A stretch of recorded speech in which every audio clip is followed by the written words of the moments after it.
In the realm of Long Xian, as the end of the life of Diao Changju approaches after more than 900 years, his childhood sweetheart, Liu Liyan, unexpectedly proposes a separation. Following this heartbreak, the system finally arrives for Diao Changju, allowing him to seize the fortune of the destined maiden and embark on a carefree existence. Chapter 1. The end approaches and the wife departs. Senior brother, the path of the great Tao is merciless. The disparity in our talents is insurmountable. Continuing this way will only hinder my progress. After much contemplation, I believe it is best for us to part ways. A stunningly beautiful woman speaks softly against the backdrop of the setting sun. Her long, lustrous hair flows like a dark waterfall in the wind, complementing her alabaster skin and sparkling eyes, reminiscent of stars twinkling in the night sky, a beauty that is breathtaking as a gentle breeze sweeps by. Her delicate white dress clings to her figure, accentuating her alluring curves. The hem of her gown flutters, occasionally revealing her bare, fair feet, playfully hovering 10 centimeters above the ground. Her flawless physique, with its perfect contours and a face that embodies both allure and chastity, constantly tests the limits of temptation.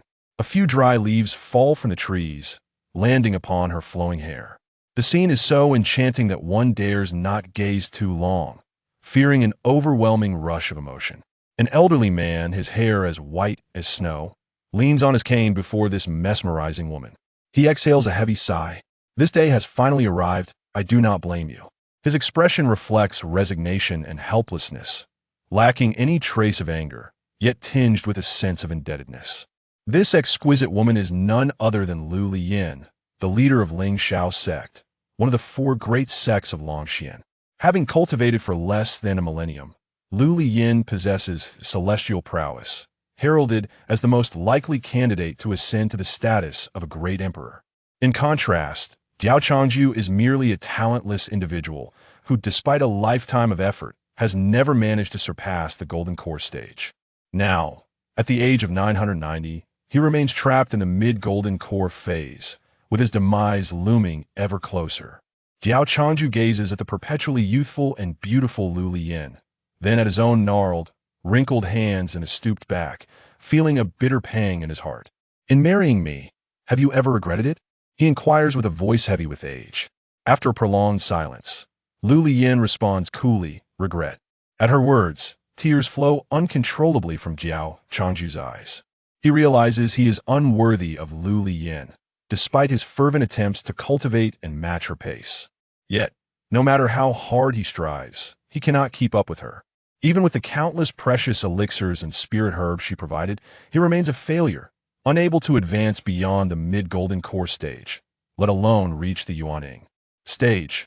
Observing Diao Changju, who weeps openly, Liu Liyan's clenched fist beneath her dress twitch with the urge to wipe away his tears, but ultimately, she refrains from any action. She turns away, leaving him with a breathtaking silhouette, and falls silent, patiently awaiting the conclusion of his sorrow. After a long while, Diao Changju finally ceases his tears, managing a smile as he says, "At my age, crying before my junior sister is quite embarrassing." Liu Liyan responds calmly, "Senior brother, with your end approaching, if there are any unfulfilled wishes, do share them with me, and I shall endeavor to fulfill them." "A wish?" Diao Changju muses, gazing at her graceful figure. "I do have one final wish." "What is it?" Liu Liyan pivots to face him, her once enchanting visage now clear before Diao Changju's eyes. "Since we are parting ways, could you grant me one last moment as a final gift to you?" He suggests with a playful smile, pointing at Liu Liyan. You old rogue." Liu Liyan's cheeks flush crimson. Diao Changju delights in this aspect of her, no matter how often she reacts like a bashful schoolgirl. To the outside world, Liu Liyan is the aloof and unyielding leader of Ling Shao sect. Yet before him, she transforms into a shy young bride, blushing at the slightest provocation. "Is that a yes?" Diao Changju asks, taken aback. His joking request had been made in jest, yet Liu Liyan, having already declared their separation, could never acquiesce to such an outrageous demand. "Once married, the bond lasts 100 days. Considering your impending fate, how could I deny such a small wish?" Liu Liyan replies, her face slightly flushed, quickly. Help me into the room. Diao Changju exclaims excitedly, leaning on his cane. Liu Liyan possesses a nature that is passive. She will never take the initiative, yet she will not refuse if one does. Thus, it has always been Diao Changju who sought her out. In their youth, he would visit her daily, but now, in his old age, he finds himself lacking the strength and vigor he once had, leading to hasty encounters. Though Liu Liyan remains silent, Diao Changju's pride is wounded each time he realizes he is the sole one deriving joy from their meetings. Gradually, he began to visit her less frequently, sometimes waiting days, months, or even years between visits. The last time he sought her out was 5 years prior. You still have those thoughts in your head, and yet you require my assistance? Liu Liyan snorts lightly. With a graceful stride, she steps closer to Diao Changju, expertly supporting him as they slowly enter the room, before shutting the door behind them. 5 minutes later, inside the room, Liu Liyan elegantly bends down to retrieve her garment from the floor and dresses herself. Now we are truly even farewell, senior brother. After donning her attire, Liu Liyan utters these words and departs. Diao Changju, breathless and struggling to sit up, reflects, I truly am becoming increasingly useless. Some have yet to begin, while others have already concluded. But can I be blamed? Just look at Liu Liyan, who could withstand such a presence? Diao Changju laments that I yes it not, because your frail back can no longer stand straight that I sat down. Should I be at fault? Junior sister, you have not yet left? Diao Changju asks, feeling embarrassed. I'm leaving now. With that, Diao Changju silently struggles to rise and dress himself. At that moment, a voice resonates in his mind. Congratulations, host, on your separation system activation successful. 99 years. A full 990 years. System, do you know how I have endured these years? Diao Changju exclaims with fervor. As a reincarnator for Blue Star, he had once fantasized about having an auxiliary system, yet none had appeared, leading him to lose hope for the standard reincarnator support. He had resigned himself to the thought that his life would conclude in such a manner, only for the system to manifest now. Who could have anticipated that the host would only be rejected by a woman until now? This system is equally helpless. Is it difficult to activate the system upon being cast aside? Who knew it would take until today for you to be abandoned? Is that my fault? Chapter 2, Memories. Diao Changju is a reincarnator hailing from Blue Star. Flashes of memories traverse Diao Changju's mind. 990 years ago, he was struck and killed by a truck on Blue Star, subsequently reincarnating as an embryo in the realm of Longxian. 10 months later, he was born, becoming acquainted with the world. His father served as the village chief of a small mountain village, a person of notable stature, commanding the respect of all villagers. Liu Liyan was his childhood companion. At the age of 1, upon meeting his neighbor's daughter, Liu Liyan, also 1 year old, he recognized that she would undoubtedly blossom into a great beauty. Thus, nurturing the idea of marrying her, he would visit Liu Liyan daily to play together. Eventually, they became the closest of childhood friends, sharing baths and slumber. By the age of 18, they indulged in forbidden fruits, merely a symbolic wedding ceremony remaining to seal their bond. The affair between the two was well known to both sets of parents who were in agreement. Diao Changju initially believed that he and Liu Liyan would spend a blissful life together. However, on the day of her 20th birthday, a celestial maiden descended from the heavens into this secluded mountain village. It was then that Diao Changju realized the existence of immortals in this world. The celestial maiden, originally just passing through and intending to rest for a night before continuing her journey, was taken aback upon seeing Liu Liyan. This is the pure saint body, the legendary anti-heavenly constitution. How could such a remarkable physique manifest in a remote mountain village on the fringes of Longxian continent? The maiden grasped Liu Liyan's hand tightly, her expression brimming with excitement. Yet, Liu Liyan remained in a daze, unable to comprehend the maiden's words. Ahem, the celestial maiden, suppressing her excitement, spoke earnestly. I am Hua Xiangxi, the sect master of Lingxiao sect. Would you be willing to become my disciple and cultivate under my guidance? Become your disciple and cultivate? Liu Liyan had never heard of such a concept. After all, no one in the village had ever mentioned such matters. Indeed, by becoming my disciple and cultivating with me, you can attain immortality and possess the ability to traverse the skies and reshape the earth, Hua Xiangxi said, gesturing towards a distant mountain that a beam of light emanated from her finger, reducing the mountain to ashes. This spectacle instilled fear in the villagers, who exclaimed, "Oh, how terrifying!" Hua Xiangxi couldn't help but feel that the villagers' tone was somewhat sardonic. Liu Liyan hesitated, glancing at Diao Changju before responding to Hua Xiangxi. "I would like to consult my husband's opinion." Diao Changju, who had been anxious, finally felt relieved. He feared that his wife might abandon him for the path of immortality. "Husband?" Hua Xiangxi was momentarily taken aback, realizing then that Liu Liyan was no longer an untouched maiden. Her gaze shifted to the handsome young man beside her, and a flicker of murderous intent flashed in her eyes. Hua Xiangxi instantly discerned that this young man possessed abysmal cultivation talent. No matter the resources expended, he would never break through to the Yuaning stage in his lifetime. Meanwhile, Liu Liyan was destined to be the future sect master of Lingxiao, with boundless potential. The revelation that she was married to a village wastrel would undoubtedly tarnish the sect's reputation. Just imagine a dignified sect master with a husband who is a mere village fool. What a scandal that would be. In that moment, her murderous intent was directed not only at Diao Changju, but also at everyone present. She resolved to eliminate all witnesses, confident that no one would defend these unremarkable villagers or seek retribution for their deaths. Liu Liyan seemed to sense the murderous intent in Hua Xiangxi's eyes. Her expression turned icy as she shielded Diao Changju behind her. "If anything were to happen to my husband, I would not wish to live either." "You." Hua Xiangxi's murderous intent dissipated instantly as she recognized the resolute determination in Liu Liyan's eyes. It was no jest. She had not anticipated the depth of their bond. "You are still young and hold the potential to become the strongest being in the continent. Do not jeopardize your future for a village wastrel," Hua Xiangxi urged gently. "I only know that he is my husband," Liu Liyan retorted coldly. Diao Changju felt a wave of emotion wash over him. Indeed, his knightly affections had not been in vain.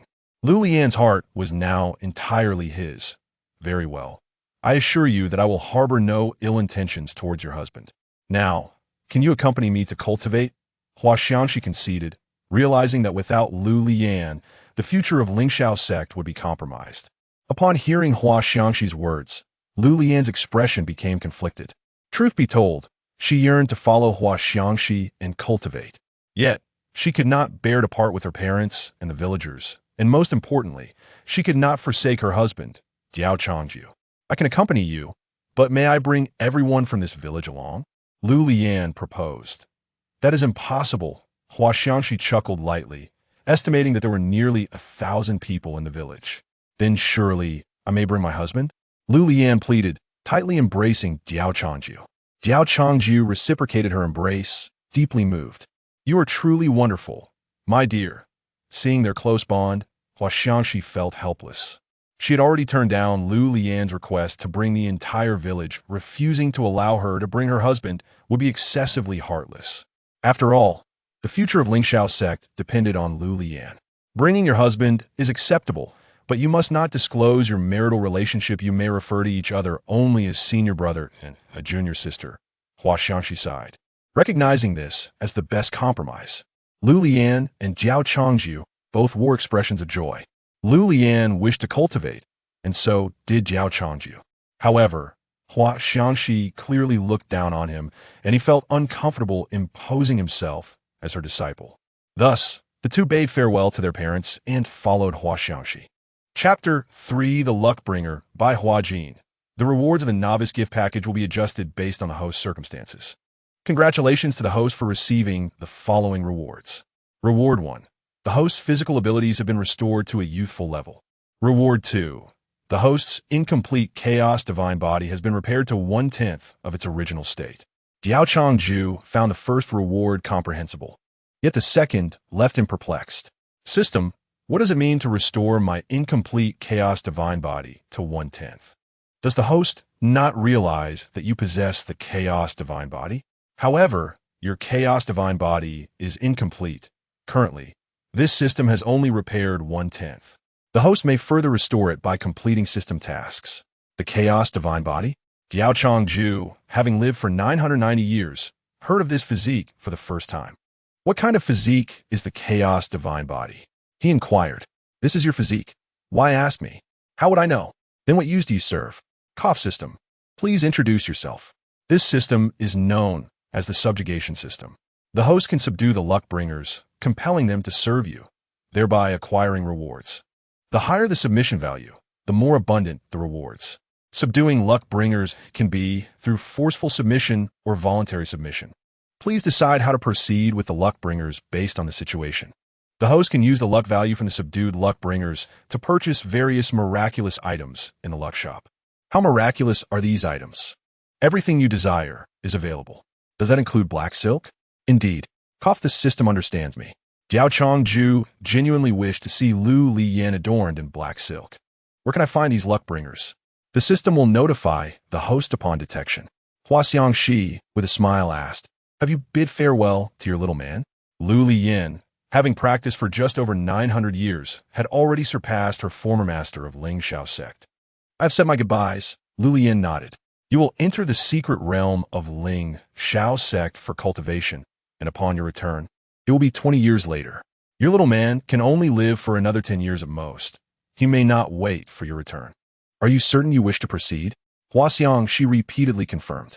Years ago, Huaxiang Shi had taken in both Liu Liyan and Diao Changju as her disciples, the only two she ever accepted. She observed the bond between them. Noticing how Liu Liyan always hesitated to share her precious elixirs entirely with Diao Changju, the pure love devoid of any selfish motives between them made her, a woman who had been single for 3,000 years, envious. Absolutely, Liu Liyan affirmed without hesitation. There were compelling reasons for her to enter the secret realm of Ling Shao sect. The secret realm opened only once every 2,000 years, and within it, one could greatly enhance their cultivation through the sect's inheritance. Only the sect master had the qualification to enter and cultivate there. Liu Liyan understood that she needed to grow stronger to avenge the villagers. Huaxiang Shi, aware of Liu Liyan's intentions, cautioned, Liyan, those of a higher realm are not ones we can provoke, especially since you do not even know who the murderer is. Why persist so stubbornly? It would be better to cherish the time left with your little man. Liu Liyan's expression turned frigid at the thought of the events from 970 years ago. To her dismay, she found the entire village had been transformed into a bottomless abyss, 5,000 meters in circumference, with no survivors. The surrounding area shimmered with the remnants of powerful laws, preventing them from approaching. Huaxiang, she was equally stunned by the scene. She understood that such devastation could not have been wrought by the inhabitants of Longxian continent. The lingering, terrifying aura of the laws indicated the presence of formidable forces. She suspected that the village had been caught in the crossfire of two external powerhouses, leading to its annihilation. Devastated by the destruction of the village, Liu Liyan fainted in Diao Changju's embrace. Although he too felt a profound sorrow, as a man, he could not display the same vulnerability as Liu Liyan. He held back his tears and erected a monument for the villagers not far from the abyss. In an attempt to help Liu Liyan and Diao Changju resolve their emotional turmoil, Huaxiang, she sought out a malevolent sect as a scapegoat, a detail she never disclosed to Diao Changju. Missing this opportunity in the secret realm would mean waiting another 2,000 years. Without Diao Changju, revenge would become her sole motivation for survival. On the day she avenged the village, she would follow Diao Changju into the afterlife. Living in a world without him would be unbearable. Master, please do not inform my husband of these matters. I entrust you with his care in the days to come. Liu Liyan implored. Her separation from Diao Changju was also to ensure she could cultivate diligently within the secret realm without distractions. Perhaps spending an additional 10 years together would bring her joy, but that fleeting happiness was overshadowed by the prospect of thousands of years of solitude. It was better to use this time to alleviate some of her future suffering. Changju is my disciple. I will certainly take good care of him. Huaxiang, she replied with a smile. The following day, Diao Changju sprang out of bed with renewed vigor. Ha ha ha, what a long-lost sense of ease. However, as he gazed into the mirror and touched his wrinkled, aged face, he realized that the system had only restored his physical functions. His appearance and lifespan remained unchanged. If he did not achieve any breakthroughs in the next decade, his demise was inevitable. Diao Changju pondered the pressing issue: where to find the luck bringers and compel them to submit to him. What right did an old man in the golden core stage have to command the prideful luck bringers? Just then, a cheerful voice called from outside the courtyard. "Master Diao, I have come to help clean your courtyard." Diao Changju opened the door to find an 18-year-old, beautiful outer sect disciple standing at the entrance with a radiant smile. Although Diao Changju was only in the mid-golden core stage, his status as Huaxiang, Shi's disciple, elevated his position considerably. In Ling Xiao sect, he was an intersect elder without actual power, residing on his own independent peak. The young and lovely outer sect disciple was named by Hua Jin. A year ago, she had accidentally wandered into his domain while lost, and they had since become acquainted. Learning that Bai Hua Jin hailed from a humble village and possessed mediocre cultivation talent, Diao Changju felt a sense of compassion and often gifted her precious cultivation elixirs. Initially, he believed Bai Hua Jin to be as innocent as she appeared and sought to ask the elder of the outer sect to look after her. However, he soon learned that Bai Hua Jin had a tarnished reputation. In just 1 year at Ling Xiao sect, she had swindled the resources of 10 seasoned outer sect male disciples without so much as holding their hands. Bai Hua Jin was undeniably a schemer, and though she deceived, claimed it was all voluntary, willing to sacrifice for her. This left the outer sect elders unable to find grounds for punishing her. Chapter 4: One acts for oneself, or face heavenly retribution upon discovering Bai Hua Jin's true nature as a cunning trickster. Diao Changju chose not to expose her facade. He found her rather endearing and treated her like a granddaughter. She diligently cleaned the courtyard, earning his satisfaction. Besides, he had an abundance of exquisite elixirs. If she desired them, he would simply give them to her. She worked diligently, paying for herself, which could be considered a normal transaction. Why did Hu Jie-in arrive so early today? Diao Changju revealed Awadam's mind. Hu Jie-in was somewhat taken aback by the spirited Diao Changju. Last week, when she visited, Diao Changju had relied on a cane and struggled to walk. Diao Changju, have you made a breakthrough? Hu Jie-in exclaimed joyfully. It's a minor breakthrough, Diao Changju said, stroking his long beard with pride. It can't solely be attributed to Tiangzi, can it? Just then, the voice of Tiangzi echoed in his mind. Detected the daughter of fortune. Name: Hu Jie-in. Age: 18. Fortune value: 10,000. Cultivation level: Qi refining. 6th layer: Physique: Li Lshing T. Not activated. Description: the Li Lshing T requires a substantial amount of elixirs to nurture before activation. Once activated, the cultivation speed will soar. After reading the system's notification, Diao Changju stared in astonishment at the young lady before him. This young lady was, in fact, the daughter of fortune?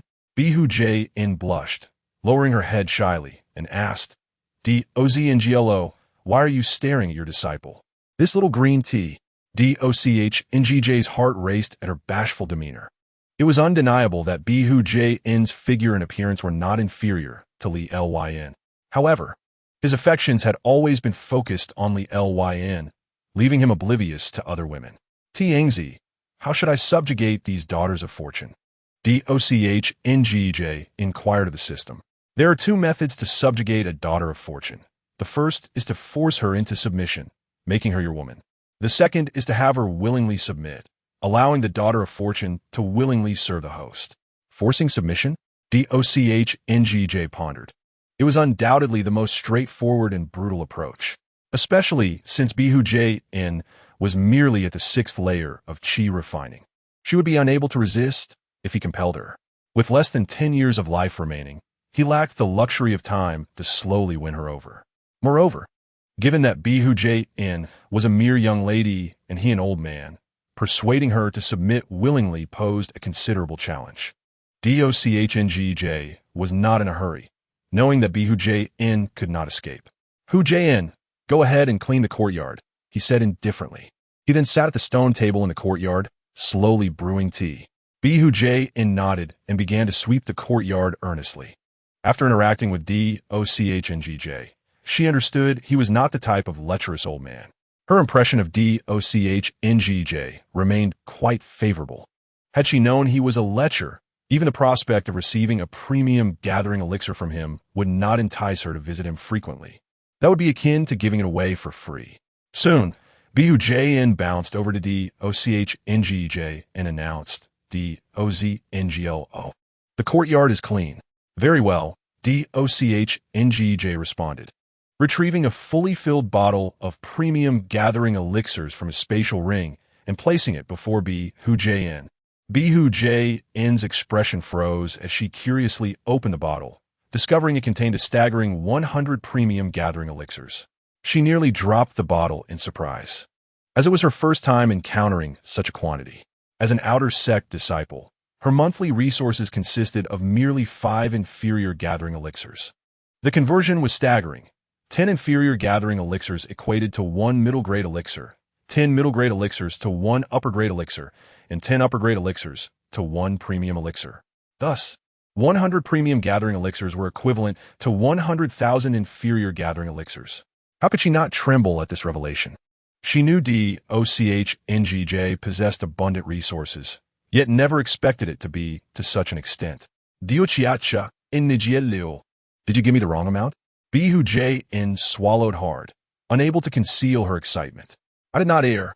I will provide for your cultivation resources from now on, Dochngj said, taking a sip of tea nonchalantly. Bujn's heart sank. She was no fool and discerned the implication in Dochngj's words. However, she could not believe that this amiable elder was of such a nature. So she tentatively replied, Hujn does not understand Doznglo's intentions. Enough, Hujn, cease your pretense. I have long heard of your exploits in the outer sect. Let me be direct. I am interested in you. Submit to me, and I will take care of you. Bujn's countenance turned ashen, her expression distressed, tears welling in her eyes. Dochngj was not the first to utter such words to her. Coming from a small mountain village with no background or cultivation talent, her beauty had attracted countless such advances over the years, all of whom coveted her looks. She had hoped Dochngj would be different from the other lecherous men, but it seemed he was cut from the same cloth. Doznglo, you have disappointed me, Bujn declared, tears streaming down her face as she placed the elixirs down and attempted to leave. In the next moment, Dochngj's icy voice rang out. You may leave, but first return all the elixirs I previously gave you. You.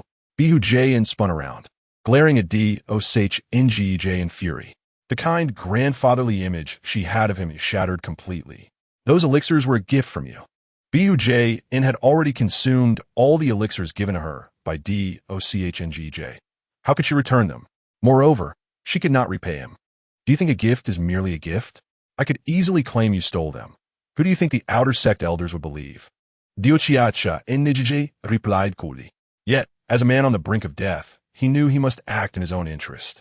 Having activated the system and given himself a chance to continue cultivating, he was determined to seize the opportunity presented by Bujn. Bujn felt utterly despondent. Although Dochngj rarely left the courtyard, he was an inner sect elder.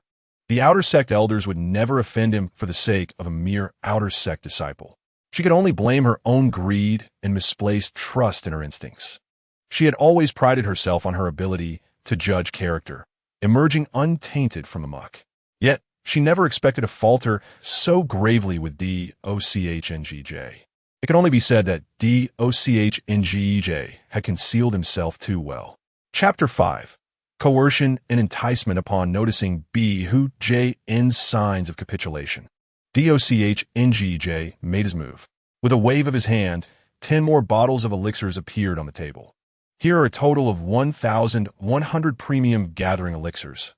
All you need to do is agree to submit to me, and they shall be yours. 1,100? Bujn's eyes widened in disbelief, her resolve beginning to waver. Dochngj smiled. I believe many have made offers to you in the past, yet you refused because their terms were insufficient. With another wave of his hand, the table was soon piled high with bottles of elixirs. These resources will be sufficient for you to cultivate to the golden core stage. Her small fists clenched tightly, lost in thought. Moreover, You shall not suffer in following me. I am a direct disciple of the former sect leader, Hushi NGX, and the current sect leader, Liu Liyan, is my junior sister. All members of the sect, regardless of their cultivation level, must respectfully address me as D-O-C-H-N-G-L-O. As he spoke, D-O-C-H-N-G-J poured B-Hu-J in a cup of green tea. B-U-J and hesitated, lowering her head as she wrapped her small hands around the cup, yet she hesitated to drink. She was still considering whether or not to partake of the tea. D-O-C-H-N-G-J, unhurried, continued, besides, my time is limited. I have less than 10 years to live. 10 years in exchange for such abundant resources is a bargain. These resources could sustain you for 1,000 years. D-O-C-H-N-G-J spoke the truth. Indeed, he had less than 10 years to live. However, should he accidentally break through, his lifespan could extend. 10 years. B-Hu-J-In murmured, acutely aware that she had no right to refuse. With only the two of them present, and D-O-C-H-N-G-J at the mid-golden core stage while she remained a mere refining novice, she stood no chance against him should he choose to assert his dominance. After Bai Hua Jin finished her tea in one gulp, she spoke coldly. I can submit to you, but you must not reveal our relationship. Bai Hua Jin thought that as long as Diao Changju died in 10 years, she would still be the pure and ethereal fairy she once was. That's acceptable, but while I am still alive, you must refrain from those actions. Diao Changju replied with a smile. Finally, this little green tea had been subdued. Rest assured, if it weren't for the lack of cultivation resources, I wouldn't want to navigate among those disgusting men, Bai Hua Jin retorted. She had fully demonstrated the virtue of a green tea beauty, receiving gifts without accepting them. Bai Hua Jin had declared her submission to Diao Changju, yet the system remained unresponsive. Diao Changju, puzzled, inquired of the system, why has the system not reacted to Bai Hua Jin's declaration of submission? Bai Hua Jin merely spoke of submission, but is unwilling in her heart, thus failing to meet the conditions for voluntary submission. I see. Diao Changju stroked his beard, assessing Bai Hua Jin. It seemed that to conquer this fateful girl, he would have to enforce her submission. But are you certain you can? Bai Hua Jin laughed, looking at the elderly man before her, whose hair was white and face lined with wrinkles. She recalled how Diao Changju had needed a cane to walk just days prior. You'll find out soon enough. Diao Changju replied grimly as he stood up. Had it been 2 days ago, he indeed would have struggled. However, with the system's assistance, he had regained the physical capabilities of his youth, though he still appeared frail. Diao Changlao, would you like me to assist you into the room? Bai Hua Jin approached, leaning against Diao Changju with a flirtatious smile. Having resigned herself to her fate, she no longer bothered to conceal her true nature in front of him. Without a word, Diao Changju lifted Bai Hua Jin onto his shoulder and strode toward the room. After they shared a moment of intimacy, Bai Hua Jin wriggled free from Diao Changju's embrace and began to dress. No need. Bai Hua Jin frowned and limped away. Isn't this all your fault? You didn't check on me despite an hour of nonstop activity? Now you feign concern? Bah, scoundrel. Upon seeing Bai Hua Jin leave, Diao Changju began to scrutinize the system's messages.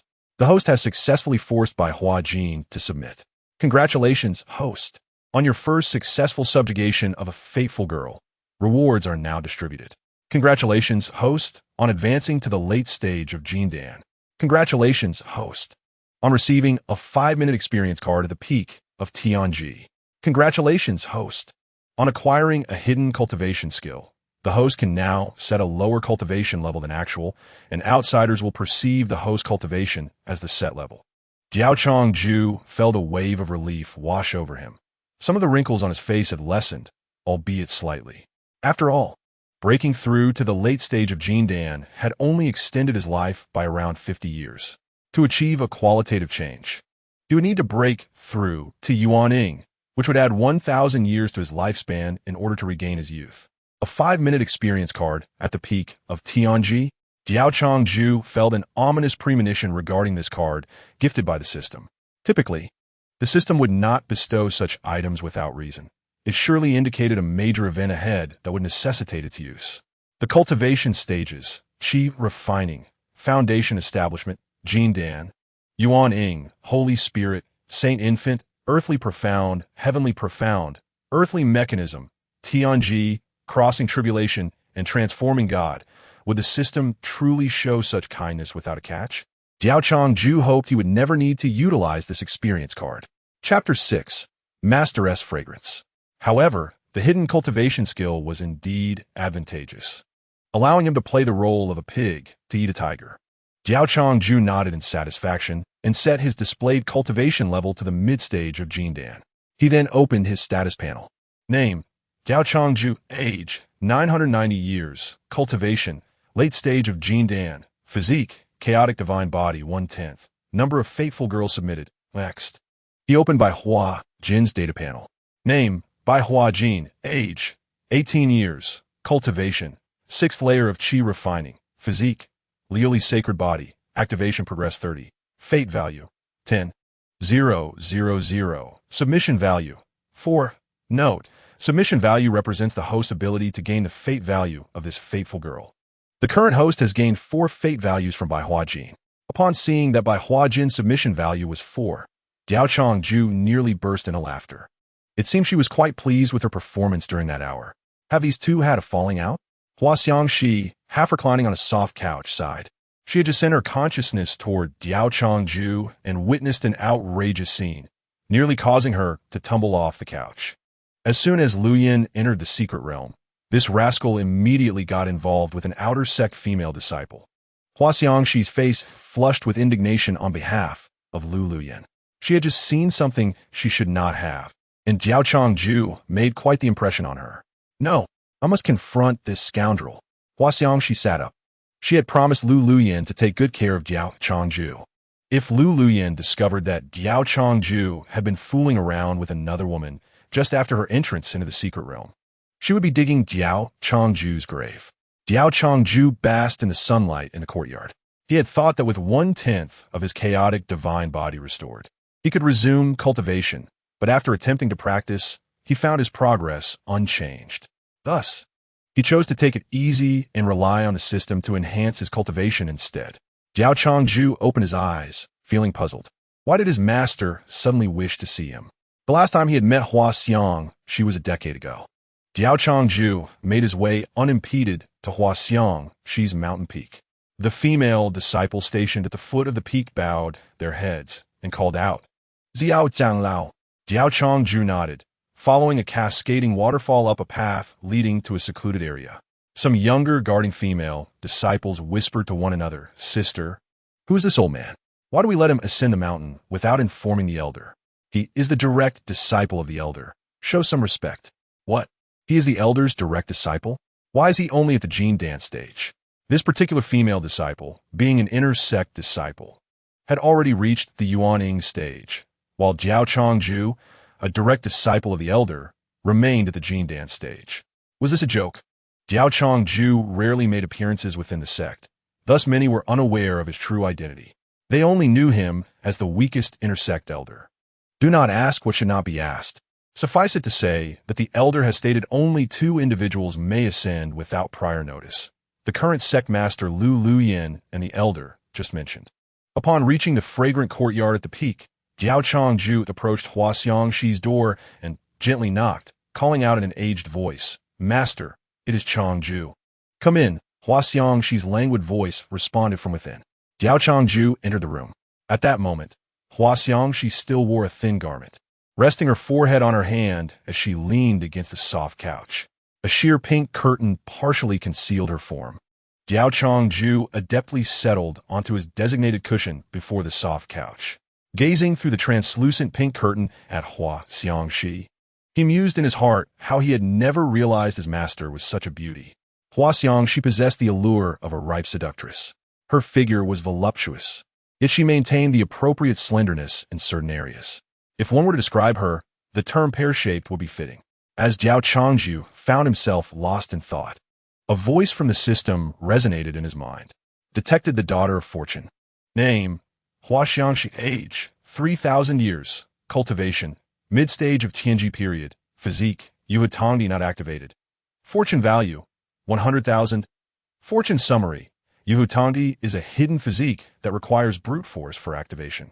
Once activated, it automatically comprehends the law of devouring. Law of devouring. can endlessly consume all attacks, devouring limit. Cannot exceed 2 major realms above current cultivation. Diao Changju's mouth slightly agape. He exclaimed, "What? This Yuhutangdi is extraordinarily terrifying. It can directly engage 2 major realms higher in battle. But why is my master a daughter of fortune? How can she possibly submit to me? Forceful submission?" Diao Changju recalled the peak experience card of the Tianji period that the Songzi had just given him. He knew that the system would not bestow such things without reason. Indeed, trouble was afoot. Hua Xiangxi was his master. He could never commit such an act of coercive submission. That would be an act of treachery against his master. However, persuading Hua Xiangxi to submit voluntarily would be an even greater challenge. Diao Changju was well aware of Hua Xiangxi's lofty standards. Otherwise, she wouldn't have remained single for 3,000 years. Over these 3 millennia, countless talented youths had pursued her, yet she had found them all wanting. Why did he, an old man, have to make her willingly submit? With a sigh, Diao Changju resigned himself to fate, vowing never to force Hua Xiangxi into submission. She was not a woman like Bai Huanjin, someone he could toy with at will. In Diao Changju's heart, Hua Xiangxi would always be the most respected master, and he wished to avoid any actions that would harm her. If necessary, he could forego having Hua Xiangxi as the daughter of fortune and seek to submit to another. The world was vast, and many daughters of fortune existed. Losing one would not hinder him. Chapter 7. Diao Changju must have been deceived. Diao Changju's heart jolted. How had Hua Xiangxi discovered his affair with Bai Huanjin so quickly? He did not deny it, stating, "As you know, master, she serves me, and I provide for her." Now that he had broken up with Liu Liyan, he had no qualms. "You," Hua Xiangxi exclaimed, sitting up from her soft couch. Her exquisite face filled with anger as she pointed at Diao Changju. "How can you treat Liyan this way? Liu Liyan has just entered the secret realm for cultivation, and you turn around to find another woman." Anger flared in Hua Xiangxi, causing her to momentarily forget her scant attire. At that moment, she wore only a thin garment and a short skirt, her slender waist completely exposed, her fair skin laid bare to the air. Diao Changju instinctively lowered his head, wishing to avoid disrespecting his esteemed master. Yet his gaze inadvertently fell upon her delicate, fair feet. He had no choice but to bow his head further. Focusing on the floor, "Master, I have already broken up with Liyan," Diao Changju stated calmly. Hua Xiangxi's expression faltered, disbelief evident in her voice. "You broke up?" "Yes." "Who initiated it?" "It was Liu Liyan who brought it up." She knew well why Liu Liyan had proposed a breakup. Yet she wondered why her disciple had not consulted her before making such a decision. "My foolish disciple, ending a relationship is not as simple as you think. Do you believe that breaking up with Changju is the end of your feelings? Truly foolish. I do not wish to meddle in your affairs."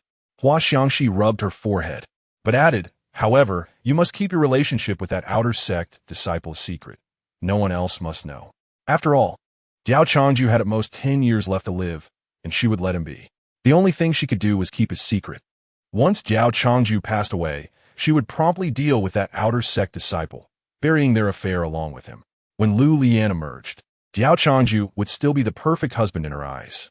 "Naturally, neither Bai Huanjin nor I wish for outsiders to learn of our relationship," Diao Changju nodded. She was disinclined to discuss Liu Liyan with him. With his lifespan dwindling to less than 10 years, discussing such matters would only cast a shadow over his remaining days.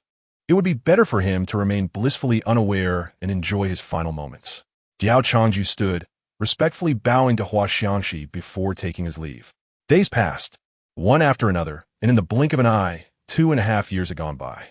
Under Diao Changju's ample resources, Bai Huanjin had progressed to the initial stage of foundation establishment, successfully transforming from an outer sect disciple into an ordinary inner sect disciple. Throughout these 2 years, Diao Changju frequently wandered within the sect, but had not encountered any new daughters of fortune. His cultivation remained stagnant at the late stage of Jindan. One day, Bai Huanjin nestled in Diao Changju's embrace and said, "Elder Diao, I have a request." "With such fervor today, I assume you seek something," he replied, stroking her little head. Despite his persistent efforts, Bai Huanjin's submission value had remained at 55 without further improvement. This made him realize that merely exerting effort was insufficient. Genuine connection was also necessary. Yet, Bai Huanjin hesitated, unsure how to voice her thoughts. I wish to break off my engagement. Break off engagement? Diao Changju abruptly sat up. Being well-versed in certain matters, he was sensitive to the topic of engagement annulments. Bai Huanjin then recounted her entire story. It turned out that she had not entered Lingxiao sect through legitimate means. Instead, she had charmed a young master from a prominent family, leading him to expend considerable spiritual stones to secure her admission into Lingxiao sect. However, as a condition, they had agreed that upon turning 20, she would marry him. Bai Huanjin had initially thought that once she entered Lingxiao sect, she would rise above others and could easily call off the engagement, as the family was not top tier and could not afford to offend Lingxiao sect. Unfortunately, reality proved harsh. In Lingxiao sect, she was merely an average disciple and did not garner much attention. Moreover, that prominent family had connections within the sect.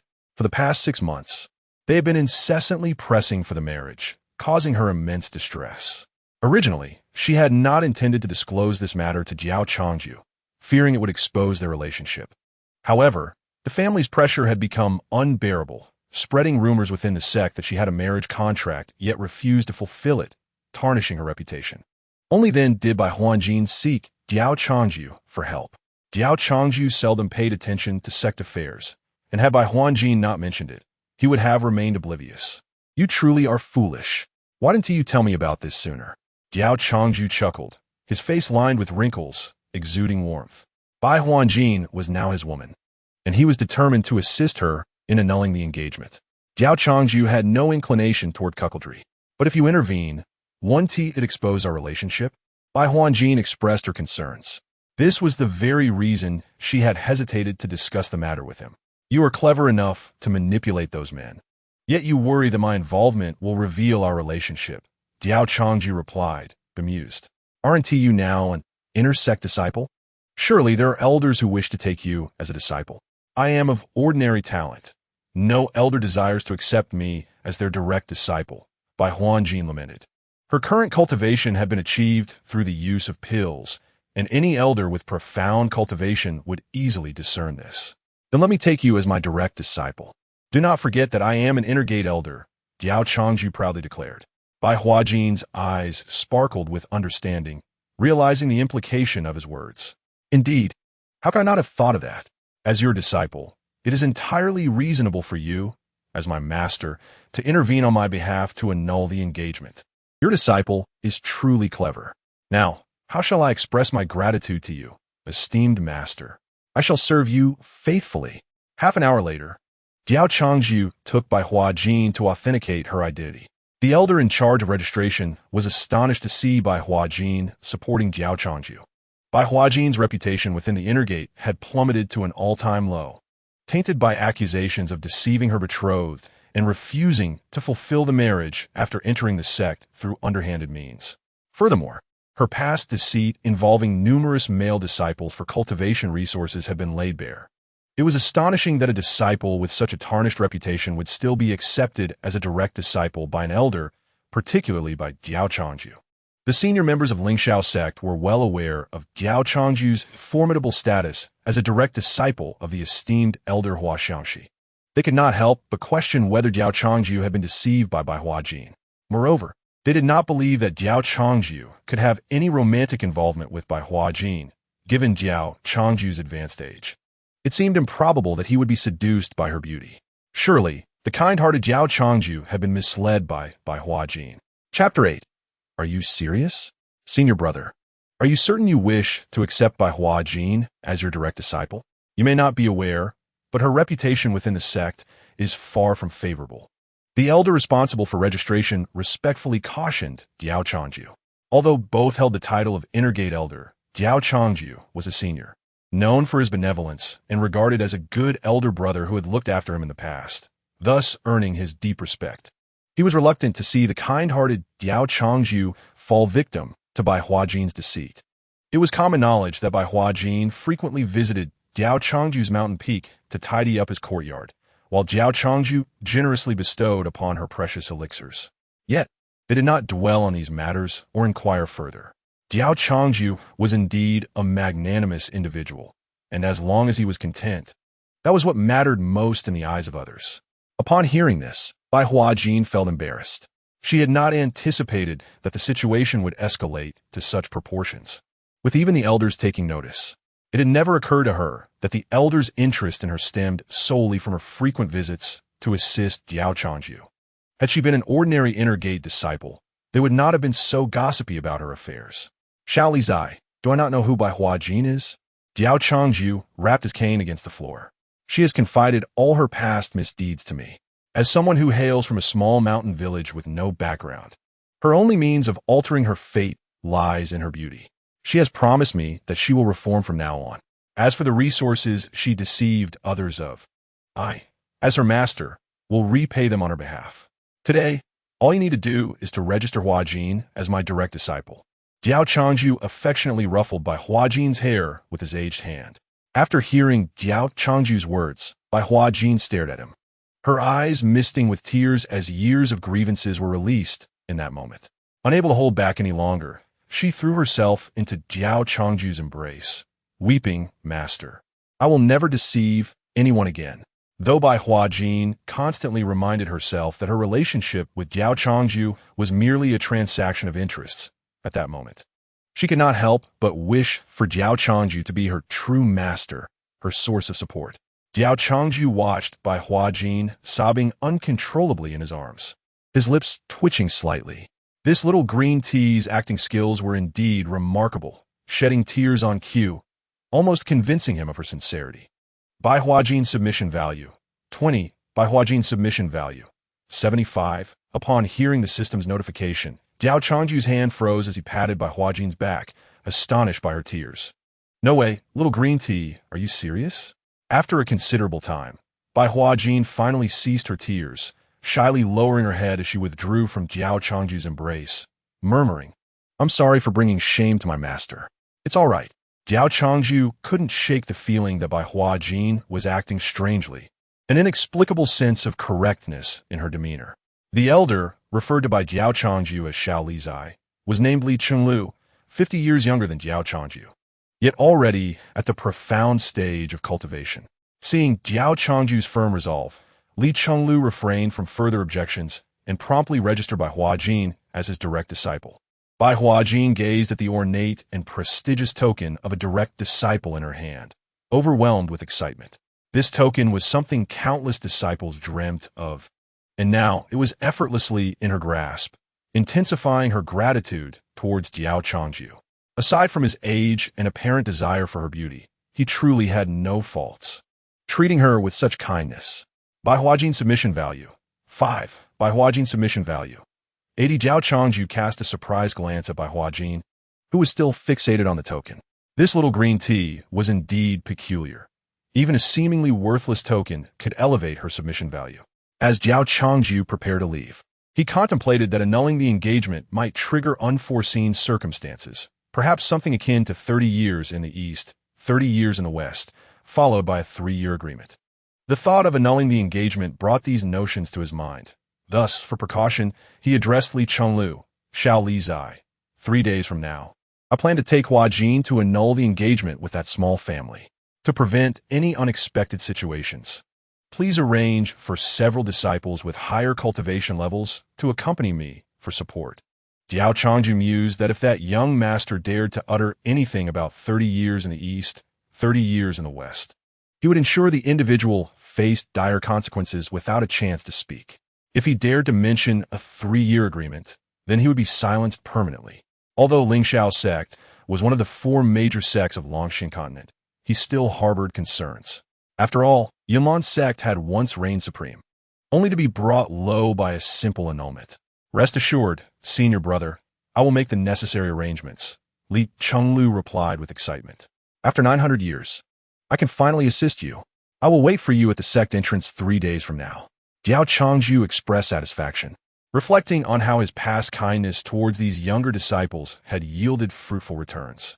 After Bai Huajin helped Diao Changju away, Li Chenglu immediately dispatched thousands of message talismans. The messages conveyed that Diao Changju would take his direct disciple to annul an engagement with a small family in 3 days and sought several high-level disciples to serve as support. However, Li Chunlu had to sift through the responses one by one. You're only at the Saint Infant stage? What business do you have here? Are you here to support Elder Diao, or to bring shame upon him? You clearly haven't been diligent in your cultivation. Eliminated. The eliminated individuals lamented their fate, having longed for the opportunity to assist Elder Diao, only to be disqualified due to their insufficient cultivation level. While the Saint Infant stage might be formidable in lesser regions, within the talent-rich Lingxiao sect, it was merely a marginally competent combatant. His name was Huang Xuanyu, one of the many transmission elders within the Inner Gate, responsible for instructing 1,000 Inner Gate disciples. At that moment, he was on a mountaintop plaza, guiding the 1,000 disciples in their cultivation. The sudden outcry from Huang Xuanyu startled the disciples below. Why was Elder Huang suddenly acting irrationally? Hearing their whispers only fueled his irritation. Had it not been for the daily task of instructing this group of inept disciples, which consumed his cultivation time, how could he have only reached the sacred infant stage?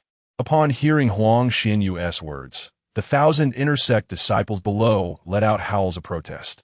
The vastness of Ling Xiao's sect was astounding. Even when flying on swords, it would take them 3 days and nights to complete a circuit.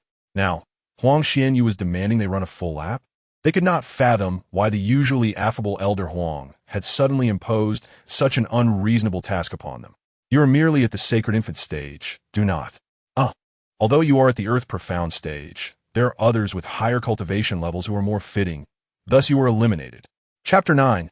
Not to break off engagement, but to annihilate a clan events akin to Huang Xianyu's unfolded continuously within the sect. Standing atop a mountain peak, Huaxiang, she observed the bustling sect below. Puzzled and mused, what significant event has transpired today? Why is the sect so lively? She was preoccupied with a more pressing concern. The disciples had reported that Diao Changju had accepted by Hua Jin as his personal disciple. While others might not know the implications of Diao Changju's actions, Huaxiang, she was well aware. To take one's own woman as a disciple was an absurdity that Diao Changju had committed, although such absurdities occurred often in Longxian continent, where masters and disciples became romantically involved. In Huaxiang's heart, a master was a master, and a disciple was a disciple. This was also a reason why she held Diao Changju in high regard. He understood the boundaries of propriety. She had initially thought him to be a man of respect for his master, yet he had turned around and done this. Perhaps Changju had no ulterior motives, but merely wished to grant her a title to facilitate her withdrawal from the engagement. Huaxiang, she pondered. She resolved that when next she encountered Diao Changju, she must be impeccably attired, avoiding the previous casualness that had left her disheveled. If Diao Changju were to impulsively declare his affection for her as his master, Huaxiang, she would truly be a loss to face Liu Liyan. Huaxiang, she was aware of her own allure. Initially, she had believed Diao Changju to be indifferent to her beauty, treating her with the reverence due to a teacher. Gradually, she had let her guard down, not regarding Diao Changju as an outsider. To speak plainly, he was the first man to gaze upon her so intently. Other men had not been afforded such a privilege. 3 days swiftly passed. During this time, Bai Huajin had an unsettling feeling, as if something were amiss. It seemed she had encountered every intersect elder in the span of these 3 days, each one greeting her with warmth. More bizarrely, some ordinarily stern and fearsome intersect elders greeted her with broad smiles. Could this be due to her becoming Diao Changju's personal disciple? Yet, Diao Changju was merely a modest golden core stage cultivator. Even as a personal disciple of a grand elder, it was unlikely to warrant such kindness from the other elders. Unbeknownst to Bifan, these intersect elders were all smitten with Diao Changju. Though he had not excelled in cultivation, he had excelled in interpersonal relations. He had made a point to befriend the naive prodigies within the sect, always inquiring after their well-being and offering assistance. Over time, he had become a beloved senior brother in their hearts. However, Diao Changju preferred solitude, disliking their daily visits to his mountain peak, which is why they refrained from bothering him. Now that their esteemed senior brother had taken on a personal disciple, they were eager to make themselves known. After Diao Changju held a formal disciple acceptance ceremony, they would present gifts in celebration. Master, is there something on my face? Why do so many intersect elders smile upon seeing me?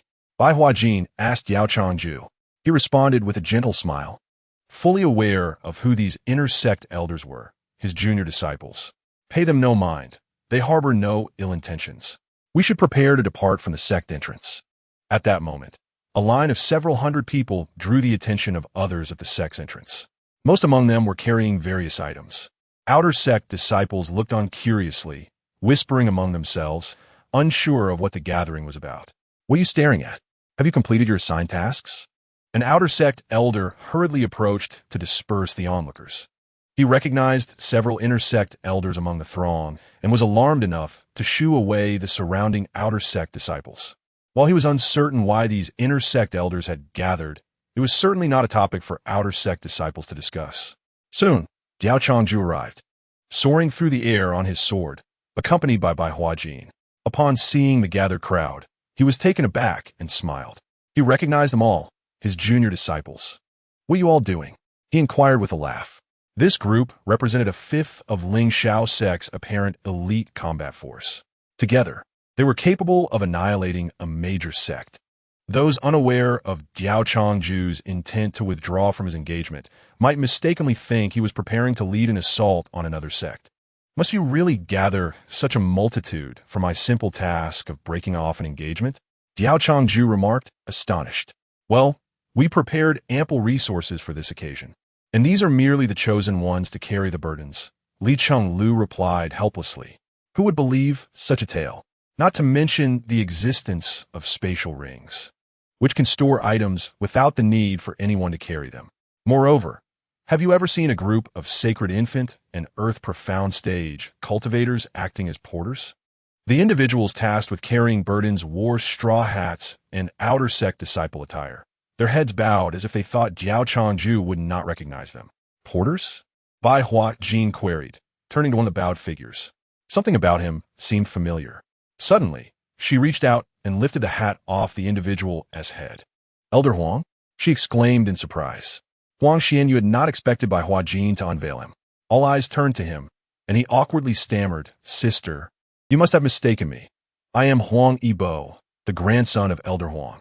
He was exceedingly clever, having concocted the ruse of being a porter to smoothly infiltrate the engagement withdrawal team. Others who had not been selected similarly devised this scheme. By the time everyone else realized they wished to join, all the porter positions were already filled. "You are indeed Elder Huang. You greeted me just yesterday," Bai Huajin asserted firmly. "Sister, I truly am Huang Yibo." Huang Xian lamented inwardly, regretting his decision to greet her the previous day. Bai Huajin could not comprehend why Elder Huang would disguise himself as Huang Yibo to carry burdens. She looked up to see the faces of other porters stifling laughter.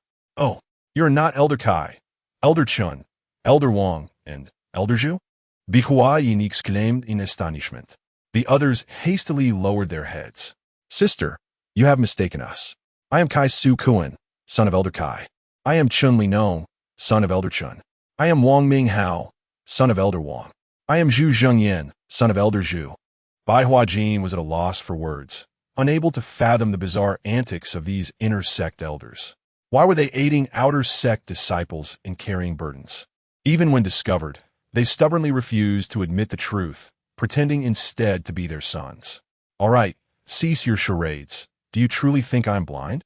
Diao Changju rapped his cane. He understood the motivations of these young disciples. They were merely concerned that he, a mere golden core stage cultivator, would be looked down upon when confronting a clan for an engagement withdrawal, so they sought to bolster his confidence.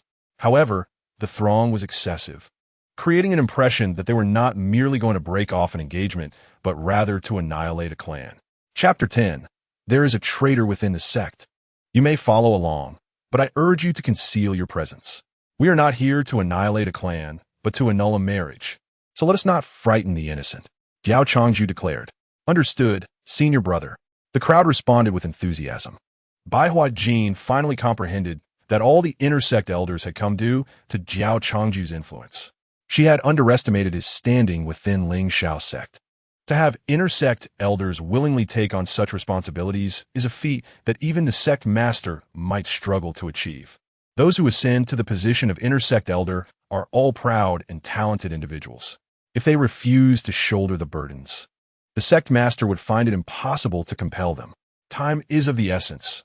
Let us depart swiftly, Diao Changju urged with a wave of his hand. Li Chenglu promptly retrieved a treasure ship from his spatial ring, assisting Diao Changju aboard, saying, "Senior brother, let us board first." Diao Changju maintained a faade of frailty before outsiders, allowing him to avoid suspicion from Bai Hua Jin. Slightly disheartened at having been usurped of her role, Bai Hua Jin hurriedly followed. Two young men trailed behind Diao Changju. One bore a cold expression, clad in coarse hemp garments, unkempt, cradling a sword in silence as he followed closely. The other, reeking of alcohol, held a wine jug, swaying as he meandered alongside Diao Changju while drinking. Bai Hua Jin had never encountered these two, casting doubt upon their affiliation with the sect. The disciples of Ling Shao's sect were typically attired gracefully, embodying an ethereal aura. None resembled these two. "What are you two doing so close to senior brother? There's no room for his disciple to pass." Li Chenglu scoffed. The inebriated youth belched, taking a step back. The cold-eyed swordsman remained silent, yet also retreated slightly. Bai Hua Jin quickly moved to the opposite side of Diao Changju. Clutching his arm, these two were too intimidating. Only by holding on to Diao Changju did she feel secure. Once everyone boarded and settled, Diao Changju occupied the main seat, with Bai Hua Jin standing beside him. "Shaoli, it has been decades since we last met, and your swordsmanship has improved remarkably." Diao Changju's aged voice resonated with a hint of nostalgia. They were all geniuses. Their training was effortless, unlike his own, who had stagnated at the golden core stage for centuries. The cold-eyed swordsman opened his mouth, clearly unaccustomed to speaking, his tone stiff. Yet he acknowledged the guidance of his senior brother, in all of Ling Shao's sect, and even across the entire Longxian continent. Only Diao Changju dared to call him Shaoli. Shaoli's full name is Li Jianyuan. Diao Changju recalled casually conversing with him, after which he suddenly gained insight. Truly, a genius is indeed a genius. Diao Changju had forgotten what he had said to him back then. "Xiao Zue, it has been decades since we last met, and your ability to intoxicate has also improved." Diao Changju shifted the subject, addressing the still-drinking youth. "Xiao Zue, full name, Zue Mengsheng." Zue Mengsheng, excited, belched. "Thanks to senior brother's jar of Erguo too. You wretched geniuses." Jealousy distorted Diao Changju's expression. One gained enlightenment from a few words, another broke through after a drink. And what about him? Even consuming pills like candy had not advanced his cultivation. Subsequently, Diao Changju engaged in light conversation with his other junior disciples. It had been a long time since they had gathered like this. At the moment Diao Changju and the others set off, other sects were thrown into disarray. What? Ling Shao's sect has suddenly assembled a large group of powerful individuals aboard a treasure ship. Their intentions unclear? What? Ling Shao's sect is taking a group of strong individuals to annul a marriage? What? Ling Shao's sect is forcefully annulling a marriage? What? Ling Shao's sect is set to destroy a large family? What? Ling Shao's sect is attacking the other three major sects? In the Ling Shao sect's main hall, Hua Xiangxi, dressed in formal attire, gazed at the flickering communication talismans with a sense of bewilderment. After Liu Liyan entered the secret realm, she, as the senior elder, was temporarily managing the sect's significant affairs. All the communication talismans inquired why she intended to attack the other three major sections. A few senior elders outside were also seeking clarification from her. Hua Xiangxi rubbed her forehead. Moments later, a group of elderly senior elders rushed into the Ling Shao sect's main hall, frantically questioning, "Xiangxi, why didn't you inform us beforehand about such a significant matter as attacking the other three major sects? Indeed, I've long had a grievance against those three major sections. How could such a matter escape my notice? Leave that old hag of the Yunu immortal sect to me. I've long wished to rub her face in the ground. That lecherous old man from the Xiaoyao sect is mine. This time, I will surely castrate him." Observing the commotion among the uninformed and agitated senior elders, Hua Xiangxi felt puzzled.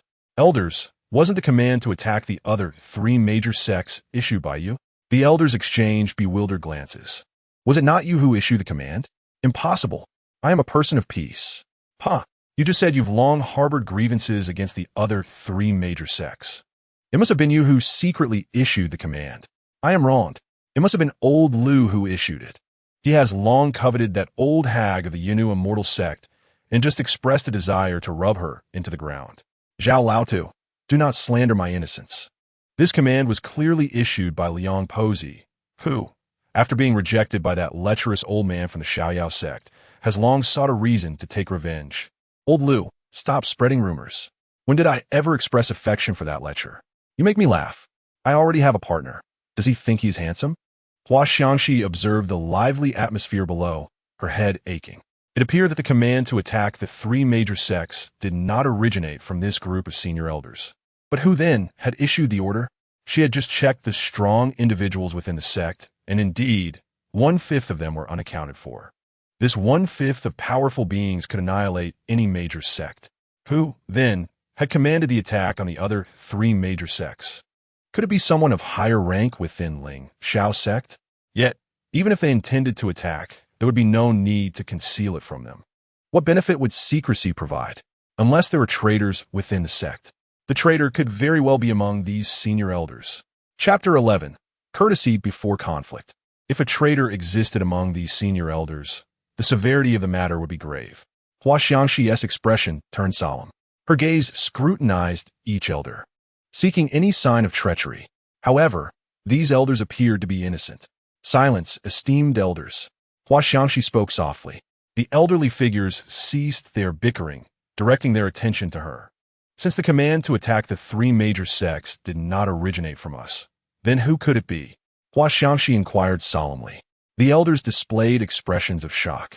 Unless it is from the ancient beings within the sect. Hua Xiangxi nodded. Since the order did not originate from us, it must have come from someone of higher rank within Ling Xiao sect. But why would such a significant matter be concealed from us? The elders' expressions grew grave. Unless there is a traitor among us. The elderly men and women began quarreling once more. I knew it. The traitor must be you, old Liu. When our master forbade you for becoming a partner with that enchantress from the Hehuan sect, you bore a grudge against the sect and became a traitor. Damn it. How many years ago was this? I had completely forgotten until you mentioned it. Yet here you are, Chun Laotu, who once harbored affections for the daughter of our master, only for her to wed Xian Laotu, who ultimately ascended to the position of sect leader. In the end, you harbored resentment and chose to become a traitor. Hey, please do not drag me into your quarrels. I believe Qin Laotu bears no fault. Rather, it is Wu Laotu who appears most suspicious. Formerly a mere servant disciple, he endured much bullying from others, nurturing a deep-seated grudge against the sect during that time. Becoming a supreme elder was merely the first step in his quest for vengeance. Xian Laotu, how can you involve me in this? Meanwhile, you, after marrying the master's daughter, frequently dallied with some younger female disciples, and when the master found out, he broke your legs. Thus, during that time, you too harbored resentment towards the master and the sect, leading you to become a traitor. Hua Xiangxi, listening to the bickering of these elders, covered her face in despair. The traitor remained at large, while the esteemed figures in her mind crumbled entirely. They were all revealing each other's sordid tales. Alas, the sect is indeed chaotic. However, Hua Xiangxi discerned that none of these supreme elders were problematic. The identity of the traitor remained elusive. Could it be her? At that moment, the communication talisman glowed again. It was news from the sect's undercover agents. After reading the information, Hua Xiangxi was left astonished. What was this about attacking the three major sects? It was merely Diao Changju leading his disciple by Hua Jin to annul marriage. But did this necessitate taking away 1/5 of Ling Xiao sect's apparent combat strength? Hua Xiangxi was speechless, uncertain of who spread such rumors. The annulment of a marriage had transformed into an attack on the other three major sections. Yet, one could not entirely blame others. To outsiders, sending 1/5 of Ling Xiao sect's apparent strength to annul a marriage with a small clan seemed absurd. The annulment was merely an excuse. The true aim was to attack the other three major sections. Subsequently, Hua Xiangxi elucidated the situation to the elders below. They felt exceedingly embarrassed, realizing after a day of mutual accusations that it had all been a misunderstanding. However, Who exactly was this inner sect elder, Diao Changju? How could he take so many young disciples with him for a mere annulment? Elder Liu stroked his long beard and inquired. Hua Xiangxi awkwardly explained that Diao Changju was her direct disciple, although his cultivation talent was lacking, only at the golden core stage. He was of kind disposition and well-loved by his fellow disciples. This time, he sought to assist his disciple in annulling a marriage with a somewhat influential small clan. And it was likely his fellow disciples, fearing that the clan would look down upon Diao Changju due to his golden core stage, wished to accompany him to lend support. Does annulling a marriage require mobilizing 1/5 of Lingxiao sect's apparent strength? This is utter nonsense, Elder Zhao exclaimed in exasperation. Just moments ago, his past misdeeds have been exposed, leaving him utterly humiliated. Oh, Elder Zhao, are you merely envious of his popularity among the junior disciples? He can compel those proud and talented disciples to willingly act as his support. Can you do the same? Why can't I? The elders began to bicker once more, leaving Hua Xiangxi with a headache. The treasure ship sailed swiftly, and by afternoon, Diao Changju and his companions arrived at their destination. Before approaching the clan, Diao Changju repeatedly emphasized the need for everyone to conceal their auras and not frighten the clan. The clan's patriarch was only at the Earth Profound stage. Everyone nodded in agreement. Diao Changju then led the lengthy procession to the front of the Shao clan. The two guards stationed at the Shao clan's entrance furrowed their brows at the sight of the 100-strong entourage and arrogantly demanded, "Who are you, Li Shanglo?" Upon seeing a mere golden core stage guard being so presumptuous, was about to explode when Diao Changju intervened. Diao Changju instructed by Hua Jin to support him as he stepped forward, stating, "We hail from Lingxiao sect. I am Diao Changju, an inner sect elder and also the master of Bai Hua Jin. We are here to discuss the marriage contract concerning Hua Jin with your Shao clan. You, an inner sect elder of Lingxiao sect? Lingxiao sect." The guard regarded them with disbelief. He only perceived Diao Changju as a mere mid-golden core cultivator, while the others appeared to be ordinary individuals, especially those carrying burdens, who exhibited a disheveled demeanor akin to ruffians. You expect me to believe that these people belong to Lingxiao sect, one of the 4 major sects? An inner sect elder at the golden core stage? Please wait a moment. I will report this inside. One guard sauntered away at a leisurely pace, while the others scrutinized them as though they were thieves. Brother, what is there to discuss with them? Let us just capture the patriarch of the Shao clan. If he refuses to annul the marriage, we will force him to. Li Qinglu could hardly contain his indignation at the humiliation suffered by Diao Changju. To others, the Shao clan was a prominent family, but before Lingxiao sect, even a mere inner sect elder at the Earth Profound stage could easily annihilate them. This won't do. We are here to annul the marriage. We must adhere to proper etiquette. Respect must precede force, and our campaign must be justified to avoid accusations of bullying the weak, Diao Changju remarked, stroking his beard. These Shao and Yi families are not to be trifled with. If we can annul the marriage amicably, all the better. However, if the Shao clan proves obstinate and attempts to impose a 3-year agreement, do not blame me for ruthlessly exterminating their entire lineage. Lingxiao sect has never proclaimed itself as a righteous sect. Whenever there are conflicting interests, it is not uncommon for Lingxiao sect to eliminate other sects or families.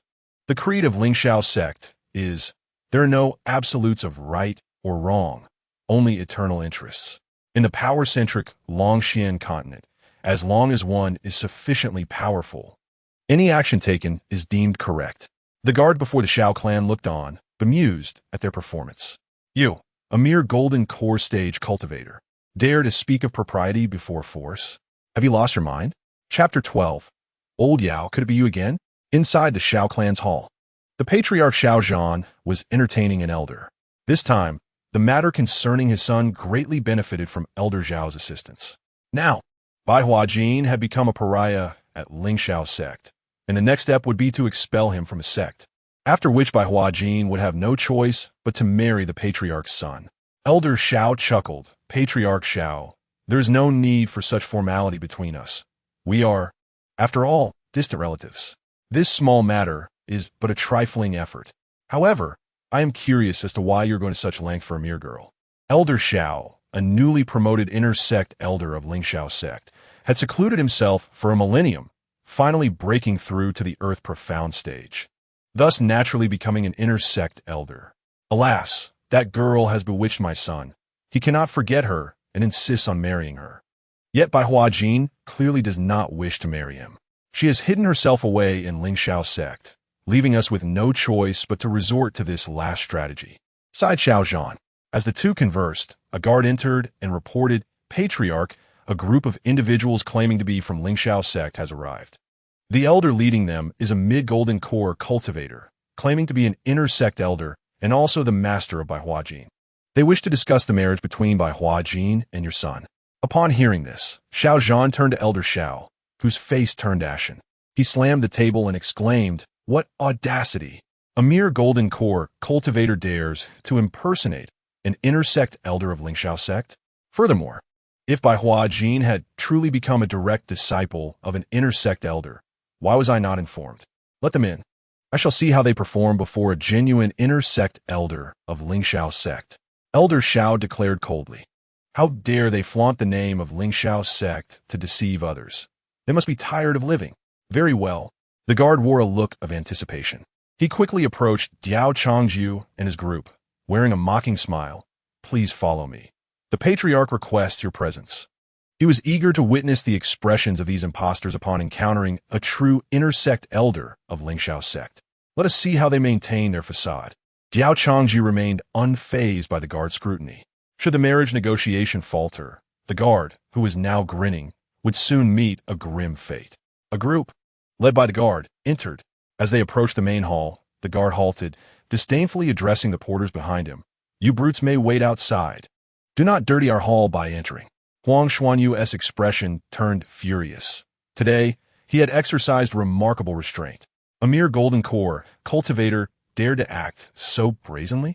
Regardless, once Diao Changju's matters were resolved, this guard was destined to perish. He must die. The patriarch of the Shao family could not save him, as he had proclaimed. Diao Changju understood Huang Xuanyu's sentiments and refrained from dissuading him. Adults must bear responsibility for their actions. For a guard tasked with overseeing the entrance to treat guests with such disdain, his demise was well-deserved. Huang Xuanyu and the others placed their burdens on the ground and began meditating outside the hall. The guard felt a wave of anxiety. After all, these were merely ordinary brutes. How could he be so unsettled? Little did he know that among those porters sitting cross-legged outside the hall, even the least powerful, Huang Xuanyu, was already at the Saint Infant stage, with numerous at the Earth Profound stage. A single individual at the Earth Profound stage could obliterate the Shao family multiple times over. The clan leader has arrived. The guard pushed open the hall's door, ushering in Diao Changju, Bai Huajin, Li Chenglu, Li Jianyuan, and Zui Mengsheng. The elder Shao, seated at a high position, cast a sidelong glance at the five, disdain etched across his face. Is this it? A foundation establishment cultivator, a golden core cultivator, and 3 pretenders dare to call themselves disciples of Lingxiao sect? Ridiculous. Huajin, it seems that in just a few short years, you have reached the foundation establishment stage. Xiaozhan warmly inquired of Bai Huajin, while introducing, "This is my master, Diao Changju, an inner sect elder of Lingxiao sect. This esteemed elder is Li Chenglu." When Bai Huajin attempted to introduce Li Jianyuan and Zui Mengsheng, she faltered, uncertain of their status within Lingxiao sect. "These two are my junior brothers." Diao Changju interjected with a smile. "Oomph." The elder Xiao scoffed coldly, remaining silent as he slowly sipped his tea. Continue the charade. How impressive it is that 2 inner sect elders from Lingxiao sect have arrived. Such bold claims. The name Diao Changju and Li Chenglu were unfamiliar to him. Seeing that the elder Xiao had no intention of exposing Diao Changju's deception, Xiaozhan feigned interest and continued to play along. "Ah, so it's elderly from Lingxiao sect. Please do take a seat." Xiaozhan acted as if taken aback. "No need. We can stand," Li Chenglu replied, positioning himself beside Diao Changju. Only Diao Changju took a seat, while Li Chenglu and Bai Huajin flanked him. Li Jianyuan and Zui Mengsheng stood silently behind Diao Changju, eyes closed, maintaining an unusual seriousness. Even Zui Mengsheng, typically fond of drink, stood upright like Li Jianyuan. Li Chenglu glanced at the elder Xiao. A mere Earth Profound initial stage. He must be the patriarch of the Xiao family. Diao Changju wished to avoid wasting time with Xiao Zhan and got straight to the point. Patriarch Xiao, we have come to annul the engagement between your son and my beloved disciple Huajin. She has no intention of marrying. She wishes to devote herself to her cultivation under my guidance. As for the resources previously wasted on Huajin, we shall return them tenfold. Just as Diao Changju was about to summon Huang Xuanyu and the others to bring in resources, a young man burst through the door, shouting, I, Xiaohua, will not withdraw from this marriage. Diao Changju's eyes narrowed. The youth was none other than by Huajin as fiancé. It was precisely because the engagement was with the Xiao family and that he bore the name Xiao Huahua that Diao Changju placed such importance on this annulment. As a reincarnated soul from Blue Star, the mere sight of someone surnamed Xiao, especially one named Xiao Huahua, triggered a sense of dread within him. System detects a child of destiny. Name, Xiao Huahua. Age, 21. Cultivation, Qi refining third layer. Fortune value, 10,000. Fortune summary. A mysterious, powerful spirit resides within the ring on Xiao Huahua's finger. After years of using his own cultivation to mend the spirit's soul, it has awakened. Under its guidance, Xiao Huahua's cultivation speed is extraordinary. I knew it. Yao Lao, could it be you again? Chapter 13, what are you? Warm reminder. The system will only alert regarding the children of destiny who are adversarial to the host. These children of destiny may pose certain dangers to the host. The host should strive to eliminate these children of destiny. Upon the death of an adversarial child of destiny, the host will gain all their fortune value. As Diao Changju absorbed the system's alerts, his eyes narrowed. This Xiao Huahua could not be allowed to live. He was well aware that those surnamed Xiao often had powerful allies. Just as Xiao Huahua finished speaking, the mysterious elder within his ring hastily advised, Disciple, do not act impulsively. These individuals are not to be trifled with. Master, you worry too much. They are mere impostors claiming to be from Lingxiao's sect. How formidable could they possibly be? The true intersect elders of Lingxiao's sect are seated above. Xiao Huahua scoffed. Xiao Huahua's refusal to annul the engagement stemmed from the mysterious elder recognizing by Huajin's unique constitution at first glance. Thus, he urged Xiao Huahua to do everything in his power to win her over. Once Xiao Huahua's cultivation improved, he could teach him alchemy, easily awakening by Huajin's constitution.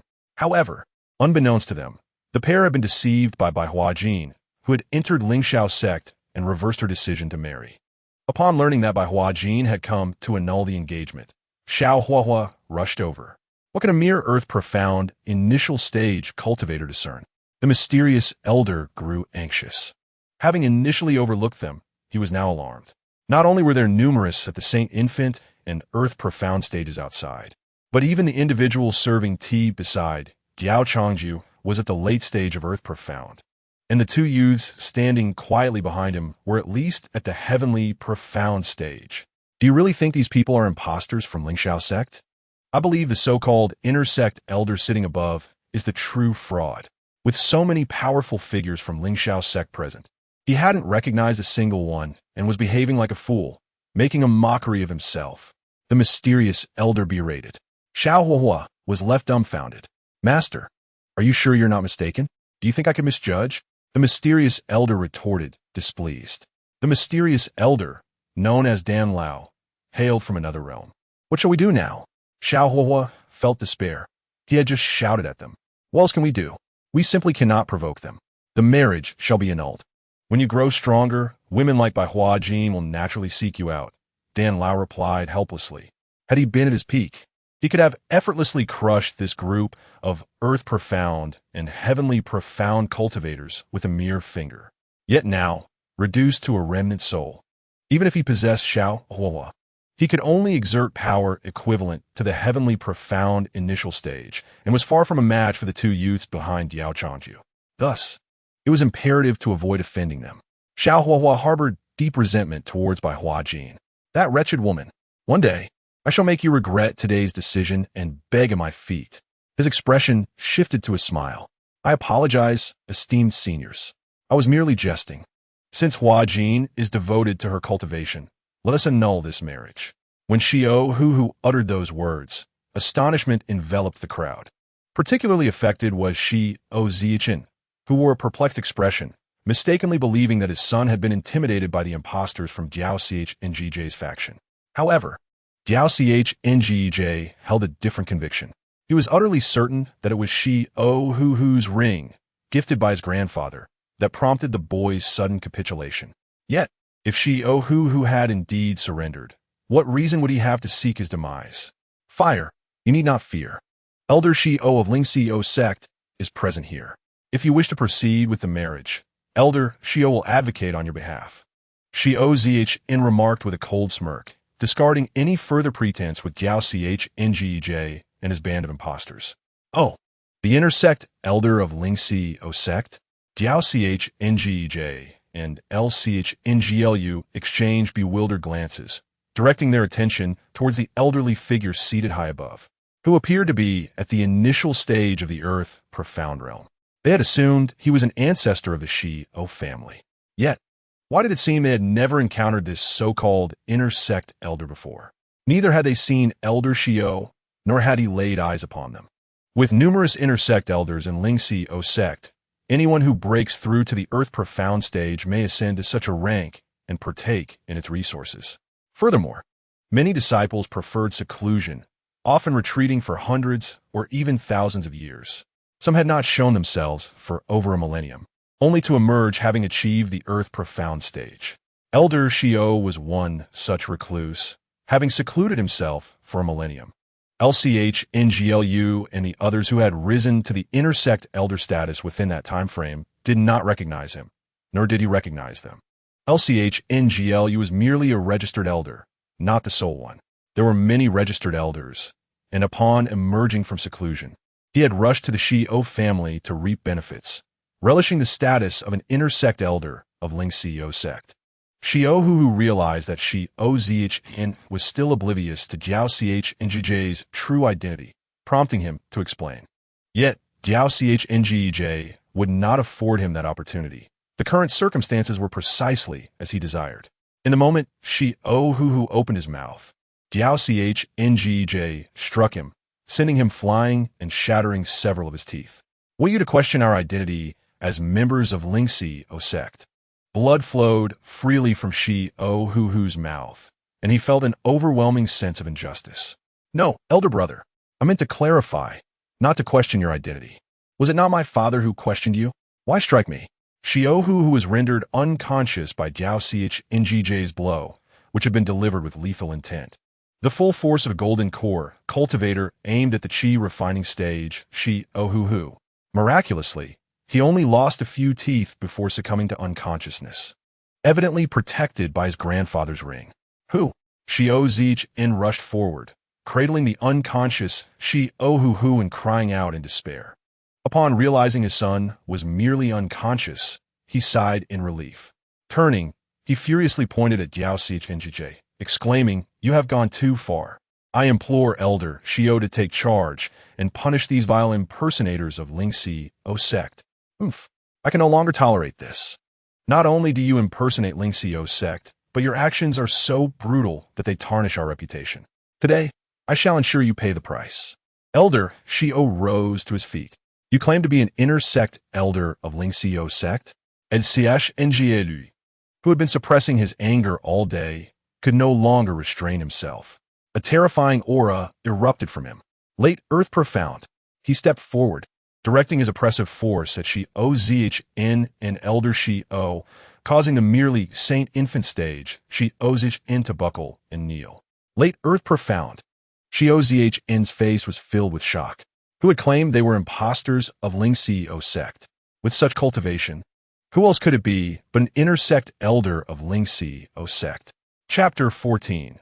The ancestor collapses Shi Zhin and turned his gaze towards Elder Shio, who now appeared pale and unwell, disbelief etched across his face. How could you, so young, have reached the late Earth profound stage? Lingxi sect forbids internal conflict among its members over trivial matters, unless one has committed an unforgivable act. Elder Shio, whose full name was Shi Zhin, was 5,000 years old and regarded as an elder of Lingxi sect. He hurriedly produced his identity token for Lchnglu to inspect. Once LCHNGLU confirmed Shi Ozhng's identity, he lifted the oppressive force and waved him aside. Warning, should you meddle in our affairs again, do not expect us to show any familial consideration. Very well. Shi Ozhng forced a smile as he quickly retreated to stand behind LCHNGLU, indicating his newfound allegiance. It was absurd to risk offending a young genius like LCHNGLU for the sake of a mere Xiao family. Furthermore, both belonged to Ling Xiao sect. Even if LCHNGLU's cultivation were not superior, his standing within Ling Xiao sect warranted Shi Ozhng's immediate defection from Shi Ozhn. Ling Xiao sect was known for its protective nature, presenting a united front regardless of right or wrong, which was one reason for its enduring legacy. Initially, Shi Ozhng had assumed LCHNGLU was an impostor, but upon realizing they were all allies, he swiftly chose his side.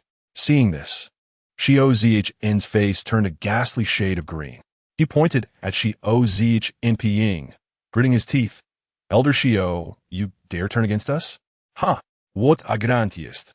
I have always been a member of Ling Xiao sect. If I were not to stand with Ling Xiao sect, would I align myself with your insignificant family? Shi Ozhng retorted defiantly. Despicable. Your Ling Xiao sect is truly tyrannical. Shi Ozhng seethed. How have we been tyrannical? Diao Changju replied coolly. First, your Xiao family bribed our inner sect elder, spreading rumors within the sect to tarnish the reputation of my esteemed disciple. Let's not even dwell on that matter. Secondly, I extended the courtesy of visiting your family to discuss the annulment of the marriage. Yet your family has treated us with such disrespect, leaving our hundreds of disciples to sit in the dirt and bask in the sun, even allowing 2 gatekeepers to mock them. Is this how your Xiao family treats guests? With a crash, Diao Changju hurled a teacup to the ground before Shi Ozhn. The cup shattered. Shi Ozhn felt a sense of vexation. How could he have known Diao Changju was indeed a member of Ling Xiao sect? Why did they all conceal their true powers? Had they not hidden their strengths, Shi Ozhn and his party would never have dared to treat them so disdainfully. Yet even so, Shi Ozhn gazed at the barely conscious Shi Ohu in his arms and still believed he was in the right. Even so, my son Shi Ohu has done nothing to offend you. Why must you severely injure him? Even if your Ling Xiao sect is one of the 4 great sects of the continent, that does not grant you the right to act so unreasonably. Do you not fear becoming the public enemy of the entire continent with such behavior? Shi Ozhn bellowed, his eyes bloodshot with rage. Shi Ozhn's words held truth. If Ling Xiao sect were to arbitrarily harm others, today it was him, tomorrow it could be anyone. Such actions would indeed incite the public's ire across the continent. After all, no one wished to be assaulted by Ling Xiao sect while strolling down the street for no reason. Before you severely injure my son, at least provide a reason. He has only just arrived and has not even uttered a few words. How can you justify inflicting such harm upon him for merely questioning your identity? Shi Ozhn shouted furiously at Diao Changju. Will you to point your finger at me and shout? LCHNGLU interjected, his voice booming. Bihu Jin felt a sweet sensation in her heart, pondering if Diao Changju's harshness towards Shi Ohu stemmed from jealousy over his engagement to her. The sudden increase in the subjugation value of this little green tea is rather perplexing to Diao Changju. Rising to his feet, he asserted with righteous fervor. Do you seek a reason? I shall provide one. I discerned at a glance that Xiao Huahua is not a sound mind. His original spirit has been seized by a malevolent entity. I am merely ridding the world of a menace. Upon hearing this, a wave of confusion washed over the crowd, including Li Chonglu and others, who failed to notice anything amiss with Xiao Huahua. How could Diao Changju perceive such an anomaly? Brother, your reasoning is exceedingly strained, retorted Xiao Huahua's grandfather, his expression darkening. Could it be that this mere Jindan stage practitioner had detected his presence? Absolutely not. Even a Huashan stage cultivator would struggle to uncover him. Nonsense. I know my own son. How could I be unaware if he had been possessed? Do not presume that our Xiao family is easily bullied. If Ling Xiao sect does not provide us with an explanation today, this matter shall not be resolved. Xiao Zhanzai, at the Shengying stage, was no match for Li Chonglu. although Xiao Huahua was merely at the third layer of qi refining now, 3 years prior. He had been a prodigy at the Jindan stage. The reasons for his decline were unknown, yet they firmly believed that once Xiao Huahua regained his strength, he would lead the Xiao family to the pinnacle of the continent. As Xiao Zhan crushed the jade pendant, a terrifying aura emanated from deep within the Xiao family, signaling the presence of a peak D Xian stage cultivator. Who dares to cause trouble in my Xiao family? An elder, with a cold demeanor and hands clasped behind his back, soared into the hall with an air of superiority. Upon sensing the elder's aura, Xiao Zhan's expression turned frenzied. He had not anticipated that the ancestor would have advanced further, now reaching the pinnacle of the Dixian stage. His confidence surged. They were doomed for daring to create chaos in the Xiao family. Diao Changju and his companions remained unfazed, even displaying a hint of mockery. In contrast, Bai Huajin's face turned pale as she clutched Diao Changju's arm tightly, seeking solace.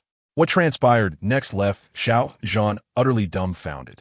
Just as the proud ancestor of the Xiao family soared into the hall, he unexpectedly fell face first, crashing to the ground in a most undignified manner. Outside the hall, Huang Xuanyu and his companions no longer concealed their cultivation levels, releasing their full pressure. Hundreds of D Xian stage cultivators, including dozens at the peak of the D Xian stage, surrounded the area. Xiao Zhan's face turned ashen as he collapsed to the ground. The Jindan stage guard who had previously mocked them was now trembling, his legs weak with fear. Heavens! I just insulted this group of formidable D Xian stage experts and ridiculed them for sitting on the floor under the scorching sun.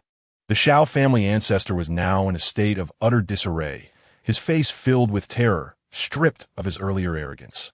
Under the overwhelming pressure of hundreds of D Xian stage cultivators, he found himself powerless, awaiting his doom. Seniors, you misunderstand. I am not a member of the Xiao family. I have no ties to them. I was merely passing through. The ancestor, wishing to purge his descendants, regretted not assessing the situation before acting. Now, his sole desire was to escape with his life, indifferent to the fate of Xiao Zhan and the others. If they perished, so be it. As long as he survived, he could find another place to remarry and bear sons, thus establishing a new Xiao family. Old ancestor, you. Xiao Zhan's face turned ashen, realizing that his ancestor was such a coward.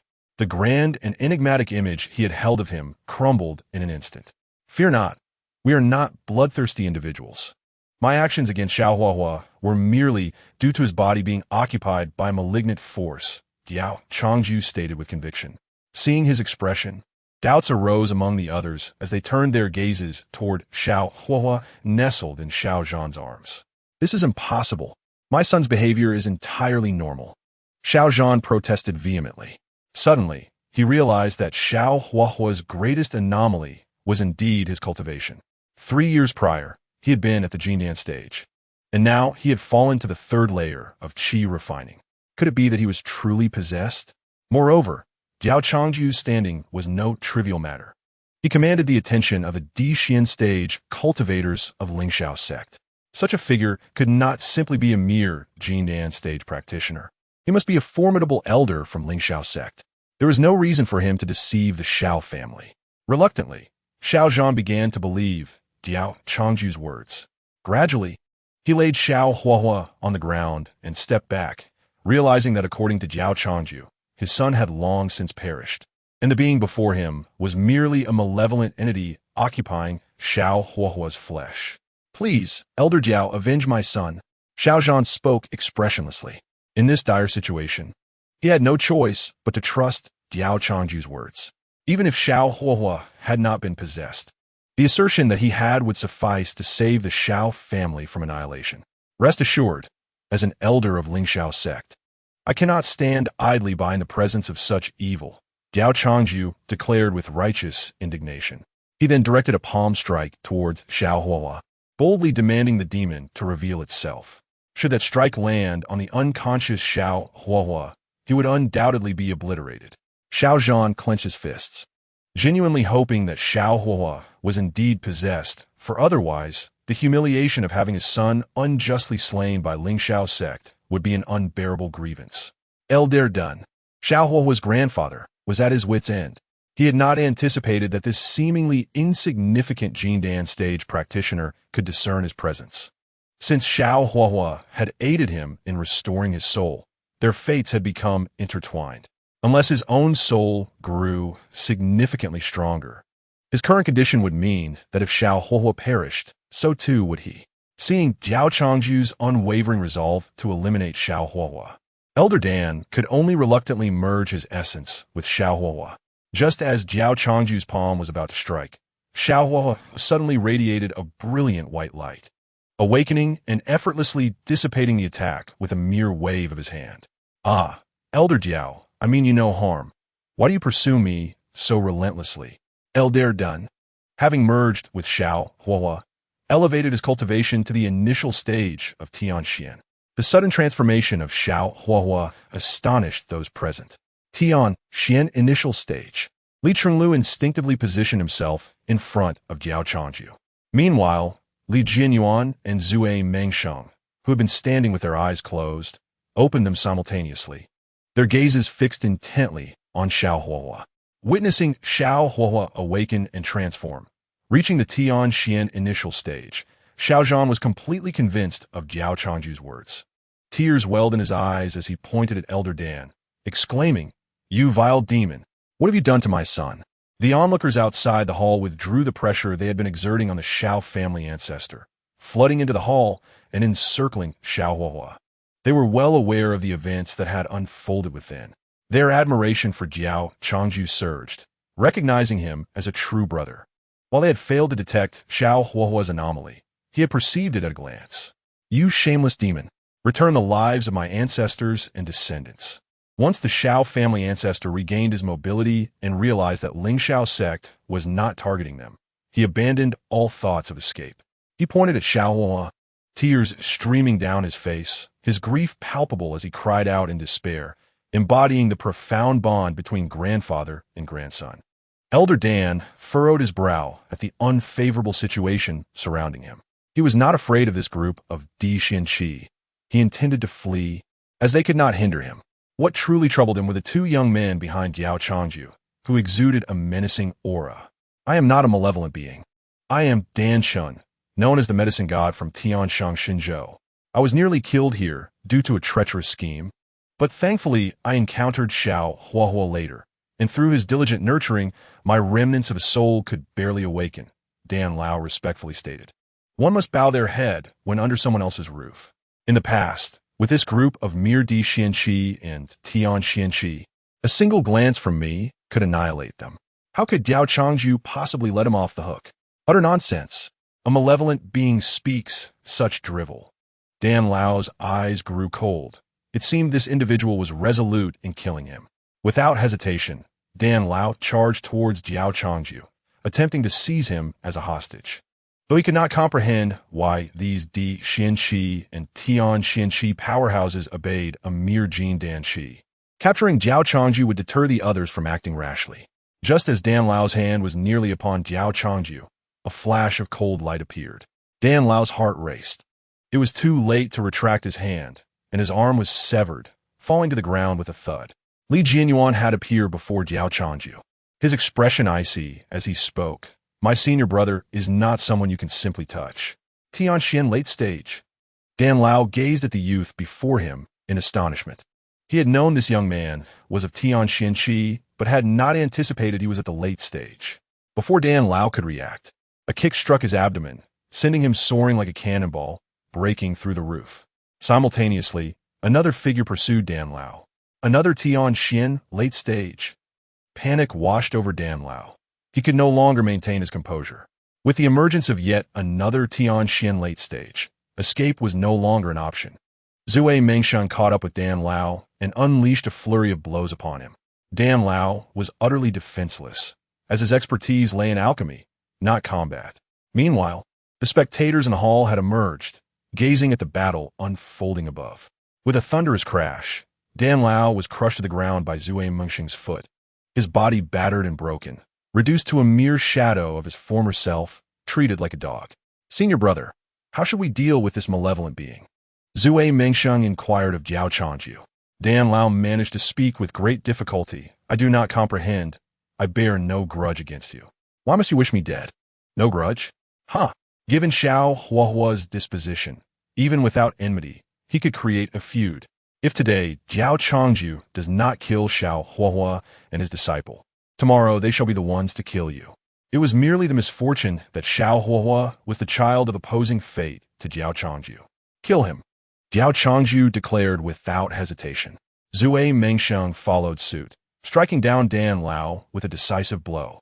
Both Dan Lao and Xiao Huahua turned to dust, dead beyond revival.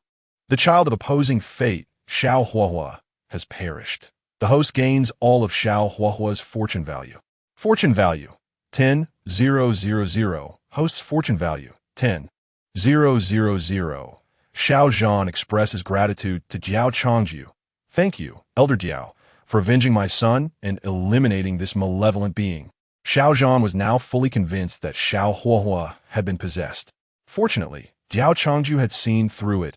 Otherwise, he would have been deceived into treating the malevolent being that killed his son as a beloved child. It was a trivial matter. I usually do not meddle in affairs. But when encountered, I cannot turn a blind eye. Diao Changju replied nonchalantly, though internally he found amusing. Poor Xiao Huahua, I have slain you, and your father still expresses gratitude. To show appreciation, I wish to prepare a banquet to reward everyone. At that moment, the elder of the Xiao family smiled. Ling Xiao sect is one of the 4 great sects. Moreover, Diao Changju holds considerable influence over many powerful figures in Ling Xiao sect. His status must be cultivated. Diao Changju waved his hand, saying, "There is no need for a banquet. We came solely to assist my disciples' annulment of engagement. We at Ling Xiao sect are not unreasonable. These resources represent tenfold of what you previously expended on my disciple. Accept them as compensation for the annulment. Killing someone's son and still feasting in their home? That crosses the line." The Xiao family dared not refuse and could only nod in agreement. They then departed.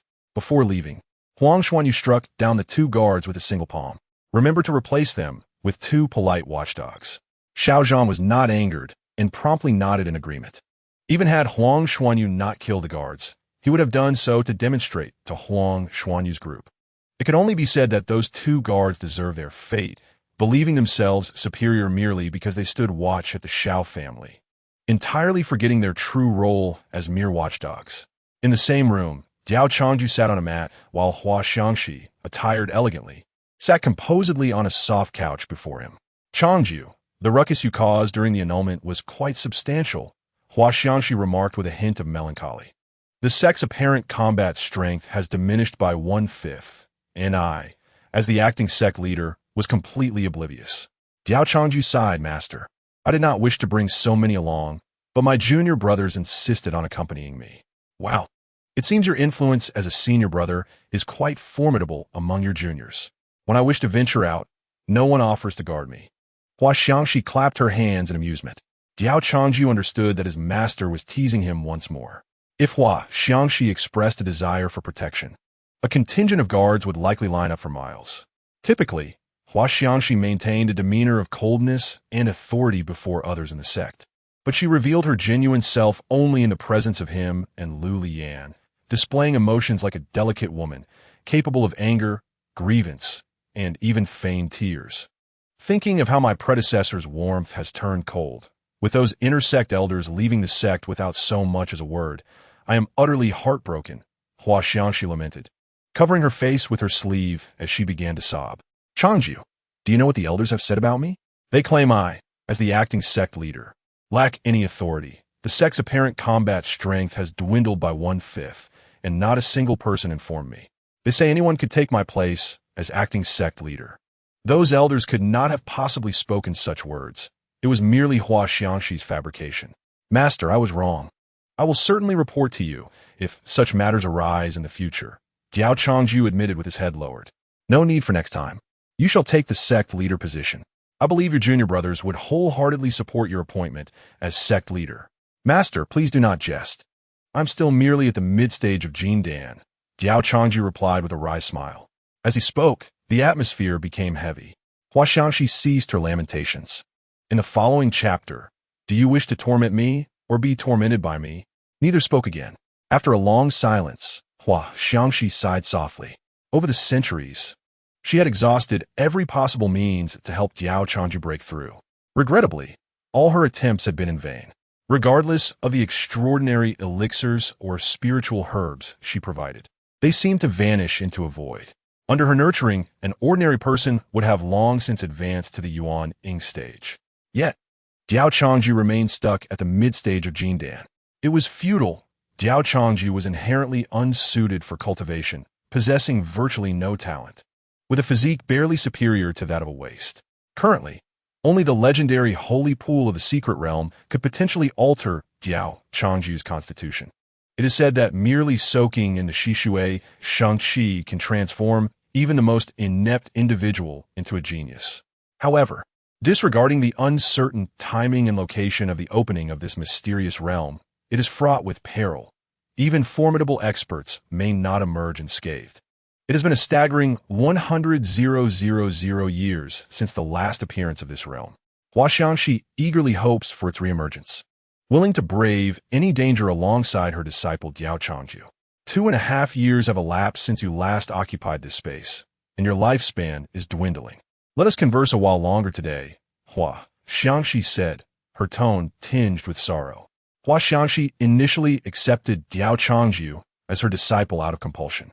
In the beginning, she harbored no affection for him, as no master relishes a disciple who fails to grasp the teachings. Yet, Diao Changju has a knack for crafting delightful trinkets and games, alleviating the monotony of her rigorous training. Gradually, she shed her prejudice against this seemingly inept disciple and began to regard him as her own. While Diao Changju may lack in cultivation, he excels in bringing her joy. Witnessing Hua Xiangxi's pained expression stirred within him an impulse to reveal his system's secrets, to alleviate her sorrow. However, he restrained himself, for such matters must remain undisclosed. If one were to ponder who holds the closest bond with Diao Changju, apart from his parents and Liu Liyan, it would undoubtedly be Hua Xiangxi. Regrettably, Liyan is currently in seclusion. Otherwise, the trio could engage in a game of Do Diju. Hua Xiangxi lamented. She maintained that Liu Liyan was in seclusion, but she and Diao Changju could still partake in various games. Diao Changju chuckled, asking if she preferred a game in which he would dominate or one where he would be at her mercy. They could indulge in both, she replied with a smile, adding that he should show no mercy in their game, as she would not hold back either. Hua Xiangxi possessed exceptional talent in Gamoku, never having lost. Yet her skills in Xiangqi were abysmal, often resorting to underhanded tactics. Just don't let your face turn red, she warned. Thus, they spent the day engaged in these games. After Diao Changju departed, Hua Xiangxi sighed, pondering that this might be her final meeting with him. After all, there exists a distinction between genders, and regardless of their master-disciple bond, Diao Changju could not frequently visit her. No one knows when his final moment will arrive, but it cannot exceed 7.5 years. Within this time frame, he could meet his end at any moment. Master, where have you gone? I haven't seen you all day. How did you end up here? Diao Changju queried, perplexed. I took the liberty of moving here. You aren't upset, are you? Bai Hua Jin replied, her tone imbued with a hint of grievance. I have no objections, but what of the other disciples in the sect? Are you not concerned about their opinions? Diao Changju comfortably wrapped his arms around the slender waist of this little green tea. Previously, she had cared deeply about her reputation within the sect, treating Diao Changju as a stranger in front of others. Those people constantly point fingers at me. I could no longer endure it, so I decided to reside here with you. Where is comfortable, she huffed. Following certain events, her reputation within the sect had plummeted. Comfortable, is it? Diao Changju inquired, pulling Bai Hua Jin closer. Master, you are insufferable. She pouted, her cheeks flushed as she playfully struck his chest with her small fist. 2.5 years slipped by in this carefree manner between Diao Changju and Bai Hua Jin. Presently, Bai Hua Jin's loyalty had surged to 90. Moreover, under the continuous nurturing of Diao Changju's extraordinary elixirs, she had finally activated her Liu holy body a year prior, exhibiting a rapid and formidable advancement in cultivation, currently reaching the Yuan Ying stage. This remarkable progress captured the attention of the inner elders of Lingshao's sect, all pondering why Bai Hua Jin had ascended so swiftly. Just 2.5 years ago, she was merely at the foundation establishment stage, when Huang Xuanyu, and others recalled that she was Diao Changju's personal disciple. It seemed entirely reasonable, for Diao Changju held a significant status in their eyes. While he may struggle with his own cultivation, he excelled at guiding others, with many juniors breaking through barriers after hearing just a few words from him. This is precisely why Diao Changju is so highly esteemed by Huang Xuanyu and his peers. On a mountain peak, Diao Changju sat at a stone table in the courtyard, sipping tea.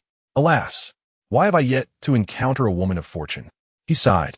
Over the years, he had attended the sect's annual recruitment assessments, but had found not a single fortunate maiden. This situation is untenable. As he sensed his own stagnation at the late golden core stage, he sighed again, lamenting the ineffectiveness of his broken chaos divine body, which had only been restored to 1/10 of its potential. According to the system, the restoration must reach at least 1/5 for proper cultivation. Otherwise, 1/10 renders it utterly useless. Though the system's fortune mall allows for the purchase of cultivation levels with fortune points, this is a last resort. The mall offers numerous valuable items, but purchasing cultivation levels is the most disadvantageous. To ascend from the late golden core to Yuan stage, the price is set at 50,000 fortune points. Currently, he possesses only 5,000. Meanwhile, Bai Huajin's fortune points have surged from 10,000 to 40,000 alongside her cultivation breakthrough. Based on her loyalty value of 90, Diao Changju could utilize 90 of Bai Huajin's fortune points, amounting to 36,000. Whether this would suffice for Diao Changju's advancement to the Yuan stage remains uncertain. Spending 50,000 fortune points on cultivation seems unwise. Chapter 18. I am prepared. Master, I have found something wonderful, she exclaimed, her excitement palpable as she approached Diao Changju, gingerly producing a spirit mushroom. Diao Changju was taken aback upon seeing the mushroom. Little Bai Huajin, this is a 50,000-year-old spirit mushroom. Where did you unearth it? In this world of cultivation, a 50,000-year-old spirit mushroom is exceedingly rare, known for its vast medicinal benefits, whether consumed raw or used in alchemy. The demand for spirit mushrooms is immense, with those over 1,000 years old fetching astronomical prices, let alone one that is 50,000 years old. I found it in a secret realm, Bai Huajin replied proudly. You ventured into those dangerous secret realms again? Diao Changju questioned, aware that she lacked for cultivation resources, yet still sought treasures in perilous places, presenting her finds to him at the earliest opportunity. Diao Changju pulled Bai Huajin into his embrace. Master, what are you doing?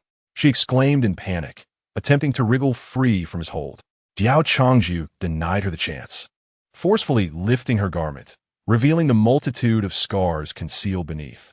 Notably, 3 deep claw marks marred her otherwise smooth back, wounds that seemed to have been inflicted by a sacred spirit stage creature. Though Bai Huajin, endowed with fortune, faced no mortal peril in encounters with sacred spirit creatures, she still bore the brunt of physical injuries. Diao Changju gently caressed the claw marks on her back, asking with concern, does it hurt? As Bai Huajin lay across his lap, she shivered at the touch, inhaling sharply. It doesn't hurt, she replied with a beaming smile. What a foolish girl, he thought, then addressed the system, exchanged for a bottle of premium healing balm. The price for the exquisite healing medicine is 1,000 Qi Yuan value. Will the host exchange it? Exchange, Diao Changju said without hesitation. Exchange for exquisite healing medicine successful. Diao Changju applied the medicine on Bai Huajin's wounds. It hurts, master, please be gentler. Bai Huajin trembled, looking pitiful. Now you know pain? How many times have I told you not to rush into those perilous secret realms? The items you brought back, I've consumed countless of them before, and they were of no use to me. Diao Changju spoke with a deep tone. In the end, he had to waste his Qi Yuan value to exchange medicine for her. If he had not exchanged the system's medicine for her, but relied solely on the sect's medicine, the injuries left by the holy spirit-level monsters on her body would take weeks to heal. But master, your time is running out, and I want to do something for you, Bai Huajin said softly, lowering her head. She was an orphan without parents, and in her eyes, Diao Changju was her only family. Whenever she thought about the little time Diao Changju had left, her heart was filled with anxiety. Once, She wished for Diao Changju to pass away sooner to be free. Now, she did not want him to die. She understood that Diao Changju had tried every miraculous elixir. Yet she still held on to hope, thinking that perhaps she might find something useful for him in those dangerous secret realms. Diao Changju paused in applying the medicine, then silently continued. The two remained silent until Diao Changju had treated all of Bai Hua Jin's wounds. He then patted her to get up. Bai Hua Jin happily moved her body and exclaimed, "Master, your medicine is truly miraculous. I feel my wounds no longer hurt. Little Bai Hua, I have broken through to the late golden core stage, which extend my lifespan by another 50 years. You must not engage in such reckless behavior anymore." Diao Changju said calmly. He had initially intended to conceal his true cultivation level, but he feared that if he continued to hide, he would run out of Qi Yun value for this little green tea flower. Bai Hua Jin was taken aback, then joyfully leaped into Diao Changju's arms, exclaiming, "That's wonderful. Master, you finally broke through. That's amazing." She held on to Diao Changju tightly. Diao Changju patted her little head, intending to tell her to stop taking risks. "It must be all my doing. Those miraculous elixirs worked for you, Master. I will continue to venture into those secret realms," Bai Hua Jin said proudly. Diao Changju's expression darkened, and he pressed Bai Hua Jin down onto his lap, raising his hand. Slap, slap, slap. He gave her a good thrashing. "You still want to go to the secret realm? If you do, my Qi Yun value will plummet to negative. I don't care. I'm tired now." Bai Hua Jin snuggled like a little kitten in Diao Changju's arms, closing her eyes. Diao Changju kissed her forehead and said, "Then sleep a little longer." "Huh? No, Master. Why are you getting up so soon?" "I'm all ready. I was already preparing to get up. You were the one daydreaming." Truly, the wine does not intoxicate the beauty, but the beauty intoxicates herself. He was merely checking her injuries. A day later, "Master, are you really not going to tell the others about your breakthrough?" Bai Hua Jin asked while making tea. "What is there to tell? I will mention it when I break through to the nascent soul stage," Diao Changju replied. Just then, Hua Xiangxi sent a message, urging him to visit her immediately. Before he left, Diao Changju warned Bai Hua Jin not to sneak off to any secret realms while he was away, or else he would hang her up and beat her. Blushing, Bai Hua Jin quickly nodded. Chapter 19, Voluntary Submission Value 100. As soon as Diao Changju arrived before Hua Xiangxi, he heard the laughter of women coming from inside the room. "Xiangxi, it's been years. Your little hands feel so soft, and they've grown quite a bit. Don't touch. Be serious. Changju is here." Upon hearing the voices, Diao Changju realized that the old lecherous sect leader from He Huan's sect was taking advantage of his master again. Just as he was about to knock on the door, it swung open. His gaze fell upon the two beauties on the soft couch, and he was momentarily stunned. The floor was strewn with dazzling white petals. A delicate hand was caressing Hua Xiangxi's enticing figure. Upon seeing Diao Changju, Hua Xiangxi's face turned crimson, and she angrily said, "Changju, how could you barge in without my permission? I didn't push the door open. It opened by itself. My apologies, I'll step out." "Step out? You've already seen everything. Besides, I opened the door." The stunning woman atop Hua Xiangxi giggled seductively. Her name was Shi Ningmen, the sect leader of He Huan's sect, one of the four major sects alongside Ling Xiao sect in Longxian continent. Shi Ningmen was a close friend of Hua Xiangxi, often visiting her at Ling Xiao sect to play, taking liberties with her while bathing and sleeping together. She also enjoyed playing mahjong with Diao Changju, Liu Liyan, and Hua Xiangxi. Shi Ningmen was as beautiful as Liu Liyan, Hua Xiangxi, and Bai Hua Jin. She was regarded as the #1 beauty of Longxian continent, while Hua Xiangxi was considered the second. The reason Shi Ningmen held the title of first was due to her position as the sect leader of He Huan's sect, which conferred considerable prestige. Thus, she was ranked first by everyone. While Diao Changju was unsure whether to exit or remain, the system's prompt echoed in his mind. Detected Qi Yun daughter, name, Shi Ningmen, age, 3000, cultivation, early heavenly mechanism, Qi Yun value, 500,000, physique, water spirit body, inactive, Qi Yun summary. The water spirit body is an auxiliary to the chaos divine body. When the water spirit body appears, the chaos divine body will emerge within 3,000 years. Unique physique, Only one can exist in the world. Ding. Congratulations to the host for acquiring the Chi Yun daughter with voluntary submission for the first time. A grand gift pack is being issued. The host cultivation level has risen from late golden core to early nascent soul. Who is voluntarily submitting? Diao Changju was bewildered. She named submission value. 100 system. Are you joking? How could she voluntarily submit? The submission value is even 100? On what grounds? Diao Changju recalled that his only interactions with Shi Ningmen were in games. Every time she came to find Hua Xiangxi to play, he would merely join for the numbers. Their conversations were minimal. Could it be that she has some peculiar affection for me? Is it because she finds this wrinkled old man appealing?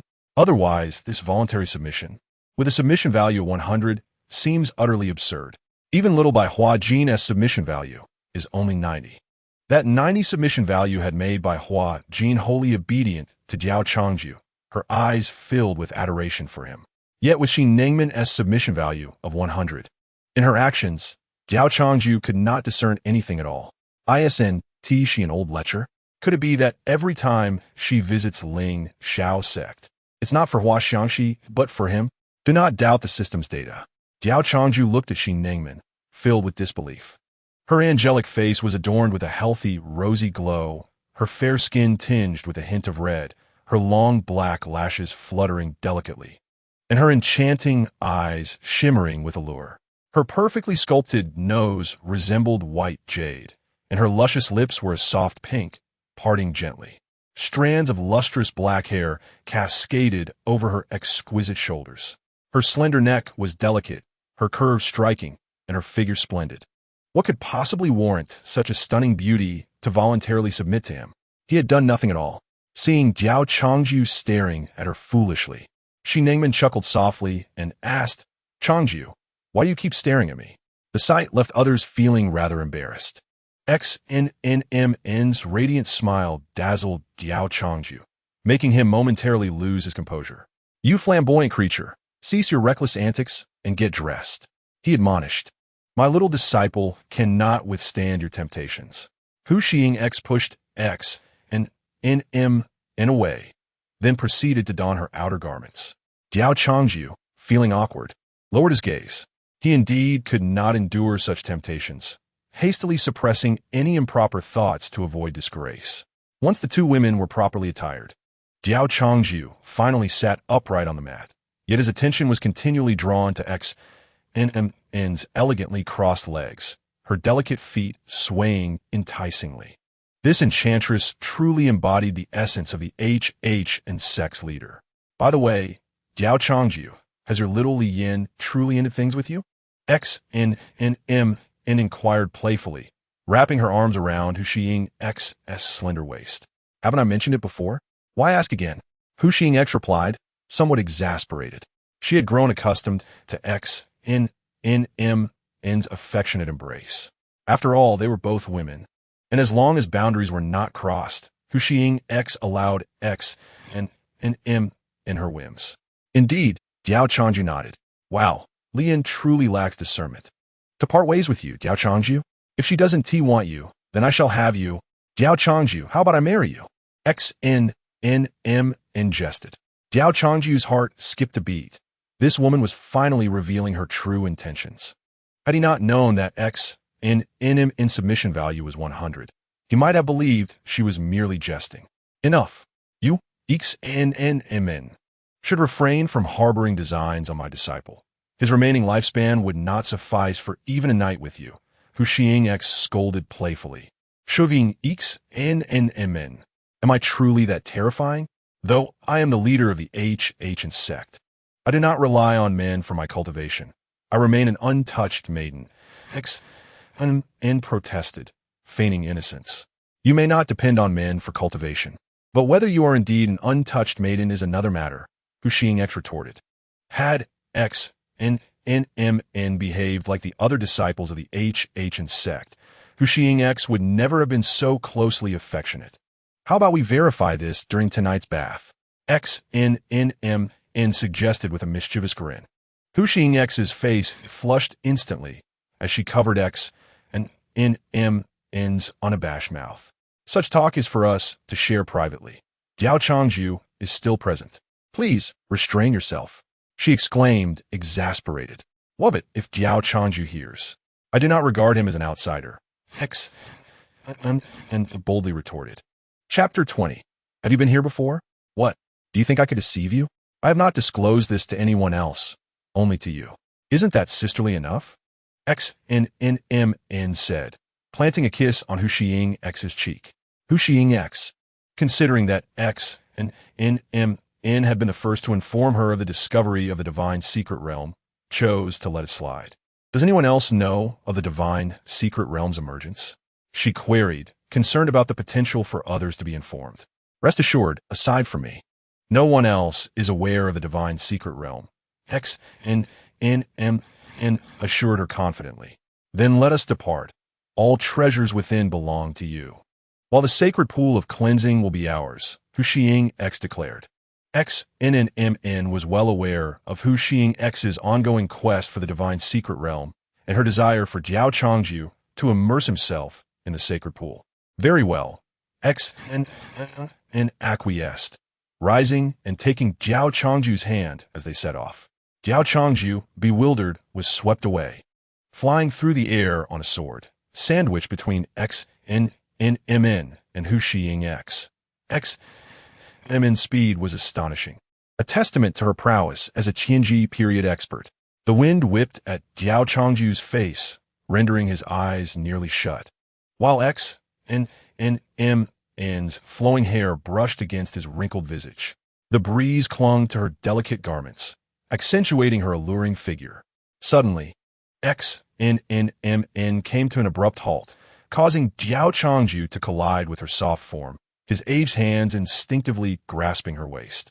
Their bodies pressed closely together, radiating warmth. Hu Xiying X, following behind, was caught off guard and gently crashed into Diao Changju's back. Flushed with embarrassment, she quickly distanced herself from him. XNNMN, could you not fly so recklessly? Hu Xiying X complained, her face tinted with annoyance. Did you not see the flock of white cranes ahead? I must protect them. Had I not braked, they would have perished. XNNMN defended herself, though her face was flush with an unspoken embarrassment, her gaze lingering on Diao Changju's hands around her. Diao Changju, still reeling from the suddenness of it all, clung tightly to XNNMN. It was at this moment that Hu Xiying X noticed his actions, and in a fit of shyness, she playfully tapped his head. Diao Changju, are you not going to release XNNMN? She chided. Diao Changju, realizing his faux pas, quickly let go. Hu Xiying X, now aware of the situation, grew increasingly concerned that XNNMN showed no resistance, further convincing him of her submission's authenticity. Had it been any other woman, he would have faced a severe reprimand. Fear not, Diao Changju. Should you feel unsteady, you may hold onto my waist. XNNMN teased with a light laugh. Hey, XNNMN, do you think I am invisible? Husi nei vito, bemut. She dismissed XNNMN's words as mere jest, knowing that a woman as remarkable as XNNMN would never find appeal in someone so aged and worn. As they continued, XNNMN executed several more abrupt stops, but this time, both Diao Changju and Hu Xiying X were prepared, avoiding the chaos of the initial encounter. Hu Xiying X began to suspect that XNNMN was deliberately braking. However, each justification offered by XNNMN appeared reasonable. Moreover, her sudden stops only seemed to benefit Diao Changju, leaving Hu Xiying X to ponder whether XNNMN's motivations lay in inviting his touch. This notion seemed entirely implausible. After a bumpy journey, the trio finally arrived at their destination, a secluded forest on the edge of the Longxian continent. The desolate surroundings made it difficult for anyone to surmise that they had stumbled upon the elusive divine secret realm. As XNNMN led Diao Changju and Hu Xiying X toward the entrance, Hu Xiying X hesitated. XNNMN, are we truly entering without any preparation? She inquired, her concern palpable. It is said that the divine secret realm is fraught with peril, inhabited by high-level magical beasts possessing intelligence. Well, what do you propose we do? XNNM and replied nonchalantly. Nearby, a middle-aged man, perched in a tree, overheard their conversation and smirked disdainfully. How naive. Do you think you two, mere TNG period and Jindan period cultivators, can simply waltz into the divine secret realm and seize treasures? I, known as the Great Emperor Liu Liyan, am at the early stage of the transformation stage and do not dare to enter recklessly. The Great Emperor Liu Liyan, an ancient being who had roamed the Longxian continent for thousands of years, had discovered the divine secret realm shortly before the arrival of X and MN, Diao Changju, and Hu Xiying X. Despite the myriad treasures and elixirs within, he chose to meditate nearby, ensuring that he regained his peak condition before venturing into the realm, aware of the countless dangers that lurked within. As he restored his peak condition and was about to enter, X and MN, DOCH Ing J, and Hu 11 Ing X arrived. The composed HOTI and DD decisively chose to conceal himself and observe the situation. Should we activate any defenses before proceeding? Hu 11 Ing X expressed her concern. Is it really necessary to complicate matters? Everything will be fine with me here. XNNMN declared as she walked straight in. DOCH Ing J and Hu 11 Ing X exchanged glances and hurriedly followed. DOCH Ing J was not worried about safety. After all, both Hu 11 Ing X and NMN were daughters of fortune, and following them would only lead to opportunities. Witnessing the trio casually entering the mysterious realm, HOTI NDD scoffed, mocking three naive little children. Since you are so fearless, I shall conceal my presence and follow behind as your vanguard. HOTI and DD masked his aura and entered the mysterious realm as well. Once inside, a blinding white light enveloped them, revealing a vibrant forest filled with chirping birds and fragrant flowers under a radiant sun. Hu 11 Ing X, gazing at the azure sky, pondered, why does this feel like an entire miniature world? Indeed, it is a small world. XNNMN stretched lazily before DOCH Ing J, her perfect form on display. But given its vastness, I have no idea where the X Su SH Ing CH is located. Each moment spent here is fraught with danger. Hu 11 Ing X fretted. We merely need to traverse this forest to reach that palace, and we will find the X Su SH Ing CH. XNNM in Pointe de Red. How do you know this? In NMN. Have you been here before? Husi ne Quistin. Her expression filled with doubt. XNNMN's heart raced, almost revealing her secret. Because our HUNZ Ing has had predecessors who emerged from this mysterious realm and documented a map of its interior, allowing me to ascertain its general location. She explained with a laugh. Now that we know the location of the X Su SH Ing D, we shall save considerable time. Let us proceed. XNNMN Bikoned. Hu 11 Ing X remained vigilant, scanning their surroundings as they moved slowly. She realized her spiritual awareness was ineffective here, relying solely on her eyesight and hearing. DOCH Ing J followed closely behind X and NMN, feeling powerless with his current cultivation level. Shortly after entering the forest, a pack of wolf-like magical beasts appeared before them, seemingly unaware of their presence as they slept soundly. These are peak late-stage tribulation beasts. Hu 11 Ing X whispered, her face pale. They were merely at the celestial mechanism stage and stood no chance against such formidable opponents. XNNMN chuckled, unfazed, and exclaimed, why are you so anxious, Xing X? Chill, keep your voice down. 11 NG X urgé, alarmed, quickly covering X NNM Nesmut. She peered nervously at the group of slumbering beasts, relieved to see no signs of awakening. If they were to rouse the beasts, their fate would be sealed. DOCH Ing J, relying on his lower cultivation, had already resigned himself, simply following the two women wherever they went. XNNMN pried Hu 11 Ing X's hand away and grinned. Look at you so tense. These beasts are known as slumbering wolves. Once they fall asleep, they remain oblivious even to being slain. Approaching one of the beasts, XNNMN kicked it lightly, proclaiming, see, not even a flicker of response. Hu 11 Ing X, witnessing the beast continue to snore, believed her words and laughed. How can such foolish beasts exist in this world? Diao Changju, intrigued, joined in, giving the beast a hearty kick and exclaiming, "Incredible! I've never encountered such a dim-witted creature before. Master, would you care to try kicking it as well?" "Me? I suppose I shall give it a go." Who 11X, seeing Diao Changju's actions, felt tempted. Cautiously, she approached the beast and kicked it gently, receiving no reaction. "All right, let us move on.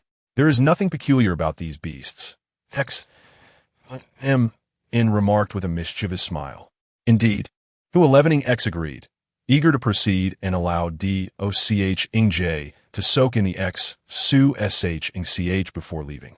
Not long after the trio departed, the beast that had been kicked opened its eyes, glanced at their retreating figures, and then closed them again. Shortly thereafter, HOTINDD emerged from the nearby bushes. Approaching the beast, he burst into laughter. "I cannot believe such foolish creatures exist. I must give a proper kick." Upon entering, he realized his spiritual awareness was ineffective and had stealthily followed the trio. Having overheard Diao Changju's words, he became intrigued by the slumbering wolves. Having lived for thousands of years, this was his first encounter with such a peculiar species. The thought that they remained asleep even when slaughtered thrilled him, and without hesitation, he kicked the beast, shouting, "Remember, slumbering wolf, it is I, HOTINDD, who has kicked you." Following his kick, a sense of foreboding washed over him as he noticed the previously slumbering beasts awaken and rise. Their eyes fixed upon him. HOTINDD rubbed his eyes, convinced he was hallucinating. "Didn't they say these slumbering wolves remain unconscious even when slaughtered? Why do they all wake up when I kicked one?" His complexion paled, realizing the danger he faced against dozens of peak late-stage tribulation beasts, even as a nascent god. "Weren't you supposed to be slumbering? Why have you awakened?" HOTINDD retreated a few steps, pointing at the beasts, panicking. "I am no mere slumbering wolf. I am a TING and SH and Ling. Will you to dare kick me?" One of the beasts bellowed, speaking in human tongue. "What species is that?" He had never heard of such a creature. "What does my species matter? You dare to kick me. Brothers, seize him." With a wolfish howl, the horde surged toward HOTINDD. "You're HOTINDD, are you?" XNNMN sensed the commotion and smirked. "And NMN, what are you laughing at?" Who 11X, highly tense, questioned her with curiosity. "I just recalled something amusing." XNNMN replied with a smile. Who 11X furrowed her brow, urging, NNMN, can you focus? We are in a perilous place. The mysterious realm, where one misstep could lead to death. "All right, I shall concentrate," XNNMN promised, steering her thoughts away from distractions.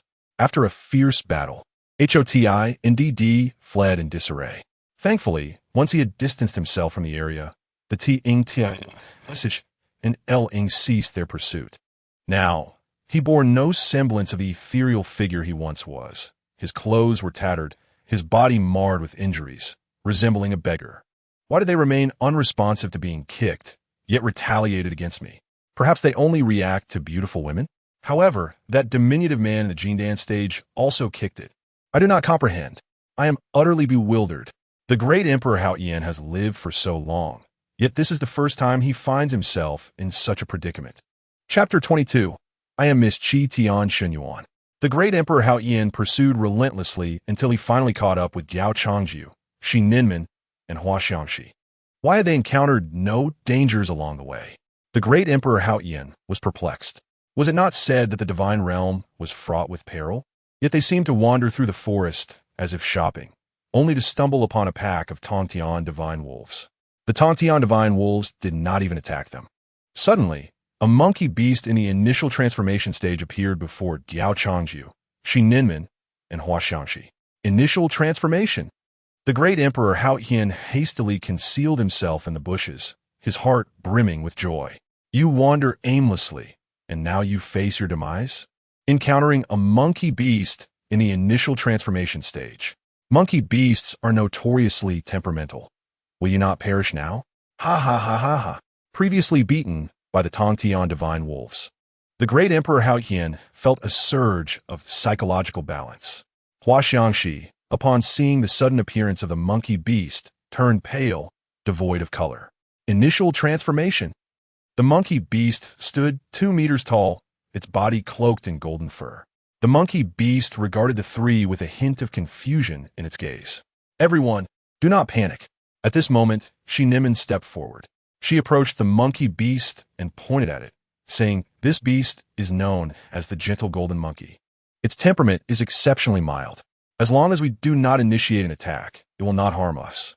Hua Xiangxi looked on, skeptical. Is that true? I don't believe it. Diao Changju, however, was convinced. The golden monkey indeed had a gentle disposition, unlike the raucous monkeys of a May mountain. Really? If you don't believe me, just ask her. Shi Nimen gently patted the golden monkey's fur. The golden monkey nodded eagerly and in a high-pitched voice uttered meow. Sister, you're a monkey, not a cat. Shi Nimen discreetly kicked the golden monkey. The golden monkey's expression was one of utmost grievance. Isn't it adorable to imitate a cat's meow? Wait, isn't she a monkey? Why does she sound like a cat? Hua Xiangxi pointed at the golden monkey. Confounded. This monkey beast in the initial transformation stage exceeded her comprehension. There is no need to dwell on the sound. The essence lies in its gentle nature. Gulme, give me your little paw. Shi Nimen extended her hand toward the golden monkey. The golden monkey promptly placed its enormous paw on Shi Nimen's palm. Now, let us pet your head. Shi Nimen gestured for the golden monkey to lower its head for her to stroke. The golden monkey obediently bowed its head, allowing Shi Nimen to caress it. Such a good baby, so obedient, Shi Nimen remarked as she stroked the golden monkey's head. Diao Changju and Hua Xiangxi exchanged glances, speechless. You are a beast in the initial transformation stage, not a mere dog. Would you like to pet her? As long as you do not harm her. She will not attack us, Shi Nimen informed Diao Changju and Hua Xiangxi. Is that truly permissible? Hua Xiangxi felt tempted. Who would want to pet a beast in the initial transformation stage? Yes, Shi Nimen nodded, with a heart full of trepidation. Hua Xiangxi cautiously approached the golden monkey and extended her delicate hand to stroke its head. To her astonishment, the fur felt incredibly silky. Oh no, I think I'm going to become addicted. Hua Xiangxi exclaimed, her hand moving faster, as if she had discovered a new continent, determined to pet all the fur off the creature. Really? I want to try too. Diao Changju rushed over to join in, but unexpectedly tripped over a stone, falling directly onto the golden monkey's tail with a thud. The golden monkey yelped. Its tail was the most vulnerable and sensitive part of its body. Others touching it was a significant taboo. Even its parents were forbidden from doing so. Although Diao Changju had not caused any harm, the incident startled the beast. This is it. It's about to become enraged. Hua Xiangxi and Diao Changju quickly retreated in fright. Everyone, do not panic. This is merely the golden monkey expressing comfort. Shi Nimen quickly reassured them. After the golden monkey's outburst, realizing it had startled them, it hastily covered its mouth, looking exceedingly adorable. Upon hearing Shi Nimen's words, it fervently nodded in affirmation. It was on the verge of personally admitting the truth. Diao Changju and Hua Xiangxi were left bewildered. This was a manifestation of comfort? Indeed. Shi Nimen declared as she embraced the golden monkey's tail, squeezing and petting it. The golden monkey involuntarily emitted sound. See, I did not deceive you, Shi Nimen said triumphantly. Hua Xiangxi's eyes sparkled as she beheld the large tail in Shi Nimen's arms. Is that truly so? I want to pet it too. Hua Xiangxi seized the tail and began to stroke it, exclaiming, "Oh, the texture is exquisite, and it smells delightful. Is that so? I want to stroke the tail." Diao Changju joined in, her hands roaming over the magnificent tail. Shi Nimen opened her mouth to speak, intending to stop them, but before she could voice her thoughts, they had already begun. After a thorough petting session, Diao Changju and Hua Xiangxi reluctantly released the tail and continued on their way. The golden monkey curled up on the ground, wearing an expression of despair, 2 tears streaming from its eyes. I am no longer clean. My tail was petted in succession by 3 individuals. It had excitedly sought out Shi Nimen to play, but unbeknownst to it, the great Emperor Heartbroken, who had previously suffered losses, had been observing their interactions from the bushes. Having learned a lesson, he would no longer trust Shi Ninman's fanciful words about the gentle golden monkey. Would it not attack unless provoked? The great Emperor Hao Qian harbored no belief in such claims, so he resolved to quietly circumvent the golden monkey and follow Diao Changju, Shi Ninman, and Hua Xiangxi. Just as the great Emperor Hao Qian cautiously attempted to pass by, the golden monkey suddenly spoke in a melodious tone. "You stepped on my tail." The great Emperor Hao Qian glanced down, bewildered. "What tail? I haven't even touched a single hair." In the next moment, the golden monkey lunged at him, furious at having its tail stepped on. The speed of the golden monkey was so swift that the great Emperor Hao Qian could hardly react. The golden monkey seized his foot and began to slam him against the ground. "You stepped on my tail. You stepped on my tail. You stepped on my tail." After 10 minutes, the great Emperor Hao Qian felt as though all his bones had shattered, lying on the ground with a bruised face. The golden monkey had inflicted a one-sided beating upon him. Struggling, the great Emperor Hao Qian managed to ask, "Are you not the gentle golden monkey? Gentle like a cow or horse?" "I am the Qitian Shun Yuan." The golden monkey delivered a swift kick that sent the great Emperor Hao Qian soaring into the sky, expelling him from the secret realm. Chapter 23, Tiansheng Shenzhou by Family. Ling Xiao Sect. At that moment, a white-haired old woman tore through the space behind her. She looked at Bai Hua Jin with excitement, exclaiming, "I have finally found you, little Hua Jin." Bai Hua Jin was startled by the voice and turned around in a panic, only to see the sudden appearance of the old woman. She felt an inexplicable warmth and asked in confusion, "Who are you?" "I am your grandmother," the old woman said, reaching out to stroke Bai Hua Jin's head. "Grandmother?" Bai Hua Jin stood frozen, for she was an orphan, devoid of parents. Where could a grandmother come from? Yet, the aura emanating from the old woman filled her with a sense of familiarity, a feeling of blood connection. "Finally, the death attendant who was to take you away has gone missing along with you. For over 2 decades, we have traversed various realms in search of you. My dear granddaughter." The elderly lady embraced Bai Hua Jin, tears streaming down her face. Had it not been for Bai Hua Jin activating the unique Liu sacred body of the Bai family, emanating such a powerful aura, we would have never located her. "Does this imply that I am not an orphan? My parents are still alive?" Bai Hua Jin asked, disbelief evident in her voice. Having grown up in a small mountain village where she relied on the kindness of others, she envied the children who had parents and a home. Reluctantly, Bai Hua Jin inquired, unable to part with Diao Changju. The elderly lady frowned, seizing Bai Hua Jin's hand, and, after scanning her body with spiritual energy, her expression darkened. "How could your body be damaged? Who did this to you?" The elderly lady was furious. The Bai family is a prominent clan in Tiansheng Shenzhou. As the eldest daughter, Bai Hua Jin is the presumptive future head of the Bai family and the current young master. It is a disgrace that the young master is soiled by a native from a small corner of Longxian continent. Moreover, and most importantly, Bai Hua Jin is betrothed. Before her birth, a powerful figure assisted the Bai family through perilous times, demanding that the next young master of the Bai family, the one with the Liu sacred body, serve their young lord. This formidable being, despite being just a servant, signifies the immense power of the family he serves. The young master of the Bai family, marrying him would be considered an elevation in status. Yet now Bai Hua Jin has been compromised. Witnessing the elderly lady's fury only made it more impossible for Bai Hua Jin to reveal Diao Changju. "Grandmother, I truly love him. If he dies, I shall not live either," Bai Hua Jin declared defiantly. "You." The elderly lady's anger subsided. There is no other choice. Under these circumstances, Bai Hua Jin's twin sister, Bai Chu Yuan, who also possesses the Liu sacred body, must marry the young master of that powerful family in her stead. She lamented the hardships Bai Hua Jin must have endured. Her cultivation level is still at the Yuanying stage. "Grandmother, do you have any supreme elixirs or spiritual items that can enhance cultivation or cleanse the body?" Bai Hua Jin asked, her cheeks flushed. "What? You wish to aid your husband?"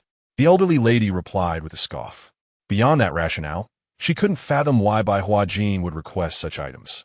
Simultaneously, her impression of the man behind Bai Hua Jin had plummeted, seeking to enhance cultivation or cleanse the body. This implied he was an individual of mediocre talent. Otherwise, Bai Huajin would not have emphasized those qualities when asking her for items. Yes, grandmother, do you have any? Bai Huajin pleaded, clinging to the elderly lady's arm. The elderly lady felt her heart melt. This is what a good granddaughter should be like, unlike the cold Bai Chu Yuan at home, who even rejects a simple hug. I do have some, though they are not particularly valuable. We have plenty at home. I shall give you everything I have for your dear husband, the elderly lady said, her face beaming as she removed the spatial ring from her hand and handed it to Bai Huajin. The treasures within this ring are priceless. Bai Huajin joyfully kissed the elderly lady on the cheek, exclaiming, "Thank you, grandmother." The elderly lady's face radiated happiness like a blooming chrysanthemum. This is what a good granddaughter should be like. Just look at her cold sister, Bai Chu Yuan, who wouldn't even grant a single kiss, let alone return one. After Bai Huajin penned a heartfelt letter, she reluctantly followed the elderly lady as they tore through the fabric of space to depart. The sect has become increasingly lively lately. In the forbidden grounds of Ling Shao sect, a little girl cradled a kitten, murmuring to herself. Chapter 24. Even saints cannot withstand after encountering the golden-haired monkey. The trio did not face any further magical beasts and directly entered a luxurious palace. Huaxiang, she felt something was amiss. The journey had been remarkably effortless. The cleansing sacred pool you seek is inside. The magical beasts dare not enter this palace. You may soak in your pool while I search for treasures in the palace rooms, Shinan Man stated. All right, Huaxiang, she nodded. Thus, Shinan Man began to act independently. Changju, let us head to the cleansing sacred pool, Huaxiang, she said to Diao Changju. She longed for Diao Changju to complete his cleansing as soon as possible and leave this peculiar divine realm. The longer they went without encountering danger, the more uneasy she felt, sensing an impending wave of peril. With utmost caution, Huaxiang, she and Diao Changju navigated through the corridors and finally arrived beside a steaming large bath. The water in this bath shimmered with a golden hue, radiating an extraordinary brilliance. Could this be the legendary cleansing sacred pool that promises a complete transformation? Huaxiang, she tentatively dipped her hand into the water and was taken aback. Such pure spiritual energy. This is not merely water. It is spiritual energy condensed to the point of liquid. Huaxiang, she exclaimed. As her hand touched the water, it immediately permeated her body, cleansing her bones. Truly, this is the cleansing sacred pool. The potency is astonishing. Huaxiang, she felt an overwhelming urge to dive in herself. Hang Yu, quickly shed your clothes and enter the pool. I shall protect you, she urged, though she managed to suppress her impulses. After all, her primary goal was to enhance Diao Changju's physique. Must I undress entirely? Diao Changju asked, feeling somewhat embarrassed. Although Huaxiang, she was his esteemed master, she was still a woman. What of it? There is nothing to be embarrassed about. I have no interest in your wrinkled body, Huaxiang, she teased, tapping Diao Changju on the head. Reluctantly, Diao Changju turned away and disrobed, leaping into the pool. How does it feel? Huaxiang, she inquired. It feels wonderful. My cultivation seems to be continuously improving, Diao Changju replied, astonished. This was not an exaggeration. He genuinely felt his cultivation speed accelerating like never before. That is splendid. Focus on your meditation and cultivation now. Huaxiang, she rejoiced for him. The results are promising. It was worth the effort to bring him to this divine realm. Huaxiang, she felt a sense of relief. She had promised Liu Liyan to take good care of Diao Changju. In took out a peach from her ring, one larger than the head of Qi Tianqi. Upon seeing the peach, Qi Tianqi's eyes sparkled, and she eagerly embraced the fruit to take a bite.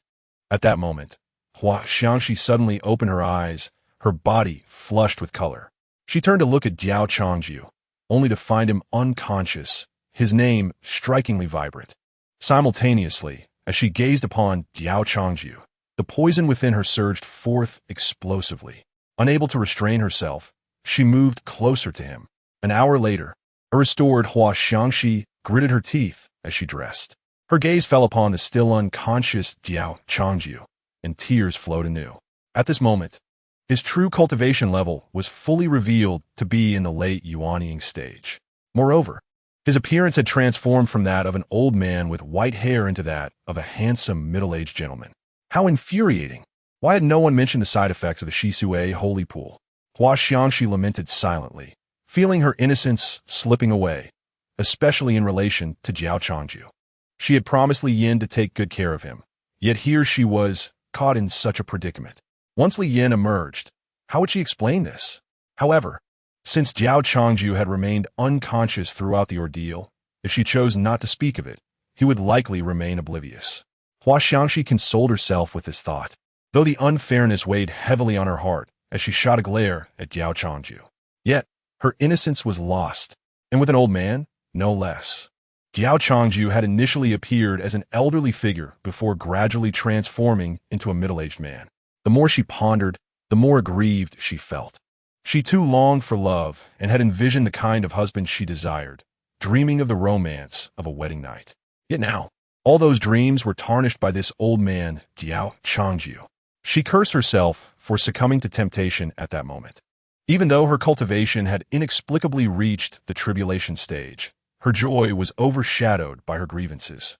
The more she contemplated, the more she felt she had lost. Taking a step back only fueled her anger. She stormed up to Diao Changju and stomped her foot on his handsome face, exclaiming, "You treacherous disciple!" Looking down at him, her anger flared anew, especially seeing him still unconscious while she had recovered. Considering that the poison had not yet been fully purged, it was possible Diao Changju would remain in a stupor. Hua Xiangxi felt helpless. There were no other women around except for her. XNNMN had seemingly vanished when she was needed as the leader of the Hahuan sect. Nevertheless, it had already been an hour, so what was a little more time? She gathered Diao Changju in her arms once more, relieved that he no longer appeared as a withered old man, but rather as a handsome figure, which made her feel slightly better. Otherwise, in a conscious state, she would have truly found it hard to act. Chapter 25. Uncle Master, please maintain your dignity. Diao Changju groggily opened his eyes, feeling utterly drained, as if his very essence had been siphoned away. Changju, you are finally awake? Hua Xiangxi, sitting nearby, spoke with an impassive expression. Diao Changju sensed that his master was upset, perhaps even angry, given her tone. Master, weren't we in the Shisui holy pool? How do we end up in this room? He queried, noticing that he was fully clothed. How did my cultivation reach the late Yuanying stage? Diao Changju was taken aback, astonished by the sudden change in his power level. You fainted in the Shisui holy pool, and I brought you out, Hua Xiangxi replied flatly, as if nothing had happened prior. This caused XNNMN, watching nearby, to stifle a laugh. She was adept at feigning innocence. Thank you, master. Diao Changju expressed his gratitude hastily. The thought that Hua Xiangxi had helped him dress made him feel somewhat embarrassed. Just then, he noticed a flurry of unread notifications from his system, which read, Congratulations, host, on forcibly submitting to the fateful woman, Hua Xiangxi, successfully. Congratulations, host, on receiving rewards. Reward 1. Host's Chaos Divine Body repaired to 50%. Normal cultivation can now resume. Reward 2. Host cultivation elevated to late Yuanying stage. What on earth? Diao Changju stared in disbelief at Hua Xiangxi. System, are you mistaken? When did I forcibly submit to my master? Check for yourself. Name, Hua Xiangxi, cultivation, mid-tribulation stage. Physique, jade pot swallowing heaven, activated. Fate value 150,000. Submission value 8. Diao Changju rubbed his lower back, realizing why he felt so drained. His master's peculiar demeanor towards him must have stemmed from some major event while he was unconscious.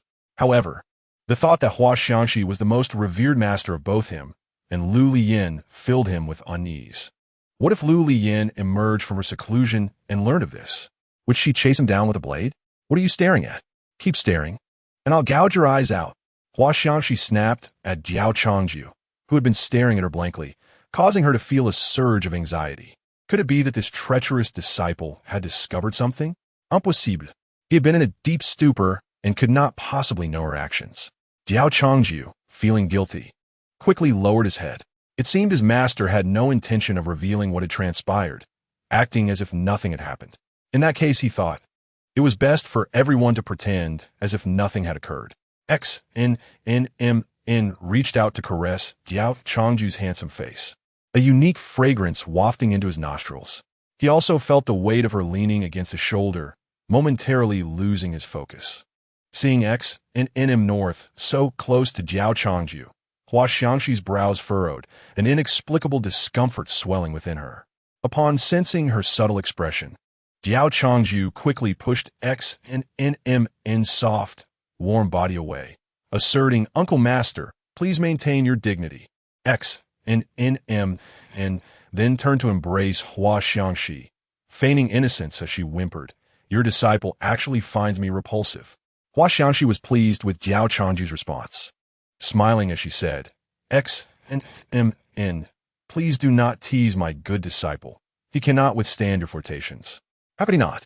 If he can endure 2 hours with you, surely 1 night with me would be nothing." X and MN retorted slyly. Diao Changju blinked innocently, clearly confused. "Enough. We have wasted enough time here. We should head out." Hua Xiangxi redirected the conversation. "It's not just you. It took nearly 3 hours to bring Changju out." X and NM feigned ignorance, pouting. Hua Xiangxi's ears turned slightly red. It was not her fault, but rather Diao Changju's. She found herself in a difficult position as well. Finally, the 3 of them exited the secret realm without further incident. "Take care on your journey." Hua Xiangxi bid farewell to Diao Changju and X and NM. X and NM summoned her sword, soaring into the sky like a shooting star, seemingly uninterested in taking Diao Changju with her. Diao Changju's face fell, as he had not expected his esteemed master would refuse to even let him ride with her. Hua Xiangxi cast a somewhat cold glance at Diao Changju. Previously, she had often taken him along on her sword, but after today's events, she felt a sense of discomfort about doing so again. In her reverie, she envisioned a romantic flight through the skies alongside her Dao companion.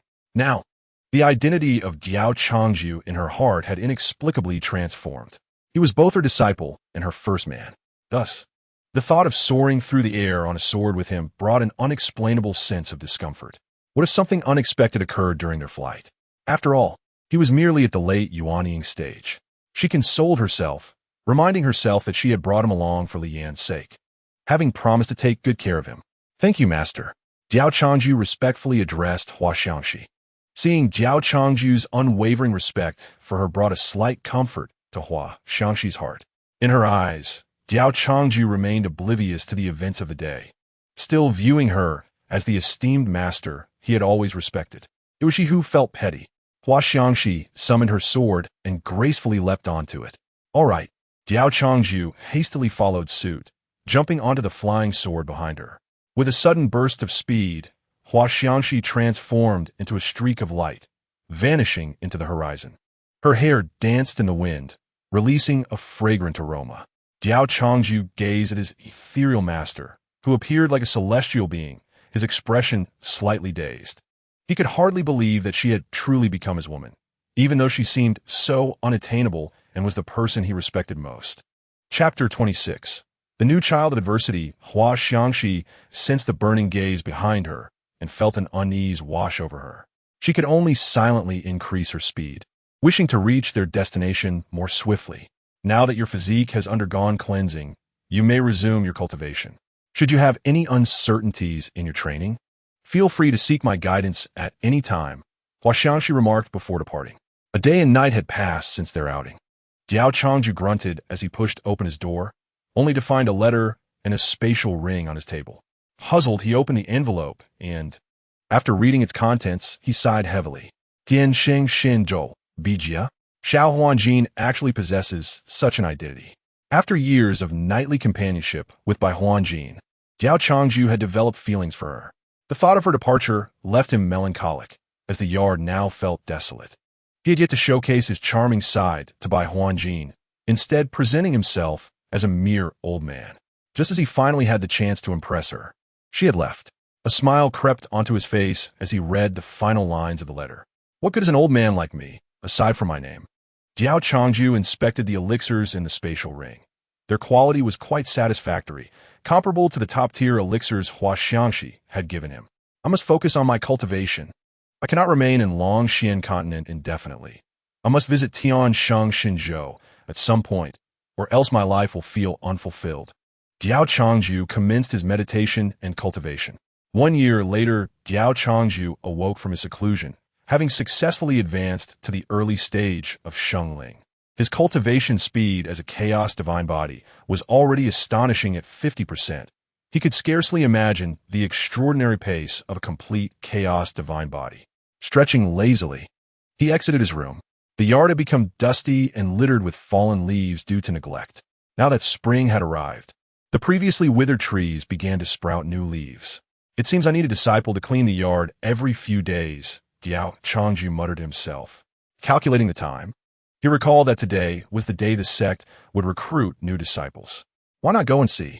Perhaps I will encounter a child of fortune this time. Diao Changju departed from the mountain peak on his sword. At the outer sect of Ling Shao sect, a vast plaza was teeming with people. Today marked the recruitment of new disciples for Ling Shao sect. As one of the 4 major sects, countless individuals aspired to join, yet the recruitment criteria were exceedingly stringent. Candidates must be no older than 18 and must pass 4 trials. The first testing aptitude, the second testing physical ability, the third requiring a climb of the heavenly ladder, and the fourth assessing mental state.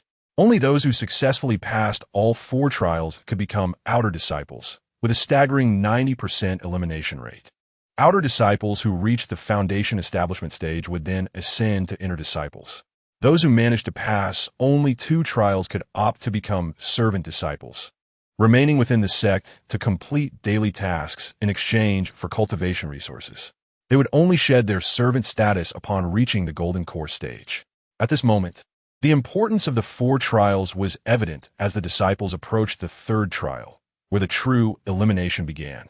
Failing the first 2 trials did not equate to complete disqualification. As long as they succeeded in the latter 2, they could still join Ling Shao sect as servant disciples. A massive 100-step heavenly ladder was densely populated with thousands of participants. Only those who reached the summit would pass this trial. With each 10 steps ascended, the pressure of the ladder increased. Most individuals fell after reaching the 30th step, failing all 3 trials and facing elimination. The once crowded heavenly ladder now had fewer than 10,000 remaining participants. Among them, a golden-haired little girl was the first to reach the top, proudly placing her hands on her hips and laughing triumphantly. Is that all? This tiny heavenly ladder is laughable. Her taunts silenced the struggling participants below, who dared not voice their indignation.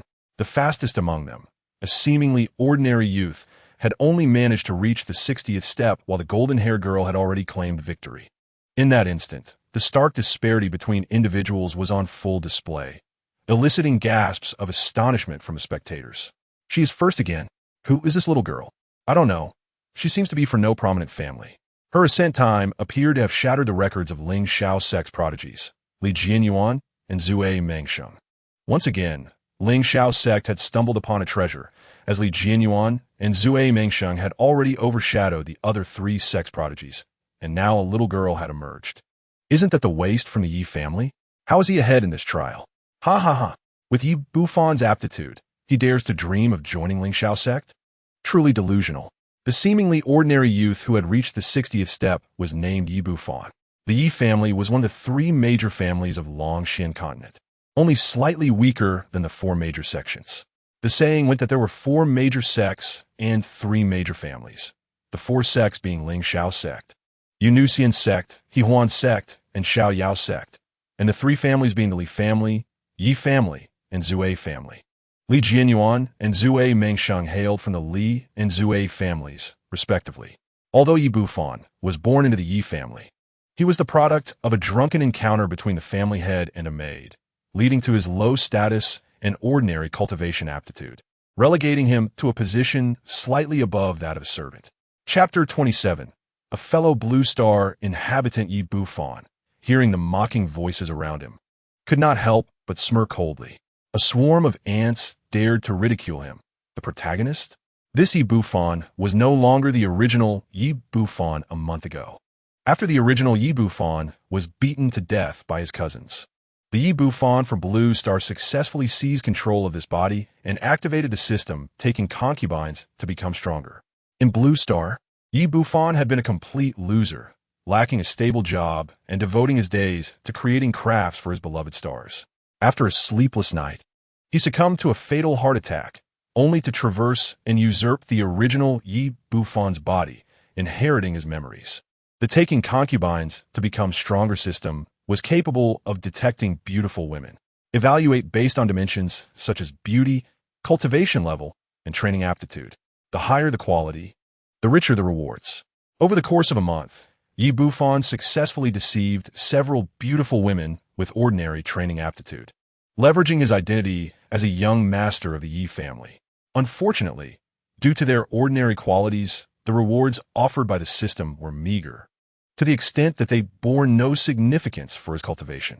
Thus, he aspired to join Lingshao's sect, intending to ensnare the women of superior cultivation aptitude within its ranks, as he believed the rewards would undoubtedly be more substantial than those from ordinary women. Furthermore, he had heard that the previous sect master, Hua Xiangxi, was renowned as the second most beautiful woman in Longxian continent and remained single.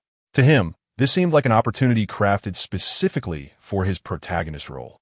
He envisioned a perfect script where he would join Lingshao's sect, and Hua Xiangxi would fall for him at first sight, accepting him as her disciple. What a flawless protagonist template. However, Yi Bufan nearly failed to pass the sect's initial assessment. The first test evaluated aptitude, and his was not merely ordinary. It was that of a completely unfit body incapable of cultivation. He failed the first test. The second test assessed physical strength, yet Yi Bufan, being naturally frail and a sedentary individual on Blue Star, had no stamina to speak of. He failed the second test as well. Presently, Yi Bufan found himself with no option for retreat. Fortunately, the third test evaluated endurance. As a skilled artisan, he was exceedingly confident in his endurance and excelled, leading others by a remarkable 20 levels. Yi Bufan gazed at the golden-haired lowly at the peak, a surge of possessiveness flashing in his eyes. Upon her appearance, the marrying to become stronger system erupted with activity. Her quality evaluation soared to a terrifying level. Since awakening the system, Yi Bufan had encountered many beauties, yet the highest evaluation he had encountered was merely that of a level.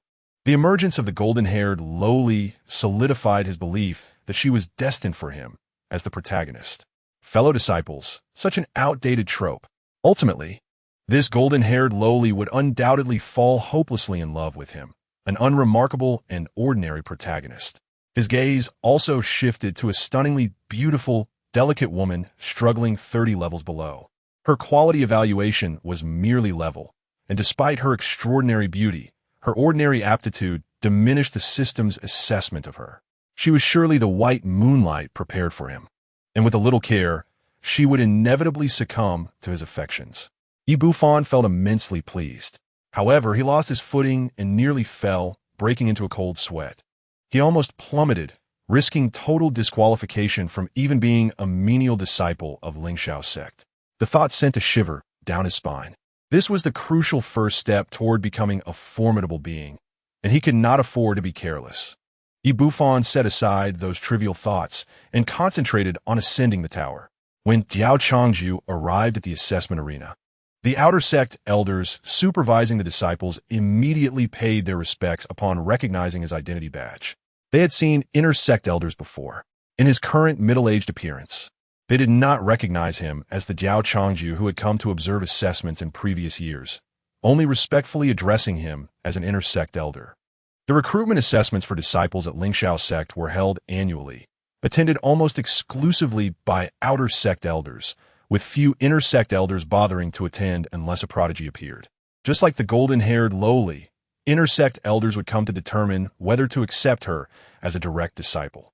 Before Diao Changju's arrival, dozens of inner sect elders had gathered, all drawn by the allure of the golden-haired lowly. "Senior brother, have you broken through to the Holy Spirit stage?" Huang Xuanyu approached.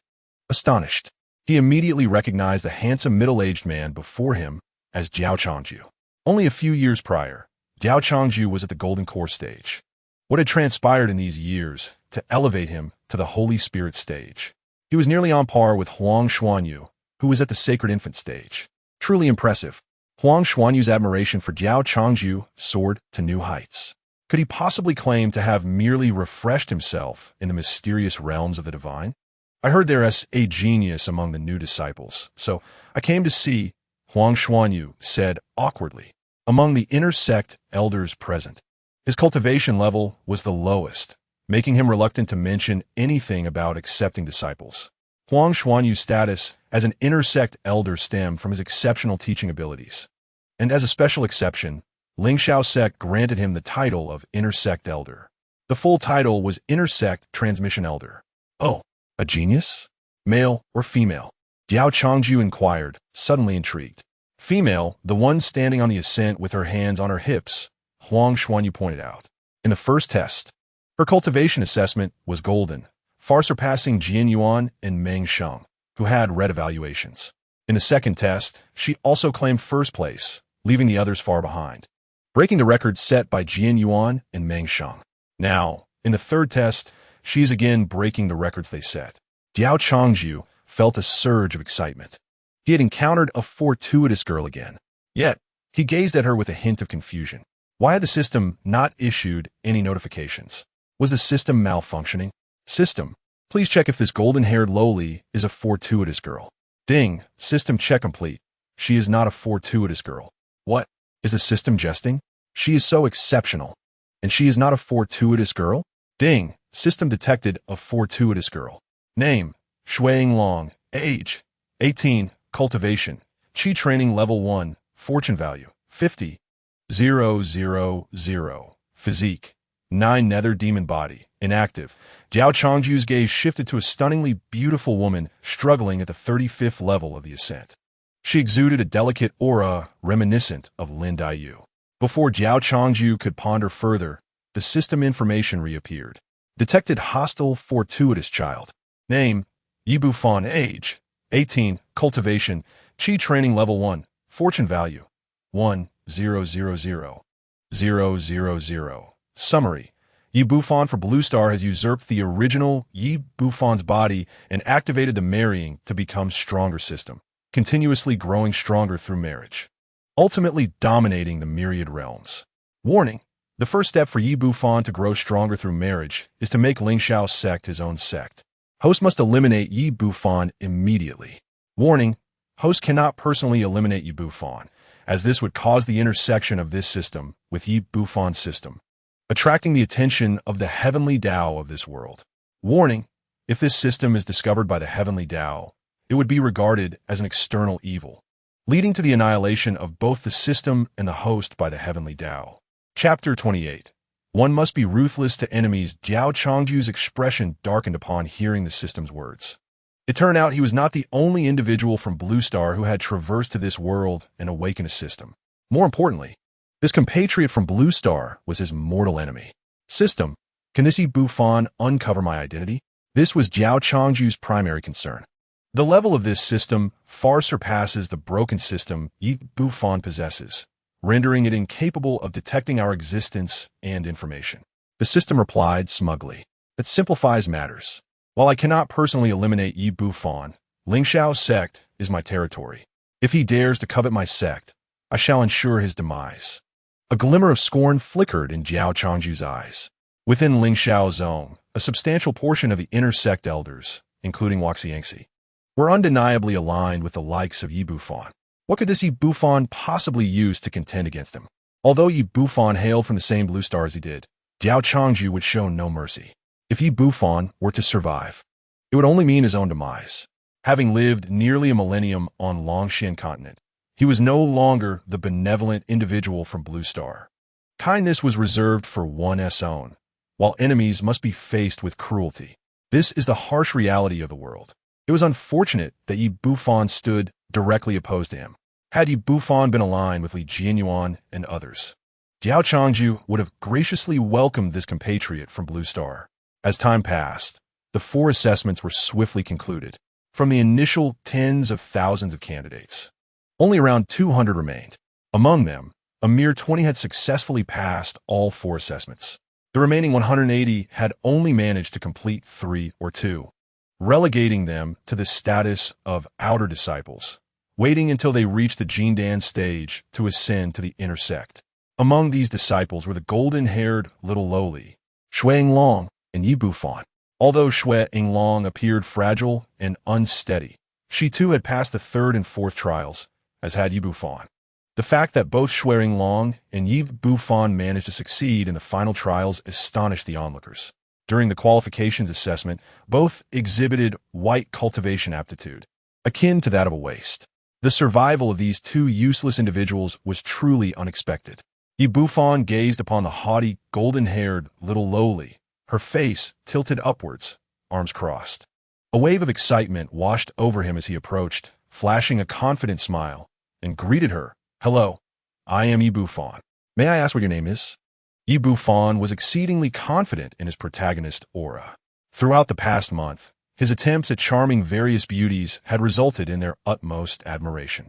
Had he not deemed them unworthy of even a fleeting encounter, he would have long since amassed a harem. This bolstered his self-assurance, convinced that no woman could remain immune to his seemingly ordinary yet confident visage. The golden-haired little lowly glanced at Yi Bufan with a look of disdain, wrinkling her nose and stepping back 3 paces to distance herself. "You smell terrible. All that sweat. Keep away from me." Yi Bufan's expression instantly froze in place. Why did his smile fail him? He observed his drenched attire, indeed reeking of sweat. However, he paid little heed to the golden-haired lowly's reaction, smirking to himself. Truly, she was a beauty of the highest caliber, proving to be a challenge to conquer. The more difficult the conquest, the more exhilarated he felt.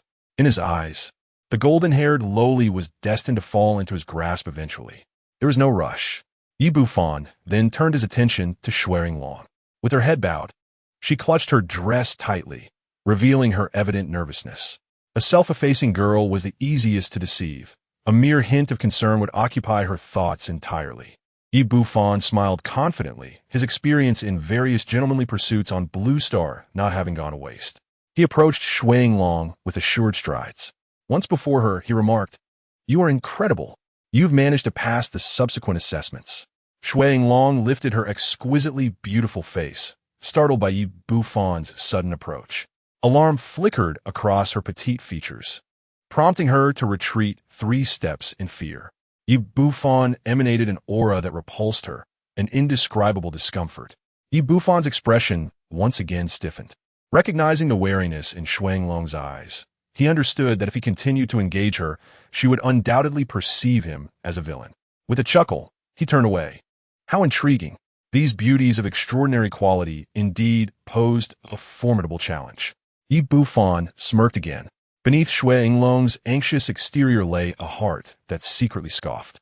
She was not an ordinary girl. She was a reincarnated being, once the formidable demon emperor of Tianxian continent. However, during the calamity of the heavens, this fledgling demon emperor, merely at the transformation stage, was destined to become cannon fodder, ultimately falling victim to the cataclysm. The reason for her arrival in Longshan continent was simple. This realm offered one of the few safe havens amidst the calamity. Particularly, Ling Shaozong stood as a bulwark against the encroaching evil from beyond. Li Jianyuan, known as the Sword God, and Zue Mengsheng, recognized as the Drunken God, instilled fear in the hearts of the malevolent forces. Although Shui Long could have rapidly advanced in the familiar Tianxian continent, no amount of strength could stave off the external evil. The continent was destined to fall. It was wiser to join Ling Shaozong while still 18 and to cultivate discreetly within its ranks.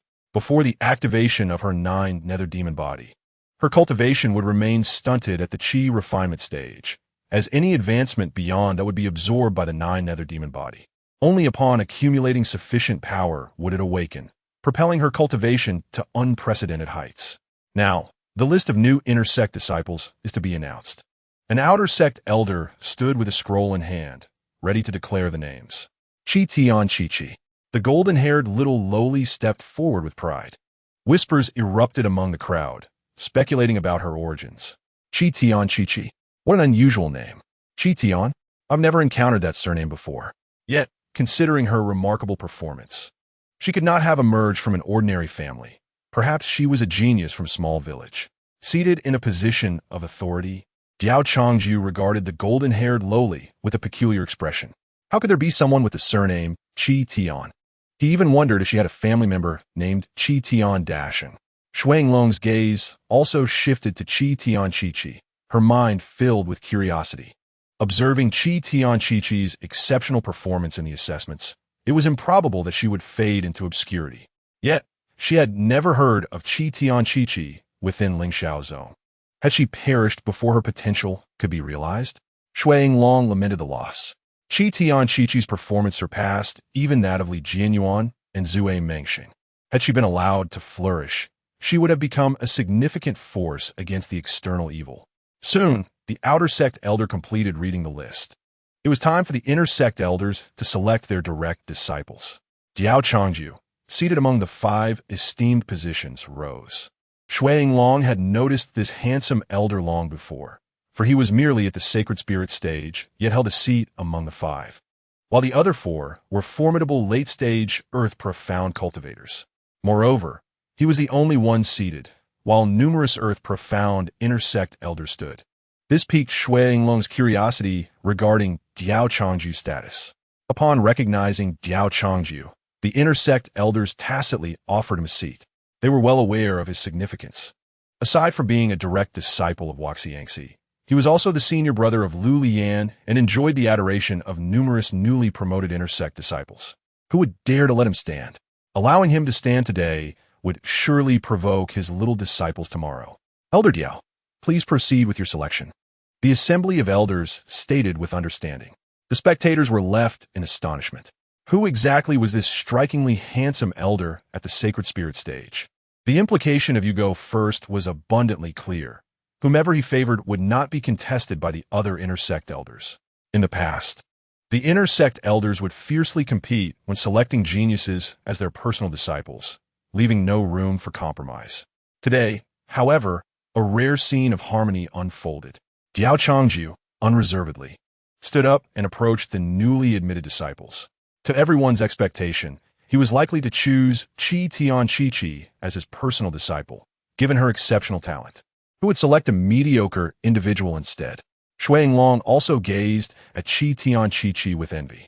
Diao Changju's status was undeniably formidable, and being his disciple would surely grant her abundant cultivation resources. Chi Tian Chi, with her haughty little face, slightly lowered her gaze.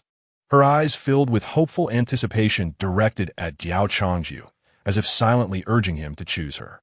Diao Changju, noticing the fervent gaze of the golden-haired, proud little girl, felt perplexed. Why did it seem as though she was imploring him to select her? Yet, he was reluctant to choose Chi Tian Chi.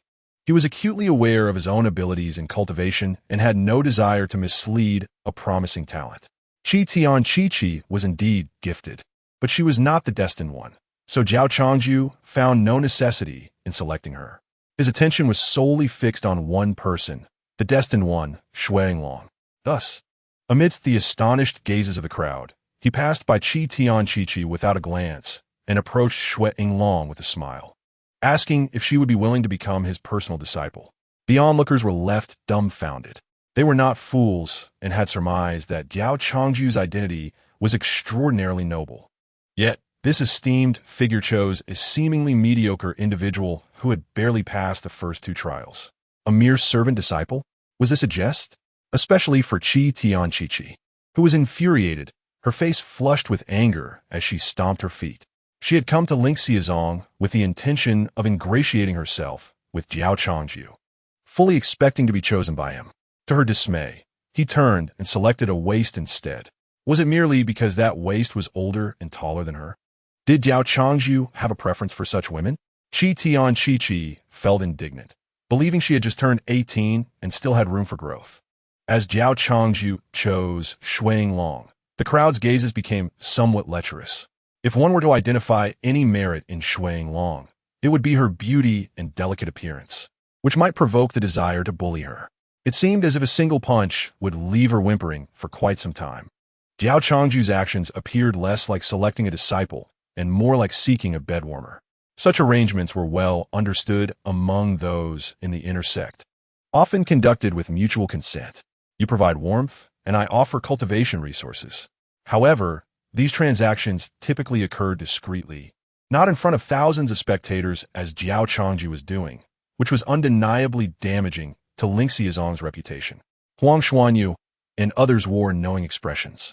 Previously, Diao Changju appeared as a frail old man, nearing his end without a partner. Now that he had finally broken through to the Holy Spirit stage and regained his youthful vigor, it was only natural for him to indulge in such pleasures. Meanwhile, Xuanglong's expression was captivating. She had never anticipated Diao Changju would choose her. Initially, she envied Qi Tian Chi. Yet, when Diao Changju stood before her, proposing to take her as his disciple, her expression shifted from shock to embarrassment and anger. She was not a naive young girl. She understood the unspoken rules of the cultivation world. With her mediocre talent and no connection to Diao Changju, why would he choose her as a personal disciple? It could only be due to her looks, a mere desire for her body. Xuanglong's countenance darkened. She had not expected to be singled out by Diao Changju upon her arrival at Ling Xiaozong. Currently, she had yet to awaken her geo-demon body and was merely a novice in the Qi refinement stage, lacking any ability to resist. Moreover, given Diao Changju's status, even if she refused him now, as long as she remained at Ling Xiaozong, escape from his grasp was impossible. She might be forcibly taken without gaining anything in return. The only solution would be to leave Ling Xiaozong and abandon her status as a servant disciple. However, she had exerted tremendous effort to journey from Tianxian continent to Longxian continent. Seeking to join Ling Xiaozong, Longxian continent was notoriously exclusionary. When a calamity struck, should she run to Longxian continent? She might be eliminated by its powerful inhabitants before the external demons could even make a move. Xuanglong gritted her teeth, her expression a tempest of emotions. If she acquiesced, her hard-earned purity would vanish. After uttering those words, Diao Changju felt a twinge of regret. He had forgotten that he was no longer the frail old man of yore, but a robust, handsome middle-aged gentleman. His actions were undoubtedly interpreted in a different light by others. He should have sought Xuanglong privately for a discussion. Besides, Xuanglong would eventually have to submit to him. This could be seen as preparing her psychologically. Meanwhile, Yi Bufan observed Diao Changju with rage, his teeth gritting audibly. In his mind, Xuanglong was already his woman. It infuriated him that Diao Changju brazenly sought to exploit her, leaving him feeling powerless. He could only watch as another man schemed to take his woman while he remained helpless. Nevertheless, he reassured himself that as a modern young man of the 21st century, such matters were inconsequential. Who among them did not have a past? The intersect elder was merely aiding and nurturing his future partner, imparting knowledge to her. The labor of predecessors would ultimately benefit him, allowing him to enjoy the fruits without the process of cultivation himself. What do you say? Diao Changju pressed. Noticing Xuanglong's prolonged silence, her head bowed. Suddenly, she looked up and declared, "I do not wish to." The crowd gasped at her words, astonished that this seemingly fragile girl possessed such a fierce spirit.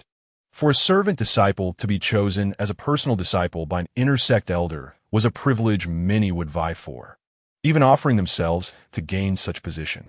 For others, even if they were to offer their services, the most they could expect from the intersect elders would be a few resources, not to be readily accepted as personal disciples. Being a personal disciple represented the prestige of their master. Intersect elders were unlikely to accept mere bed warmers into such a coveted role. This young girl was utterly ungrateful. How could she refuse? She was still young. Once she became a personal disciple, the resources she would receive in a month would surpass a servant disciple's worth over 10 years. Yet, she was still young. In a few years, wouldn't she be the one begging for acceptance? Indeed, such was the case. How much could purity be worth? Cultivation resources were paramount. Hearing the surrounding jeers, Xuanglong remained unperturbed. She had her principles. If she capitulated today, she would no longer be Xuanglong. Yi Bufan felt a surge of emotion. Xuanglong had refused the intersect elder to preserve her purity for him. He silently vowed to treat her well for a lifetime. Xuanglong was not liked by Hua Jin, with numerous secrets to hold against him. As the destined one, how could she easily submit? Do you think I am merely enamored by your beauty, prompting me to take you as my personal disciple? Diao Changju's expression remained unperturbed, devoid of sorrow or joy. as he spoke with an air of a secluded sage. Upon his utterance, all present wore expressions of bewilderment, as if to question, is it not merely her beauty that compels you to take her as your personal disciple, to serve you and warm your bed? Indeed, what other reason could there be? I cannot fathom what else you might find appealing in me. Is it my mediocre talent or the fact that at 18, I am still only at the first layer of qi refinement? Shuang coldly remarked. Having resolved to confront Diao Changju, she saw no need to continue her pretense. Diao Changju smiled faintly, stating that even so, there was no necessity to declare in front of so many witnesses that he intended to accept her as his personal disciple. A profound silence enveloped the gathering.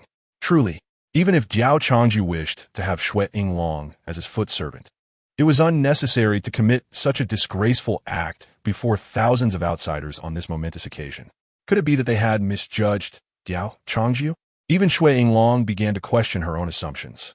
Yet, there were many disciples present with superior talents. Why had Diao Changju chosen her specifically? Do you wish to know why I have chosen you as my personal disciple? Diao Changju inquired as the atmosphere thickened. Go ahead, Shui Yinglong replied, her hostility significantly diminished. Not only was she curious, but so was everyone else present. Was there something extraordinary about this young girl that they could not perceive? I have discerned that you possess a rare constitution, albeit not yet fully awakened. Until it awakens completely, it will continuously absorb your cultivation. I can assist you in awakening it more swiftly, and once it is fully realized, your cultivation speed will surpass that of ordinary geniuses, Diao Changju stated earnestly. Upon hearing this, the crowd stifled laughter. Such an absurd justification. Only a child would believe such a ruse. Surely, if Shui Yinglong possessed a unique constitution, the esteemed elders of the inner sect at the earthly profound level would have recognized it. How could this mere Saint Spirit stage individual make such claims? The following day, if they were to discover their misjudgment, it would be clear that Shui Yinglong held no extraordinary gifts. What then could she do but serve as his foot servant? Among those present, only Huang Xuanyu and Shui Yinglong herself believed Diao Changju. Huang Xuanyu was well aware of Diao Changju's capabilities. If he claimed Shui Yinglong had a unique constitution, then she undoubtedly did. As Diao Changju's devoted admirer, Huang Xuanyu wholeheartedly trusted his words. Meanwhile, Shui Yinglong maintained a calm fade, but internally, waves of emotion surged. Her nine-nether demon body had remained undetected even by formidable beings at the transformation stage until now, yet this seemingly unremarkable Saint Spirit stage gentleman had seen through it. No wonder he commanded the respect of those at the earthly profound level. Diao Changju's stature in Shui Yinglong's eyes immediately soared. Simultaneously, she chastised herself for underestimating him, questioning how such a transcendent being could be enamored with her mere appearance.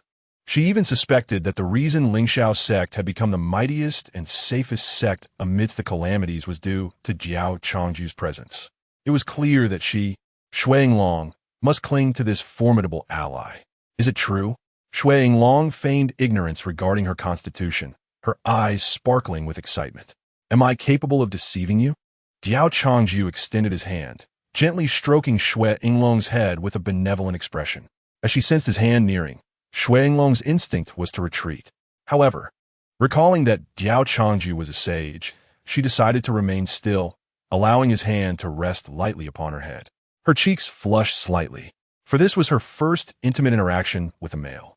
Previously, she had been a member of a female sect, the Baiwa sect, which preached distance from men and executed any male who dared to be lewd. The Baiwa sect was renowned in Tianxian continent as a deadly threat to men. Thus, throughout her 1,000 years of cultivation, she had only interacted with women. Chapter 31. All that is false is false. The onlookers witnessed Shui Yinglong's compliant demeanor and felt a chill run down their spines. It was over. This young girl had fallen for Diao Changju's deceit. She was still naive, easily swayed by fantasies of a special constitution. Yi Bufan watched in dismay as Diao Changju's hand stroked Shui Yinglong's head. His own husbandly touch had yet to grace her, yet this lecherous man had already claimed that privilege. Internally, he cried out, Yinglong, do not acquiesce. He is deceiving you. He desires only your body. Unlike me, who loves you for who you are. Would you like to become my personal disciple? Diao Changju inquired, reluctantly withdrawing his hand after a moment of fondness. You truly resemble a little kitten. I am willing, Shui Yinglong exclaimed, nodding fervently. Diao Changju smiled contentedly, expecting her to be skeptical and bracing himself for a longer explanation. All that is false is false. Yinglong, do not believe his words. This lecherous man seeks only your body. Yi Bufan could no longer contain himself, bursting forth to confront Diao Changju. Although he found the ultimate outcome commendable, the fact that Shui Yinglong had previously rejected Diao Changju to preserve her purity for him spoke volumes of his significance in her heart. Yet now, Diao Changju was deceiving the innocent Shui Yinglong with lies. If he did not step forward to dismantle Diao Changju's falsehoods, he would be unworthy of her affections. The atmosphere grew eerily silent as all eyes turned to Yi Bufan, though everyone was aware of the underlying truth. His boldness in attempting to shatter the facade of teacher-student affection was perilous. After all, he was merely a lowly servant disciple. Regret washed over him as he realized he had acted impulsively.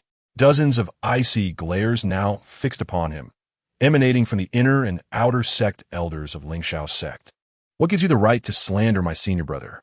Huang Xuanyu was the first to speak, unleashing the oppressive aura of the Saint Infant stage upon Yi Bufan.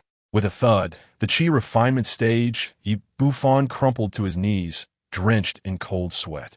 He deeply regretted his impulsive outburst. Given another chance, he would not have acted so rashly. Diao Changju regarded the suddenly audacious Yi Bufan with furrowed brows. He had not even initiated this confrontation. Reflecting on Yi Bufan's system, Diao Changju smirked inwardly. Could it be that Yi Bufan had developed feelings for Shui Yinglong? As the daughter of destiny, Shui Yinglong indeed held a certain allure. Yinglong, do you know him? Diao Changju asked. Shui Yinglong, equally astonished, had no idea who this brazen young man shouting accusations at her esteemed master was. To her, it seemed Yi Bufan was merely projecting his own desires onto Diao Changju. She was well aware of his lecherous glances directed at her. Had she not lost her previous life as cultivation, he would have long since found himself reduced to mere fragments. I do not know him, Shui Yinglong replied without hesitation, shaking her head. As Shui Yinglong's words echoed through the air, a chorus of laughter erupted among the crowd. Could it be that this naive youth harbored a secret infatuation? How amusing! Such self-delusion. The object of his affection didn't even know his name, yet he dared to oppose her. I must admit, his expression seemed rather lewd. He is undoubtedly the one with ulterior motives. Yi Bufan, hearing the jeers surrounding him, lowered his head, gritting his teeth in silence. He took note of those who mocked him, for they had unwittingly paved their own path to destruction. He bore no resentment towards Shui Yinglong for claiming not to know him. In fact, it was the most prudent choice to safeguard him. Yi Bufan felt a swell of emotion within him. If Shui Yinglong were to acknowledge their acquaintance, their relationship would be laid bare before Diao Changju, leading to a series of tribulations for him, including potential treachery. Thus, Shui Yinglong's denial was a protective shield. Diao Changju, with an imperious gesture, ordered Huang Xuanyu to relinquish his hold over Yi Bufan. There was no urgency to act against him just yet. After giving Yi Bufan a fierce glare, Huang Xuanyu complied. Suddenly, Qi Taiyan Kiki stepped forward, her voice sweet yet filled with indignation. Her previously haughty demeanor vanished, replaced by a look of distress, her eyes glistening with unshed tears. She pointed accusingly at Diao Changju, asking, "Why not choose me? Am I not worthy?" Her words struck the crowd with astonishment. What could this mean? Did she wish to be accepted as Diao Changju's disciple as well? Diao Changju turned, a look of bewilderment on his face. He had never anticipated that Qi Taiyan Kiki, this prodigy, would pose such a question. He had never considered taking her as a personal disciple, believing it to be a folly. Why should I choose you? You are not the daughter of destiny. There are others far more suitable for you, Diao Changju replied, flabbergasted. The crowd was left in a state of shock. A prodigious talent, such as Qi Taiyan Kiki, proactively seeking apprenticeship, and yet Diao Changju had declined her request. A scenario previously unimaginable. I don't care. You must accept me as your disciple today, Qi Taiyan Kiki declared, charging forward to cling to Diao Changju's leg, refusing to let go, while using his garments to wipe her tears and nose. Standing at merely 1 meter 30, the sight of her clinging to Diao Changju's leg was utterly comical. Diao Changju, perplexed, wondered what it was about him that captivated her. Was it merely his name? Surely, she was too young to entertain such ambitions. He found himself in a quandary, lacking the confidence to mentor such a remarkable talent. At that moment, the space around them shimmered, and an enchanting woman emerged, captivating all present. Clad in a diaphanous gown that flowed like mist, her attire danced in the gentle breeze, glinting softly under the sun's embrace. Her skin was as delicate and fair as a newly bloomed lily, flushed with a subtle hue. Her features were like a finely painted portrait, with deep and luminous eyes reminiscent of crystalline springs. Her nose was elegantly sculpted, and her lips hinted at melodies waiting to be released. Cascading tresses, dark and lustrous, fell around her, exuding a healthy sheen. She floated gracefully to Diao Changju's side, her every movement imbued with an ineffable allure that drew the gaze of all, leaving them entranced by her beauty. She was none other than Hu Shi NGX, Diao Changju's revered mentor, whom he had not seen for many days. The assembly stood in awe, unable to fathom such exquisite beauty still existed in the world. Even Shui Long, confident in her own looks, felt a pang of inferiority upon beholding Hu Shi NGX, overwhelmed by the stark contrast in their cultivation levels. Were she not in the qi refining stage, Shui Long believed she could rival Hu Shi NGX. Yet, in the eyes of others, she remained merely a mortal, and the weight of that label rendered her lesser. Regardless of her beauty, mortals were viewed as sullied and unclean by those who had transcended their earthly forms. After Hu Shi NGX's arrival, Yi Bufan was left speechless. His system identified her as a woman of extraordinary caliber, igniting a fervor within him. Indeed, he had come to the right place. The members of Lingxiao sect bowed respectfully to Hu Shi NGX, recognizing her as the second most beautiful woman of Longxin continent. Her reputation was well earned. With her rare appearances, they felt fortunate to witness her true visage today. Yi Bufan's heart raced. Could it be that she had come for him? The notion filled him with anticipation. He envisioned a scenario where she, despite his ordinary aptitude, would inexplicably develop an affection for him, ultimately taking him as her disciple and falling hopelessly in love. Longju, you must accept this little girl as your disciple, Hu Shi NGX stated with an air of authority. Initially, she had no intention of attending. However, upon learning of Diao Changju's emergence, she hastened to the sect's recruitment venue, eager to prevent him from taking on another beautiful yet unremarkable disciple. Upon discovering this news, Hu Shi NGX could not remain calm.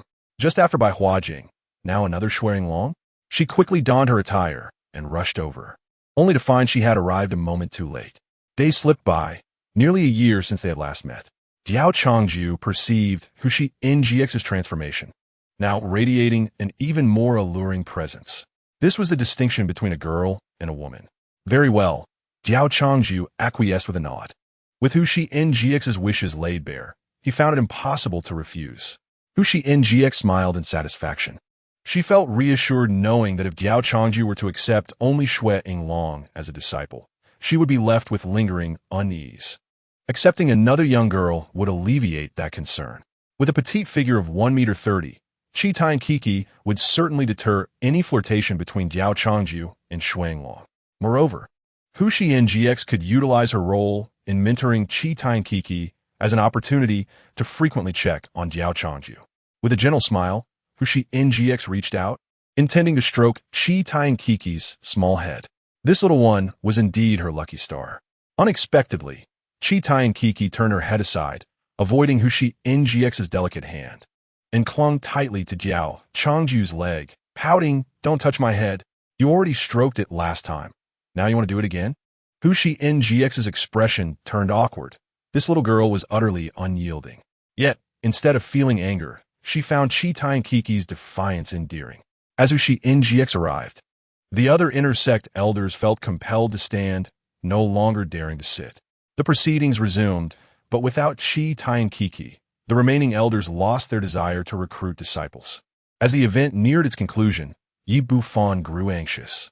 Why had Hushi Ngx not yet chosen him as her disciple? Could it be that she felt shy or hesitant to speak? The more he pondered, the more convinced he became of this possibility.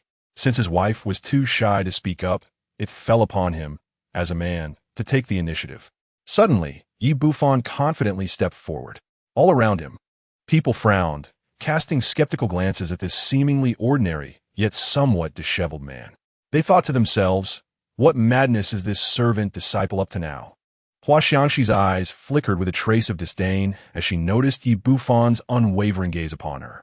She was disinclined to bother with him, not wishing to lower herself to the level of an unnamed servant disciple. Little did she expect that by avoiding trouble, he would leap forth to create it instead. You, a mere novice servant disciple, dare to question me? Her tone was frigid, and her expression indifferent. I have only 2 personal disciples, now and forever. Were it not for the multitude of onlookers present, Hua Xiangxi would have swiftly dealt with this insufferable servant disciple. Yet, she must maintain the composure befitting the leader of Lingxiao's sect. Nearby, Diao Changju was inwardly amused, his laughter barely contained. Did Yi Bufan truly believe himself the protagonist in this tale? Did he think that a beautiful woman would be inclined to entangle herself with him? He ought to consider his own appearance. He was hardly the epitome of handsomeness, so what right did he have to expect instant affection? The thought of vying for his master's favor was nothing short of laughable. As Hua Xiangxi's words sank in, the crowd discerned her change in demeanor. Their eyes now filled with mockery for Yi Bufan. He was a fool, utterly oblivious to his own peril. Yet, Yi Bufan perceived her words as an indication that she was prepared to make an exception for him. With excitement, he declared, "That's splendid. Henceforth, you shall have 3 personal disciples." What do you mean by that? Hua Xiangxi's expression grew ever colder. If you accept me as your personal disciple, then you shall have 3, Yi Bufan proclaimed proudly. Before he could fully grasp the situation, Hua Xiangxi sent him flying several meters with a single slap. You worthless wretch! Do you even think you are worthy? She exclaimed, unable to contain her fury, though she did not use lethal force. The impact caused Yi Bufan to lose several teeth and spatter blood. Stunned, he gazed at Hua Xiangxi, astonished that she would strike him. Master, please calm down. There's no need to stoop to the level of a novice servant disciple, Diao Changju interjected, attempting to play the peacemaker. The atmosphere was thick with tension, all were silent. Yet inwardly, they rejoiced. Well done. Su Yinglong and Qi Tianqi both wore smiles of satisfaction. They had longed to deliver a beating to the lecherous Yi Bufan. Hua Xiangxi had finally relieved their frustrations. However, her mood was an all-time low. First, Diao Changju had sought a warm bed servant upon his return, and now she had been disgusted by a servant disciple. Changju, once you have settled your 2 personal disciples, come to my peak, Hua Xiangxi commanded before vanishing into thin air. Chapter 33. Hua Xiangxi's Jealousy. His mountain peak courtyard was quite spacious, with ample rooms to accommodate 10 more individuals. Diao Changju summoned his sword and rose into the air, beckoning Su Yinglong and Qi Tianqi to join him. Qi Tianqi leapt up with enthusiasm, clinging tightly to Diao Changju's leg. He looked down at her, bemused. Had he simply been blessed with a bit of charm for her to behave this way? Was it necessary for this little girl to cling to him so stubbornly? In Diao Changju's view, Qi Tianqi was the quintessential daddy's girl. He could not fathom why she was so attached to him, especially since today was their first meeting. He lamented that Qi Tianqi was not the fabled daughter of destiny. How fortunate it would be if she were. The sword hovered a meter above the ground.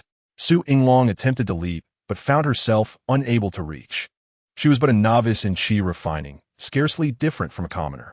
Diao Changju extended his hand, smiling, "Allow me to assist you."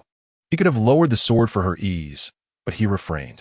If he did so, how would he establish a connection with this daughter of destiny? Diao Changju was in no rush for Su Yinglong to submit. He intended to gradually win her over with his charm. First, allure, then acknowledgement. Su Yinglong, unaccustomed to physical contact with the opposite sex, shyly extended her delicate hand to grasp his. With a gentle tug, Diao Changju lifted her slender form onto the sword. "Thank you, master," she exclaimed. He nodded in response. "Steady yourself. I am about to ascend." She nodded in agreement. Meanwhile, Yi Bufan, with several teeth missing, was assigned to a dilapidated dwelling adjacent to a public restroom. Until he reached the golden core stage, he would remain akin to a mortal, needing to eat and relieve himself. The duties of a servant disciple included cleaning the toilets and cooking for the outer disciples. Having offended so many, the outer elders assigned him the task of daily refuse collection, conveniently placing him next to the restroom for ease of access. Yi Bufan bore no resentment towards Hua Xiangxi, recognizing that his own impatience had led to this predicament. He understood that his wife's modesty prevented her from expressing her affection in front of so many witnesses. I knew my wife still loves me. This slap, though it seemed painful, merely cost me a few teeth. It was all for show, Yi Bufan reflected. Diao Changju approached Hua Xiangxi's door and gently knocked, puzzled by her sudden request for him. Come in, her languid voice beckoned from within. Upon entering, he was taken aback to find Hua Xiangxi reclining on a soft couch, clad only in minimal, form-fitting attire, her outer garments discarded on a nearby rack. She lay on her side, one leg crossed over the other, supporting her chin with her hand, revealing a hint of delicate skin. Diao Changju was bewildered by this sudden shift in his master's demeanor. She no longer seemed to regard him as a stranger. Despite her allegiance value remaining unchanged at 8, why was she granting him such liberties? Hua Xiangxi was evidently pleased with Diao Changju's demeanor. He remained her obedient disciple. Come and sit, she called, noticing him standing awkwardly at the door. Is this appropriate? Shouldn't you dress properly first? He timidly suggested. Diao Changju was aware that Hua Xiangxi thought him oblivious. Thus he dared not overstep and merely played the role of the dutiful disciple. No, it's too hot. This is much cooler, and you're not a stranger, she pouted like a petulant child. In the past, Diao Changju would not have thought much of her playful demeanor, as she often acted capriciously. However, now that their relationship had evolved, he could not help but entertain thoughts of her seemingly flirtatious behavior. Since Hua Xiangxi showed no concern, why should he? Moreover, he had seen quite a bit of her skin before. It was hardly an exaggeration to say that he was the man who had seen the most of Hua Xiangxi's skin in this world. In the past, Hua Xiangxi, Liu Liyan, and Shi Ninmen often gathered with Diao Changju to play mahjong during the sweltering summer months. Due to the oppressive heat, the three women would simply drape a sheer, translucent veil over their light garments. At times, Diao Changju would stand beside them, fanning them to provide some relief from the heat. There was little they could do. Diao Changju's heart belonged solely to Liu Liyan. Regardless of Hua Xiangxi or Shi Ninmen's presence, he would not even cast a glance their way. Consequently, Hua Xiangxi gradually grew bolder, no longer regarding Diao Changju as a man at all. Diao Changju maintained his composure as he approached Hua Xiangxi, sitting down on the mat before her. Changju, why have you suddenly decided to take Xue Yinglong as your personal disciple? Hua Xiangxi inquired, internally assuring herself that she was merely asking on Liu Liyan's behalf. Had Diao Changju known that Hua Xiangxi had already succumbed to his influence, he would have candidly confessed that he was indeed drawn to Xue Yinglong. For Hua Xiangxi was his most esteemed mentor, his closest companion. However, at that moment, Diao Changju could not afford to speak the truth, as Hua Xiangxi's question was imbued with jealousy, exuding an air of reproach. To reveal his feelings would undoubtedly spell disaster. One must never underestimate the depths of a woman's jealousy, particularly that of Hua Xiangxi. Although she denied any romantic connection with Diao Changju, in her heart, he was already hers, and she could not tolerate even a hint of another woman's influence. Master, I have already mentioned that I recognized her unique constitution and did not wish to see her talent squandered, Diao Changju replied solemnly. Unique constitution? You deceitful disciple. Do you think you can fool me? Hua Xiangxi retorted, playfully tapping Diao Changju on the head. Truly, she possesses a unique constitution. Diao Changju insisted earnestly. What unique constitution could she possibly have? I can't discern anything special about her, yet you claim to have seen it? Hua Xiangxi said, her dissatisfaction evident as she grasped Diao Changju's ear. Diao Changju winced at the pain. You are simply envious of her beauty. You, a rebellious disciple, are becoming increasingly outrageous. First by Hua Jin, now Xue Yinglong? Could you not focus your thoughts on cultivation? Hua Xiangxi lamented, feeling a mix of frustration and disappointment. She had gone to great lengths to ensure Diao Changju could cultivate normally, sacrificing her own purity in the process, only to find him preoccupied with women. Not only have I discerned that Shui Yinglong possesses a unique constitution, but I have also recognized that you, Master, have a unique constitution as well, Diao Changju declared, revealing his trump card to convince Hua Xiangxi. Hua Xiangxi's expression shifted to one of mild surprise, as she had only learned of her own Yu Hu Tun Tian body upon activation. Prior to that moment, she had been unaware of her extraordinary constitution. Although she had never heard of the Yu Hu Tun Tian body, it was undeniably impressive. She had not anticipated that Diao Changju would be able to perceive it. Are you not jesting? Why did you not inform me earlier that I possess a unique constitution? Hua Xiangxi asked incredulously. I could only discern it now that I have reached the sacred spirit stage, Diao Changju explained, and his reasoning seemed plausible. Is it true that Shui Yinglong truly possesses a unique constitution? Hua Xiangxi probed once more, her uncertainty lingering. Indeed, Diao Changju affirmed, nodding confidently. Very well. I shall take your word for it. After all, this is your first time as a mentor, and you may not know how to guide them in their training. I shall make time to visit you occasionally to provide demonstrations, Hua Xiangxi said matter-of-factly. Thank you, Master. Diao Changju could hardly refuse her request. Although he claimed to assist her, he was, in reality, keeping a watchful eye on her to prevent any indiscretions. Then I shall take my leave, Diao Changju said discreetly, raising his gaze to briefly admire Hua Xiangxi's fair legs before turning to depart, lamenting the ignorance he had once possessed. In the Bai family of Tian Sheng Shenzhou, Bai Huajin sat by the window, gazing vacantly at the chirping sparrows outside. A painting she had created herself was displayed on her table, depicting an elderly man with white hair and a wrinkled face, none other than Diao Changju. Alas, I wonder if my master thinks of me now, Bai Huajin sighed. She found herself yearning for Diao Changju daily, missing his smile, his coat, the white robe he wore, his scent, his kisses, and the memories of love that lingered in her mind. Bai Huajin had now reached the sacred spirit stage. Despite the warmth of her home, it could not compare to the comfort of being in her master's embrace. Sister, are you thinking about that old man again? A cool voice interrupted, as a woman identical to Bai Huajin approached her. This was Bai Tsun, her twin sister. If any differences were to be noted, it was that Bai Tsun exuded a frosty demeanor, her youthful features still evident, embodying a girlish charm. In contrast, Bai Huajin had matured significantly under Diao Changju's influence, radiating a womanly allure. Although Bai Tsun was of the same age as Bai Huajin, she had activated her Liu Liyan sacred body early on. Thanks to the Bai family's unwavering support, her cultivation had already reached the heavenly mechanism stage. Sister, do not speak ill of your brother-in-law. Bai Huajin playfully pinched Bai Tsun's cheek, relishing the joy of teasing her younger sibling. In the entire Bai family, only she dared to do so. Bai Tsun nestled against Bai Huajin, burying her head in her sister's embrace, softly stating, "What is so great about that old man?" Bai Huajin's cheeks flushed slightly. "You are still young. You will understand when you marry one day."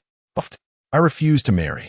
I want to stay with my sister forever," Bai Tsun declared, greedily inhaling the fragrance that clung to Bai Huajin. Bai Tsun was profoundly self-absorbed. At such a young age, she had already achieved the heavenly mechanism stage, looking down upon all the prodigies of Tian Sheng Shenzhou. Consequently, she harbored a deep-seated arrogance, believing that no one else could match her worth. The sisters spent their days inseparable, practicing, bathing, and sleeping together. Alas, I now have a husband, and in the future, I shall live my life with him. You cannot come along, Bai Huajin chuckled, dismissing Bai Tsun's words as playful banter while ruffling her sister's hair. The clinginess of her sister was indeed a source of vexation. Bai Tsun remained silent, but tightened her embrace around Bai Huajin. "Sister is mine. No one can take her away." She etched Diao Changju's image into her memory, determined to find an opportunity to sneak away to Dragon Xian Continent, Ling Shao sect, and eliminate the old man, ensuring her sister would be with her forever. At that moment, Bai Chunhua entered, her expression grave. "A messenger from that esteemed individual has arrived." Both Bai Huajin and Bai Tsun's expressions changed simultaneously. They were well aware of their family's secrets, and the arrival of the messenger indicated a demand for them to fulfill a promise, pressuring them into marriage. Bai Huajin, already bonded with Diao Changju, had no desire to marry again, while Baiting, infatuated with her sister, was even less inclined to wed. She harbored an aversion toward men. "Both of you, come with me to the council chamber. The messenger has specifically requested to meet you," Bai Chunhua said, resigned. Bai Huajin and Bai Ziyuan exchanged glances of resignation as they followed Bai Chunhua to the council chamber. In the current assembly hall, 3 individuals are seated. Apart from Bi Huajin and Biku Yuang's parents, occupying the main position is a woman clad in a resplendent red dress, exuding an aura of nobility and beauty that could captivate any heart. Biku Yuang's eyes gleam upon seeing her. This woman aligns with her aesthetic sensibilities, surpassing her elder sister by only a slight margin. If the members of the Diao family were present, they would undoubtedly be left in awe. For this woman is none other than Xinemin, the esteemed leader of the Hahuan sect. At this moment, Xinemin has shed her enchanting demeanor that she often displays before the Diao family, replacing it with an air of unattainable elegance and grace. Bi Huajin and Biku Yuang's father, Bai Wentian, appears tense, hesitant to meet Xinemin's gaze. Despite his status as a top-tier cultivator within the realm of Tianqing Shenzhou, he still feels an immense pressure in the presence of this mysterious woman. He has no inkling of the terrifying level of cultivation she possesses.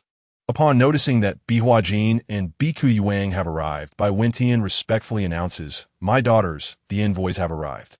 Xinemin responds with a nonchalant hum, her gaze suddenly fixating on Bi Huajin, which amplifies the pressure on her.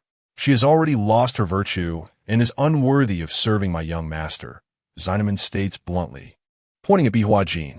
The atmosphere grows awkward as everyone contemplates how to respond, wishing to clarify that Bi Huajin is already married, leaving only Biku Yuang available for selection. Xinemin then points at Biku Yuang, declaring, "You will accompany me to serve my young master." With a defiant expression, Biku Yuang retorts, "I refuse. Why must we serve your family's so-called young master?" Biku Yuang is adamant about not going to serve this young master, nor does she wish for Bi Huajin to do so, leaving her with no choice but to confront the situation head-on.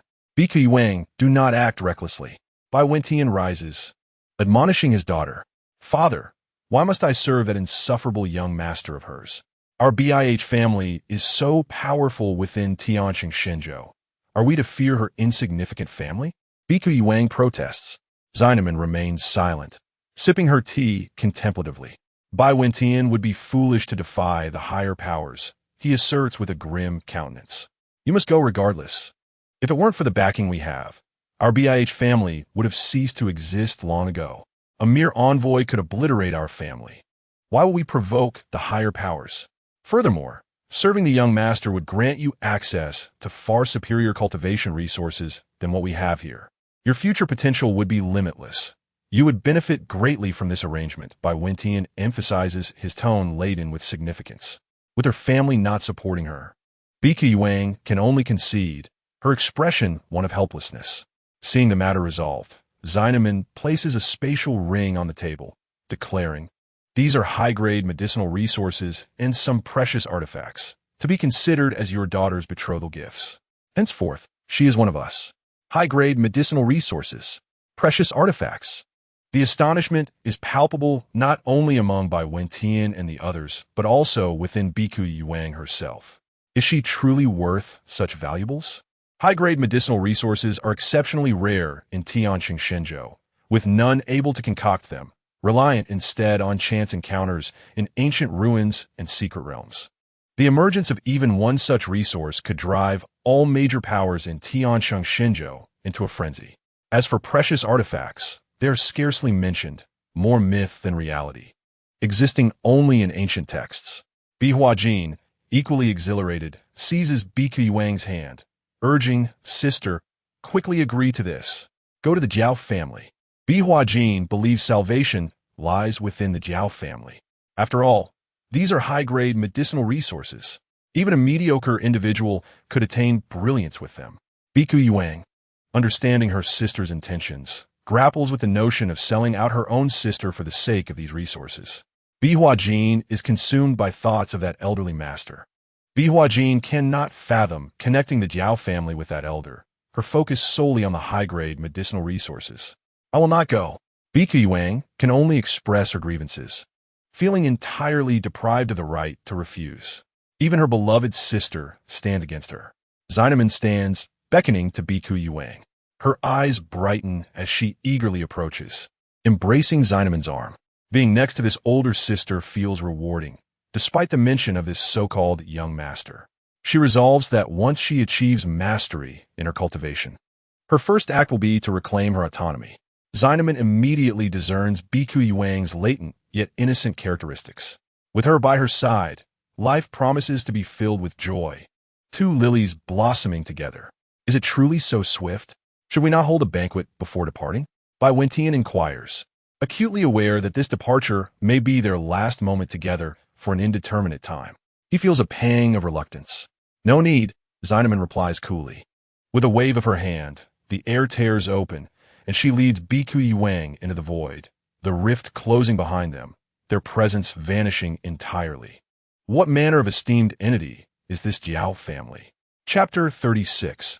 The Saintess of Hahuan Sect, as Biku Yuang traverses the void with Zynaman.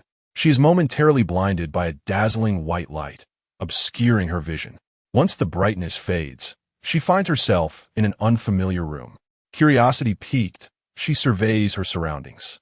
Is this truly the mysterious Diao family? Yet, as she senses the surrounding spiritual energy, her brow furrows. The density of spiritual energy here is shockingly lower than that of Tianqing Shenzhou, at least 5 times less. Can this truly be the fabled Diao family? Is this your Diao family? Biku Yuang questions, perplexed. Not at all. Zynaman yawns, feigning seriousness. As she ambles through the room, she sheds her ornate attire, finally seated in a more relaxed manner, crossing her legs. Her alluring posture leaves Biku Yuang entranced. Forgive me, sister, but I feel a shift in my affections. Biku Yuang suddenly realizes that her feelings are not mere vanity. She genuinely admires women.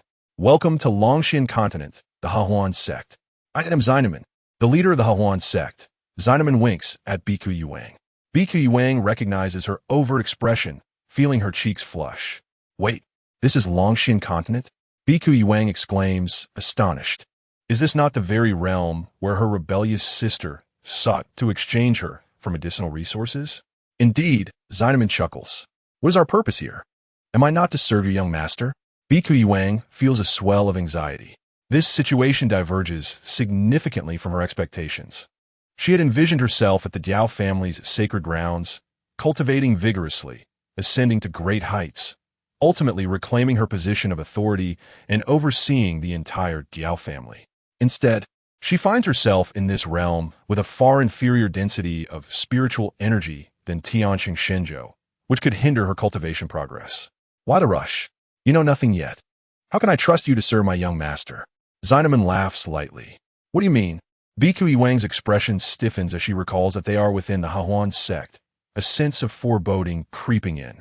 From this moment forth, you shall be my personal disciple and the saintess of the Hahuan Sect. Your name shall be changed from Biku Yuang to Shitsu Yuang, Zynaman states. Approaching Biku Yuang and patting her shoulder, she then produces 2 volumes of cultivation techniques from her spatial ring, presenting them to her. This is the divine grade technique chaos dual cultivation method. You must swiftly master it. This is the Hahuan Sect's blissful, beautiful new world. You are to perform each movement before me 100 times until you achieve mastery. Divine grade technique. Upon hearing these words, Biku Yuang's spirit ignites with fervor as she eagerly flips through the pages, only to find herself blushing at the contents within. Yes, it is indeed a divine grade technique. But why must it be a dual cultivation method? Upon revisiting Jiao, Meili Xian Shiji, Bai Chu Yuan finds herself enveloped in a haze of crimson warmth. The title suggests a serious cultivation technique, yet she discovers it is merely filled with illustrations. Almost forgetting, Shinan Man gently caresses Bai Chu Yuan's face, nodding with satisfaction. I have concealed your true visage and bestowed upon you a still beautiful countenance. Henceforth, only you shall know your true identity. To the outside world, you are now Shitsu Yuan, the holy maiden of Hehuan Zone. Shinan Man pinches Bai Chu Yuan's cheek, affirming her words. Bai Chu Yuan nods in agreement, relieved at the thought of her fame in Tian Shengshenzhou. If anyone recognized her as the holy maiden of He Huanzong in Longxian continent, it would spell her immediate social demise. Changing her name and face suits her perfectly. The holy maiden of He Huanzong in Longxian continent is Shi Tzu Yuan. What concern is it of Bai Chu Yuan from the Bai family in Tian Shengshenzhou? What shall I cultivate now? Bai Chu Yuan inquires, her expression one of bewilderment. Shinan Man gestures towards the soft couch before her, a playful smile gracing her lips. Remove your shoes and take a seat. Begin your training with Jiao, Meili Xin Shiji. I shall guide you and provide assistance as needed. Meanwhile, Qi Tian Chi reclines in a large chair, soaking up the sun, while Shuang Long diligently sweeps the courtyard. It is evident that the immaculate state of the yard is due to Shuang Long's efforts. As Qi Tian Chi has done nothing at all, Diao Changju attempts to push her away but finds it impossible. Could her allure truly be this potent? Observing Qi Tian Chi's persistent attachment, Diao Changju begins to question his own charm. While he admits to being handsome, it seems unlikely that he could attract the affection of such a gifted disciple. A suspicion arises. Could it be that he once saved her life in her youth, and now she seeks to repay him? Such thoughts seem absurd. Master, Shuang Long respectfully bows to Diao Changju. Having tirelessly cleaned the entire courtyard, she is drenched in sweat, her clothes clinging to her form, her hair damp against her forehead. Despite her weariness, she continues her task without complaint. Upon witnessing Shuang Long's delicate and pitiful state, Diao Changju feels a surge of compassion. He pinches Qi Tian Chi's small face, exclaiming, "Look at you. You do nothing while Ing Long toils away, and you simply bask in the sun." Qi Tian Chi pouts, retorting, "It's not my fault she insists on cleaning. What can I do? You little sloth, and you dare to argue?" Diao Changju playfully squeezes Qi Tian Chi's exquisitely delicate face again, becoming addicted to the delightful sensation. "Master, please be gentle," Qi Tian Chi protests, her voice tinged with grievance. Shuang Long observes the close interaction between the two, her expression betraying no emotion. Her purpose in becoming a disciple was solely to grow stronger and survive. "Enough, release her. Gather under the tree. I am prepared to impart the techniques of Ling Xiao Zone," Diao Changju announces after another playful squeeze. "All right," Qi Tian Chi reluctantly lets go, though she is mindful of her duty to remain close to Diao Changju for protection. "Master, may I wash away my sweat before joining you?" Shuang Long timidly inquires, feeling uncomfortable in her current state. "Of course, go ahead. We shall wait for you," Diao Changju replies understandingly. However, he soon notices Shuang Long standing still, perplexed. "Did you not say you were going to bathe?" With her head bowed in embarrassment, Shuang Long asks, "Master, aside from your room, where else is there a bathing facility?" After completing her cleaning, she discovered that aside from Diao Changju's room, no other place had a bath, not even a water source. Diao Changju recalls that the design of this place was intended solely for his use. "Indeed, my room is the only one with a bathing facility. Please use it, and I will arrange for some disciples to assist in setting up additional ones," he instructs. Shuang Long nods meekly and enters Diao Changju's room, carefully closing the door behind her. Upon opening another door, a large bathtub comes into view, complete with temperature control and filtration systems. A gentle stream of crystal-clear water flows continuously into the tub. After shedding her garments, Shuang Long steps into the bath. However, upon emerging, she suddenly realizes, "Oh no, I forgot to bring a change of clothes." Accustomed to retrieving clean garments from her storage ring, she finds herself lacking such a luxury in her current life. Hesitating, she decides to borrow some clothes from Diao Changju. Opening his wardrobe, she is taken aback to find numerous exquisite women's garments. "How beautiful!" she exclaims, marveling at the quality of the fabrics. "These are exceptional treasures. How could Master possess so many?" Shuang Long is filled with bewilderment. The wardrobe contains not only dresses, but also various intimate apparel. Could Master be some sort of pervert? She shudders at the thought. Just then, a jade pendant hanging nearby catches her eye. Inspecting it, she sees it bears the name Liu Liyan, the leader of Ling Xiao Zone. Liu Liyan, the leader of Ling Xiao Zone? Who is that? She wonders, puzzled, recalling that the previous leader was Hua Xiangxi. Reflecting on how the inner sect elders regard Diao Changju, she begins to sense a monumental secret. These garments are evidently left behind by Liu Liyan. Alarmed, she hastily closes the wardrobe, then glances at the other two. Surely these belong to Master? Upon opening the next wardrobe, her expression turns numb once more, revealing yet another collection of women's dresses. The sizes indicate they belong to a different woman, complete with playful rips and tears. Master truly indulges in frivolity, she silently concludes, closing the wardrobe. Diao Changju's once majestic image begins to crumble in her mind. Finally, she opens the last wardrobe, exhaling in relief upon finding male clothing. Recently, a female outer sect elder had brought several elegant new outfits for Shui Yinglong and Qi Tian Qi Qi. Emerging from the room, she hears Qi Tian Qi Qi complain, "Why are you so slow? Hurry up, it's getting dark."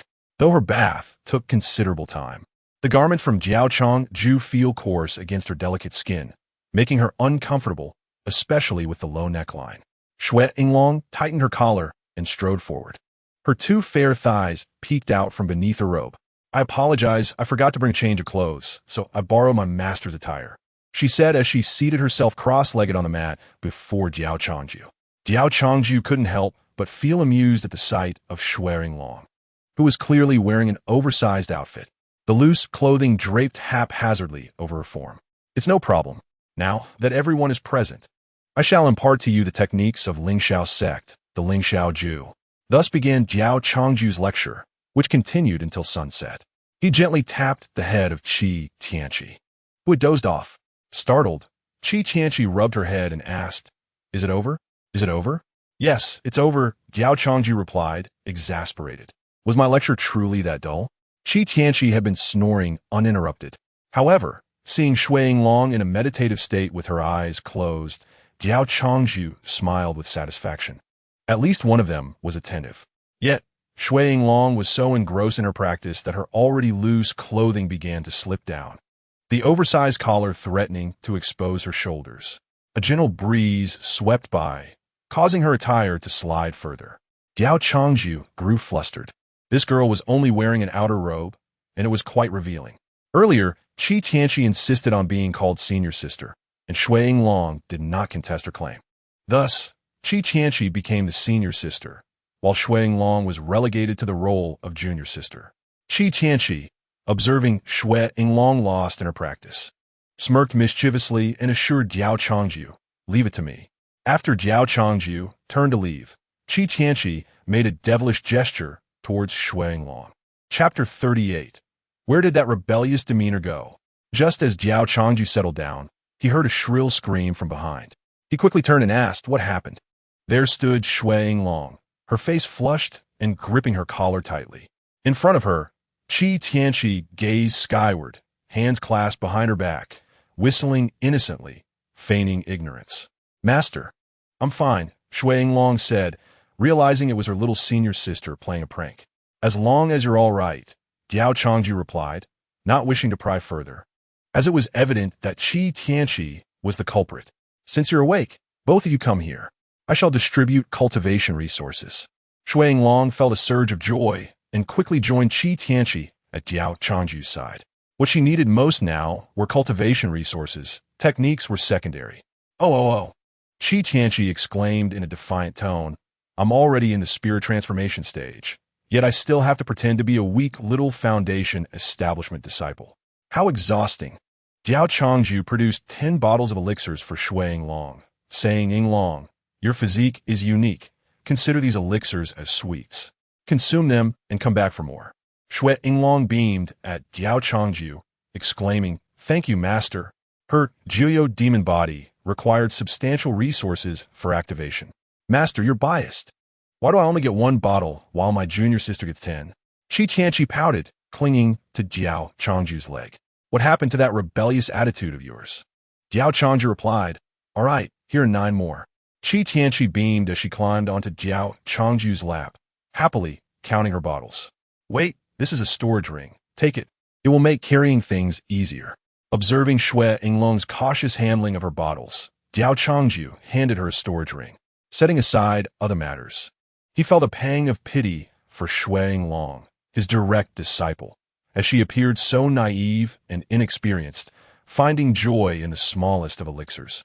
With only that one outfit to wear.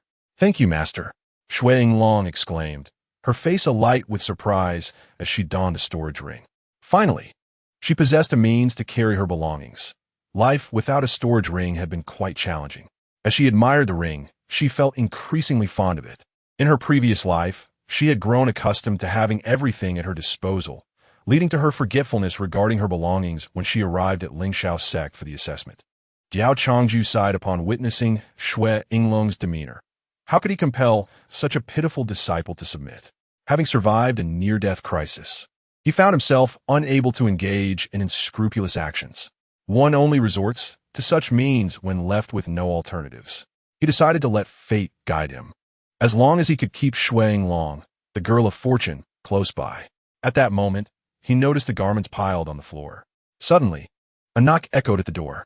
Blushing, Long called out, "Master, I forgot to take my clothes." A month passed in the blink of an eye. During this time, Hua Xiangxi visited a few times to lecture Qi Tianqi and Long. After a few visits, she ceased to come, irate, as Qi Tianqi would fall asleep during the lectures and pay no heed. Even more infuriating was that Qi Tianqi inexplicably progressed from the foundation establishment stage to the golden core stage, while Long, the only one paying attention, remained stagnant at the first level of Qi refinement, causing her resolve to waver and her motivation to wane. "Senior sister, I, Yi Bufan, vow to treat you well," Yi Bufan professed passionately to an ordinary-looking female disciple. The maid was moved to tears. Though Yi Bufan possessed mediocre talent and an unremarkable appearance, he was considerate. "Junior brother, I love you," she said as they collapsed onto the bed. 15 minutes later, Yi Bufan held the woman in his arms, feeling a wave of disdain. Were it not for his eagerness for the system's rewards, he would never have looked at this plain woman, as even his other wives, Qi Tianqi, Long, and Hua Xiangxi, were far superior. "Congratulations, host, for completing the 100-person achievement. Rewards granted. Host cultivation level elevated to foundation establishment stage." Yi Bufan's heart soared with excitement. As a miscellaneous disciple reached the foundation establishment stage, his cultivation resources would increase, and he would no longer be required to perform menial tasks, allowing him to engage in lighter work. The following day, Yi Bufan reported his cultivation level to the outer sect management. "What? I must complete a sect mission to enjoy foundation establishment cultivation resources?" Yi Bufan gazed in disbelief at the elder before him. Why did other miscellaneous disciples not have to do this? Yet he was singled out. The elder glanced at Yi Bufan coolly and replied, "Indeed. Why had I never heard of such a rule before?" Yi Bufan gritted his teeth, suspecting he was being targeted. It was evident that the outer sect elder held a grudge against him. Who did he think he was to speak to the sect leader? The elder retorted. This rule was not in place until yesterday. He tossed a mission paper in front of Yi Bufan, stating, "This is your task. Go to the beast forest and slay a late foundation establishment beast. Complete this task, and you may proceed." "A late foundation establishment beast? I'm only at the early foundation establishment stage. How can I kill it?" Yi Bufan exclaimed in anger. "That is not my concern. If you cannot complete it, continue with your filth work," the elder replied, shoving Yi Bufan out the door. The onlookers laughed at him. "Look, this is the very lad responsible for cleaning up excrement. No wonder he reeks of filth. Ha ha ha. Once while I was in the midst of my own business, he was beside me collecting waste, and accidentally, my excrement splattered across his face. How disgusting." Yi Bufan listened to the surrounding chatter, his face darkened with fury. He despised the identity of a waste collector and did not wish to bear it even for a moment. The daily task of cleaning was so revolting that he could hardly eat, causing him to lose 20 pounds over the course of a month. Chapter 39. I am the protagonist. Leaping off a cliff will not spell my demise. Despite the indignation swelling within him, Yi Bufan dutifully ventured into the monster forest to slay beasts. Not far from Lingxiao sect lay a vast expanse of monster forest. The beasts within were not particularly formidable, the strongest merely at the yuaning stage. Yi Bufan's greatest dilemma was his inability to fly with a sword. He could only rely on his own 2 feet to traverse to the monster forest. Mastering sword flight required cultivation at the golden core stage or above. As he sprinted along the path, beads of sweat glistened on his brow, and the oppressive sun overhead compounded his frustrations. Why must he, the protagonist, endure such hardships? At that moment, a graceful figure soared down on a flying sword, approaching Yi Bufan. It was a rather attractive young woman clad in the attire of an inner disciple of Lingxiao sect. "Junior brother, where are you headed?" she inquired with a smile. Detected a lady of high quality. The system's notification echoed in Yi Bufan's mind. He swallowed hard at the sight of her. Although she was not as stunning as Shui Yinglong and the others, she was still a beauty in her own right. Yi Bufan felt a surge of pride. Indeed, as the protagonist, he was never without the company of beautiful women. "Senior sister, I wish to visit the monster forest ahead," Yi Bufan replied with a confident smile. A flicker of disdain flashed in the woman's eyes, quickly replaced by a gentle smile. "I see you're merely at the foundation establishment stage. If you walk, it will likely be dark by the time you arrive at the monster forest. Coincidentally, I'm also headed there to gather some herbs. Why not allow me to give you a ride?" Yi Bufan feigned reluctance, expressing concern for her time. "Will this not delay you, senior sister?" "Not at all, come aboard," she replied with a light laugh, covering her mouth. "Then I must trouble you, senior sister." With a serious expression, Yi Bufan climbed onto her flying sword, deliberately positioning himself at the rear to maintain distance. Internally, he chuckled, relishing the game of cat and mouse. If she sought to draw closer, he would keep her at arm's length, ensuring he held all the power. They soared away on the sword together. "Junior brother, what is your name?" the woman asked. "I am Yi Bufan. May I inquire your esteemed name, senior sister?" he replied, adopting a gentlemanly demeanor. "As for me, you may call me Xiao Chao." She fabricated a name with casual ease. "Oh, so it is Xiao Chao, senior sister." Yi Bufan's mind twisted with lewd thoughts. It was indeed a fine name. Xiao Chao felt speechless. She had merely concocted a name without much thought, unaware of the implications it would have on Yi Bufan's mind. Half an hour later, Xiao Chao brought Yi Bufan down into the heart of the monster forest. He slapped himself mentally for his foolishness. What was he doing? Now, Xiao Chao had departed. Surely, she believed he looked down on her, which is why she treated him so coldly. Filled with regret, he sighed, vowing to be more cordial upon their next encounter. However, where is this place? Yi Bufan gazed at the towering trees around him, puzzled. This was his first visit to the monster forest, and he was unfamiliar with it. Meanwhile, Xiao Chao had not strayed far. "You still refuse to perish?" Xiao Chao's real name was Liang Jai, aged 960 years at the Saint Infant stage, and a contemporary of Li Chenglu and others. She was also a devoted admirer of Diao Changju. For the past month, Diao Changju had been monitoring Yi Bufan's movements. He was aware of Yi Bufan's breakthrough to the foundation establishment stage. The task of eliminating a late foundation establishment cultivator had been personally assigned by Diao Changju, aimed at luring Yi Bufan out of the sect to dispose of him. Every day Yi Bufan lived was a day of unease for Diao Changju. He could not simply allow Yi Bufan to continue thriving. The sect's rules prohibited infighting, yet one could always employ others to do one's bidding.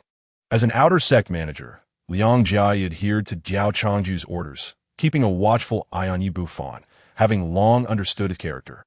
In just a month, Yi Bufan had deceived 30 female disciples, taking advantage of their naivety. Coupled with his numerous antics during the disciple assessments, Liang Jia could no longer restrain herself from wishing to eliminate him. Now, she had disguised herself as a benevolent senior sister, luring Yi Bufan onto her sword, leading him to the central region of the monster forest, where she let him down. Surrounded by Yuaning stage beasts, she doubted that a mere foundation establishment cultivator like Yi Bufan could escape their jaws. Yi Bufan surveyed his surroundings, a sense of inexplicable unease gnawing at him, his instincts screaming for him to flee the area. Without hesitation, he turned and sprinted away. In that instant, several roars echoed as a Yuan-Ing stage beast lunged from the shadows towards him. A Yuan-Ing stage beast? Yi Bufan's face paled. How could he be so unfortunate as to encounter one while merely at the foundation establishment stage? He harbored no doubt that this was all a scheme orchestrated by Xiao Chao. In his mind, She adored him too much to wish him harm. In this dire moment of life and death, he had no choice but to utilize all the rewards he had previously acquired from the system. For a time, the Yuan stage beast could not keep pace with him, much to Liang Jiai's surprise. How could a foundation establishment cultivator possess such speed? However, ahead lay the cliff of fallen immortals. Once he fell, the laws at its base would suppress him, rendering even a Tianxian stage expert powerless, turning them into an ordinary mortal. A dead end indeed. Liang Jia smirked. As expected, Yi Bufan arrived at the cliff's edge, gazing into the unfathomable abyss below. His expression one of despair. He was trapped with no escape. The Yuan stage beast, drooling, unhurriedly approached him. Yi Bufan, in his desperation, glanced from the cliff behind him to the Yuan stage beast before making a resolute decision to leap into the chasm. I am the protagonist. There is no way I shall perish by jumping from this cliff. Yi Bufan bellowed to bolster his courage. Chapter 40. The crystal coffin beauty Liang Jia emerged from the distance, striking down the Yuan stage beast with a single palm, chuckling, yelling while jumping off a cliff. How amusing. Approaching the edge, gazing into the abyss, she mused now. I truly do not believe you can survive this. On the mountaintop, Diao Changju, reclining in a rocking chair, felt a sudden difficulty in breathing, the scent of a young girl enveloping him. Without a doubt, Qi Tian Chi had once again stealthily nestled against him in her slumber. Diao Changju opened his eyes and swiftly lifted Qi Tian Chi's petite form, tossing her onto a nearby, small rocking chair. Ouch, that hurt. Qi Tian Chi cried out. Why does this rebellious disciple insist on sleeping on me every day? Diao Changju reprimanded, giving her a light tap on the head. He had even prepared a special rocking chair for her to prevent her from seeking excuses to crowd onto his chair nightly. Yet, she still found her way onto him. Because it's comfortable to sleep on master, Qi Tian Chi retorted defiantly. The allure of Diao Changju's chaotic divine body was simply too powerful. Sleeping wrapped in its embrace was heavenly. Could you not learn from your junior sister? Diao Changju lamented, as Shui Yinglong, who had been meditating nearby, finally opened her eyes to witness the antics of the two lively spirits. Observe how diligently your junior cultivates every day, and what about you? All you do is eat and sleep. Can't you show a little ambition? Diao Changju lamented. Am I not learning from you, master? You also spend your days merely eating and sleeping. Qi Tian Kiki retorted with her hands on her hips. Diao Changju was momentarily speechless, realizing that she was indeed correct. After so many years of this routine, it had become a habit to neglect cultivation. Furthermore, what was the point of her sister's relentless efforts if she remained at the first level of qi refinement? Meanwhile, I am already at the golden core stage, Qi Tian Kiki proudly declared, tilting her little face upward. Shui Yinglong, with an innocent expression, interjected, please don't involve me in your quarrel. At that moment, Diao Changju received a message via her communication talisman and, uninterested in Qi Tian Kiki's antics, took it out to read. It was a letter from Liang Jia, detailing the recent events. Fell off a cliff? Diao Changju felt an ominous premonition. This plot development seemed all too familiar. Wasn't this the typical trope from novels? A powerful being sends their subordinates to deal with the protagonist, who ends up falling off a cliff, only to survive and gain incredible power. This narrative twist felt rather unsettling. Yi Bufan had surely survived the fall. Otherwise, she would have received a system notification. What fall?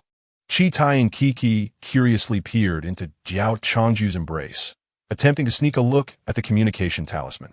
Diao Changju swiftly concealed the talisman, playfully pinching Qi Tian Kiki's delicate face, and exclaimed, this is adult business. Children should not meddle. Who are you calling a child? I'm already 18. Qi Tian Kiki protested angrily. If you don't want to show me, then don't. It only makes me want to see it more, stingy. Diao Changju chuckled as she effortlessly lifted the little girl by the back of her collar, placing her onto her small rocking chair. You two focus on your cultivation while I step out for a while, Diao Changju instructed the two girls. Shui Yinglong nodded. Where are you going, master? I want to go too. Qi Tian Kiki exclaimed, clinging to Diao Changju. Diao Changju, with a stern expression, tucked her under her arm and handed her over to Shui Yinglong, commanding, Yinglong, keep an eye on your senior sister. All right. Shuang smiled, cradling Qi Tiankiki. After spending a month with them, Shuang genuinely felt happy. With the lively Qi Tiankiki around, there was never a dull moment. Diao Changju then took to the skies on her sword. She was well aware of the cliff of fallen immortals and did not believe that a mere foundation establishment cultivator, like Yi Bufan, could survive its mysterious laws. The only explanation for his survival was that those laws had ceased to function. Regardless, Diao Changju felt compelled to investigate. Soon, she arrived at the cliff of fallen immortals. For safety's sake, she summoned a golden core puppet to descend first and assess whether the cliff's mysterious laws were still operational. The golden core puppet descended without any anomalies. Indeed, the mysterious laws of the cliff of fallen immortals had failed. Diao Changju promptly followed behind the puppet, determined to disrupt any potential opportunities Yi Bufan might seize. Though she could not directly harm him, she could certainly create some chaos. Thinking of acquiring an opportunity? Have you consulted me first? At the bottom of the cliff, a dazed Bufan opened his eyes. Ha ha ha, I'm alive. I knew I wouldn't die as the protagonist, he exclaimed excitedly. Thanks to the pile of bones cushioning his fall, he was spared from certain death. However, as the initial thrill subsided, he became acutely aware of the pain coursing through his body. He glanced down to find himself covered in wounds, blood seeping from every gash, with several ribs broken. Yet in that moment, he could not afford to dwell on his injuries. He trudged forward, for just ahead stood a magnificent palace. Surely, within its walls lay the fortune he sought. Yi Bufan pushed open the grand doors of the palace, revealing a central dais upon which rested a crystalline coffin. Is this a burial site? Yi Bufan pondered as he ascended the dais step by step. Upon reaching the coffin, he was struck speechless by its beauty. Inside lay a stunning woman clad in red, peacefully sleeping as if in slumber. As Yi Bufan gazed upon her, his system began to react with fervor. Detected a high-quality beauty. Detected a high-quality beauty. Detected a high-quality beauty. The system incessantly repeated its announcement. Yi Bufan inhaled sharply. He had never encountered such a level of beauty before. The last woman he saw, Hua Xiangxi, was merely of average quality in comparison. The woman before him, in her eternal repose, was indeed breathtaking. The evaluation of high quality was entirely justified. She must be destined to be my wife, Yi Bufan thought ecstatically.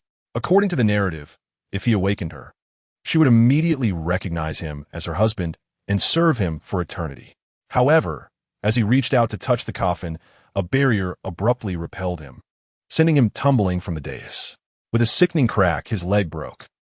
Yi Bufan cried out in agony, tears streaming down his face as his knee bent at an unnatural angle, the pain excruciating. Just then, a figure soared into the palace on a sword, landing upon the dais.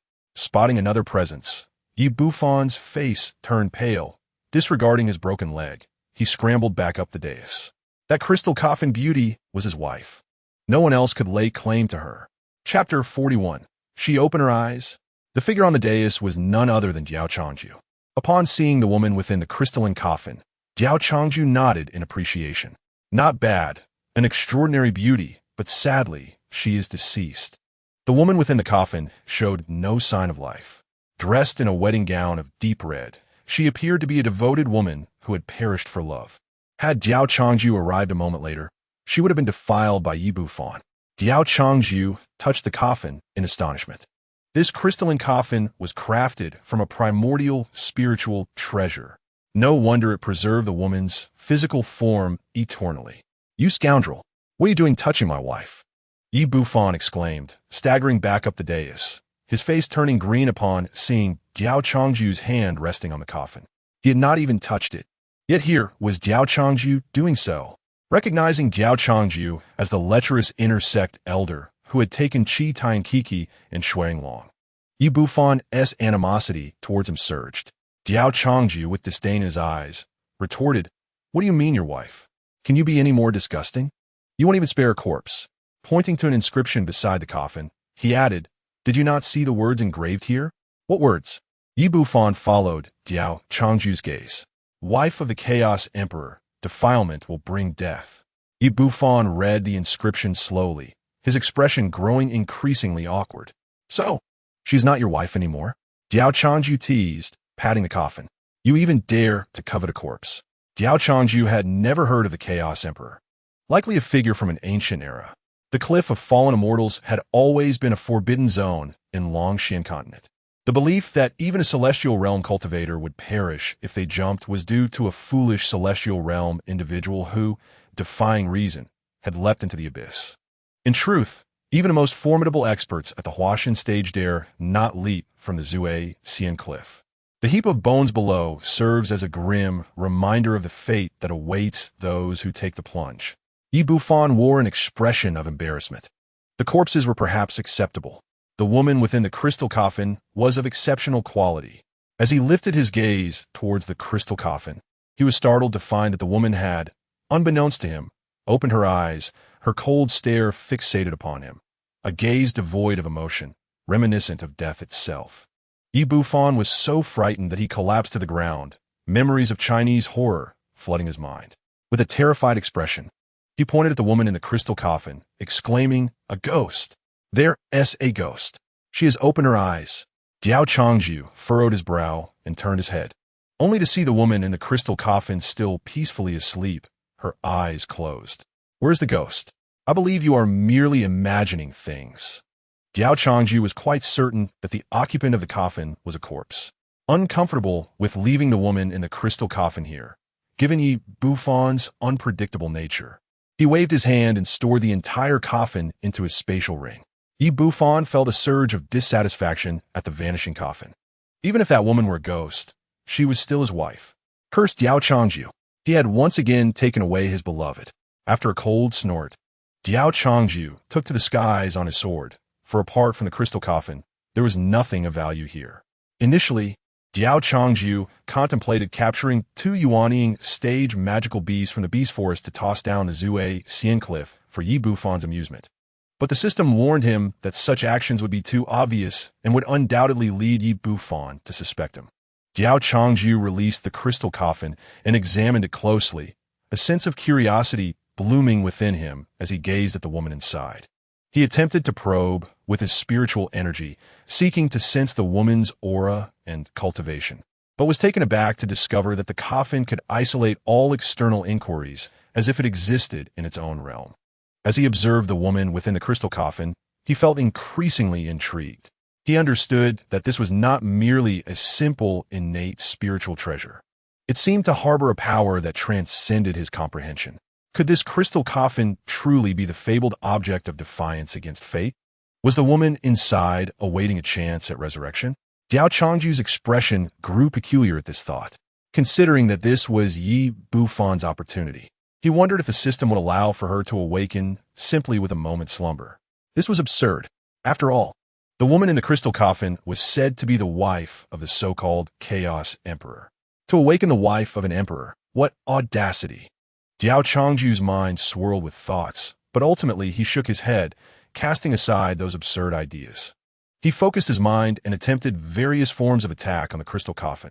However, no matter how he tried, the coffin remained entirely unresponsive, akin to an ordinary coffin. How strange it was for an innate spiritual treasure to show no reaction to his assaults. How could such a coffin effectively protect the woman within? It seemed destined only to endure passive blows. Puzzled, Diao Changju glanced outside. The sky had darkened. After a long day's exertion, he felt fatigue wash over him. Yawning, he stored the crystal coffin away and retired to bed. Before long, he drifted into slumber. Suddenly, the spatial ring on his hand flickered. A woman clad in a red wedding gown appeared by his bedside. She was the breathtaking beauty from the crystal pavilion. The moment she materialized, the room transformed into a domain, isolating them from all else. The woman stood coldly at the foot of Diao Changju's bed, her gaze penetrating, radiating disdain. With a slight parting of her lips, she coldly remarked, "A mere ant at the sacred spirit stage." Her eyes betrayed no effort to conceal her contempt. After a prolonged silence, she let out a soft sigh, as if resigned to her fate, and climbed onto the bed, her icy body enveloping Diao Changju. The chill of her touch sent a shiver through him, yet he showed no signs of waking. The woman had never anticipated that her future husband would be a mere ant at the sacred spirit stage. She found it incomprehensible that Diao Changju, a being of chaos, had not progressed beyond this stage even after millennia of cultivation. Due to her unique constitution, she required the essence of a chaos body to continue living. For millions of years, she had lain dormant in the crystal coffin, waiting for a chaos body to awaken her. Alas, she found herself awakened by such an eccentric entity. How could such an ant be worthy of being my husband? Once I no longer require you, I shall simply cast you aside, the woman thought as she tightened her grip on Diao Changju's neck. The following morning, Diao Changju opened his eyes, feeling utterly fatigued. He had dreamed of being pressed down by a ghost in red, desperately attempting to struggle, but finding his limbs unresponsive. His mind was clear, yet his eyes would not open. The red-clad specter bore an uncanny resemblance to the woman in the crystal coffin. Diao Changju retrieved the coffin, examining the seemingly undisturbed woman within, and voiced his confusion. Could there truly be a ghost? This is rather eerie. After glancing into a mirror, he was alarmed to find himself adorned with heavy dark circles under his eyes, muttering to himself, "Could it be that I was truly drained of my essence by the ghost last night?" The woman from the crystal pavilion opened her eyes and, noticing Diao Changju's state, a faint smile graced her lips. Last night, she had inadvertently absorbed too much of his essence. Currently, the woman remained in a state of false death, not yet fully resurrected. Diao Changju turned his gaze toward the crystal coffin, hesitating as he contemplated the woman's presence. This woman in the coffin seems to bring misfortune. Having her nearby feels rather ominous. Yet, if I do not keep her close, she will undoubtedly fall into Yi Bufon's hands. Upon hearing Diao Changju's words, the woman felt a surge of rage. How dare this detestable man imply that she brings bad luck? You shall await your demise tonight. Diao Changju secured the crystal coffin and stepped out of his room. The moment he emerged, a small girl rushed toward him, clinging to his neck. "Good morning, Shizhuan," Chi Tian Chi exclaimed, inhaling deeply. As she did so, her brow furrowed. She sensed that the aura of the chaos body surrounding her master had diminished significantly. Discontent, she slid down from Diao Changju's neck to his thigh, then scampered off to play elsewhere. Diao Changju sent a message to Liang Jia, instructing her to dispatch someone to monitor Yi Bufon's movements at the Zue Xian cliff, seeking an opportunity to engineer an accident. As long as Yi Bufon remained alive, Diao Changju's heart would remain unsettled. After reviewing the events, he could not help but admire Yi Bufon's resilience. Even an elderly woman had fallen victim to him. In Lingshao's sect, there were two criteria to become a Taishang elder. The first condition was selection based on seniority and reputation. For instance, once Hua Xiangxi stepped down from the position of sect leader, he would automatically ascend to the rank of Taishang elder. Those who became Taishang elders through this criterion enjoyed the highest rights and privileges in the sect, even possessing the power to dismiss the sect leader. The second condition required one to reach the transcendent stage. Though those who became Taishang elders through this condition lacked the authority of their counterparts, they still held rights second only to the sect leader within Lingshao sect. It was all too easy for Yi Bufon to grow stronger if one was not cautious. Diao Changju felt an immense frustration brewing within him. Were it not for the flawed system preventing him from directly confronting Yi Bufon, he would have immediately crushed the peak experience card the system had provided him to obliterate Yi Bufon. Now, Yi Bufon has ascended to the position of a direct disciple of the esteemed elder, which complicates matters significantly. It is no longer feasible to casually set traps for him as before. If word were to get out that someone from Diao Changju's faction had ordered the assassination of the esteemed elder's direct disciple, even Hua Xiangxi would be unable to protect him. Lingshao sect strictly forbids infighting among its members. Previously, Yi Bufon's identity as a mere servant disciple was inconsequential. The death of such an individual would hardly garner the sect's attention. However, now that Yi Bufon has transformed into the esteemed elder's direct disciple, the situation has irrevocably changed. On a mountain peak, an ordinary-looking young man is held in the embrace of an elderly woman. "Master, you must stand up for your disciple. That Diao Changju is truly overstepping his bounds." Yi Bufon protested, his voice thick with indignation as he spoke to Ma Yuchang. Ma Yuchang, who has been at the early stage of tribulation for millennia, feels the weight of her impending limit. Thus, she took the risk to descend the fall of immortals in search of fortune, where she encountered Yi Bufan. Ultimately, through a series of actions, Yi Bufan managed to win her over. Diao Changju, despite being merely at the sacred spirit stage, had managed to bribe some high-ranking official within the sect, allowing him to become an inner elder. His unscrupulous nature led him to coerce and entice Xue Yinglong and Qi Tiankiki into becoming his direct disciples. Driven solely by a desire for their beauty, Xue Yinglong and Qi Tiankiki find themselves living in constant torment. Moreover, Diao Changju is fully aware that Xue Yinglong and Qi Tiankiki harbor affections for Yi Bufan, and he deliberately makes things difficult for Yi Bufan, assigning him menial and degrading tasks. The most despicable act was that Diao Changju appeared out of nowhere to seize the treasures and elixirs that rightfully belonged to Yi Bufan, inflicting severe injuries upon him and leaving him to fend for himself at the fall of immortals. A truly shameless act. With tears streaming down his face, Yi Bufan recounted Diao Changju's various misdeeds. Ma Yuchang, upon hearing this, wore a grim expression and gently patted Yi Bufan's back to comfort him. This Diao Changju is utterly lawless. I cannot believe that in my absence from Ling Shao sect for merely 3,000 years, it has descended into such depravity.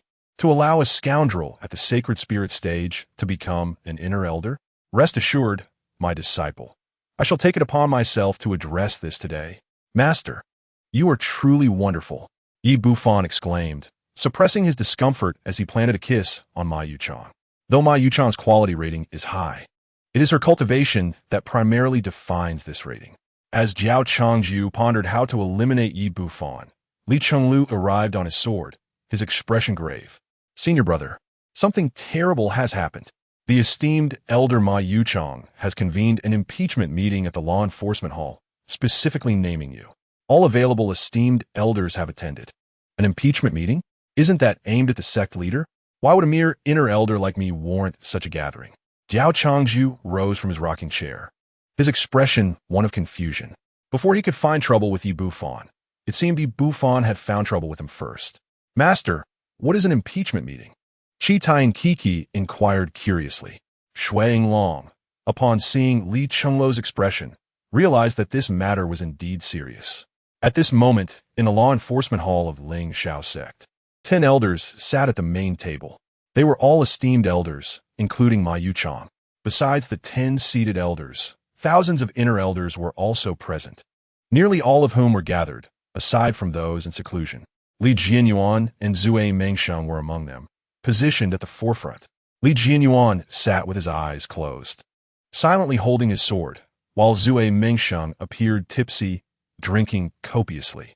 Ma Yuchang frowned at Zue Mengsheng's demeanor, realizing that Ling Shao sect was indeed in trouble.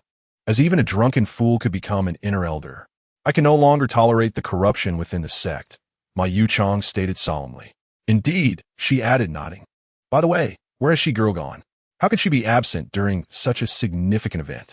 Old Liu wore a look of amusement. Initially uninterested in this dull impeachment meeting, the prospect of it targeting Hua Xiangxi's cherished disciple, Diao Changju, piqued their interest, as they were eager to observe the unfolding drama. Hua Xiangxi is notoriously protective of her 2 disciples, especially Diao Changju. Even when they spoke the unembellished truth about Diao Changju's lack of talent, she would respond with sarcasm. Now that she has reached the mid-stage of tribulation, they feared a potential backlash. How could Ma Yuchang dare to initiate an impeachment meeting against Hua Xiangxi's prized disciple? Should we wait for she girl? Old Zhao feigned concern. Ma Yuchang, bewildered by their conversation, inquired, who is she girl?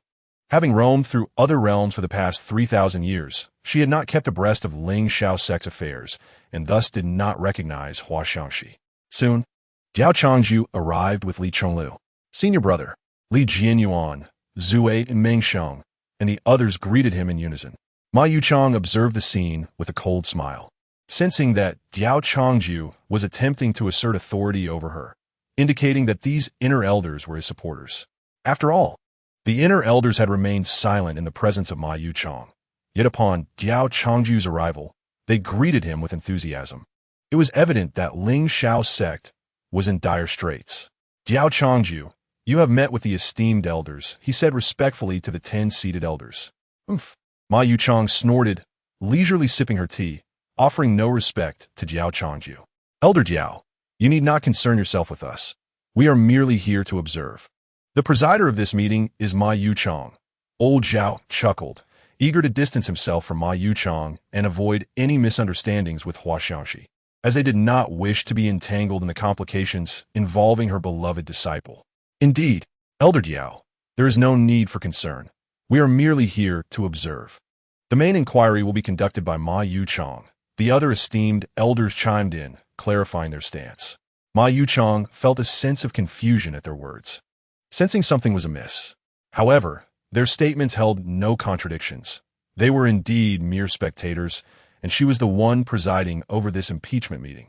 After Diao Changju and the 9 esteemed elders had exchanged pleasantries, Ma Yuchang slammed her teacup down onto the table, producing a resounding thud. The atmosphere grew eerily silent, tension filling the air. Diao Changju, do you acknowledge your crimes? Ma Yuchang's voice rang out coldly. Li Jianyuan, Zue Mengsheng, and the others fixed their icy gazes upon Ma Yuchang. Unfazed by their scrutiny, she commanded, Yi Bufan. Yi Bufan stepped forward, pointing an accusatory finger at Diao Changju.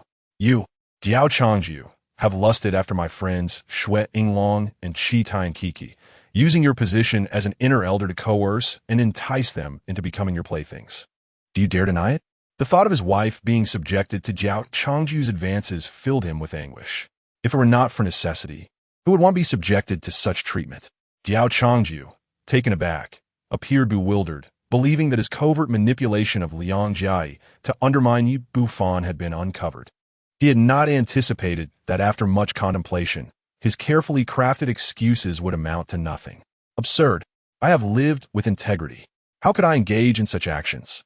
I merely recognized the cultivation potential of Shui Yinglong and Qi Tainkiki and took them as my direct disciples. How has my noble intention been twisted into coercion in your words? Diao Changju exclaimed, indignation evident in his voice. Indeed, how can my senior brother be such a person? You, disciple, should not slander my senior brother's name with baseless accusations. What do you mean by claiming my senior brother lusted after beauty? I perceive that it is your lecherous junior who is coveting their beauty. My senior brother is a paragon of virtue. We are well aware of his character. Are we not? Resorting to coercion and enticement? Such utter nonsense. Li Chenglu and others promptly voiced their support for Diao Changju. Upon hearing their words, Diao Changju felt quite embarrassed. Junior brothers, in truth, my senior brother is not as saintly as you claim. Do not exaggerate. Enough. Chapter 44. Can such a toad aspire to eat swan meat? At Hahuan's sect, Hua Xiangxi and Shi Ninmian were seated in a pavilion, while Bai Tiyuan stood beside them, pouring tea and serving water. Xiangxi, is this the treasured disciple you have kept hidden for over 20 years? Hua Xiangxi regarded Bai Tiyuan, who exuded a cool aura, with a hint of skepticism, wondering if she truly was Shi Ninmian's disciple. Given Shi Ninmian's fiery temperament, how could she possibly have taught a disciple so serene? Shouldn't she be just as fiery? How about it? Do you like her? I shall gift you this precious disciple, allowing us to strengthen our bonds, Shi Ninmian jested, pulling Bai Tiyuan closer with a smile. Bai Tiyuan was rendered speechless. Previously, Shi Ninmian had informed her that Hua Xiangxi's disciple was the master she was to serve and had insisted she conceal her true identity and cultivation level. Let be. You enchanting beings of Hahuan's sect, my disciple cannot endure this. Hua Xiangxi firmly refused. This simply cannot do. My disciple has reached a bottleneck in her cultivation and requires a sparring partner to break through. If not for others, then let it be for your precious disciple. I merely wish to borrow her for a while, Shi Ninmian chuckled. Even a moment of use is unacceptable. Hua Xiangxi could never agree to such a proposition. Are you certain? My disciple possesses a unique constitution. Whoever gains her favor will enhance their own physique, Shi Ninmian said mysteriously. Upon hearing this, Hua Xiangxi's interest was piqued, for she was aware of such rare physiques, which were highly sought after across the continent. Are you sure? Enhancing one's constitution is a coveted boon, desired by all. Hua Xiangxi feared that Diao Changju might become stymied in her cultivation forever. Would I deceive you? Shi Ninmian declared earnestly. Just as Hua Xiangxi contemplated probing deeper. Her communication talisman activated, and upon reading the message, her expression darkened as she stood abruptly. What is it to Cece? Shi Ninmian inquired. What could be so urgent? Shi Ninmian was somewhat perplexed. Master, do I truly have to serve the young master so soon? Bai Tiyuan nestled in Shi Ninmian's embrace, greedily inhaling her fragrant aura. Your innate talent is exceptional. You have swiftly mastered my teachings, and it is time to enter the fray. Shi Ninmian gently caressed Bai Tiyuan's soft waist. She awaited the moment after Bai Tiyuan's battlefield experience to impart further knowledge to her. Truly, master, your teachings are unmatched. At Lingshao Sect's law enforcement hall. Am I speaking nonsense? On that day, you brazenly coerced and enticed Shuang Long before the eyes of the entire continent, a fact that cannot be disputed. Everyone is laughing at our Lingshao sect, mocking you, the utterly shameless inner sect elder. Yi Bufan shouted, his eyes reddened with fury. Enough. This bickering leads nowhere. Why not summon Shuang Long and Qi Tiankiki to clarify matters here? Zhao Laotu incited amidst the chaos. Indeed, the truth will be revealed once the parties involved are present. Yi Bufan huffed, his confidence apparent. Soon, Shuang Long and Qi Tiankiki were brought forth. Master, Qi Tiankiki immediately embraced Diao Changju's leg upon entering. Shuang Long greeted Diao Changju before bowing to all present. Disciple Shuang Long greets all esteemed elders and intersect elders.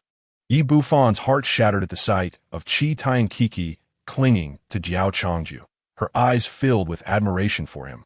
His wife, Qi Tiankiki, had been transformed under Diao Changju's guidance in a mere month. Shuang Long, Qi Tiankiki, I ask you, was your decision to become disciples of Diao Changju voluntary? Ma Yukan inquired sternly. Unaware of the surrounding events, Shuang Long and Qi Tiankiki simply knew they were summoned to the law enforcement hall. It was voluntary, they affirmed simultaneously, their expressions perplexed by the question. You lie. Yi Bufan cried out in alarm upon hearing their declarations. Shuang Long and Qi Tiankiki exchanged puzzled glances. Master, they must be afraid of Diao Changju's influence, which is why they cannot speak the truth. Yi Bufan insisted, his eyes filled with desperation. Ma Yugang, convinced by her beloved's words, sympathetically reassured, do not be afraid, little ones, the esteemed elders are present. Did Diao Changju ever resort to coercion or enticement to take you away due to your beauty? Finally comprehending Ma Yuchang's line of questioning, Shuang Long clarified. I willingly chose to take Master as my mentor. She has never coerced or acted inappropriately towards me. Her icy gaze fixed on Ma Yuchang. It was evident that she recognized the elder's bias against Diao Changju. Indeed, I pleaded for Master to accept me as her disciple. You old crone are spouting nonsense. Qi Tiankiki vehemently accused, pointing a finger at Ma Yuchang. Ma Yuchang's expression turned to shock as she realized their demeanor was no jest. No, Inglong, Chi-Chi, you must have been brainwashed by Diao Changju. Now that my master is here to support you, do not be afraid. Yi Bufan lamented, his heart breaking at the thought of Shuang Long and Qi Tiankiki being thoroughly indoctrinated by Diao Changju. Excuse me, do we know each other? Is Inglong also a name you called? Shuang Long finally discerned the source of the turmoil, casting a frigid glance at Yi Bufan. Ah, it is you, the man who approached me during the entrance assessment, reeking and with an insufferably lewd demeanor. Qi Tiankiki pointed at Yi Bufan in disgust. Their remarks elicited hearty laughter from Li Chenglu and the others. So was this Yi Bufan who was so self-absorbed. How amusing! Driven by love to hate and slander my senior brother, only to be publicly exposed. Tell me, how embarrassing is that? How could such a toad aspire to eat swan meat? Shouldn't he gaze into a mirror to see his own reflection? His self-absorption is truly remarkable, with his average talent and appearance. Who bestowed him such confidence? Ha ha! Surely, in his imagination, all the beauties must adore him. Ha ha ha! It is quite possible. During the entrance assessment, he sought to converse with the sect leader. Ha ha ha! I recall now. He was sent flying by a slap from the sect leader. Could he have thought she fell for him at first sight? Ha ha ha! This is not as it seems. You two must have been toyed with and brainwashed by Diao Changju. Yi Bufan screamed, pointing at Shui Yinglong and Qi Tiankiki in a frenzy. Even the elders who had merely wished to observe could not bear to watch further, their expressions filled with disdain as they regarded Yi Bufan. Do not tarnish my master's noble character with your filthy thoughts. Shui Yinglong rebuked vehemently. Is this insufferable man's tirade never-ending? Shui Yinglong extended her jade hand to pull back the sleeve of her wrist, revealing the alluring pink mark at the center of her wrist, stating, "This is my show Gong Sha. I would never jest with my own purity. The filthy words you utter are indeed ludicrous." If Shui Yinglong did not prove her innocence, it was feared that Yi Bufan would continue to spout nonsense. Chapter 45. False accusations are boundless. Impossible. How could you still be pure? Yi Bufan gazed at the show Gong Sha on Shui Yinglong's wrist with incredulity. Was Diao Changju a eunuch? Or was he a pervert who indulged in peculiar pleasures? Fake. All of it is fake. Your show Gong Sha must be a forgery. Yi Bufan suddenly exclaimed, his confidence unshaken. In launching, such things could be fabricated. How much more so in the realm of cultivation? You are utterly unreasonable. Shui Yinglong angrily turned away, no longer wishing to argue with Yi Bufan. To the onlookers, Yi Bufan's words seemed absurd and unacceptable. After all, a show Gong Sha was not something that could be faked. Typically, women would not whimsically adorn their wrists with such marks for amusement. The formation of a show Gong Sha required the power of the heavenly way, making it a mysterious and genuine mark. To question the authenticity of the show Gong Sha was, undoubtedly, to challenge the very essence of the heavenly way. Enough, my disciple. Ma Yuchang gestured for Yi Bufan to cease. She can no longer bear to watch. This is a misunderstanding, and I apologize on behalf of my disciple. Her nonchalant tone made the expressions of those present somewhat uncomfortable. They thought, you can simply brush it aside? Such a significant matter cannot be settled so easily. However, considering that Ma Yuchang was the supreme elder, they could only endure for the time being. But regarding the matter of Zue Xianya, where you harm my disciple and seize the spirit elixir, Elder Diao, shouldn't you provide me with an explanation? Ma Yuchang's voice suddenly turned stern, her formidable aura erupting like a surging torrent, instantly enveloping the entire space. The onlookers turned pale, feeling the suffocating pressure. Indeed, I was the first to arrive at Zue Xianya to seek treasure yesterday, but then Diao Changju appeared abruptly, injuring me and taking my possessions without regard for my life. Yi Bufan angrily pointed at Diao Changju, denouncing his crimes. How can my senior brother be such a person? Stop your slander here. Li Chenglu and others immediately stepped forward to defend Diao Changju, vociferously condemning Yi Bufan's baseless claims. You, a mere foundation establishment, could find any treasure? It's utterly absurd. Zue Mengsheng sneered, a flicker of disdain and mockery in his eyes. This person is all talk. This incident is surely a figment of his imagination. Yi Bufan, hearing the ridicule from those around him, felt his eyes fill with blood and gritted his teeth. He glared fiercely at them, committing their faces to memory. They had already paved the way for their demise. Yi Bufan, never speak falsehoods. This is a recording stone, capturing the evidence of that moment. Yi Bufan proclaimed earnestly, producing a treasure and activating it. A scene was projected before the crowd. Yi Bufan's system had previously awarded him a hidden camera, and he had always kept it recording 24 hours a day to capture beautiful moments. Little did he expect it to prove invaluable this time, serving as compelling evidence. Ma Yuchang had also viewed this video. Otherwise, she would not have convened a disciplinary meeting to support Yi Bufan. Elder Diao, do you have anything to say? Ma Yuchang coldly interjected. Indeed, the laws of the cultivation world are such.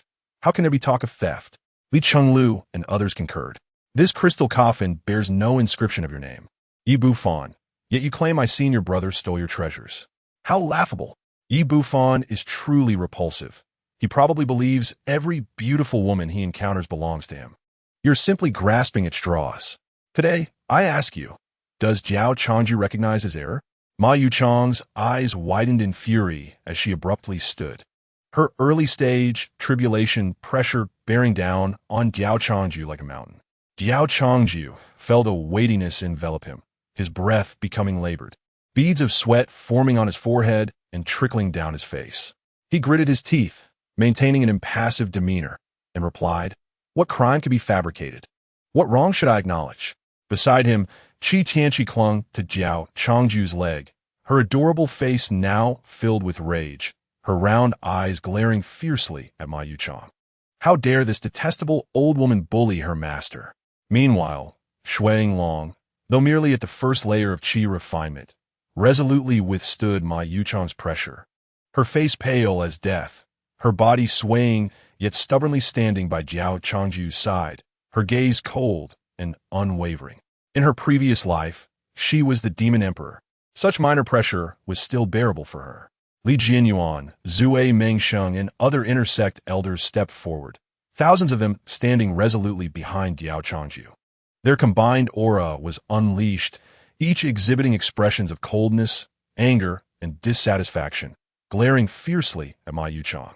Although these intersect elders were all below the earthly mechanism stage, they remained undaunted before Ma Yuchang's early-stage tribulation might, even sending chills down her spine. "What? Are you intersect elders conspiring to rebel alongside Diao Changju?" Ma Yuchang's face darkened as she coldly questioned, her gaze sweeping over the crowd with a glimmer of cold light. "Supreme Elder Ma Yuchang, we merely wish for you to handle this matter fairly and justly," Zui Mengsheng asserted, seemingly regaining his composure. "Do not be swayed by your direct disciple Yi Bufon's honeyed words." Li Chenglu shot Yi Bufon a fierce glance, his eyes filled with disdain and contempt. "Are you threatening me?" Ma Yuchang's eyes narrowed slightly, an invisible pressure emanating from her, causing the air around them to feel thick and oppressive. Her tone carried a hint of danger, inducing fear in those present. "Fear not. How could we, mere intersect elders, dare to threaten the Supreme Elder?" They laughed nervously.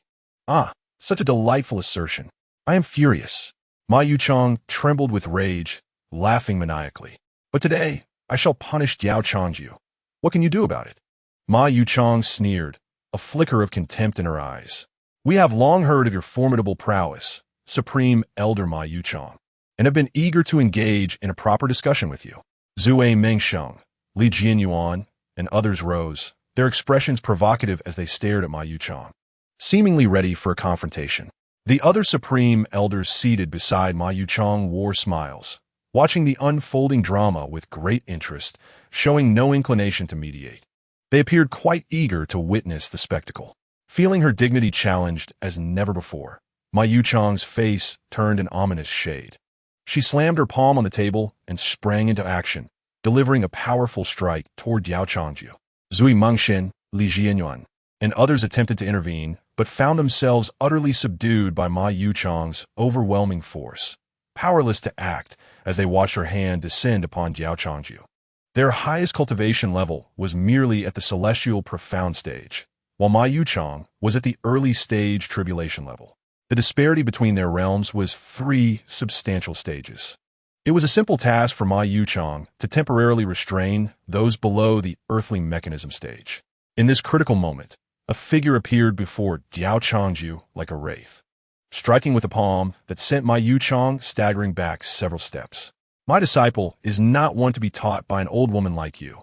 The voice was frigid and penetrating, seemingly capable of freezing the very air. Chapter 46.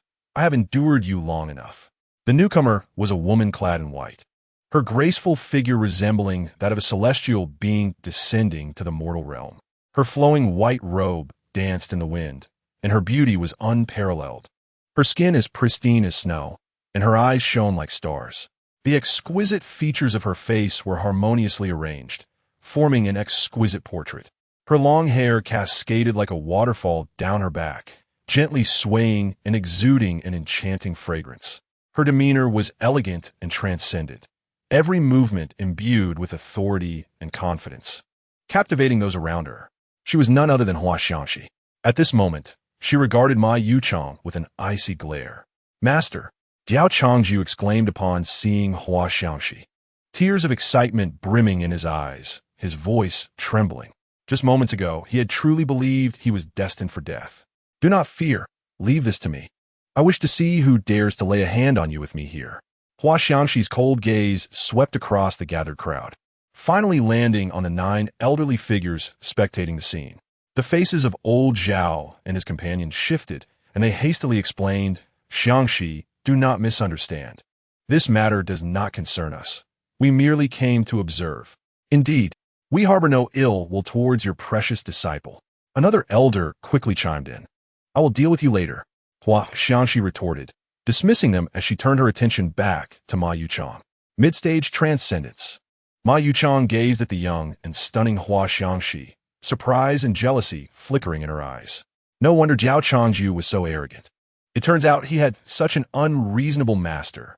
Ma Yuchang gnieved, having been trapped in the early stage of transcendence for thousands of years, despite the disparity in realms.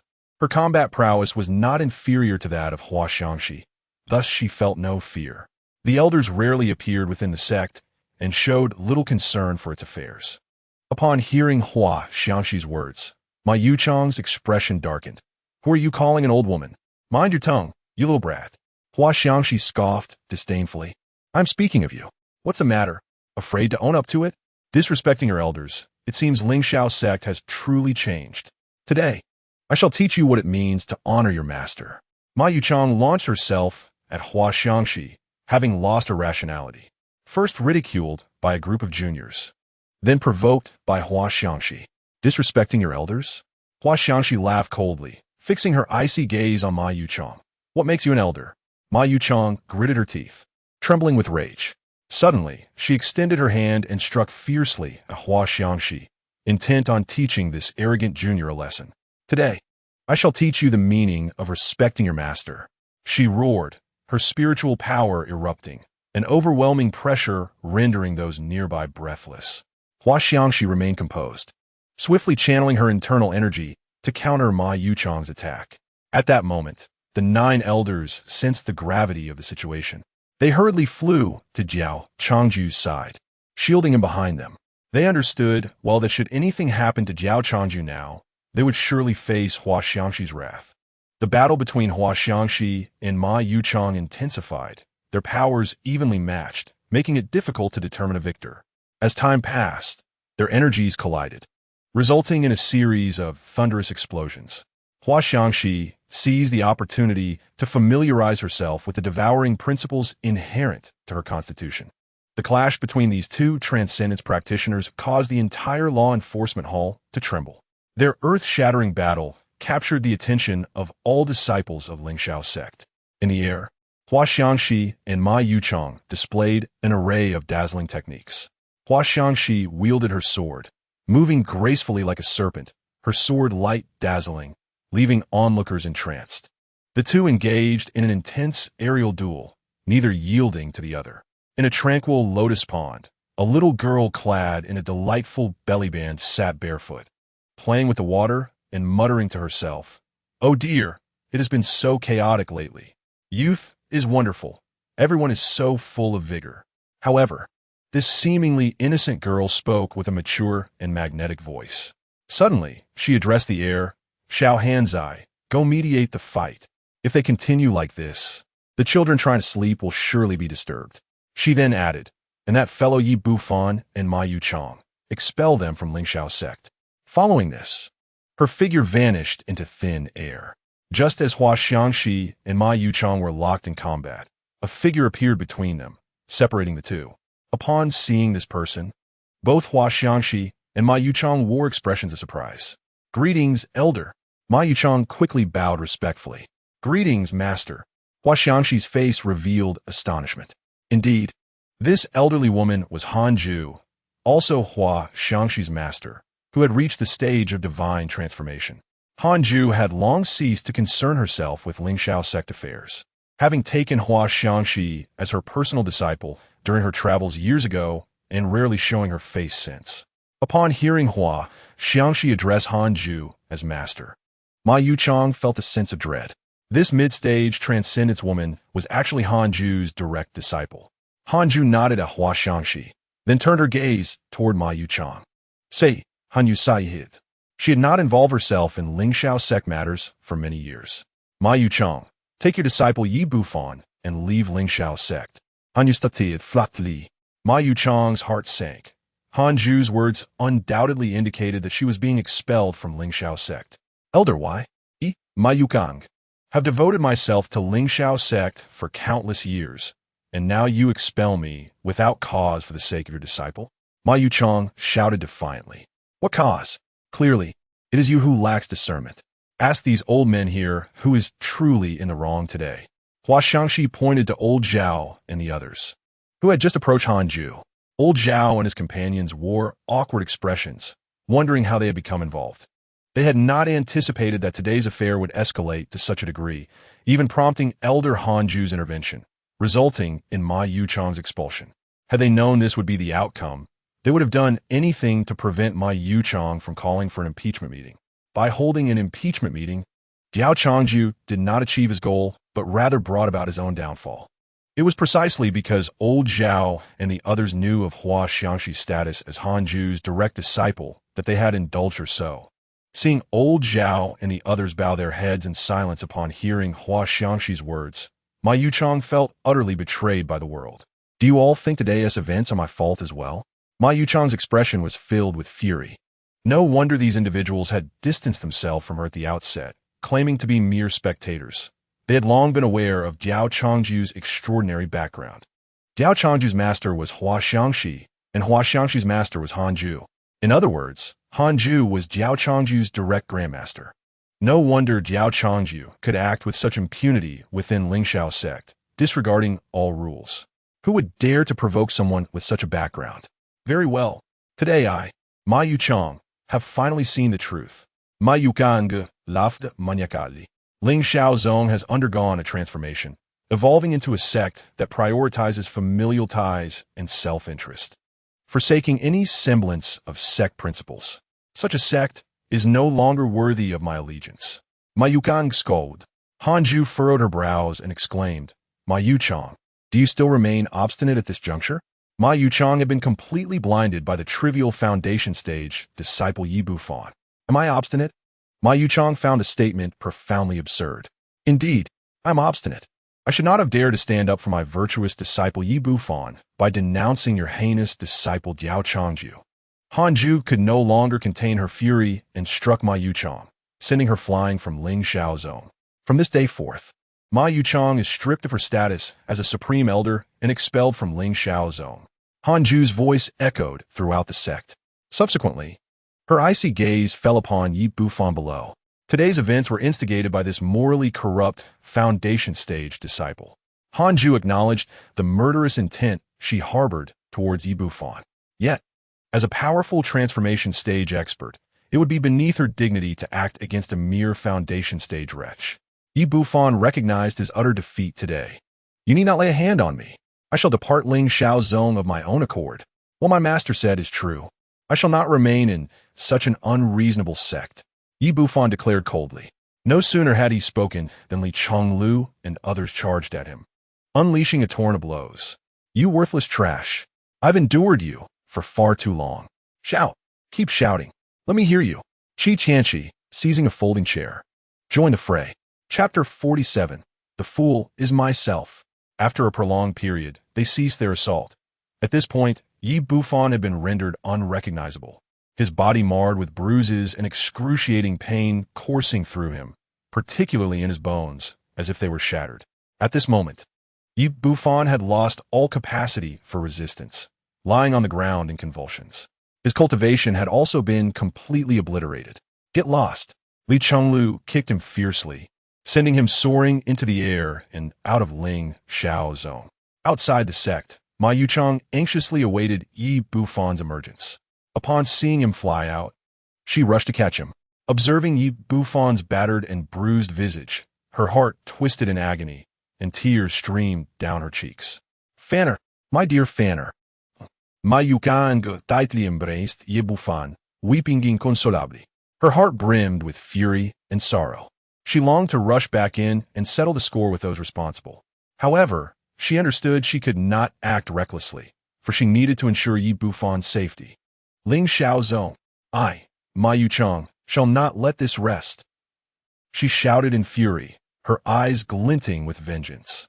She vowed to make Lingxiao Zone pay dearly and avenge Yi Bufan.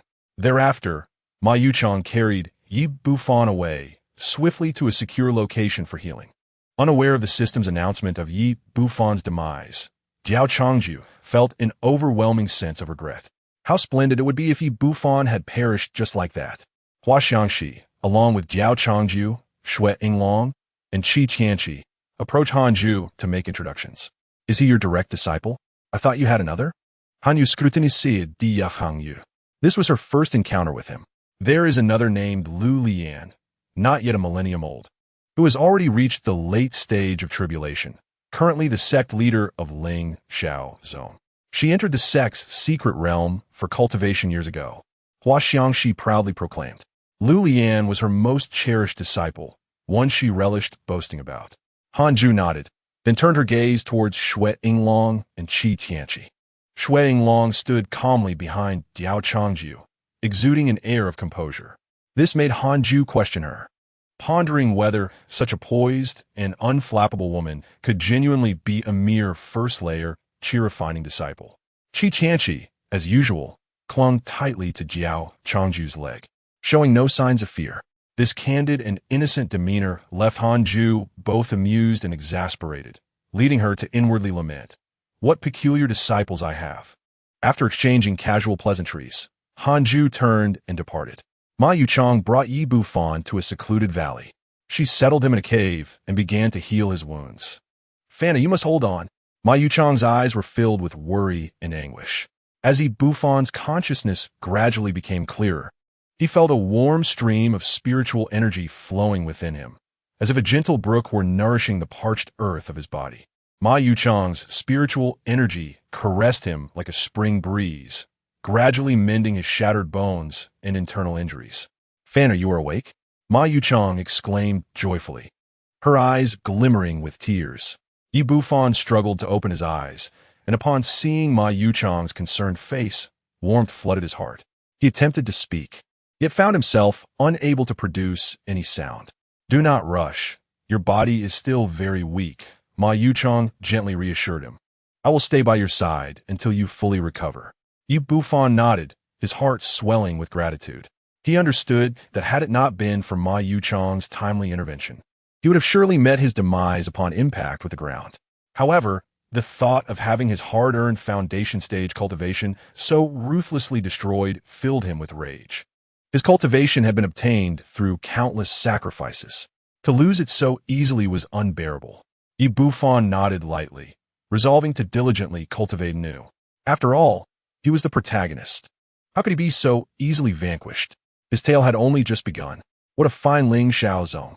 30 years in the east, 30 years in the west. Do not underestimate the youth in poverty. I, Yi Bufan, shall challenge you to a 3-year agreement. 3 years hence, I shall strike back at Ling Xiao's zone to avenge today's humiliation. Ma Yuchang felt somewhat reassured upon witnessing this. Fanner, rest well. I will seek out some spiritual herbs to aid your recovery, Ma Yuchang softly said. Yi Bufan looked at Ma Yuchang with gratitude, his heart brimming with appreciation. Though he regarded her merely as a tool, true feelings emerge through adversity. Ma Yuchang's kindness towards him surpassed that of any other woman. Aside from her age, she epitomized the perfect partner in Yi Bufan's eyes, powerful and nurturing. A year passed in the blink of an eye. Congratulations, disciple, for successfully breaking through to the golden core stage. Diao Changju exclaimed with a smile. Xue Yinglong returned the gesture with a slight smile, saying, Thank you, master. Diao Changju gazed at Xue Yinglong, reflecting on the astonishing nature of her 9 nether demon body. In a remarkably short time, she had achieved the golden core stage. Diao Changju could not help but marvel. Truly the woman of destiny, formidable beyond belief. He then turned to Qi Tianqi, who was unperturbed, nestled in a rocking chair. Fast asleep, and a dark line appeared across his face. He helplessly reached out, skillfully gripping Qi Tianqi by the collar, lifting her up. You ungrateful disciple. Look at your junior sister. She has already broken through to the golden core stage. And you? All you do is laze about and sleep. Diao Changju reproached with mild admonishment. Diao Changju was left utterly bewildered, his face a canvas of confusion. He quickly examined Tianqi's aura and indeed found that she had broken through to the nascent soul stage, her cultivation nearly matching that of her master. Diao Changju's eyes widened in disbelief. When did you achieve this breakthrough? Upon hearing her response, he could not help but cover his face, internally speechless. It turns out, the fool was none other than himself. Chapter 48. Seeking the master uncle in this year, Yi Bufan seemed to have vanished without a trace.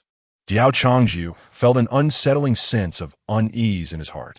His most pressing dilemma now lies in the absence of his own faction and the lack of loyal subordinates to carry out unsavory tasks on his behalf. Yi Bufan has been rendered powerless and expelled from Lingxiao sect. If he were to rely on Liang Jiai and others to gather intelligence about Yi Bufan, he would appear rather petty.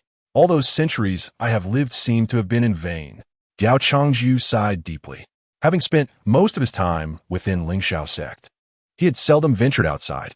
It was merely due to the previously tranquil life, devoid of adversaries, that led him to believe Lingxiao sect was a sanctuary where he could reside peacefully for eternity, as long as Yi Bufan remained alive. Diao Changju felt a sense of unease. Yet, he pondered whom he could trust to uncover Yi Bufan's whereabouts. This individual must be reliable and not affiliated with Lingxiao sect.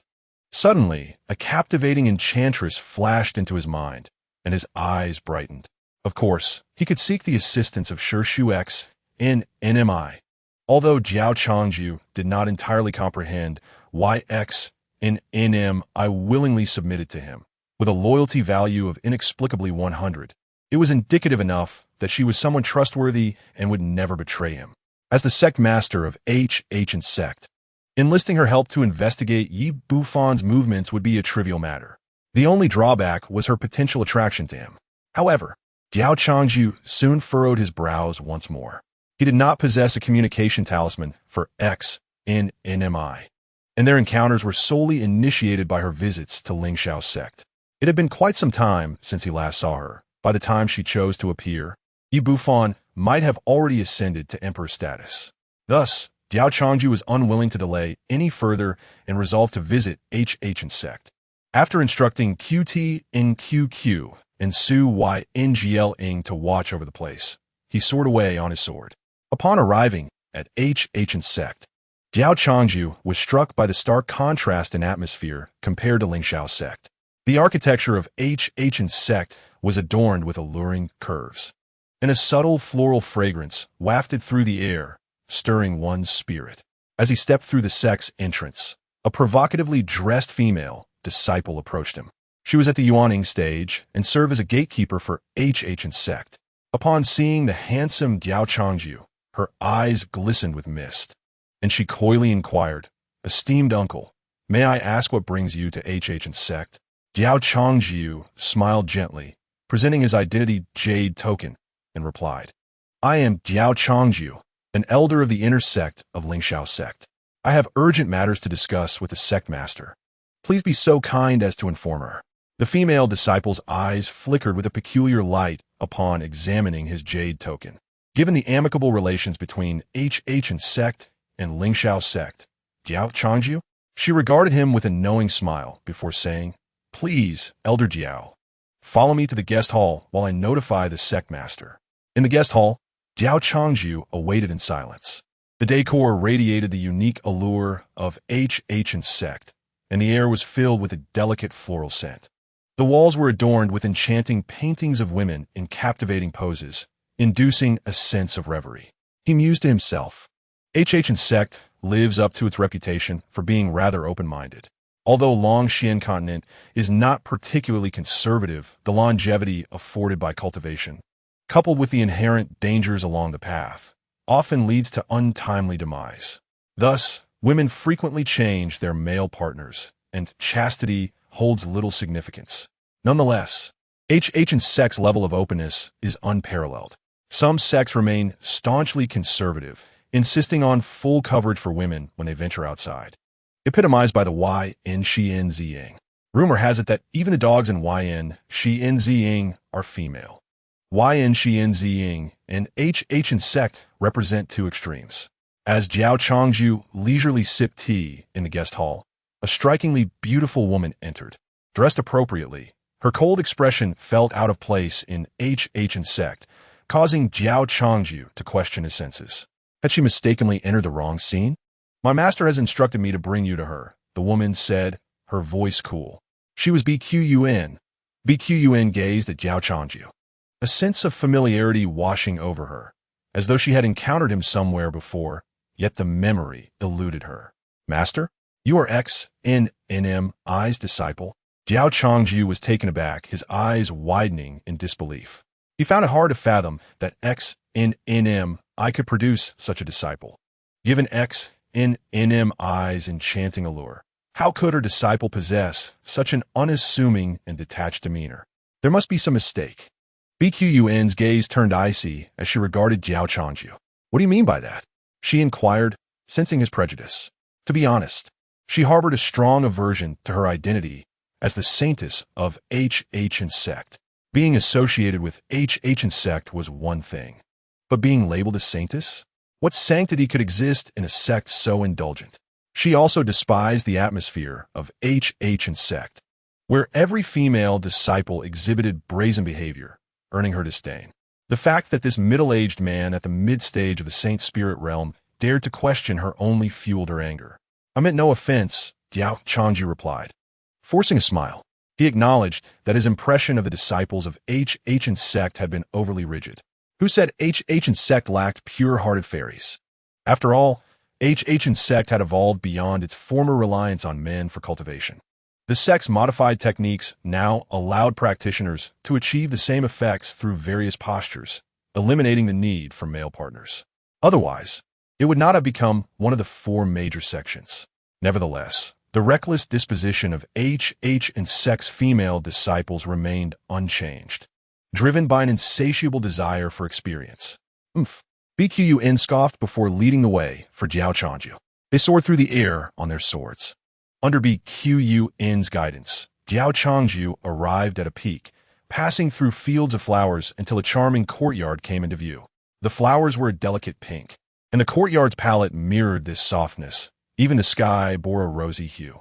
A gentle breeze stirred, causing petals to cascade like confetti, rendering the scene dreamlike. Diao Changju could not help but exclaim, truly beautiful. The sound of light footsteps approached, and as he looked up, a captivating woman gracefully approached. Clad in a flowing gauze gown, her figure was enchanting, and her features were picturesque. She was XNNMI, the sect master of insect. Changju, my dear brother, what brings you to visit this old woman so suddenly? XNNMI's voice flowed like a gentle stream, laced with a hint of seduction. It was as though an invisible jade hand caressed his heart, causing it to race uncontrollably. Chapter 49. Is this punishment? Is clearly a reward. Diao Changju swiftly suppressed the distracting thoughts in his mind. XNNMI's charms were simply too potent. After checking her loyalty value, which remained at 100, he felt reassured. Sure, Shu, I have a request. May I have a moment of your time? Diao Changju spoke earnestly. Oh, you seek me instead of your beloved master? What could be so important? XNNMI teased, leaning closer, her body swaying slightly, as if about to rest against him. Diao Changju, maintaining a serious demeanor, quickly retreated, saying, Sure, Shu, please maintain your decorum. This matter is personal and best kept from my master. Upon witnessing Diao Changju's retreat, XNNMI feigned irritation, saying, You won't even let me lean on you, yet you expect me to assist you? Diao Changju smiled wryly. Please, Sure Shu, let us refrain from jesting. I genuinely have a serious request. XNNMI nonchalantly settled into a nearby wooden chair, reclining against the backrest, her legs elegantly crossed. BQUN, feeling somewhat discontent, turned away, her eyes filled with hostility towards Diao Changju. It was the first time she witnessed XNNM's seductive charm directed at a man, which stirred an uncomfortable feeling within her. After BQUN withdrew, XNNM turned to Diao Changju and inquired, Speak, Changju, what is it that troubles you? Diao Changju made an effort to divert his gaze from XNNM's graceful legs and replied, SHSH. I need your assistance in tracking the whereabouts of a man named YBFN. He was once a servant disciple of our L-Nxi Ozing, but was later crippled and expelled. YBFN, XNNM, raised an eyebrow. Does he harbor enmity towards you? More or less. He must not be allowed to exist in this world, DOCHNGJ confessed without hesitation. His 100 loyalty points represented an unbreakable bond of allegiance, allowing him to speak freely with her. I am curious as to why you do not seek your esteemed master for assistance, instead coming to me, your humble SHSH. Do you find me more trustworthy than your precious master? XNNM teased, a smile gracing her lips. DOCHNGJ's face flushed with embarrassment. He had always been perceived as a virtuous gentleman in who she NGX's eyes, while YBFN had received his due punishment. To hold onto his grudge would tarnish his image of magnanimity. After all, in who she NGX's view, he and YBFN had no profound enmity, merely a fleeting jealousy that had led to a single act of slander. When asked by XNNM, DOCHN nodded earnestly, indeed in my heart. It is so. Compared to who she NGX's meager 8 loyalty points, the 100 points from XNNM made her loyalty far more worthy of his trust. XNNM sighed dramatically. Men's words are often deceptive. Just now, you refused even a moment's closeness, yet you speak of trust. DOCHNGJ could only manage a wry smile.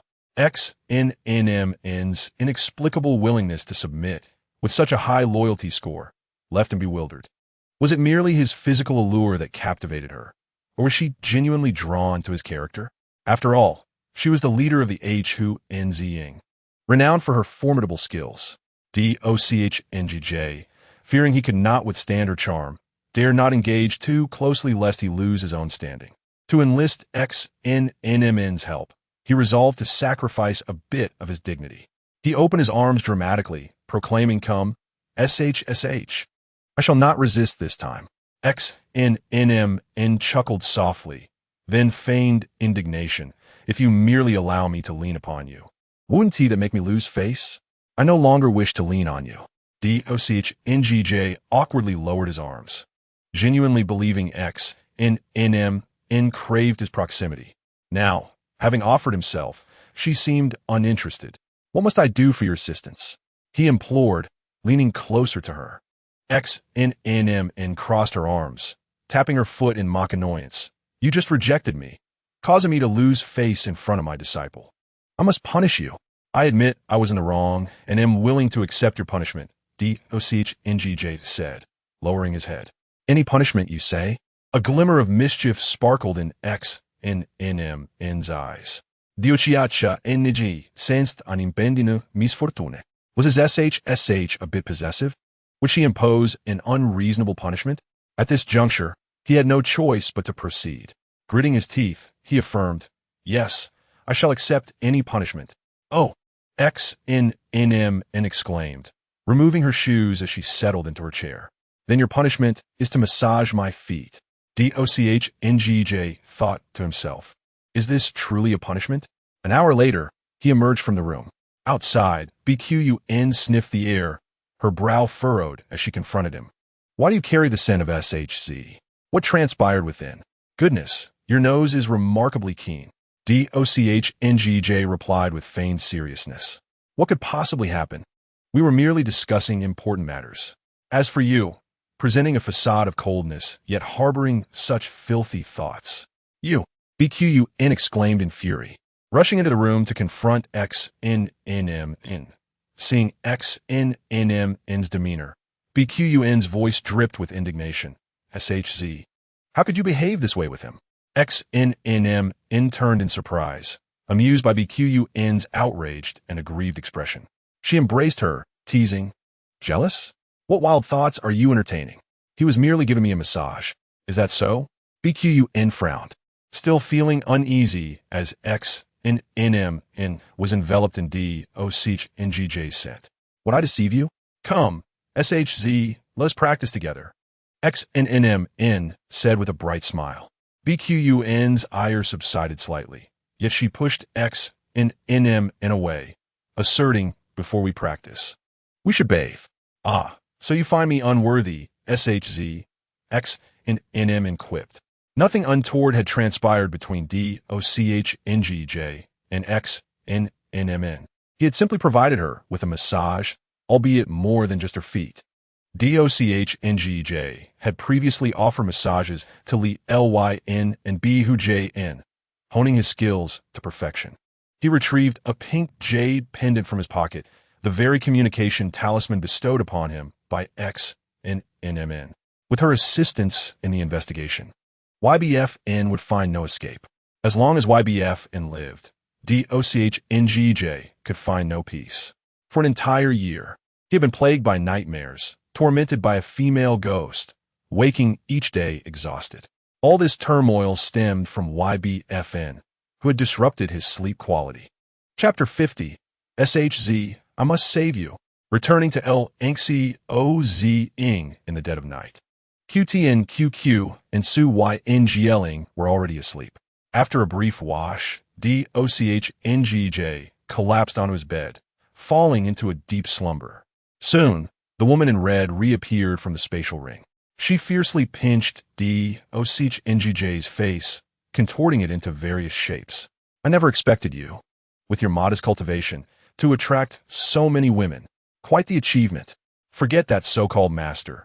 I can tolerate these two disciples, but you even pursue that so-called SHSH? After a year of recovery, her condition was nearly restored, yet she was unwilling to stop there. The woman in red grew increasingly irate. Today, she resolved to drain Dochngj's chaotic divine energy to prevent him from being so spirited and attracting more attention. Leaning gently against Dochngj's chest, she initiated her technique.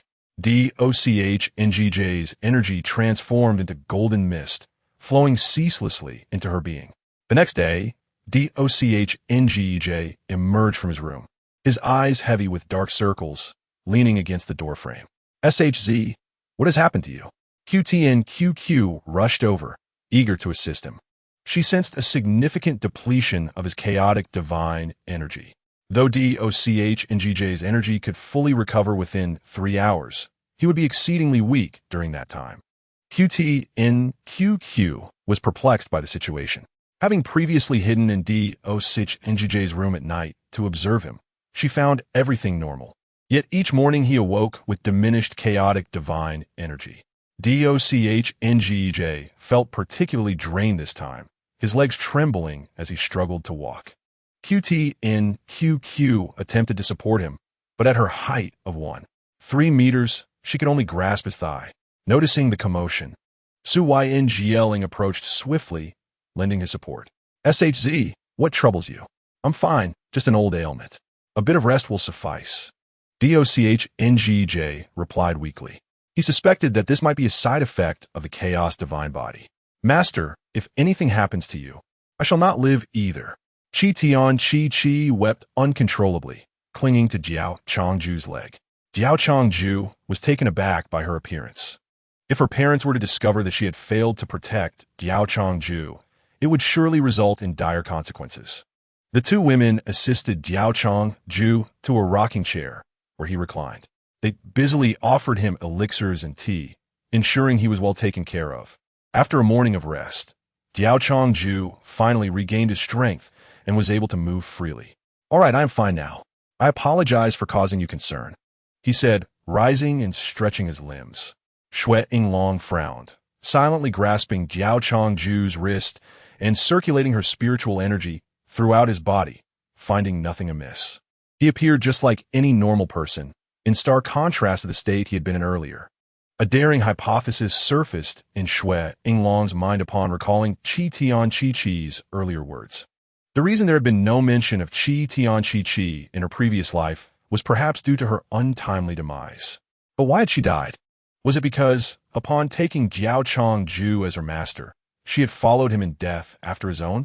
Xue Yinglong was well aware of how deeply Qi Tian Qi Qi clung to Diao Changju, especially when she had just proclaimed that she would not live should anything happen to him.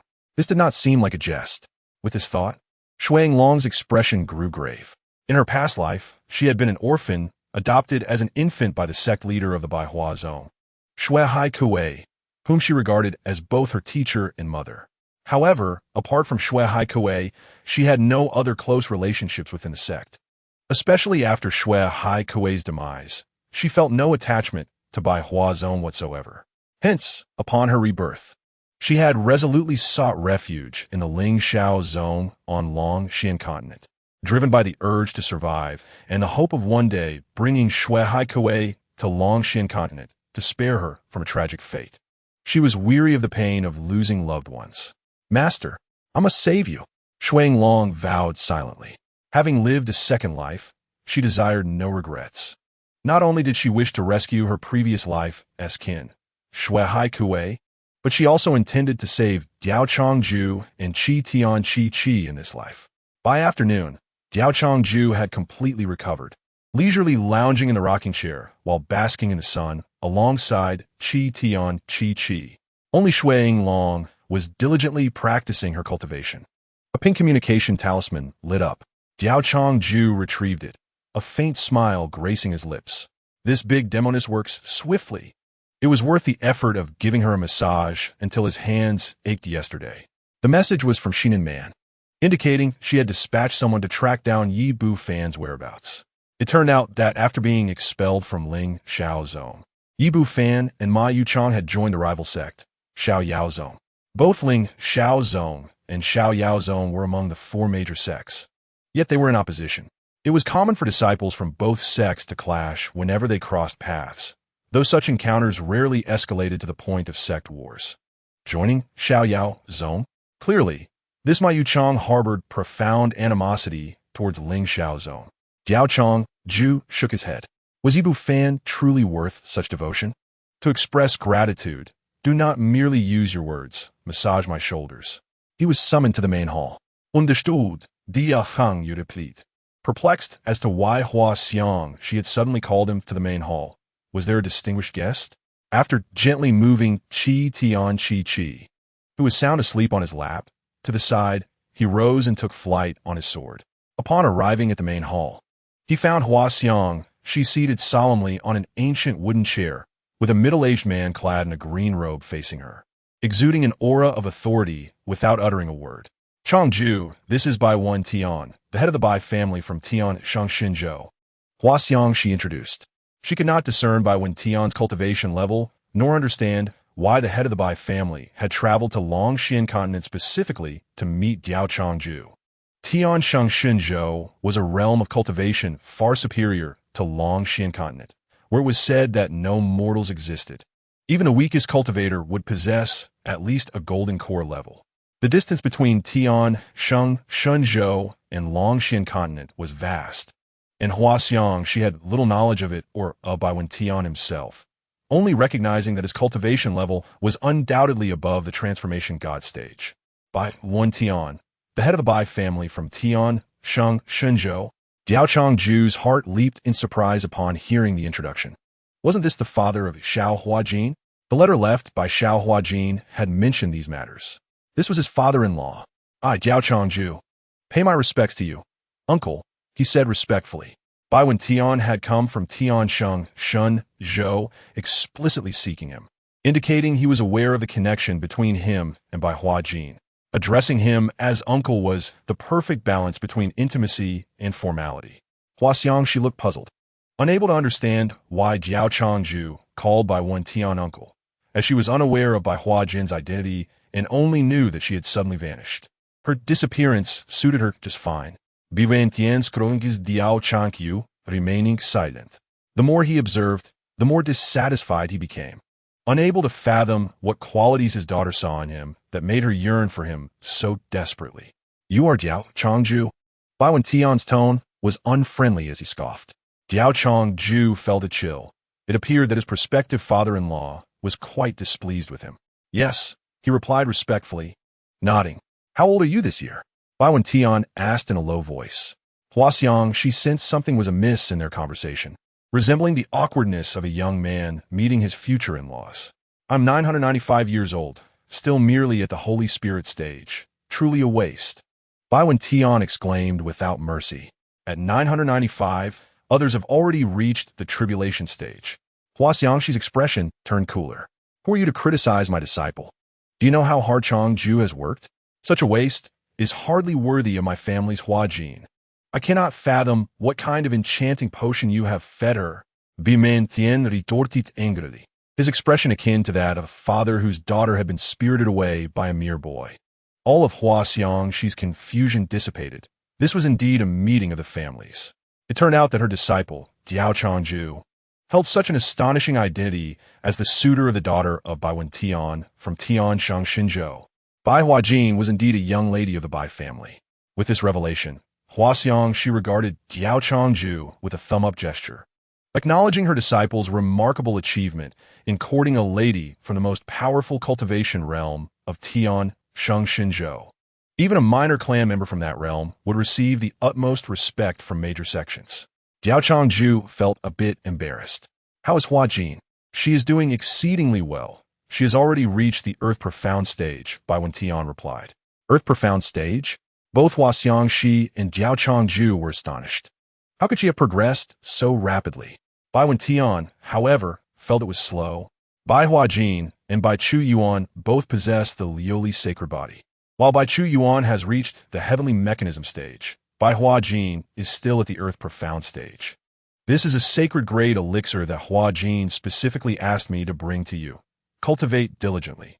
If you can reach the transformation God stage, I will reluctantly accept you as my son-in-law, Bai Tian said with a stern face, presenting a storage ring before Diao Changju. Sacred grade elixir. Hua Xiangxi's mouth watered at the mention.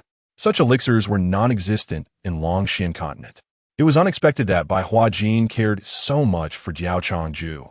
Thank you, uncle, Diao Changju said as he accepted the storage ring, feeling deeply moved. The esteemed master Bai has made a rare visit to the Longxian continent.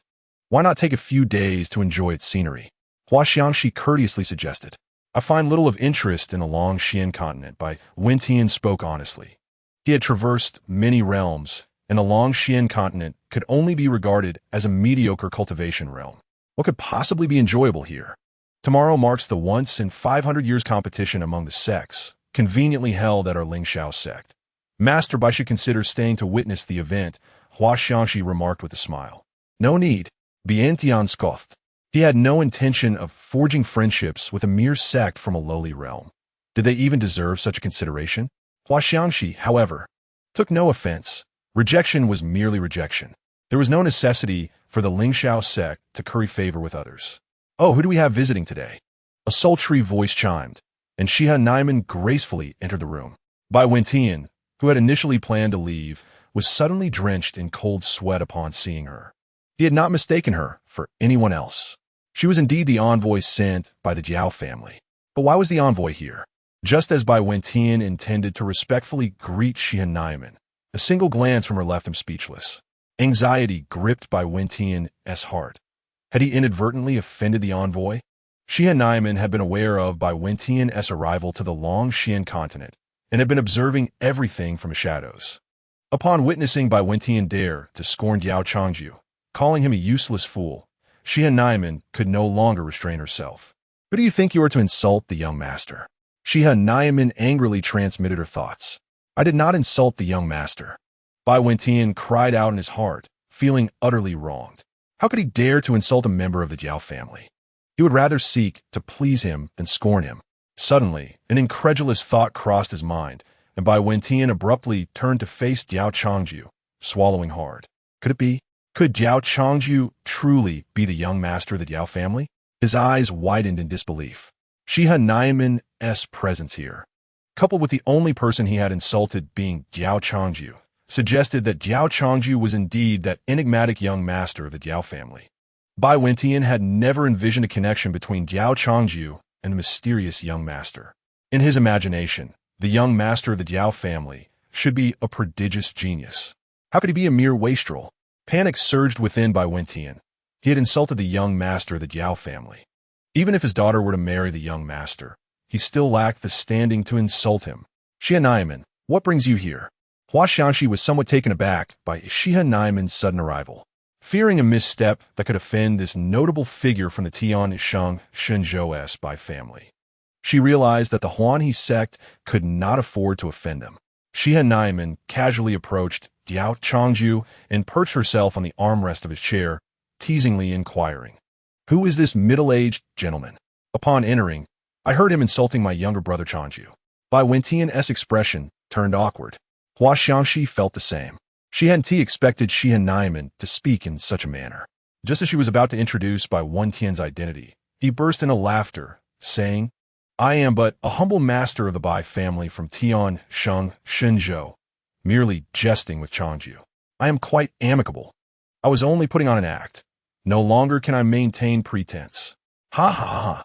In that moment, Bai Wentian shed all pretense, exuding the aura of a jovial and affable uncle. Hua Xiangxi and Diao Changju exchanged puzzled glances. "No, you are not acting like this just now." They were both momentarily confused, questioning whether Bai Wentian's earlier demeanor had been genuine. "Changju, I was quite pleased with your earlier performance. My prior insult was merely a test of your character, and I am thoroughly satisfied. I now acknowledge you as my son-in-law. I would feel at ease if my daughter were to marry you. I believe you two can wed at once." Bai Wentian lavished praise upon Diao Changju. "Uncle Bai, isn't it a bit early for my brother Changju to marry?" Shihan Naiman smiled sweetly. Bai Wentian regretted his slip of the tongue, wishing he could slap his own mouth. Yes, you are both still quite young. My daughter is only in her 20s, and marriage is indeed premature. We shall discuss the wedding later." Biantian hastily left. Hua Xiangxi and Diao Changju sensed something amiss. It felt as though Bai Wentian was genuinely afraid of Shihan Naiman. "Do you two know each other?" Hua Xiangxi asked, bewildered. "How could we possibly know each other? This is my first meeting with this fairy." Bai Wentian chuckled heartily. "By the way, I am genuinely interested in your sect as competition. I delight in watching battles. If it's not too much trouble, I would like to stay at your sect to witness the competition." Biantian smiled. Hua Xiangxi felt something was off, but nonetheless agreed, arranging for a disciple to escort Bai Wentian to a guest room for rest. "Shihan Naiman, do you truly not fear for your life? Do you know who that person was?" Hua Xiangxi approached Shihan Naiman, tugging her away from Diao Changju's chair. Shihan Naiman was too close to Diao Changju, which made her uncomfortable. Did he not claim to be the master of a small family? Shihan Naiman smiled coyly, wrapping her arms around Hua Xiangxi's slender waist. "He is the master of the Bai family from Tian Sheng Shenzhou. Cultivation surpasses the transformation stage. You, a mere figure in the heavenly mechanism stage, dare to raise your voice at him? You are courting death." Hua Xiangxi spoke with trepidation. "Oh, I shall be more cautious next time."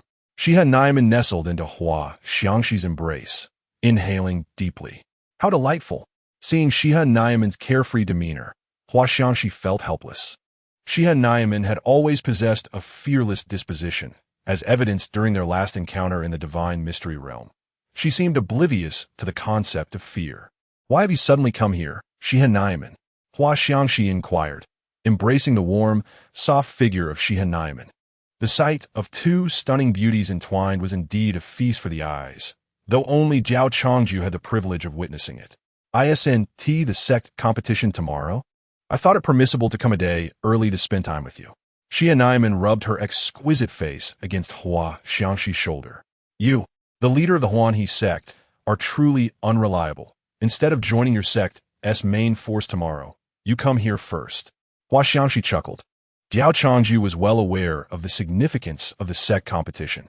The competition features 3 tiers of arenas. The first tier is for participants under 100 years of age. The second tier accommodates those under 1,000 years. The third tier is for those over 1,000 years of age. However, generally speaking, the third tier tends to be the most tedious, as it typically comprises a group of elderly individuals with relatively low cultivation levels, competing solely for ranking rewards.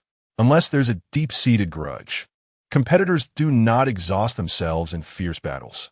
They prefer to fight conservatively, avoiding severe injuries at their advanced ages.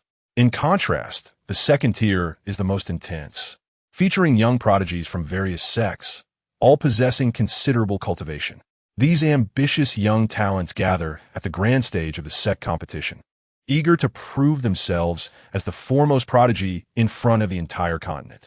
The first tier also hosts fervent battles, albeit with younger competitors. resulting in a more primal atmosphere, thus attracting fewer spectators. In the previous two sect competitions, the Lingxiao sect had shone brightly, with Liu Liyan emerging as its representative figure. Liu Liyan's inaugural participation in the sect competition occurred within a century's arena, where she triumphed with a commanding performance, securing the first place.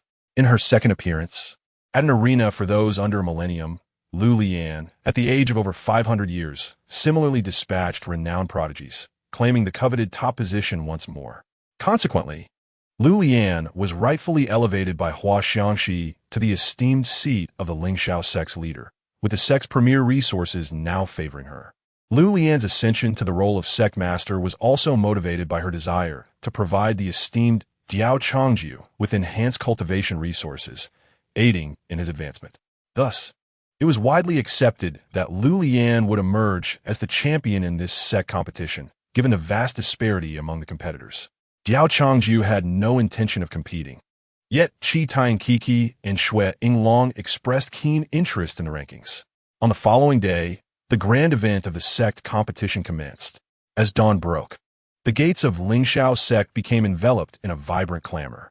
The significance of this competition attracted countless cultivators who gathered from all directions, eager to witness this pinnacle of contests on the continent. In the sect's plaza, a colossal arena had been constructed, surrounded by spectators from various sects, including disciples and elders, who either whispered among themselves or intently gazed at the stage, anticipating the fierce battles to unfold. Seated upon a high platform, Hua Xiangxi's stunning beauty radiated even more brilliantly under the sun. As the representative of Lingxiao sect, her every move captivated the attention of countless onlookers. Simultaneously, Bai Wentian occupied the foremost seat in the VIP area, leisurely savoring his tea while discreetly observing the two figures seated closely together, Diao Changju and Qi Ningmen. Suddenly, a booming laugh echoed, and a group of over 100 individuals soared in on swords. The leader of this boisterous entourage was a middle-aged man, elegantly wielding a fan. He was Liu Xiaoyao, the master of the Xiaoyao sect. Hua Xiangxi and Diao Changju turned their attention towards this audacious group, spotting familiar faces among them. Yi Bufan and Ma Yuchong were present, their eyes filled with animosity directed at Hua Xiangxi and Diao Changju. Diao Changju was somewhat surprised to see Yi Bufan, who had already reached the Yuan Ying stage, realizing that he had recovered much faster than anticipated. However, Hua Xiangxi overlooked Liu Xiaoyao, Yi Bufan, and Ma Yuchong, instead assessing the two young individuals standing before Liu Xiaoyao, a man and a woman. The man was somewhat handsome, while the woman possessed a delicate beauty. Both displayed an air of superiority, exuding unabashed disdain. The man was at the early stage of tribulation, while the woman was at the early stage of Tianshu, suggesting they were likely prodigies from other realms, rather than from Longxin continent. They dismounted their swords and settled into their designated seats. My disciple is in seclusion and will not participate in this sect competition, Hua Xiangxi stated calmly, entirely disregarding Ma Yuchong. This indifference further incensed Ma Yuchong, who had already been simmering with frustration. Despite glaring at Hua Xiangxi for an extended period, she received no acknowledgement, making her feel like a mere jester. Throughout, Hua Xiangxi had never regarded Ma Yuchong as significant. Ma Yuchong had always believed herself vital to Lingxiao sect, as if the sect could not survive without her. On the surface, Ma Yuchong, at the early stage of tribulation, was indeed considered one of Lingxiao sect's most crucial forces. However, the true strength of Lingxiao sect was a secret known only to its successive masters.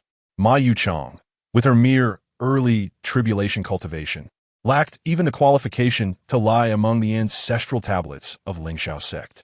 Those who rested within the sect's tablets, if awakened, could astonish the entirety of Longxin continent. Although Lingxiao sect, Xiaoyao sect, Yinuxian sect, and Hahuan sect were collectively recognized as the four great sects of Longxin continent, Lingxiao sect had a lineage that traced back to ancient times, far surpassing the three latter sects that had only recently emerged. Particularly, the Yinuxian sect and Hahuan sect had rapidly risen in the past few millennia, while the highest combat power of Xiaoyao sect, Yinuxian sect, and Hahuan sect was nominally at the transformation stage. In reality, It was genuinely limited to that. Conversely, Ling Xiao sect's proclaimed maximum combat power at the transformation stage was merely for show. They never felt the need to vie for rankings with other sections. The title of the four great sects of Longxian continent was a distinction conferred by the populace of Longxian. After Liu Xiaoyao and his companions settled, an arrogant young man gazed fervently at Hua Xiangxi, exclaiming, "Is this the second most beautiful woman of Longxian continent? Truly captivating." Liu Xiaoyao immediately offered, "If the young master desires, I could propose to her on your behalf. It would be her fortune to be favored by you." The haughty young man smirked, replying, "Though she is beautiful, she is not worthy. A leader of a small sect does not qualify for my attention. However, do you truly find such a woman appealing?" The woman beside him mocked. Seated next to her was Yi Bufan, who received a sidelong glance from the young man, who retorted, "Sister, it seems you're the least qualified to speak." Upon arriving at Longxian continent, she had entangled herself with a useless individual. Yi Bufan managed an awkward smile. "Lin Sandong, mind your words. My brother Bufan is no useless person. He ascended from nothing to the Yuan Ing stage in just a year, while you took 3 years to reach the same level. Do you have the right to call my brother Bufan useless?" The woman, seemingly provoked, clung tightly to Yi Bufan's arm, glaring fiercely at Lin Sandong. Lin Sandong shot an icy glare at Yi Bufan. He could not fathom why Lin Sighting, who had countless admirers on Xingyu's sacred continent, would choose to associate with such an ordinary-looking individual. This disparity in status and potential was glaring, and he feared that if their father were to learn of this, he would undoubtedly be enraged. Lin Sighting, while out training, had not made any progress in her cultivation and had instead chosen a man of little merit from a small sect. Ma Yuchang, observing Lin Sighting's attachment to Yi Bufan, allowed a satisfied smile to grace her lips, feeling justified in orchestrating opportunities for Yi Bufan. A year prior, after Ma Yuchang had healed Yi Bufan's injuries, she sought to retaliate against Ling Xiao sect by facilitating his joining the sect's archrival, Xiaoyao sect. Xiaoyao sect welcomed Ma Yuchang, a tribulation stage powerhouse, with open arms, as they had only 3 such strong individuals in their ranks. Shortly thereafter, Lin Sandong and Lin Sighting passed through Longxian continent, intending to explore for a few days, when they fortuitously encountered Liu Xiaoyao. Upon learning their identities, Liu Xiaoyao immediately began to flatter them, inviting the siblings to visit Xiaoyao sect as guests. Ultimately, Ma Yuchang's machinations led Yi Bufan to successfully woo Lin Sighting, allowing the siblings to remain at Xiaoyao sect until now. With love turned to hatred, Yi Bufan now harbored deep resentment towards Hua Xiangxi, Xue Yinglong, and Qi Tainkiki, feeling that if he could not possess them, he would ruin them instead. Under Yi Bufan's twisted narrative, Lin Sighting had begun to view Ling Xiao sect as a great villainous faction, particularly Diao Changju, whom she perceived as a nefariously powerful intersect elder. The moment Lin Sandong appeared, Diao Changju sensed the long-forgotten system notification in his mind, detected the presence of a hostile son of fate. Name: Lin Sandong. Age: 550. Cultivation level: early stage of tribulation crossing physique.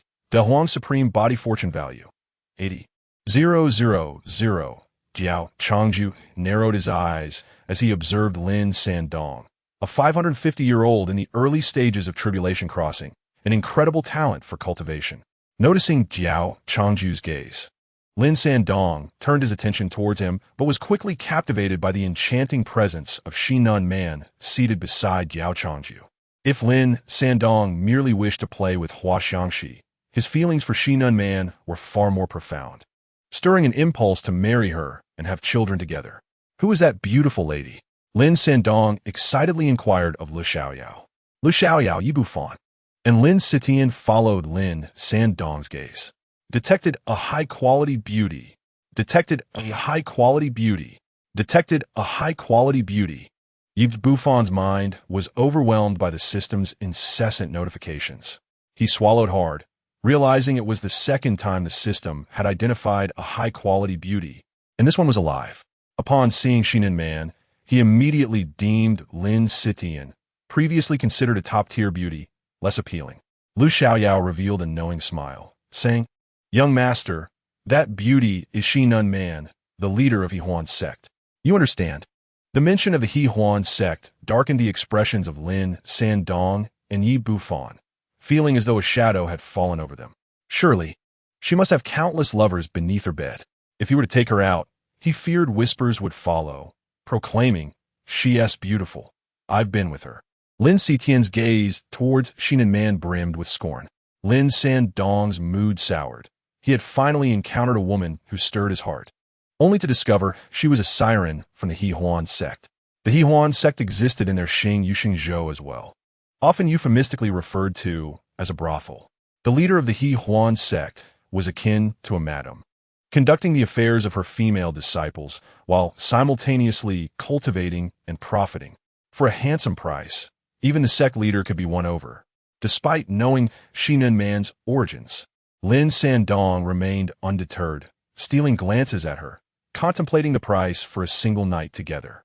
Shinan Man feigned fear, clasping Diao Changju's arm, exclaiming, "Changju, that man is so lecherous.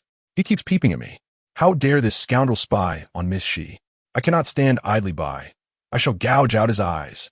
Before Diao Changju could react, Bai Wentian stood up, looking ready to confront Lin Sandong. "What does this have to do with you, old man? Am I speaking to you?" Shinan Man retorted, clearly displeased. Diao Changju found Bai Wentian increasingly suspicious, pondering whether she harbored feelings for her master. Moments later, a group of over 100 women flew in on swords. They were all clad in black robes, with only their faces visible. "The Yu Xianzong has arrived." The crowd murmured in recognition of their attire. Leading the group was a tall woman. Though her face was veiled in black, her revealing eyes were enough to captivate onlookers. She was none other than Yu Xianzong's leader, Yu Fenmiao. "Shangxi, it has been a while. I hope you've been well." Her voice was gentle as water, soothing to the ears. "Fenmiao, I didn't expect you to have broken through to the tribulation stage as well." Hua Xiangxi responded with a smile, engaging in light conversation. The relationship between Ling Xiao's sect and Yu Xianzong was amicable, especially since Hua Xiangxi, Shinan Man, and Yu Fenmiao were contemporaries, sharing a bond as women of similar ages. After their brief exchange, Yu Fenmiao gracefully approached Shinan Man, inquiring softly, "Sect leader Shi, why are you seated here?" Shinan Man, still clinging to Diao Changju's arm, replied with an air of defiance, "Why do you care where I sit?" Yu Fenmiao fell silent. Diao Changju and Yu Fenmiao were somewhat acquainted, as she occasionally visited to chat with Hua Xiangxi. Diao Changju had never seen Yu Fenmiao's true face, as she had never removed her veil, though he knew her to be gentle and kind, creating a relaxing atmosphere.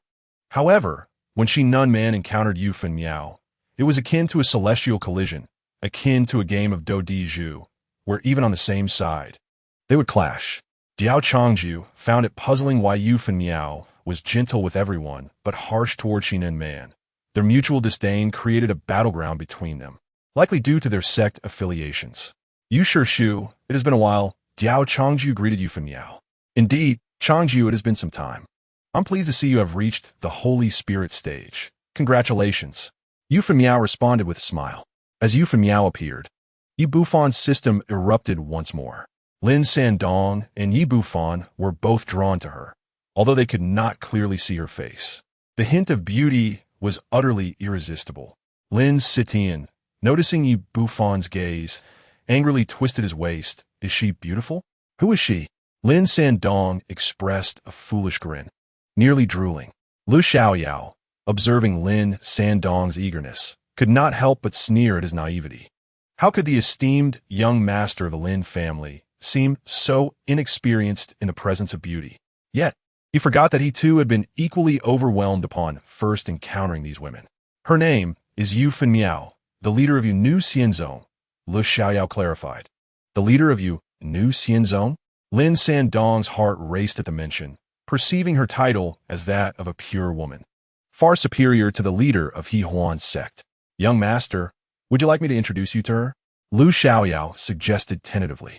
"Certainly," Lin Sandong replied with a haughty nod. "Shinan Man, could you please be mindful of your public display of affection? Others might misinterpret your closeness with Changju." Yu Fenmiao remarked, frowning at the sight of Shi Nun Man's embrace. I am the leader of Hehuan sect. I care not for others' opinions. Shi Nun Man boldly retorted, pulling Diao Changju closer, defiantly gazing at Yu Fenmiao. You shameless woman. Yu Fenmiao's eyes blazed with fury at Shi Nun Man's audacity. Diao Changju had grown accustomed to their bickering. After all, one belonged to Hehuan sect and the other to Yu Nu Xianzong, naturally at odds. However, this time their quarrel had inadvertently dragged him into the fray.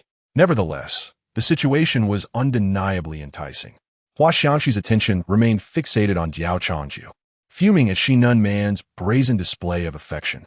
Hua Xiangxi has already consented to allow Diao Changju to accompany Shi Ninmen's disciple in their cultivation. Yet, it appears that Shi Ninmen, as the master, does not seem to be mindful of propriety. Is it her intention to have Diao Changju join her in cultivation as well? A master and disciple cultivating together? Yu Fenmiao silently took out a chair and placed it beside Shi Nun Man, then seated herself. What do you intend to do, you little white one? As Shi Nun Man finished her words, Yu Fenmiao hurriedly covered her mouth with a sense of panic. Yu Fenmiao, blushing with indignation, exclaimed, "Call me by my name. You shameless woman. What is there to fear? Others may not comprehend." Shi Ninmen's lips curled into a mischievous smile. Through the veil, Diao Changju could discern that Yu Fenmiao's delicate face had flushed to the utmost degree. This nickname might elude others, yet Diao Changju understood, for during a previous quarrel between the two women, Shi Ninmen had frequently used this jest against Yu Fenmiao. At this moment, Diao Changju had already extricated herself from Shi Ninmen's embrace, adopting an expression of utter bewilderment. You shameless woman are bound to lead Changju astray. I cannot trust you to be with her, Yu Fenmiao exclaimed as she pulled Shi Ninmen, who was leaning against Diao Changju's shoulder, away to her side. Shi Ninmen, visibly displeased, retorted, "You are so lofty, so remarkable. You are the leader of the Yinu Xian sect." Subsequently, Shi Nun Man refrained from exhibiting any excessive intimacy towards Diao Changju. On the other side, Bai Tian, who sat adjacent to Diao Changju, dared not engage in conversation, even shielding his ears from eavesdropping on their discourse, silently sipping his tea. At that moment, Lu Xiaoyao, accompanied by Lin Sandong, approached. This young master from the Lin family of Xing, Yu Shengzhou, sought to befriend the two sect leaders. Lu Xiaoyao and Lin Sandong, in their eyes, had disregarded both Diao Changju and Bai Tian. Yu Fenmiao pointed towards Shi Nun Man and remarked, "She is the one you should befriend." Lu Xiaoyao's expression turned exceedingly awkward, taken aback by Yu Fenmiao's complete lack of leniency towards him, and even more so towards the Lin family of Xing Yu Shengzhou. Shi Nun Man, entwining her arm with Diao Changju's, declared, "I already have a man. I do not wish to befriend you. Seek her instead. She is the leader of the Yu Nu Xianzong, unwavering in her devotion to love. Always veiled when she goes out, surely a virtuous wife and devoted mother." Le Xiaoyao's disconfort intensified, as it became evident that both Yu Fenmiao and Shi Nun Man had no desire to befriend Lin Sandong. However, Lin Sandong remained unfazed, his heart brimming with excitement. The more indifferent Yu Fenmiao and Shi Nun Man appeared, the more he yearned to conquer them. Ahem. The two esteemed masters may be unaware of the existence of Xing Yu Shengzhou. Just as Lin Sandong was about to introduce the details of his lineage with an air of arrogance, he was interrupted by Yu Fenmiao. "Esteemed young sir, the grand sect competition is about to commence. Let us converse another time." She spoke in a gentle tone, clearly declining his overture. However, upon hearing her words, Lin Sandong felt no trace of anger. Instead, he wore a broad smile and politely replied, "Then I shall not intrude upon the two fair maidens' enjoyment. I look forward to our next conversation." With a demeanor akin to a devoted admirer, he departed alongside Lu Xiaoyao. Before long, 100-strong contingent approached, soaring on their swords, capturing the attention of the onlookers once more. The men, in particular, were nearly spellbound. This cohort, much like the Yu Nu Xianzong, was entirely composed of women. However, they differed significantly in appearance. Their attire was scandalously revealing, with less than a third of their bodies concealed. Expanses of pristine skin were laid bare to the open air. Upon their arrival, they began to flirt and pose provocatively towards the assembled males. Were they perhaps from Hehuan Zone? Lin Sandong gazed at the group of wayward women, his brow furrowed as he cast a glance at Xinan Man. He began to doubt whether Xinan Man was truly the leader of the He Huan sect. A leader of the He Huan sect who had yet to take on disciples seemed rather peculiar. In comparison to these female disciples of the He Huan sect, Xinan Man appeared to be quite conservative. Her attire was modest and her behavior restrained. Bai Chu Yuan, hiding at the back of the group, lowered her head, feeling so ashamed that she wished to find a hole to burrow into. By chance, she caught sight of Bai Wentian seated beside Diao Changju, and her panic intensified. How did father end up here? Chapter 55. Were you just enjoying the scolding? Humph. How utterly vulgar. Bai Wentian observed the group of women, whose conduct was rather uninhibited, and frowned slightly, emitting a cold hum. Xinan Man narrowed her eyes and asked in a teasing manner, "It seems that the head of the Bai family harbors some discontent towards He Huan Zone, doesn't he it?" Diao Changju, with an awkward expression, feigned ignorance, silently sipping her tea. Yu Fin Miao, appearing as though she were watching a performance, smiled gently, her beautiful eyes slightly curved as she observed them. Bai Wentian was unaware that Shi Ninman was the leader of the Huan sect, as he had not caught the dialogue among the women. He continued to drink his tea quietly. Upon hearing Shi Ninman's inquiry, he immediately launched into a vehement critique, exclaiming, "Of course, as a woman, to exhibit such licentious behavior is truly bewildering. One cannot fathom why these women would join the He Huan Zone without any sense of shame. I find myself feeling embarrassment on behalf of their parents. If my daughter were to join He Huan Zone, I would break her legs." Shi Ninman, upon hearing this, revealed a hint of displeasure in her eyes. As the esteemed leader of He Huan Zone, she naturally felt angered by Bai Wentian's accusations. However, she did not react immediately. Instead, she offered a slight smile, her tone laced with a touch of provocation. "Master Bai, your words seem rather hasty. The cultivation methods of He Huan Zone diverge from tradition. They pursue the ultimate pleasure of both body and mind. This is not vulgarity, but rather a profound appreciation for life. It is not the essence of existence to seek joy. It is merely that their ways of finding joy differ from ours. Furthermore, your second daughter is also an Hunzing. Do you not fear that she might overhear your words?" Hidden within the ranks of the Hunzing, BQUN was so infuriated that she felt as though her teeth might shatter. Ever since she recognized BWNTIN, her consciousness had not strayed from him. To her astonishment, he proclaimed his intent to break her legs. "I perceive that you wish for my leg to be broken." Upon hearing this, Bai Wentian furrowed his brows even deeper. With a cold snort, he retorted without the slightest hint of concession, "Humph. The pursuit of pleasure? I perceive that they merely disguise their indulgent behavior under the guise of cultivation. Is not such a practice of cultivation a misguidance for the youth, leading them to a state of moral decay?" Shi Ninman's eyes flickered with a glimmer of fury.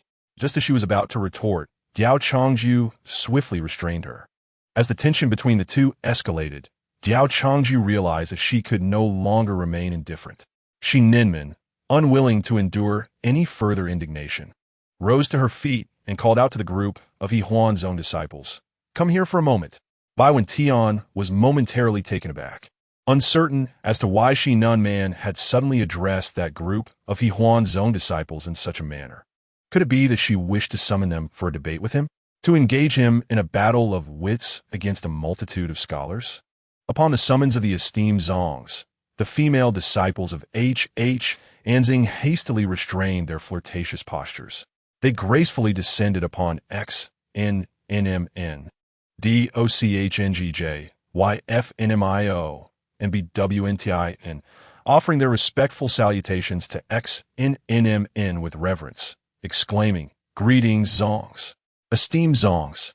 Bai Wentian suddenly stood up at the start, his expression one of astonishment as he gazed at Xinan Man. In his heart, he cried out in despair. It's over. He could not fathom that XNNMN was the leader of Hunzing, as he could never associate her with the sect. The first encounter with XNNMN occurred at the B family in TNSH, NZHU. At that time, XNNMN exuded an icy demeanor, her comportment exuding elegance and nobility. her attire impeccable, revealing only her hands and neck. Consequently, BWNTN assumed she was a woman of utmost traditional conservatism. The second meeting with XNM North took place here. Although her current style of dress had undergone a remarkable transformation from the previous occasion, becoming less conservative and showcasing her exquisite figure, it remained appropriate. She revealed nothing that should not be shown. Even though her behavior had grown more alluring and casual, it was directed solely towards Diao Changju. Considering Diao Changju was a young master, BWNTN did not dwell on it.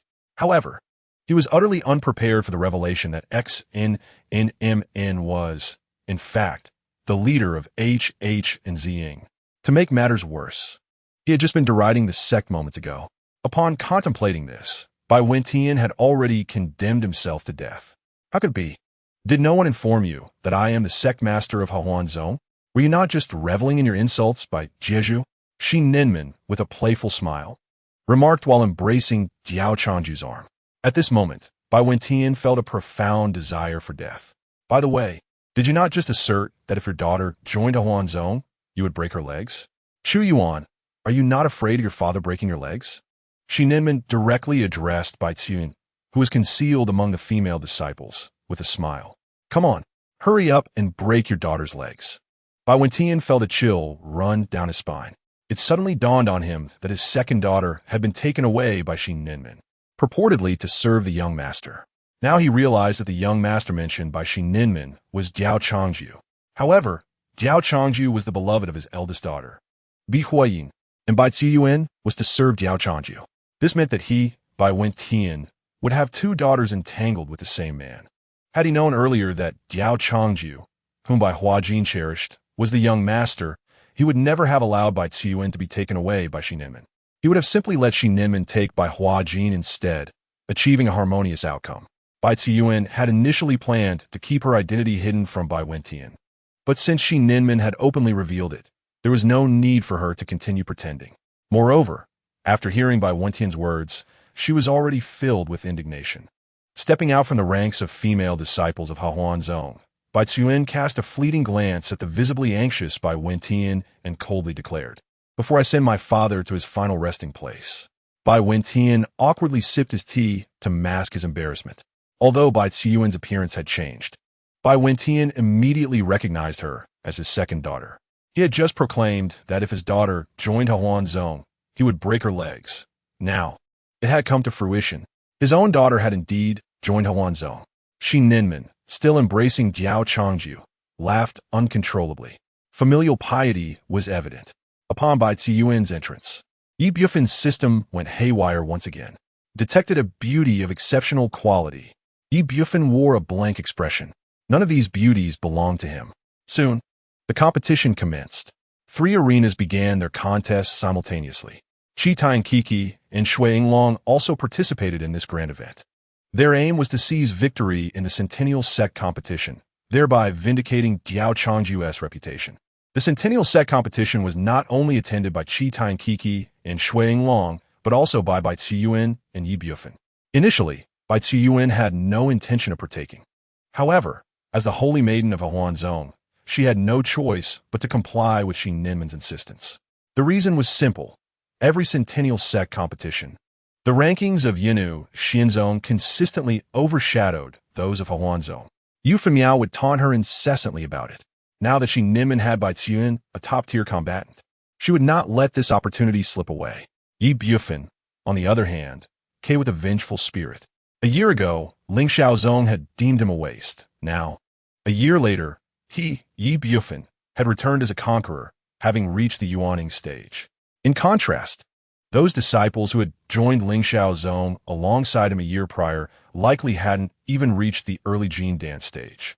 Yi Bufin yearned to proclaim to Ling Xiaozong that their decision to protect the malevolent Diao Changju, an intersect elder, was their gravest error. He, Yi Bufin, possessed the potential of an emperor destined for greatness.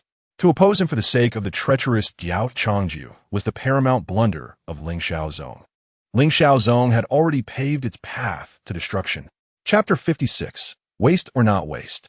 The sect competition officially commenced. With Waxiangxi's announcement, the three arenas simultaneously initiated their contests. Aside from voluntary forfeits, any ascent exceeding 10 meters was deemed a loss, as was exceeding the boundaries of the arena. This was intended to enhance the spectacle of the competition. In the arena, Shui Long of Lingshao's zone faced Lei Tudo of Tian Kanmen. A towering figure, 2 meters tall with dark skin and a robust physique, leaped onto the stage. Simultaneously, a slender and delicate figure, slightly bent at the waist and with her head bowed, stepped onto the arena. Her presence instantly captured the attention of all spectators. Her skin was alabaster, exuding an almost sickly beauty. That exquisite face, paired with her fragile frame, ignited a protective instinct in all the men present, especially given that she was up against a colossal opponent. The stark contrast drew everyone's gaze. Tian Kanmen's Lei Tudo, a late-stage Jin Dan, proclaimed, "Please enlighten me." The burly man glanced at Shui Long with a cruel smile. The sects participating in the competition aimed to defeat disciples from the 4 major sections. A single victory could be boasted about for a lifetime. At 99 years old, Lei Tudo was a late-stage Jin Dan and considered a small prodigy, a disciple being nurtured by Tian Kanmen. Shui Long, the third direct disciple of an intersect elder of Lingshao's zone, responded weakly, "Please enlighten me." Some disciples of Lingshao's zone recognized Shui Long and expressed their astonishment. No, why is she participating in this sect competition? What is she trying to achieve? Oh, who is she? Quite beautiful. Could she be a genius from your Lingxiao zone? Huh. What genius? She is clearly a waste.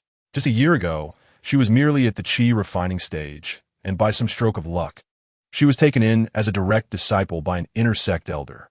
An intersect female disciple spoke with envy. Why can't such fortune be mine?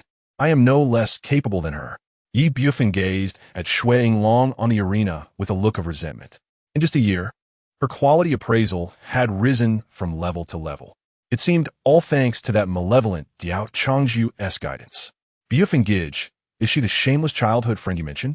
Lin Siding, observing Shui Long, who was even more beautiful than herself, spoke with venomous intent. Indeed, Yi Bufin nodded vigorously, stating, "She and I were childhood friends. I exerted all my efforts to help her enter Lingshao's zone, only to discover she had climbed into that Diao Changju's bed, pretending not to know me. Eventually, when I sought an explanation from my master, the connections Diao Changju had within Lingshao's zone proved insurmountable, leaving my master and me no choice but to be expelled from Lingshao's zone." Lin Sandong, upon hearing this, felt an urge to laugh. She refrained from exposing Yi Bufin's lies. Lin Sandong had already learned the full story behind Yi Bufin and Ma Yuchang's expulsion from Lingshao's zone. Childhood friends? She had never even known you. You are merely fabricating tales. Only someone as foolish as my sister, Lin Siding, would believe your words. Moreover, Lin Sandong could see that Shui Long had already reached the early Jin Dan stage. A year ago, she was merely at the qi refining stage. Now, she had advanced to the early Jin Dan stage. In this small Longxian continent, such a rapid cultivation speed validated Diao Changju's claims of possessing a special physique. However, Lin Sandong gazed at the fragile Shui Long, licking her lips, her eyes filled with desire to bully her. Shui Long's demeanor was simply too enticing, igniting wicked thoughts of tormenting her. She longed to land a punch and relished the sight of Shui Long weeping helplessly, tears streaming down her face. Rest assured, sister-in-law, I will take care of this Shui Long. I shall avenge you thoroughly. Lin Sandong laughed heartily. Lin Siding was eager for Lin Sandong to undertake such a task and cruelly chuckled. Brother, I hope you will unleash your full might upon this wretched woman and utterly destroy her. You can count on that. This is my specialty. Lin Sandong replied with a mischievous grin, exchanging knowing smiles with Lin Siding. Yi Bufin observed the two siblings conversing and felt a twitch at the corner of his mouth. Yearning to interject, "May I join in as well?" However, after some contemplation, it seemed prudent to refrain from uttering that statement, lest LNST Ing become displeased.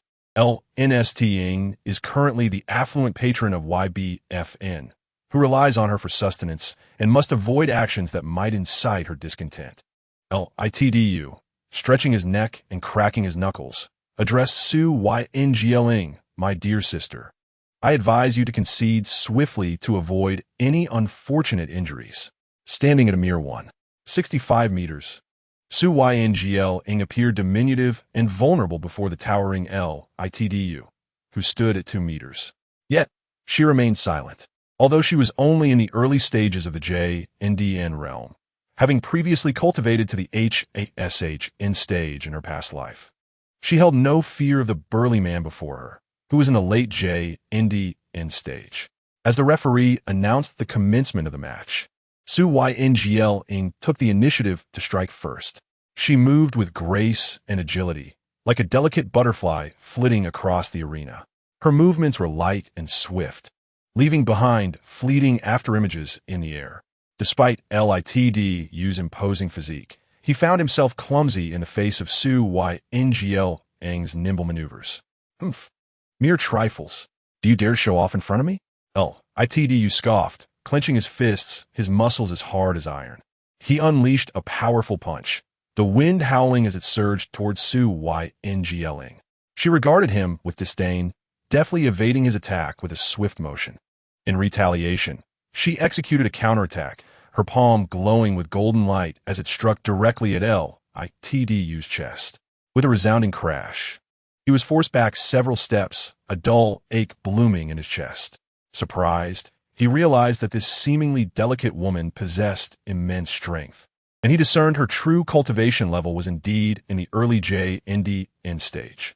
Come again, Liu bellowed, charging at Su Yingl once more, his fists raining down like a tempest, each blow infused with overwhelming might. Yet, Su Yingl danced around his attacks with effortless elegance, skillfully avoiding each strike. The onlookers gasped in astonishment, unable to reconcile the image of Su Yingl as a fragile being with her remarkable resilience. Some disciples of Shi-Ozi, who had earlier mocked Su Yingl, now stood dumbfounded. They had never imagined that this woman, once deemed a waste, could ascend to the early stages of JNDN cultivation in just a year while they themselves had yet to reach the foundation-building stage. The female disciple who had been the most vocal in her ridicule felt the heat of embarrassment flush her face.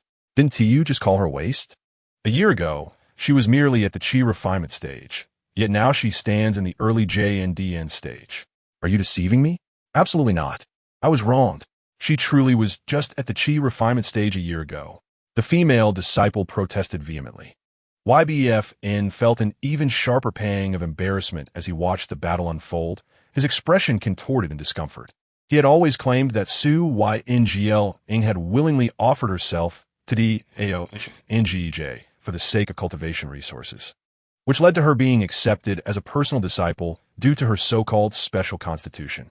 He had believed that she was merely a pretty face, yet within a year, she had advanced from the chi refinement stage to JNDN. This astonishing rate of cultivation surpassed even the so-called talents from XYSH-ZHU, LNSND and LNST. While he, YBFN, had merely relied on system rewards to elevate himself from a waste to the UNY stage in a year. Su Yingl's extraordinary progress validated Diao claims of her hidden special constitution. It was indeed due to her unique constitution that she was accepted as a personal disciple, rendering YBFN's accusations of Diao lust for Su Yingl's beauty as baseless. Unbeknownst to YBFN, the members of Shi-OYOP had long since recognized the falsehoods he spun, dismissing his words as mere fabrications. Apart from his woman, no one took him seriously, especially LNST, who believed every word he uttered. She had steadfastly maintained that Su Yingl was merely a chi refinement stage waste, and even upon witnessing her manifest the early JNDN cultivation level, she remained unyielding in her belief of YBFN statements. It was merely good fortune that allowed her to ascend from the chi refinement stage to the early JNDN stage in a year. She is still a waste, destined to remain at the early JNDN stage for life. LNST remarked maliciously. LNSND and L Shi-OYO exchanged incredulous glances at LNST. N.S.T.Ng's words. Miss, do you even hear what you were saying? Ascending from the Qi refinement stage to the early J.N.D.N stage in just a year? Is that still considered a waste? How can one still be deemed a waste after such remarkable progress? L.N.S.N.D.Ng could hardly muster the energy to engage with his foolish sister, realizing love could dull one's intellect.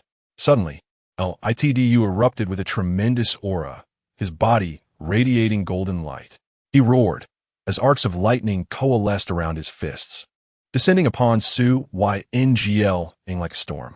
Su Yingling furrowed her brow, aware that Litdu had unleashed his full strength. In a flash, she surged forward like a bolt of lightning, her palms striking in unison as golden light collided with lightning in a dazzling display. With a thunderous boom, Litdu was sent sprawling back, landing several dozen steps away from the arena. You have lost, Su Yingling stated matter-of-factly. Litdu's face turned ashen. He could not fathom that he had been bested by a woman who appeared so fragile. He glared at Su Yingling with contempt before turning to leave. It was a humiliation beyond compare for a cultivator in the late J.N.D.N stage to be defeated by someone in the early stage.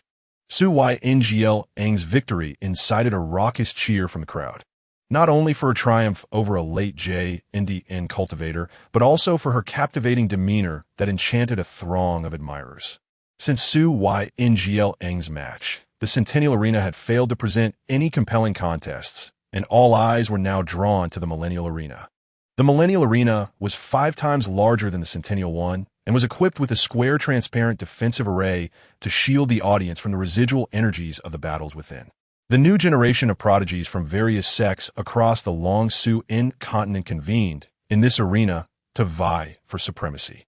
The most tedious events were those taking place in the arena for participants over 1,000 years old. Although this arena was twice the size of the Millennial one, it was filled with aging contestants, each unwilling to engage in earnest combat, instead favoring a philosophy of peace and camaraderie. When fatigue set in, they would concede, merely going through the motions, leaving the audience utterly disinterested. Within the Millennial Arena, a figure was sent flying from the platform by a single palm strike. Jedenast y oznages Vins. The referee announced loudly. Cursed, Lchnglu wiped the blood from his lips, glaring resentfully at the unremarkable youth on the arena. His defeat shocked the disciples of Ln Xiozing. Even Hu Ngx felt surprised. After all, aside from his identity as an intersect elder, Lchnglu was considered a talented disciple of Ln Xiozing, with cultivation at the late Dsu-In stage, also a favorite to win this sect competition. They had expected him to at least progress to the final rounds. Yet he had fallen in the very first match. Whispers filled the crowd, speculating about the origins of Ln Huin, who had managed to defeat Lchnglu. The name Ln Huin was unfamiliar to them, as if he had emerged from nowhere overnight. Even the intersect elders of Ln Xiozing are no match for me, Ln Huin remarked dismissively. His words rendered the disciples of Ln Xiozing speechless, unable to voice their indignation. He had indeed earned the right to speak thus, having vanquished Lchnglu. If he could defeat him, who could possibly stand against him? The previous champion of the Millennial Arena, Liu Liyan, had ascended to the role of sect leader and was currently in seclusion. Li Jianyuan and Zue Mengsheng have never participated in such competitions, as their sole focus lies in the pursuit of knowledge, rendering them indifferent to these affairs. Lu Xiaoyao wore a beaming smile. Lin Huan was not a disciple of their Xiaoyao sect, but rather a servant of Lin Sandong and Lin Sighting. At over 800 years of age, with cultivation at the late stage of Tianxian, it was utterly absurd to have Lin Huan represent the Xiaoyao sect in this millennium competition. Victory in the sect's grand competition was all but assured for them. Meanwhile, the Centennial Arena stirred once more with excitement. On the stage, Bai Tsuyin effortlessly defeated a mid-stage Yuanying disciple of Lingxiao sect with a single move. This young disciple, merely 90 years old, was regarded as a prodigy and a favorite for the current Centennial Championship. Yet he was vanquished so easily. The victor, Ziquin of the Hahuan sect, displayed an emotionless demeanor as she descended from the stage, longing only to conclude this tedious competition and secure the title for Xineman. Her actual cultivation had already reached the early stage of Tianji, and engaging with those who had yet to attain the stage of Diji held no allure for her. As the top contenders from Lingxiao's sect were successively eliminated, the crowd buzzed with speculation about the sudden emergence of this dark horse. Pondering over the lack of prior information about them, Nemen, you're being unreasonable, Eufemio remarked with a furrowed brow toward Xineman. What do you mean I'm being unreasonable? Is she not under 100 years of age? Xineman chuckled, arms crossed. Yes, but is she not our sectus sanctus? Indeed. But how is it unreasonable for her to compete on behalf of our Hahuan sect? Eufemio found herself at a loss for words. The battles continued until afternoon, when Qitian Qiqi faced off against Yi Bufan in the first round. Qitian Qiqi of Lingxiao sect confronted Yi Bufan of Xiaoyao sect. Although Yi Bufan harbored deep resentment towards Shui Long, Qitian Qiqi, and Hua Xiangxi, upon seeing the playful and adorable little girl before him, all animosity dissipated, transforming into an overwhelming affection. Rather than expressing anger at Qitian Qiqi's words, Yi Bufan wore a pained expression and said, Qiqi, I never anticipated you would be so severely brainwashed by that Diao Changju. He only covets your body. Only I, Yi Bufan, am truly devoted to you. Yi Bufan's display of heartfelt emotion on the stage elicited sympathy from the unaware audience, casting Qitian Qiqi in the light of a heartless woman. Silence. You are truly repulsive. Who do you think you're to criticize my master? I implore you, spare me your nauseating words. Qitian Qiqi's expression radiated disdain towards Yi Bufan. Qiqi, your demeanor causes my heart great pain. Rest assured, I will rescue you from his clutches, even if you are no longer pure. Having been toyed with by him night after night, and despite your compliance and efforts to please him, I do not mind your past. I understand it was never your intention. The female audience frowned at Yi Bufan's words. How disappointing. Ugh, a pathetic man. The male spectators began to feel discomfort as Yi Bufan's words grew increasingly inappropriate, resembling the remarks of a cuckold. The referee, struggling to suppress his disgust, hastidi interrupted Yi Bufan's nauseating rhetoric. Qitian Qiqi had long endured Yi Bufan's antics, and upon hearing the referee's command to start, she was enveloped in an aura of energy, resembling someone donned in protective gear. In an instant, she dashed before Yi Bufan and executed a decisive kick. Yi Bufan, caught off guard, was struck directly. He had mistakenly believed that Qitian Qiqi had been charmed by his words and would soon embrace him. Oh, he shrieked in agony, causing the male spectators to shudder in fear. Yet Qitian Qiqi was not finished, fueled by the indignation from Yi Bufan's revolting comments. She could not simply let him off the hook. A sweeping kick to his legs resulted in a resounding crack, fracturing them. Ah! Yi Bufan's cries grew louder. His eyes now filled with terror as he realized his status as a mid-stage Yuanying was inconsequential against Qitian Qiqi. However, the next moment, his screams were silenced. Qitian Qiqi leaped, delivering a blow to his mouth that shattered his teeth and filled his mouth with blood, simultaneously blocking his ability to speak.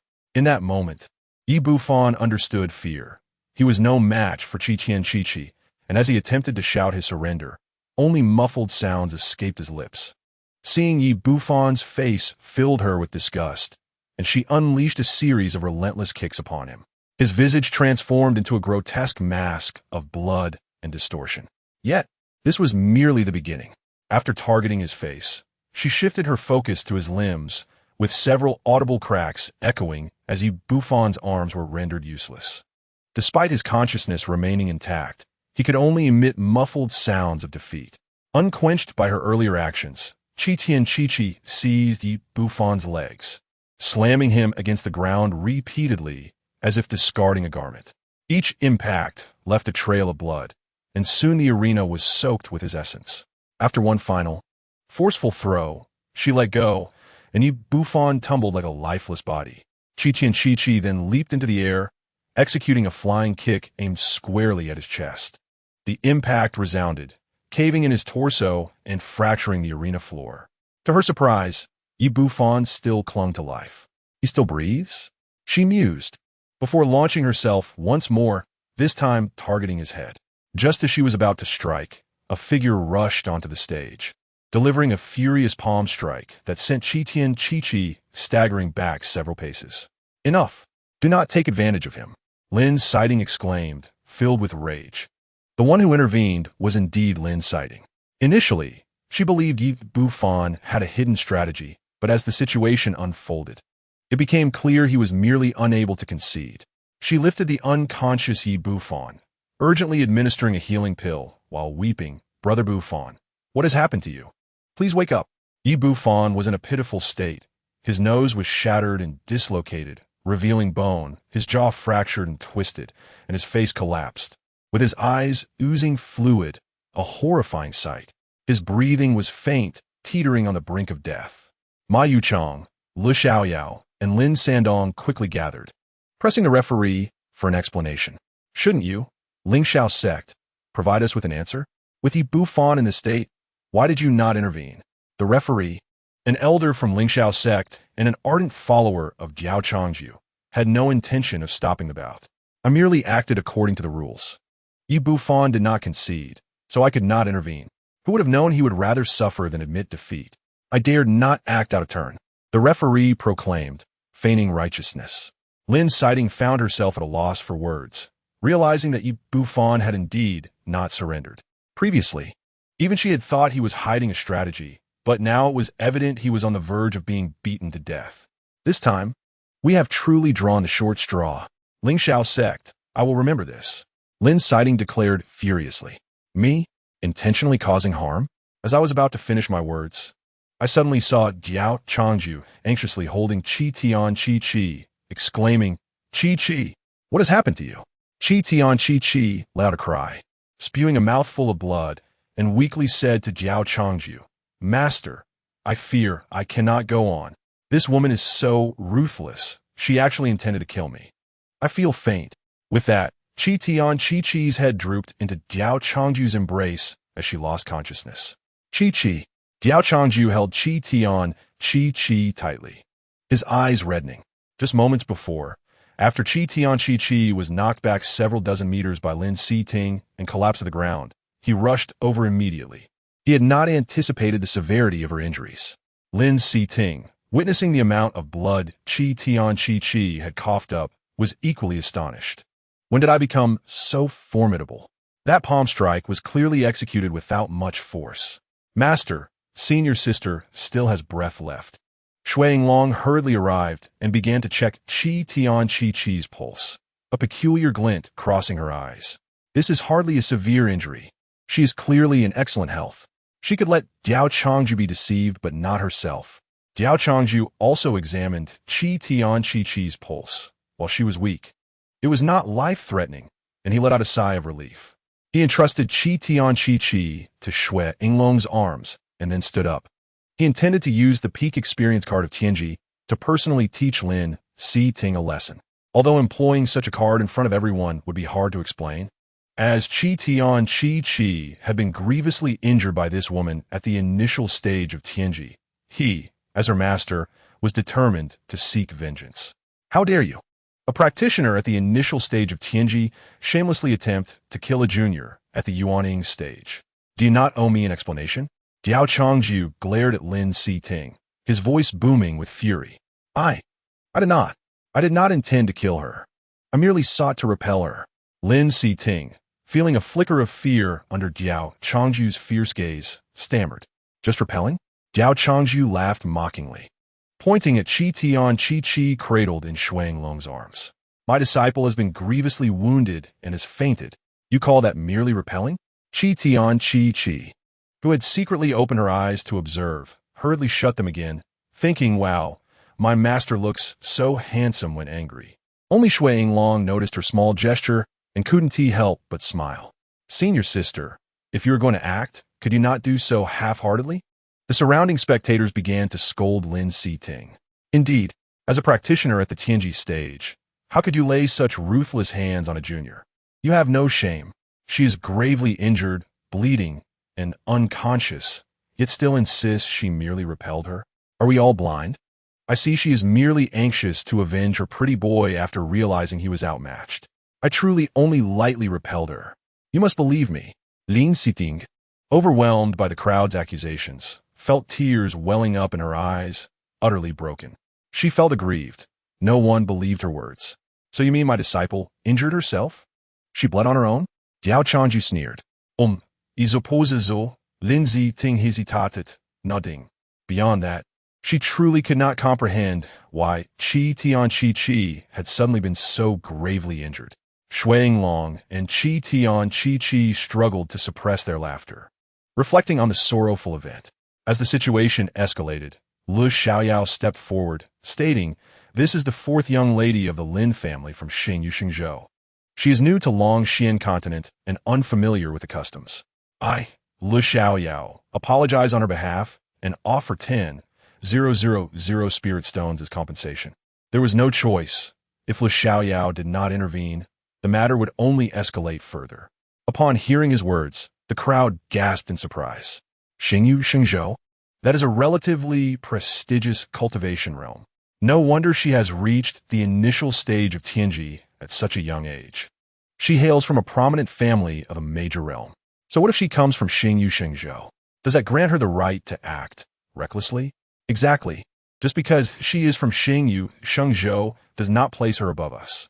Here is Longxian continent, not her family's realm. What does it matter if she comes from a higher cultivation realm? Longxian continent was once among the top 10 cultivation realms in this universe. As Liu Xiaoyao spoke, before Diao Changju could respond, Lin Siting objected. Why should I apologize? I did nothing wrong. Moreover, Brother Buffon has been injured by this wretched woman. No sooner had Lin Siting spoken than she received a resounding slap. Silence. Lin Sandong barked. Do you not feel ashamed today? You disgrace yourself for a useless thing and still refuse to admit it. Lin Siting covered her face, tears streaming down as she incredulously pointed at Lin Sandong. Brother, even you do not believe me? I truly did not intend to injure her. She must be pretending. Look at her pitiful state. How could she be pretending? Lin Sandong rebuked loudly, leaving no face for Lin Siting. He felt compassion for Qi Tian Chi's delicate appearance. How could Lin Siting, his own sister, bring herself to harm such a lovely and mischievous girl? I apologize, but I must side with Qi Tian Chi. Chapter 59, I shall be serious. Hua Xiangxi swiftly moved to Diao Changju's side, her expression frosty. Our Ling Xiao sect is not a place where you, an outsider, can run amok. I do not care where you come from, but you must provide me with an explanation today. Setting aside the fact that defending one's own was a long-standing tradition of Ling Xiao sect, the antics of Yi Bufan and his companions had already irked Hua Xiangxi. Not to mention that Qi Tian Chi was her own disciple. She would not easily let this matter rest. What sort of explanation do you seek? Lin Sandong, gazing at the stunning woman before him, swallowed hard. Quite simply, let your sister receive a palm strike from me, and this matter can be considered settled. Hua Xiangxi replied coldly. A palm strike? Do you not find it embarrassing for one at the mid-stage of tribulation to speak such to me? A practitioner at the initial stage of Tianji? Lin Siting scoffed. And do you not find it embarrassing to use heavy hands against a junior at the yuaning stage? Hua Xiangxi retorted. I did not. Lin Siting was utterly distressed. All right, sister is at fault, and brother is to blame. I acknowledge my failure to guide my sister properly, but she could never withstand your palm strike. We are both at the tribulation stage.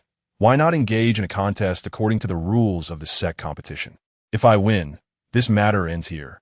If I lose, my sister may be at your disposal, Lin Sandong proposed. Although he disapproved of his foolish sister, Lin Siting was still his sibling. If Hua Xiangxi were to strike her, she would be gravely injured, if not killed. Moreover, he had long sought an opportunity to be closer to Hua Xiangxi. Proposing a contest would showcase his strength, allow him to subtly touch her during the duel, and save his foolish sister in the process. Truly, a plan with multiple benefits. Confident in his abilities as a practitioner of the great wilderness supreme body, Lin Sandong felt assured. Even though he was merely at the early stage of tribulation, he frequently challenged those beyond his level. And even those at the peak of the late stage of tribulation were no match for him, earning him the title of the first person beneath the transformation stage. Hua Xiangxi's mere mid-stage tribulation cultivation was insignificant before him. Very well, Hua Xiangxi agreed without hesitation. She detested Lin Sandong's subtly lewd glances and had longed to give him a beating. Now that he had come to her door, how could she refuse? Some individuals are naturally drawn to trouble, seeking a beating. Master, do not underestimate him. Lin Sandong possesses the great wilderness supreme body, Diao Changju transmitted.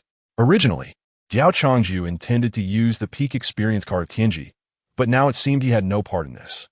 However, knowing Lin Sandong's body type made him somewhat concerned about whether Hua Xiangxi could match him. The Da Huang supreme body possesses characteristics that remain unknown, as the system has not provided detailed information. Da Huang supreme body? Hua Xiangxi felt a twinge of confusion. It was the first time she had heard of such a physique. The name seems formidable. Nevertheless, Hua Xiangxi was undaunted. She was a Yu Hu Tun Tian body, inherently attuned to the laws of devouring. With her agreement, Lin Sandong's lips curled into a smug smile. The recent events had captivated everyone's attention, and the combatants on the other two platforms ceased their matches. Upon witnessing Hua Xiangxi's consent to a duel with Lin Sandong, they promptly halted their contests. Relinquishing the ancient arena, all eager spectators now fixated on the impending duel. Hua Xiangxi was undoubtedly a celebrity in Longxian continent. Not only was she exceptionally beautiful, but she also triumphed in the sect competitions of her era, clinching the championships of the century, millennium, and beyond, showcasing an undeniable prowess. In the finals of the sect competition during her time, 3 competitors were perennial participants: Hua Xiangxi, Xi Ningmen, and Yu Fenmiao. After many years, the opportunity to witness Hua Xiangxi gracing the arena once again was a privilege for those present. As both combatants flickered into existence on the ancient platform, the surrounding space seemed to warp slightly under the weight of their formidable auras. An elder from Ling Shao sect, at the peak of the tribulation stage, acted as the referee. With the call to commence, Lin Sandong launched the first strike, his form resembling a bolt of lightning as he unleashed a punch imbued with the overwhelming force of the Da Huang supreme body. The air trembled as if everything were on the brink of shattering. The sheer ferocity of Lin Sandong's attack sent shivers through some of the tribulation stage experts present. Although he appeared to be at the initial stage of tribulation, his actual combat strength was already at the mid-stage. Yet, Hua Xiangxi faced this astonishing assault with remarkable composure. With a gentle wave of her jade hand, a golden radiance coalesced around her, forming a barrier that collided with Lin Sandong's punch. His attack vanished without a trace, akin to a stone sinking into the ocean. It would have been one thing if Lin Sandong's formidable strike had merely created a resounding clash with Hua Xiangxi's barrier. But the reality was that his terrifying blow dissipated effortlessly against her casual defense, leaving them in disbelief. Lin Sandong, unaware of the gravity of the situation, believed he had only exerted a fraction of his strength, and Hua Xiangxi's effortless block was within his expectations. He swiftly transformed into an afterimage and charged at her once more, this time unleashing the full might of the Da Huang supreme body. The arena quaked beneath the sheer force of his power, igniting the spectators' bloodlust. Was this the spectacle of a tribulation stage expert engaged in earnest combat? The disparity with the previous battles of the elder participants was stark. To witness the clash of 2 tribulation stage titans in his lifetime was a privilege for this humble foundation establishment cultivator. In the heat of the moment, Lin Sandong declared, "Hua Zhongzhu, be cautious. I shall employ 50% of my strength. Why so much needless chatter?" Hua Xiangxi retorted as she transformed into a streak of light. Lin Sandong's heart raced, and he hurriedly dodged, but Hua Xiangxi's strike seemed to follow him unerringly, anticipating his every movement. Her palm struck Lin Sandong squarely in the chest, sending him crashing to the ground with a muffled groan. "You have lost," Hua Xiangxi stated calmly, refraining from pursuing her advantage. Angered and embarrassed, Lin Sandong wiped the blood from his lips and rose defiantly. "I have not lost. I was careless and failed to evade." He underestimated Hua Xiangxi and suffered the consequences. Faced with humiliation, he resolved to hold nothing back. Originally concerned about harming her, it turned out she remained unscathed, while he was the one injured. Lin Sandong radiated fury. enveloped in a dark aura. As he stomped the ground, the reinforced arena floor cracked underfoot, fissures stretching several meters. At that moment, he fully activated the engine of his De Huang Supreme Body, no longer concealing his power.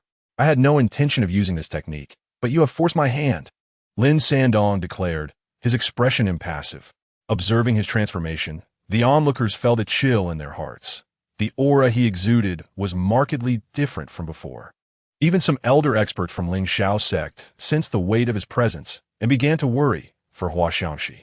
Lin's sighting, witnessing Lin Sandong's transformation, erupted into laughter. You are finished. Brother is going all out. He has entered the De Huang Supreme Body form. My brother has never known defeat in this state. Even the pinnacle of tribulation stage cannot withstand his 5 fingers. 5 fingers? Diao Changju's expression shifted to one of confusion. The De Huang Supreme Body? 5 fingers? In stark contrast to the trepidation of others, Hua Xiangxi maintained a tranquil demeanor. A golden wave-like barrier, emanating from her skin, enveloped her entire form. This golden shield represented her newly developed method of utilizing the devouring laws. If this is all you are capable of, I advise you to concede now. Hua Xiangxi stated coolly. Arrogant. Be prepared. You must brace yourself for this strike.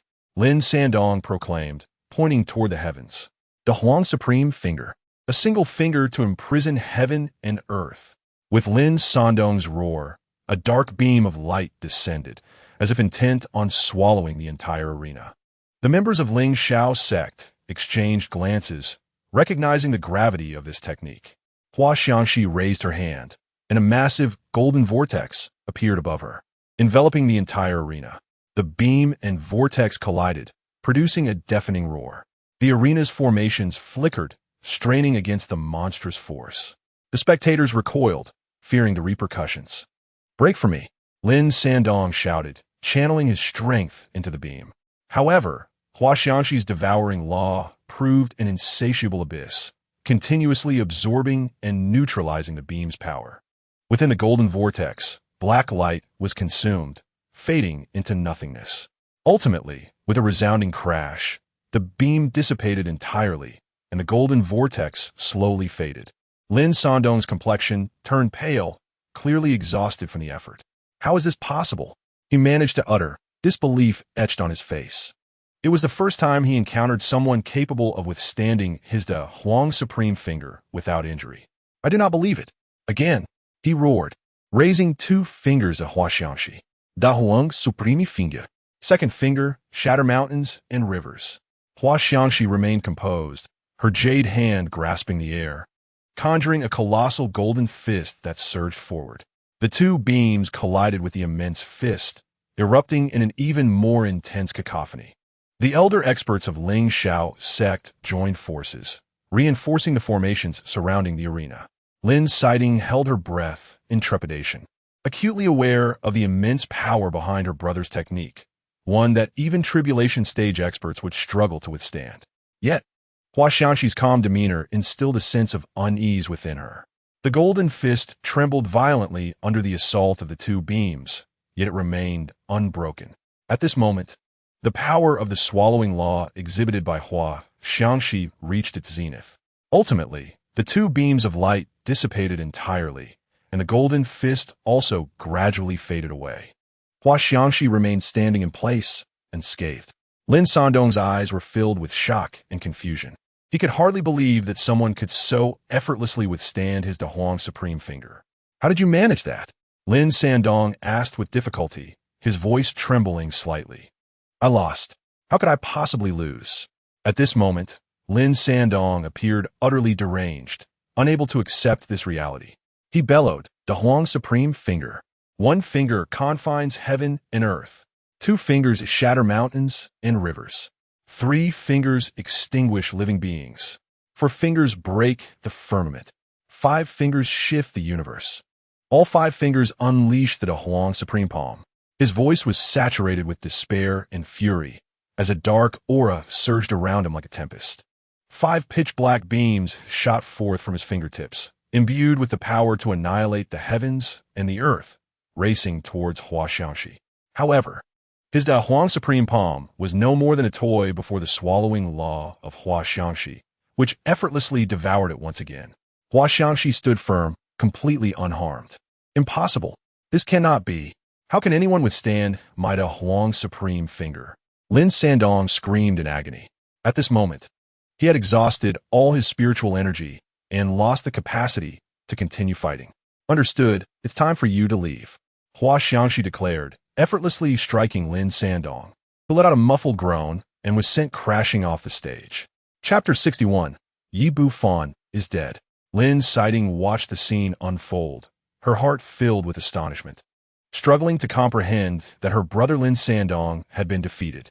The members of Ling Xiao's sect erupted into applause for Hua Xiangxi's victory. Hua Xiangxi turned coldly towards Lin Siding. Sensing impending doom, Lin Siding turned to flee. But Hua Xiangxi would not grant her the opportunity. She closed the distance in a single step and struck Lin Siding's back with a palm. Lin Siding cried out in agony, blood spewing from her mouth as she collapsed. This strike is for my disciple, Hua Xiangxi declared.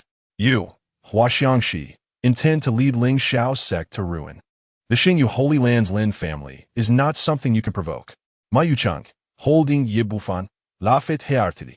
The young masters and mistresses of Xingyu Holy Land had all been injured by Hua Xiangxi. How could they simply let this pass? The disciples of Ling Xiao sect, upon hearing Ma Yuchang's words, wore solemn expressions. Indeed, the Xingyu Holy Land's Lin family was formidable. However, none of them harbored ill will towards Hua Xiangxi. Ling Xiao's sect had always been fiercely protective of its own, a principle engraved in the hearts of every disciple. No matter the might of the Xingyu Holy Land's Lin family, as long as they dared to bully Ling Xiao's sect, its disciples would seek vengeance to the bitter end. Hua Xiangxi, however, expressed no fear, stating, "Why should Ling Xiao's sect concern itself with the opinions of others?" Well said. An aged voice resounded. From the void, an elderly woman emerged. Ma Yuchang, Lu Xiaoyao, and Lin Sandong's expressions changed dramatically upon seeing this woman. Initial stage of transformation. Master, Hua Xiangxi bowed respectfully to the elderly woman. Indeed, the newcomer was none other than Hua Xiangxi's master, Han Ju. The unexpected arrival of Han Ju took Hua Xiangxi by surprise. She had not anticipated that today's events would attract Han Ju's attention. The disciples of Ling Xiao's sect quickly recovered and bowed, excitedly exclaiming, "Elder." Ma Yuchang, on the other hand, appeared extremely anxious. At this moment, her identity was no longer the esteemed elder of Ling Xiao's sect, but rather the elder of the rival Xianyao sect, a confirmed traitor of Ling Xiao's sect. Han Ju nodded to the crowd before turning her icy gaze towards Ma Yuchang. Ma Yuchang, a year ago, I spared you and your disciple due to your long service to Ling Xiao's sect. Why, instead of seeking a quiet refuge, did you choose to join the opposing Xianyao sect? Are you determined to oppose us? Ma Yuchang gritted her teeth, responding, Han Ju, spare me your feigned concern. Were it not for your deliberate favoritism towards your disciple Diao Changju, who indiscriminately crippled my disciple and drove us from Ling Xiao's sect, I would not have joined Xianyao's sect. Those unaware of the circumstances gazed in astonishment at their exchange, astonished by the explosive gossip surrounding Ling Xiao's sect from a year prior.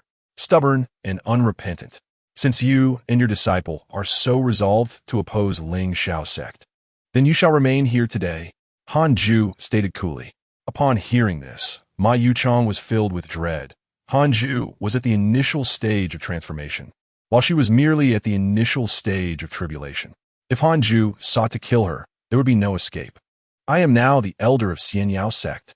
If you kill me, it would spark a sect war. Ma Yuchang shouted, attempting to bolster her courage, as Xianyao sect was her only support at this moment. Xianyao sect? Sect war? Han Ju scoffed, as if hearing the most ludicrous joke in existence. At this moment, Lu Xiaoyao had no choice but to step forward, respectfully clasping his hands in greeting. Senior, I am Lu Xiaoyao, the current leader of Xianyao sect. Ma Yuchang is indeed one of our elders. I implore you to reconsider. You think a mere Xianyao sect is worthy of waging a sect war against Ling Xiao sect? Get lost. Han Ju swatted Lu Xiaoyao aside with a single strike. Today, Ma Yuchang and Yi Bufan must perish. No one can save them. Hanju declared, launching a palm strike towards Ma Yuchang. Stop! A resounding voice interrupted, as a white-haired elder floated into the air, but it was too late to intervene.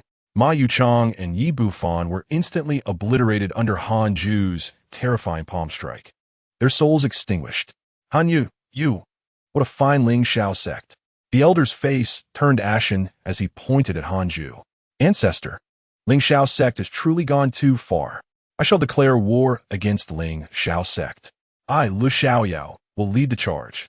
Upon seeing the arrival of the mid-transformation ancestor of Xian Yao sect, Lu Xiaoyao's confidence surged, and he stepped forward, angrily pointing at Hua, Xiangxi, and Hanju.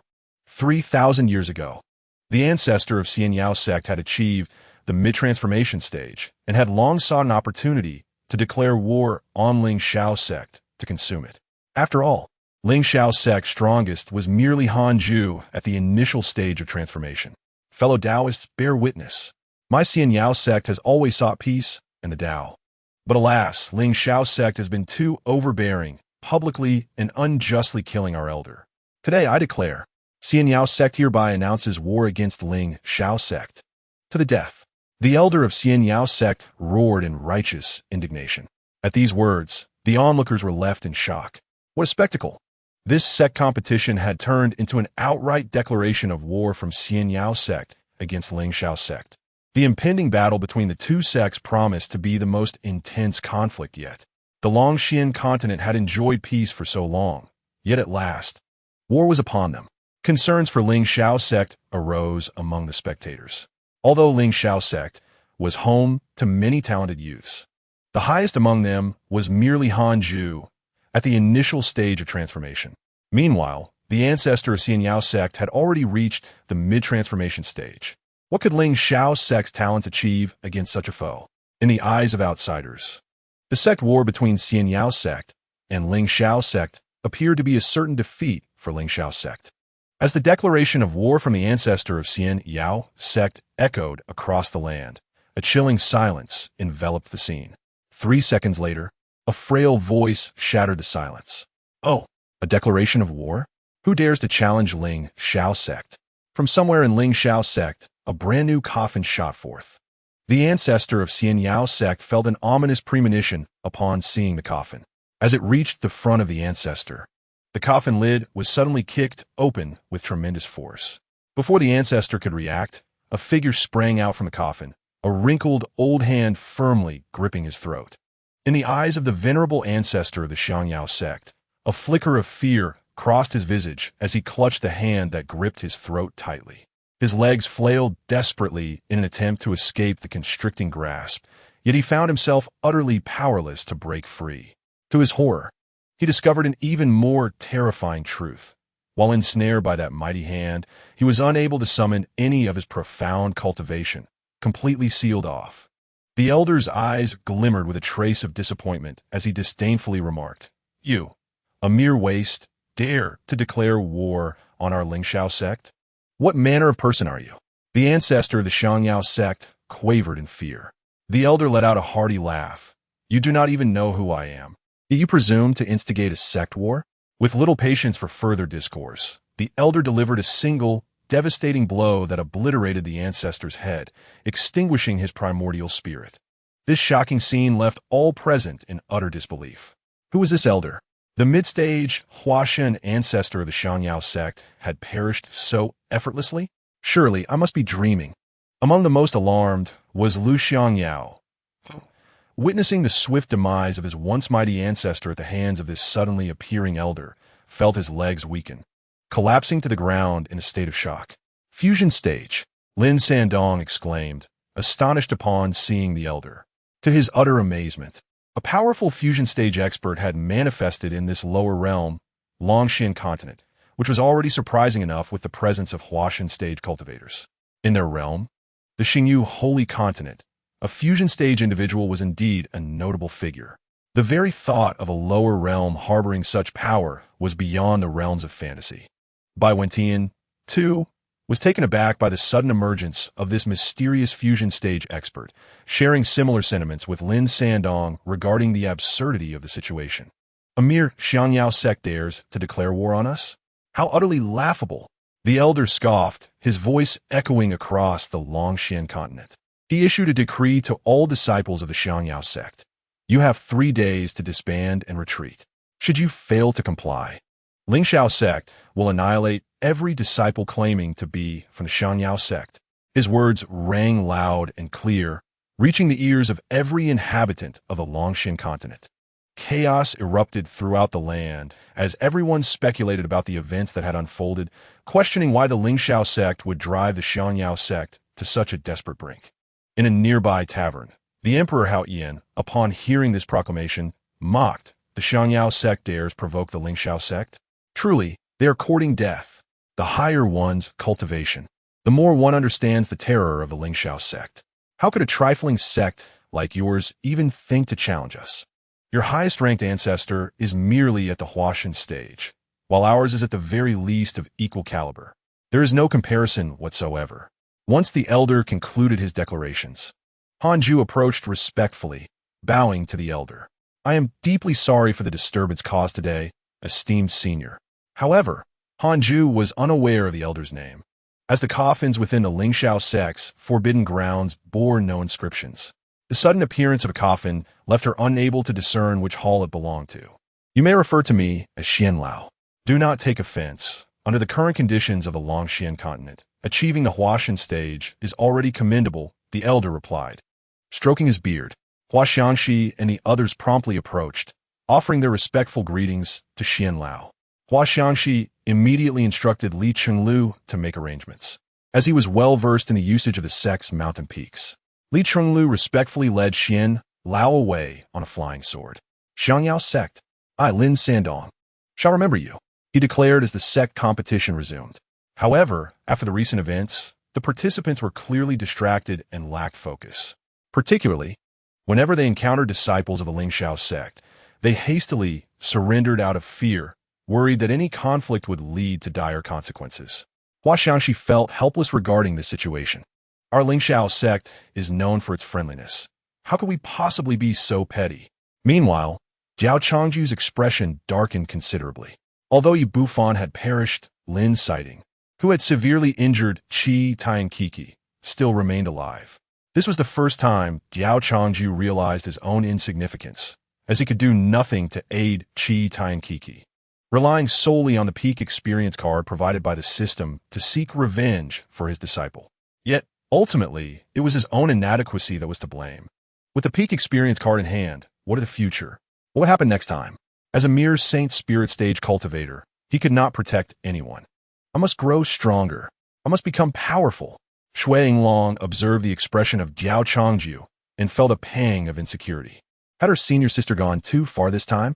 She glanced at the sleeping Qi Tiankiki in her arms, who was now drooling in her slumber. Shui Yinglong's face darkened. After causing such a commotion today, how can she still find time to sleep? With a swift motion, Shui Yinglong wiped away the drool from the corner of Qi Tiankiki's mouth. Suddenly, the system chimed, ding. System upgrade complete. The child of fortune, Yi Bufan, has been slain. Reward 1. Congratulations, host, you have obtained 1,000,000 fortune points. Reward 2. Host cultivation has been elevated to Saint Infant stage. System level 2. New functionalities are now available. The host can now freely utilize the skills of the subservient child of fortune. After the demise of Yi Bufan, the previously silent system finally emitted a sound. Diao Changju's eyes narrowed slightly, a glimmer of excitement flickering within. Particularly, the newly added function of being able to freely use the skills of the subservient child of fortune piqued his interest. Does this mean I can wield my master's devouring law? Diao Changju inquired, as this was his primary concern. He had witnessed just how formidable Hua Xiangxi's devouring law was, effortlessly neutralizing even Lin Sandong's powerful attacks. Good morning, master. Shui Yinglong heard Qi Tiankiki's sleepy voice as she opened her eyes, her expression languid. Qi, you're awake? Diao Changju breathed a sigh of relief upon seeing Qi Tiankiki rouse from her slumber. If she had remained unconscious, he would have panicked. Come here, Qi Tiankiki cooed, extending her small arms for a hug. Diao Changju, both amused and exasperated, embraced the little girl despite her injuries, cradling her gently. Chi Tai and Kiki expertly wrapped her small arms around Diao Changju's neck, burying her little head in the crook of his neck, resembling a sloth clinging to a tree. Shui Long observed the intimate display between Chi Tai and Kiki and Diao Changju, a twinge of envy flashing in her eyes. Although she recognized Diao Changju as her master, she had never been afforded such closeness. Watching Chi Tai and Kiki's affectionate antics made her feel like an outsider, despite being a disciple herself. As Diao Changju held Chi Tai and Kiki for a moment longer, Hua Xiangxi sent a message, inviting him to join her for a game of mahjong. As they were one player short, the set competition was set to last 3 days, and with Hua Xiangxi, Shi Nimen, and Yu Femiao gathered together. Diao Changju knew they were eager to play. Having confirmed that Chi Tai and Kiki was no longer in danger, he felt a sense of relief. After relaying a few instructions to his 2 obedient disciples, he took to the skies on his sword, heading towards Hua Xiangxi's location. As he arrived at her door, Shi Nimen's voice called out, "Longju, come in quickly. Everyone is waiting for you." Diao Changju pushed the door open and entered, only to find an additional square table in the room. The 3 women, Hua Xiangxi, Shi Nimen, and Yu Femiao, each sat at one side. Hua Xiangxi and Shi Nimen were dressed in thin garments, draped in sheer veils, while Yu Femiao appeared as an anomaly, maintaining her usual attire, completely covered except for a pair of beautiful eyes. Diao Changju adeptly pulled out a chair and sat down. 3 distinct fragrances wafted into his nostrils. "What shall we wager this time?" Shi Nimen asked, noticing everyone was present. "Let's stick to our usual rule, wager on spirit stones." With a base bet of 100 spirit stones, Hua Xiangxi suggested.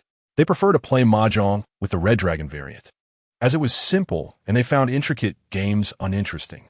"It's meaningless. Betting spirit stones all the time, and none of us lack them, makes winning or losing feel inconsequential." Shi Nimen retorted. "Indeed, if we bet spirit stones, it fails to ignite our competitive spirit." Yu Femiao nodded in agreement. "So what shall we wager then?" Hua Xiangxi inquired. "How about something more thrilling?" A mischievous glint flickered in Shi Nimen's eyes.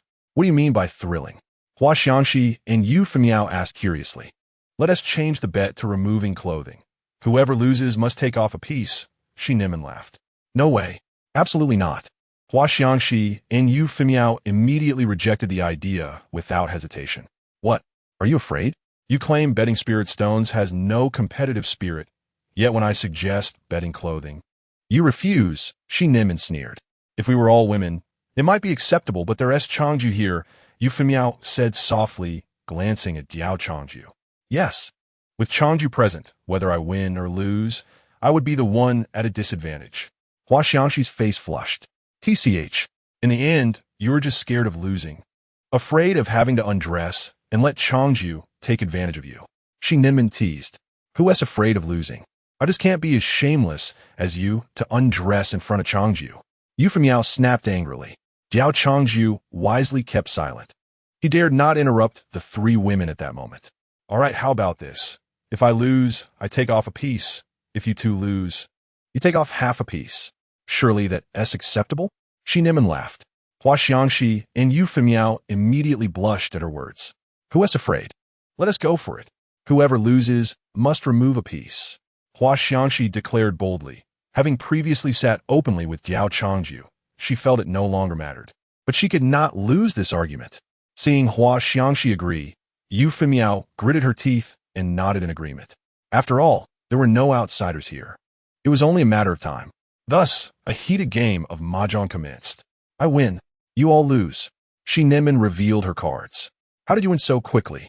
I haven't even started drawing." Hua Xiangxi lamented. "How do you have 3 red dragons? This isn't fair." Yu Femiao protested. "Master Uncle is impressive." Diao Changju praised. "All right, it's time for you all to undress," Shi Nimen said with a smile. Diao Changju casually removed his outer garment, revealing a short-sleeved shirt and shorts, showcasing his hairy legs. The sight amused the 3 women, who couldn't help but giggle at the unexpectedly casual appearance of the seemingly ethereal Diao Changju. He felt somewhat embarrassed. "Stop laughing. It's your turn to undress," Shi Nimen ordered. Hua Xiangxi nonchalantly removed her veil, revealing her delicate, fair shoulders. As the veil fell away, her scant clothing was fully disclosed. Yu Miao hesitated for a moment before unfastening her black robe. Upon revealing her attire, Hua Xiangxi and Shi Ninmen shouted that Yu Miao was cheating, for beneath her robe was a perfectly fitted dress that left no skin exposed. You all wear so little, and now you blame me for being more covered up? Let us continue the game. This time, Diao Changju won, and Hua Xiangxi managed to counter Diao Changju's win, negating the penalty. Only Shi Ninmen and Yu Miao faced the consequences. Shi Ninmen cheerfully removed her veil and provocatively glanced at Yu Miao, exclaiming, "Undress." Yu Miao hesitated, but, under the gazes of the three, finally shed her dress. What the heck? Upon shedding her dress, Shi Ninmen couldn't help but exclaim. For Yu Miao's attire revealed yet another complete outfit beneath, this time a softer and more form-fitting white dress. Her previously concealed curves were now fully displayed, her slender waist and ample bosom evident. Diao Changju had always thought of Yu Miao as slightly plump, but now realized she was merely heavily clothed. Are you insane? How many layers are you wearing? Shi Ninmen teased. Just one outer layer, one inner layer, and one light garment. Isn't that normal dressing? You, on the other hand, are down to just your light garment. Who is the crazy one here? Yu Miao retorted confidently. Come on, let us see how many more layers you have. After a round, Hua Xiangxi won, and Diao Changju, Shi Ninmen, and Yu Miao all had to face the consequences. Diao Changju removed his short sleeve, revealing his muscular torso. Shi Ninmen beside him playfully touched his abs, smiling seductively. Changju, not bad. Master Uncle, please behave. Diao Changju quickly dodged, his expression stern. He hadn't anticipated Shi Ninmen to be so bold with Hua Xiangxi and Yu Miao present. If you want to touch, find a secluded place and enjoy yourself. Hey, Shi Ninmen, don't get handsy with my disciple. Hua Xiangxi interjected, somewhat annoyed by Shi Ninmen's actions. You two hurry and undress. Yu Miao, gritting her teeth, lifted her veil, saying my veil counts as a piece. As the veil was lifted, a stunning face emerged, rivaling the beauty of both women, leaving Diao Changju momentarily astonished. He had never expected Yu Miao to be so beautiful. Initially, he believed she wore the veil out of insecurity. But now he realized that if others saw Yu Miao's true face, she would undoubtedly be crowned the third beauty of Longxian continent, alongside Shi Ninmen and Hua Xiangxi. Chapter 64. You're cheating. Diao Changju couldn't help but ask, You sure Shu, why do you prefer to wear a veil to obscure your face when you're so lovely? Yu Miao's cheeks flushed slightly as she looked down, replying, I don't like drawing attention to myself. Is this your excuse for cheating? Shi Ninmen scoffed. A veil can count as a piece. Ha! If you can't handle losing, then don't play. Let me show you what it means to truly lose. With that, Shi Ninmen reached behind her back and grabbed the two small red strings. Hua Xiangxi and Yu Miao raised their eyebrows, sensing trouble, and hurriedly called out, No, you can't. However, they were too late, as Shi Ninmen forcefully tugged, causing her garment to fall away. Diao Changju's eyes widened, witnessing the astonishing scene. The next moment, he was covered by Hua Xiangxi and Yu Miao, one hand each.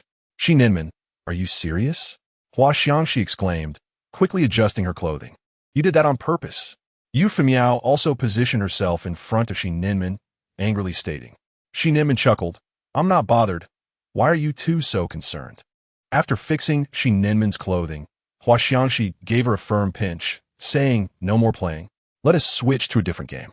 She suspected that Shi Ninmen might have intentionally lost. What she thought was a second layer turned out to be Shi Ninmen operating on a different level. Shi Ninmen was indeed an exhibitionist. Hua Xiangxi articulated her thoughts, and Diao Changju had no objections. The group silently adjusted their garments. After engaging in various games for a while longer, the night grew late. Shi Ninmen and Yu Miao both resided in Hua Xiangxi's courtyard. Diao Changju, fatigued from the day's exertions, bid farewell and departed. Upon returning to the mountain peak, he discovered that Qi Tianqi and Shuang Long were already asleep. Diao Changju removed his outer garments and lay down to rest. As he drifted into slumber, an unsettling sensation stirred within him, causing him to turn, only to inadvertently land upon a soft and warm figure, startling him awake. To his astonishment, it was Shi Ninmen, who had somehow nestled beside him. her delicate attire revealing her form, her enchanting eyes gazing at him with a gentle curve. "Shu, what brings you here?" Diao Changju exclaimed, attempting to rise. But Shi Ninman pulled him into her embrace with her graceful hand. Diao Changju's head swirled, his vision blurring. "Changju, I cannot sleep. Would you be so kind as to massage me like last time?" Shi Ninman whispered seductively into his ear. At that moment, if Diao Changju still failed to comprehend Shi Ninman's intentions, he would indeed be oblivious. Very well. Half an hour later, Diao Changju utterly surrendered, feeling a sense of frustration as he turned away, presenting her with his back. He felt insulted by the encounter. For the second time, he cursed his inadequate cultivation, unable to defend himself. It was as if he stood before a sumptuous feast, yet could only gaze longingly through a glass barrier. Shi Ninman giggled as she clung to him. "Do not despair, Changju. I will always belong to you. There is no need to hurry. Once your cultivation improves, all will be well." "Shu, are you truly at the Tianji stage?" Diao Changju inquired. "If Huaxiangxi can, why can't you, who are also at the Tianji stage?"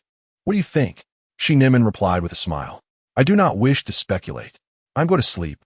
Diao Changju pushed her away. "Are you certain you can sleep?" Shi Ninman teased, her gaze fixed intently upon him.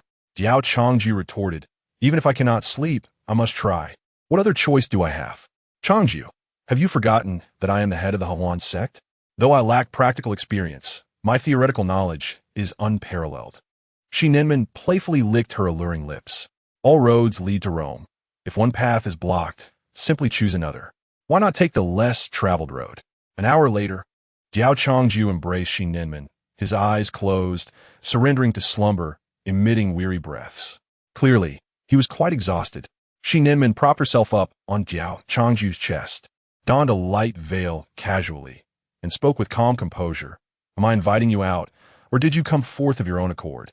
No sooner had Shi Ninman finished speaking than a stunning woman clad in a crimson bridal gown emerged from Diao Changju's storage ring, standing at the bedside. Her icy gaze fixated on the two, she scolded, "Vile, shameless, licentious." Unfazed by the insults hurled by the woman in the red gown, Shi Ninman replied nonchalantly, "What is there to be ashamed of in the joys of a couple? As for you, for an entire year, you have absorbed my family's young master's chaotic divine energy to regain your strength, yet you still fail to recognize your own status. Now, you have two choices. First, immediately clarify your identity to the young master and humbly serve as his aide. Second, leave at once. My young master does not need your assistance." "Do you dare speak to me with such disrespect?" The woman in the red gown fumed, never having encountered such audacity. Acknowledging her own shortcomings, she admitted to having overstepped on several occasions. "You are merely an aid to the chaotic divine body. Without it, you are nothing. Make your choice swiftly," Shi Ninman commanded coldly. The woman in the red gown recognized the truth in Shi Ninman's words. Her current strength stemmed solely from being the aid to the chaotic divine body destined to serve it. Should she refuse this role, no matter her cultivation level, she would inevitably fall. Yet, her proud nature would not allow her to submit. "Then I shall take my leave," the woman in red declared defiantly before tearing through space and vanishing. Watching the departure of the woman in red, Shi Ninman chuckled softly, shaking her head. This was merely a lesson to remind her of her place, as if it were a grievance to assist Diao Changju. With the intruder gone, Shi Ninman nestled back into Diao Changju's embrace. She planted a loving kiss on his cheek, whispering, "Young master, you must grow stronger quickly. And as for your troublesome external aid, behave yourself." Suddenly, Shi Ninman reached into Diao Changju's mind, extracting a small, beautiful girl with white wings, no larger than a palm. "Do not worry. I will be very obedient. Please do not harm me," the frightened little girl cried. "As long as you heed my words, you have nothing to fear," Shi Ninman assured her with a smile, though the expression appeared terrifying to the small girl, who nodded frantically in response. Chapter 65. Chaotic Divine Body. Liu Liyan. In the morning, Diao Changju awoke, reaching out beside him, only to find remnants of warmth in the bedding. Why did Shu rise so early? He lamented, feeling slightly disappointed as his enthusiasm lingered. Were it not for the lingering fragrance of Shi Ninman in the sheets, he might have thought the previous night a mere dream. He had been unexpectedly ambushed by a Shu. After stretching and feeling remarkably invigorated, Diao Changju realized that the troubles caused by Yi Bufan had dissipated. With his demise, he felt a tremendous lightness, free from the weight of nightmares. After eliminating Yi Bufan, I have accrued a fortune of 1,005,000 fortune points, he mused. It was undeniable that Yi Bufan was indeed valuable. Lin Sandong's fortune points amounted to only 80,000, while Yi Bufan's reached 1,000,000. System, convert all fortune points into cultivation, Diao Changju instructed. After yesterday's events, he recognized the inadequacy of his strength. Unable to protect his disciple, he felt utterly frustrated. Ding! The host now possesses 1,000,500 fortune points. If all are exchanged for cultivation, the host level will rise to the initial stage of Tianxian. Do you wish to proceed? Exchange, Diao Changju replied without hesitation. Though 1,000,500 fortune points only allowed him to ascend 2 major realms from the Shengling stage to the initial stage of Tianxian. Appearing somewhat unworthy, he could not afford to wait. Ding! Exchange complete. The host cultivation has reached the initial stage of Tianxian. As Diao Changju felt the transformation within himself, he marveled at the system's peculiarities. While others faced tribulations to elevate their cultivation, one for Shengling, one for Tianxian, one for Tianji, and one for Huashan, he had bypassed such trials, receiving his growth directly from the system. With his cultivation now at the Tianxian stage, his appearance also underwent a noticeable transformation. Gazing into the mirror, he touched his youthful and handsome visage, feeling a wave of nostalgia. It could be said that his charm had played a significant role in winning over Liu Liyan. He wondered what she was doing now. When she had proposed their separation, she likely never anticipated that he would not only survive, but would also flourish, restoring his youthful and attractive appearance. In a certain enchanting locale, filled with the melodies of birds and the fragrance of flowers, a barefoot little girl is playfully splashing by the pond. Suddenly, the sky darkens with thunder and lightning. 9 bolts of purple lightning converge into a terrifying beam of light, cascading from the heavens and targeting a stunning woman in the distance who is meditating. This woman is Liu Liyan, engaged in cultivation within the secret realm of Ling Xiao Zone. The little girl gasps, her voice unexpectedly mature. Could it be the 9 purple heavenly punishment? Has this girl offended the heavenly Tao? Even during a tribulation, she must endure the 9 purple heavenly punishment. The 9 purple heavenly punishment is indeed a formidable tribulation that instills fear in all who witness it, ranking among the top 3 in terms of power. Historically, very few have survived its wrath. Typically, the heavenly Tao imposes this punishment only on those who have transgressed its rules during their tribulation. The little girl furrows her brow, contemplating whether to intervene and shield Liu Liyan from this impending punishment.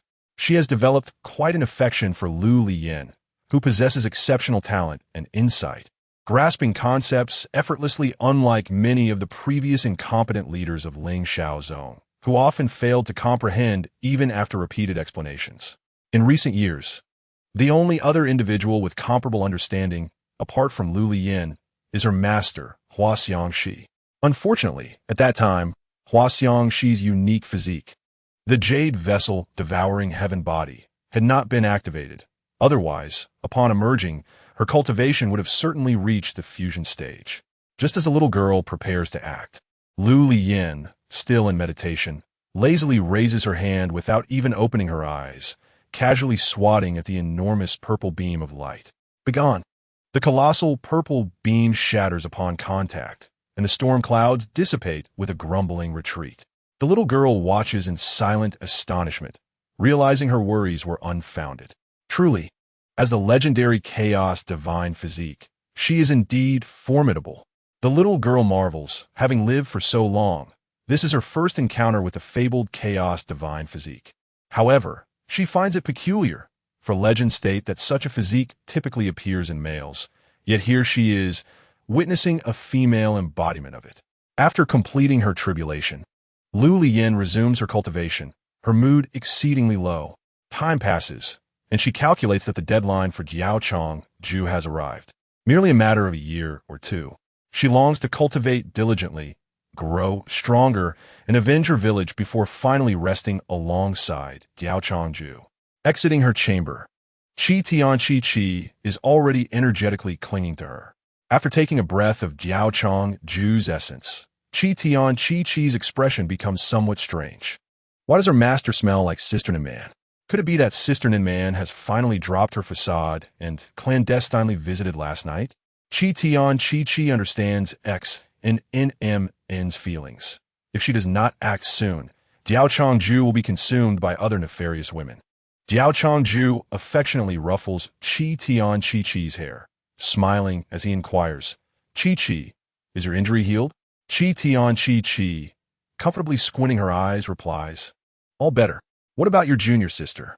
Noticing the absence of Shui Yinglong, Diao Changju asks. She went to continue participating in the sect competition. Then let us go and watch. All right.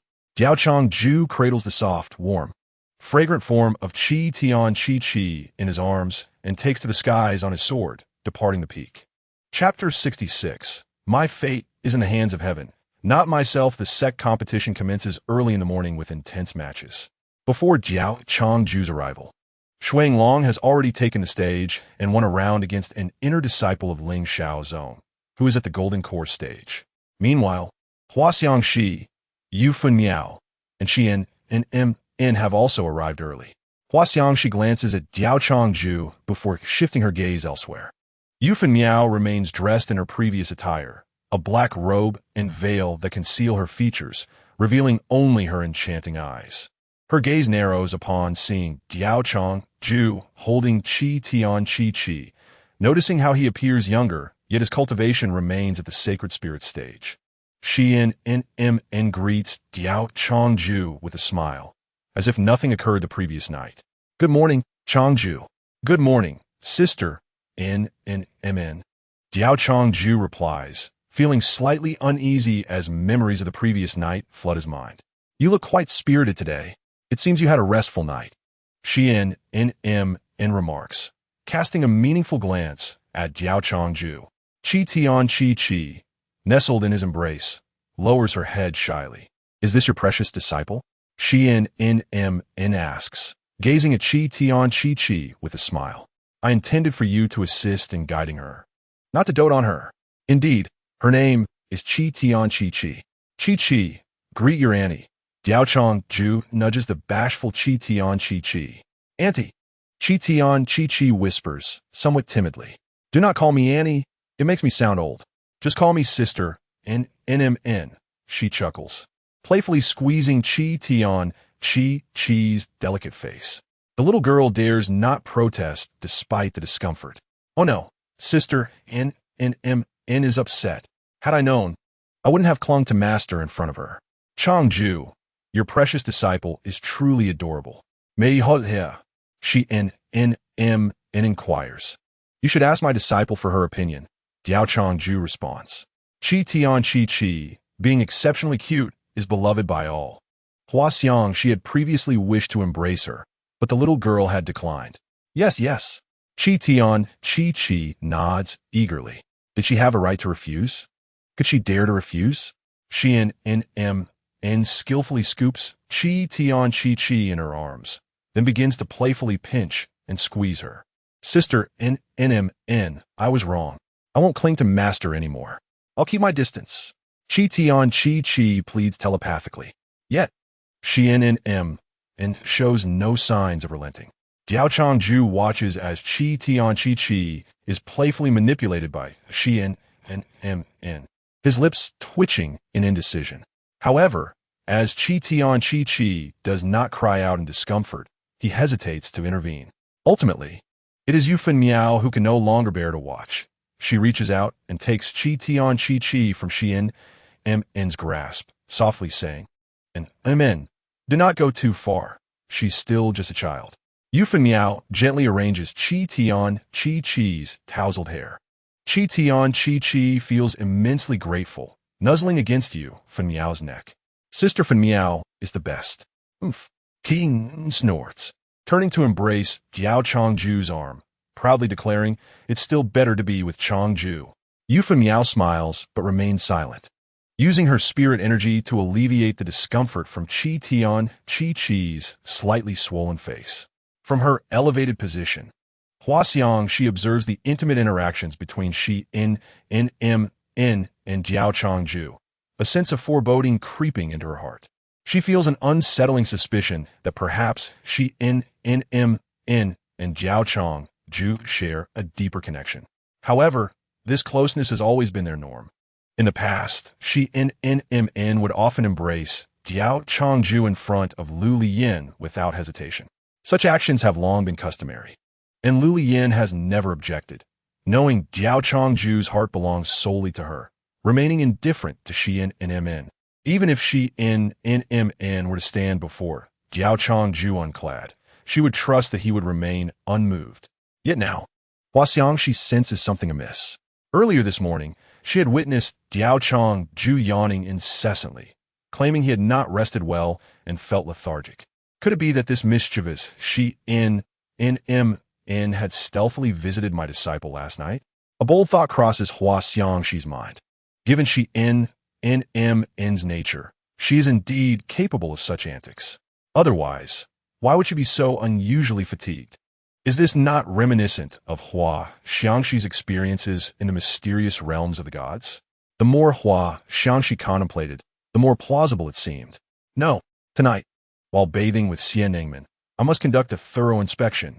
Huaxiang resolved internally. If Xian Ningmen truly became involved with Diao Changju, I would not hesitate to make her regret it. With so many men in the world, why must she choose my disciple? Yuan Zong Xie Ziyuan.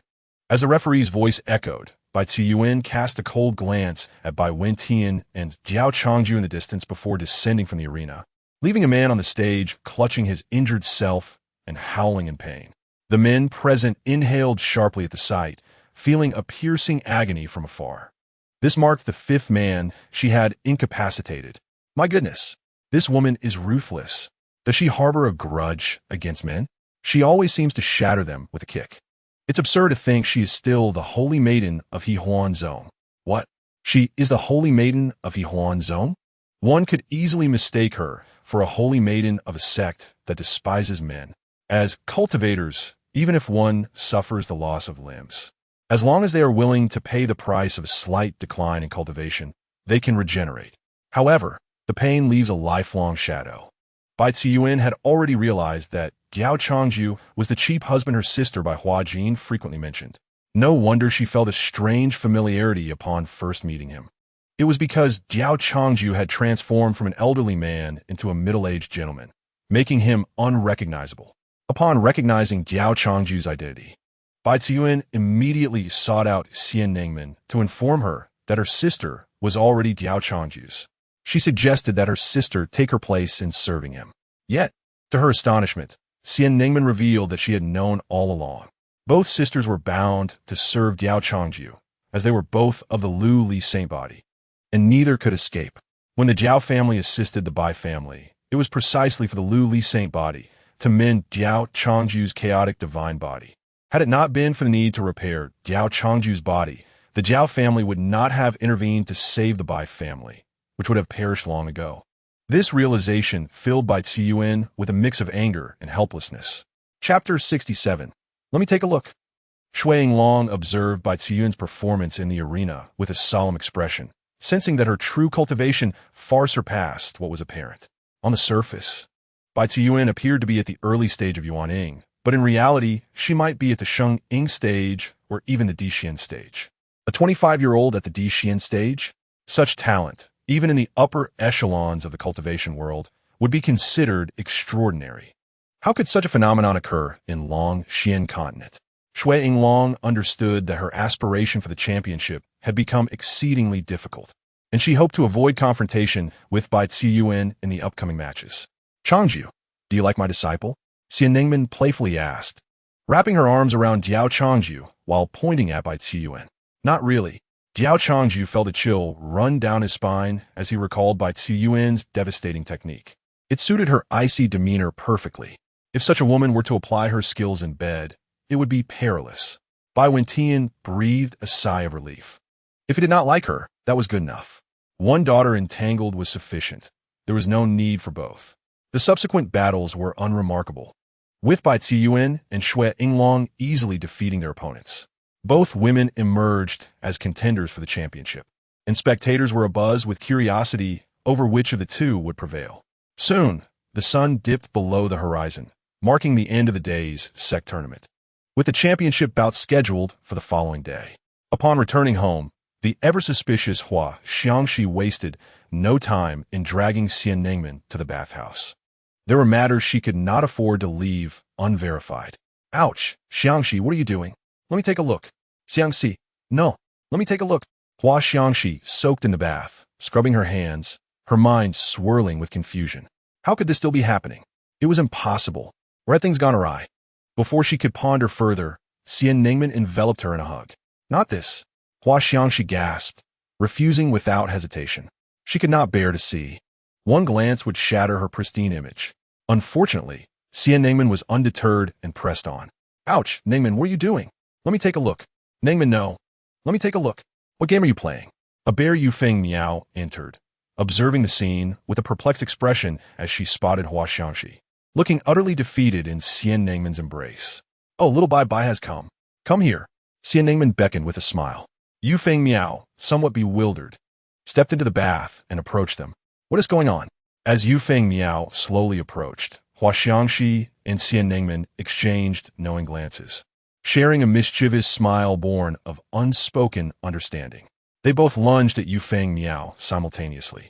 Yufeng Miao was suddenly flustered, a sense of foreboding rising within her. Ouch, Xiangxi, Ningmen. What are you doing? Let me take a look. Let me take a look. Xiangxi, Ningmen, no. Let me take a look. Let me take a look. Yufeng Miao curled up in a corner of the bath, hugging her knees and silently weeping. I'm not clean anymore. The two women floated in the water, laughing. You are quite clean. We can vouch for that. Hearing this, Yufeng Miao cried even louder. At that moment, Xian Ningmen pulled Hua Xiangxi close and mischievously inquired. Among the three of us sisters, you are the only one who has tasted the flavor of men. Quickly, tell me what it feels like. Upon hearing Xian Ningmen's words, Yufeng Miao ceased her tears, surfacing only her head as she swam over like a crocodile, eager to eavesdrop. What does it feel like? Hua Xiangxi's cheeks flushed, pretending not to understand. It's just. Xian Ningmen leaned in and whispered in Hua Xiangxi's ear. Upon hearing this, Hua Xiangxi blushed furiously, her mind aflame, and playfully swatted Xian Ningmen, exclaiming, Stop it! What nonsense are you saying? Naturally, Yufeng Miao overheard Xian Ningmen's whisper, her ears turning red as she battled with her emotions, torn between wanting to hear more and wishing to turn away. If you don't want to share, you can tell me in secret who is the man who has won the favor of the esteemed Hua Xiangxi, Xian Ningmen teased. What does it matter to you? I may have accidentally lost it. Is that so wrong? Hua Xiangxi retorted, unwilling to divulge Diao Changju's identity. Xian Ningmen's eyes sparkled as she leaned closer to Hua Xiangxi, whispering, I never imagined you, seemingly disinterested, would actually. Both Yufeng Miao and Hua Xiangxi turned crimson at this revelation. You are insufferable. I have not tried anything. Hua Xiangxi pushed Xian Ningmen away in frustration. Hua Xiangxi regretted her decision to inspect Xian Ningmen. Now, while Xian Ningmen was in the clear, she had inadvertently revealed her own issues. Xian Ningmen would not let her escape so easily. She grabbed Hua Xiangxi's dark, smooth hair and threatened. If you don't tell me, I will reveal your secret to everyone on the continent, exposing the pure and pristine Hua Xiangxi as someone who secretly seeks out men. Hua Xiangxi was rendered speechless. Xian Ningmen was truly a master of rumor. Fine, I will tell you. Hua Xiangxi finally relented, thinking that since Xian Ningmen did not know who the man was, sharing it with her could be quite entertaining. This thought gave Hua Xiangxi a thrill akin to mischief. Quickly tell me. Xian Ningmen held Hua Xiangxi tightly, her eyes gleaming with curiosity. Aren't you the leader of He Huan Zone? Don't you know so much already? Why do you need to ask me? Hua Xiangxi questioned. I do know, but it's all theory. It's not like you have experienced it. Xian Ningmen replied with a playful grin. I have only experienced it once. Just tell me what it feels like. Well, it's just that, Hua Xiangxi said, her face burning.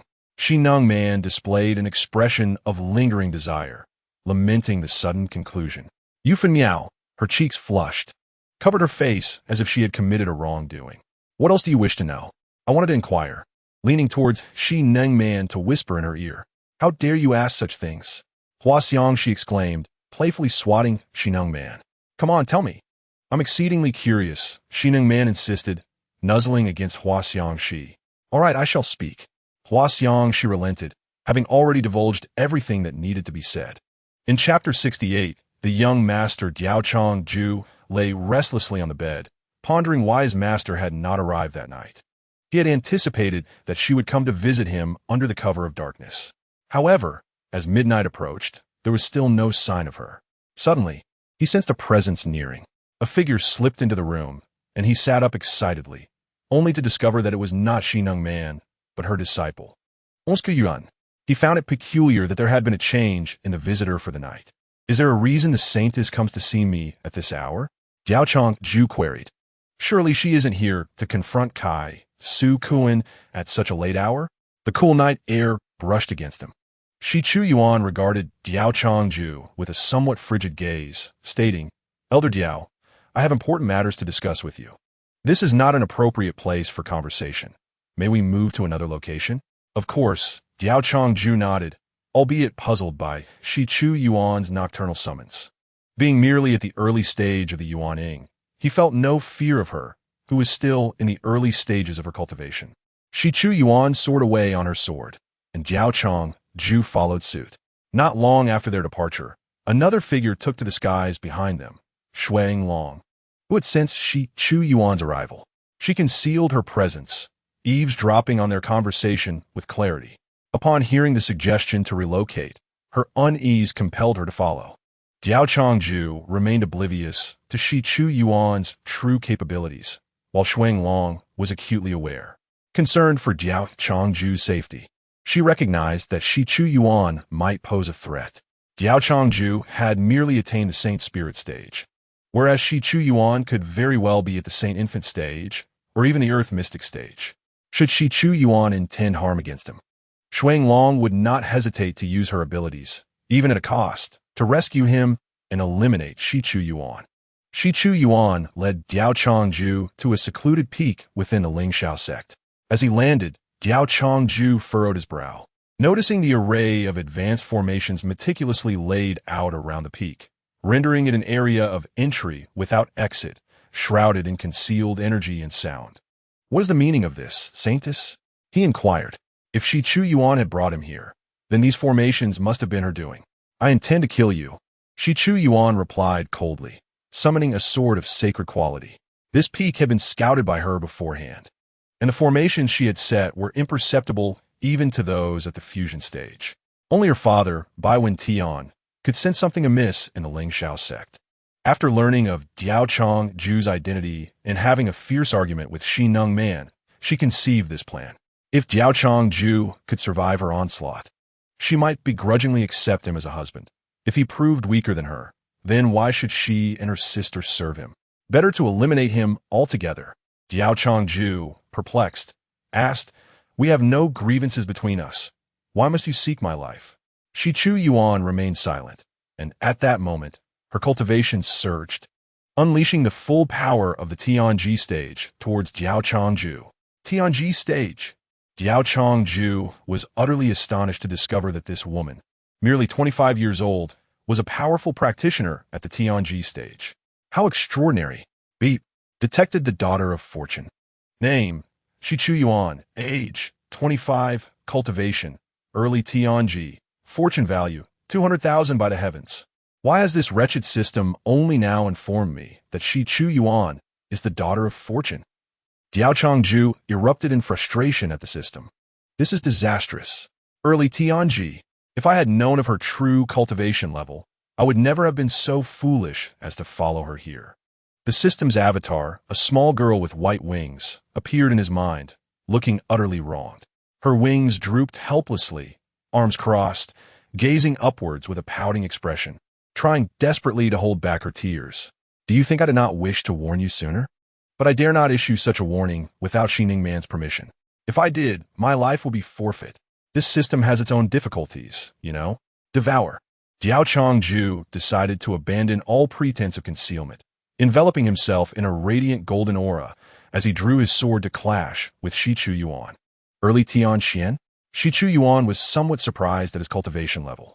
She had witnessed Huaxiang Shi's battle against Lin San the day prior. Naturally, she concluded that even at the same realm, she could not match Huaxiang Shi.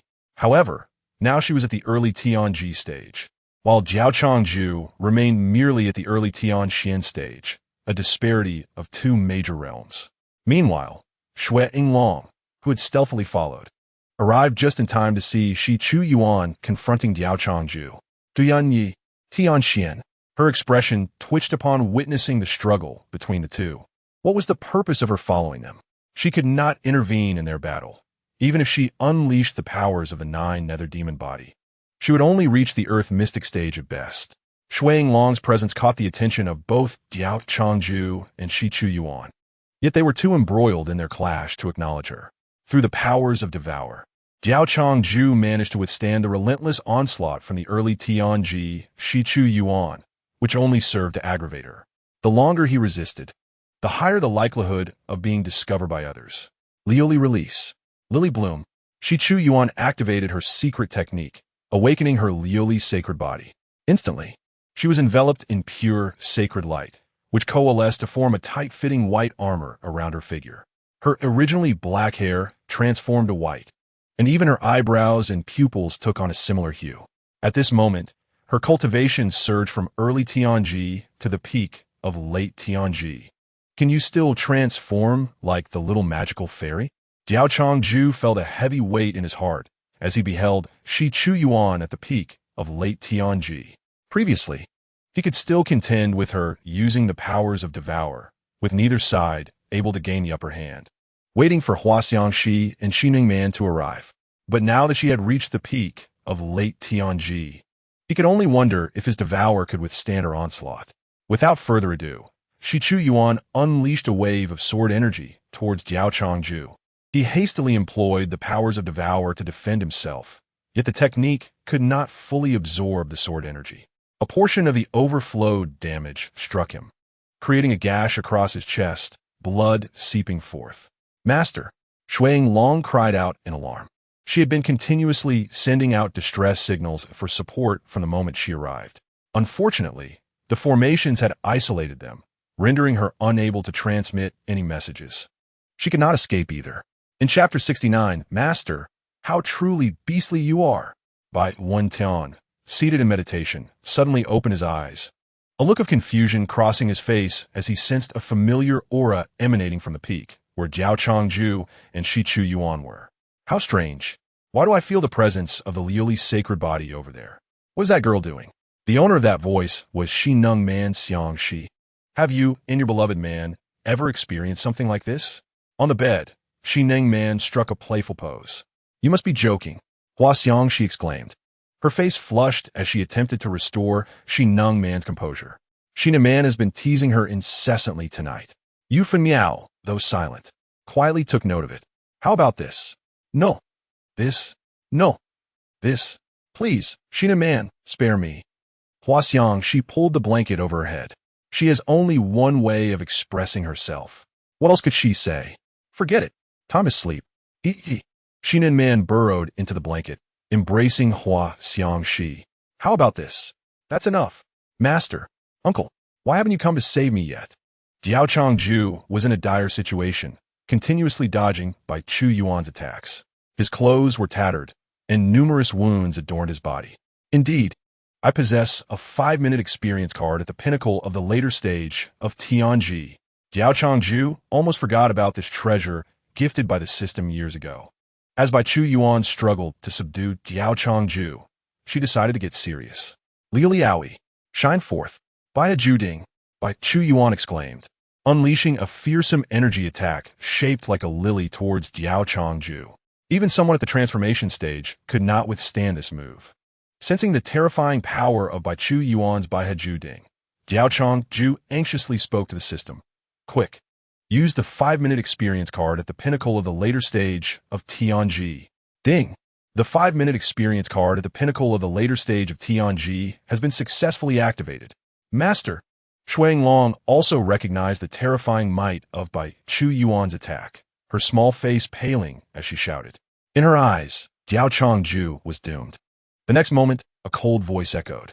Devour. A golden vortex appeared before the lily, instantly extinguishing it. Bai Chu Yuan stared at Diao Changju in disbelief. The later stage of Tianji. Master. Shui Long hastily wiped away her tears, calling out excitedly. She always knew Diao Changju was extraordinary.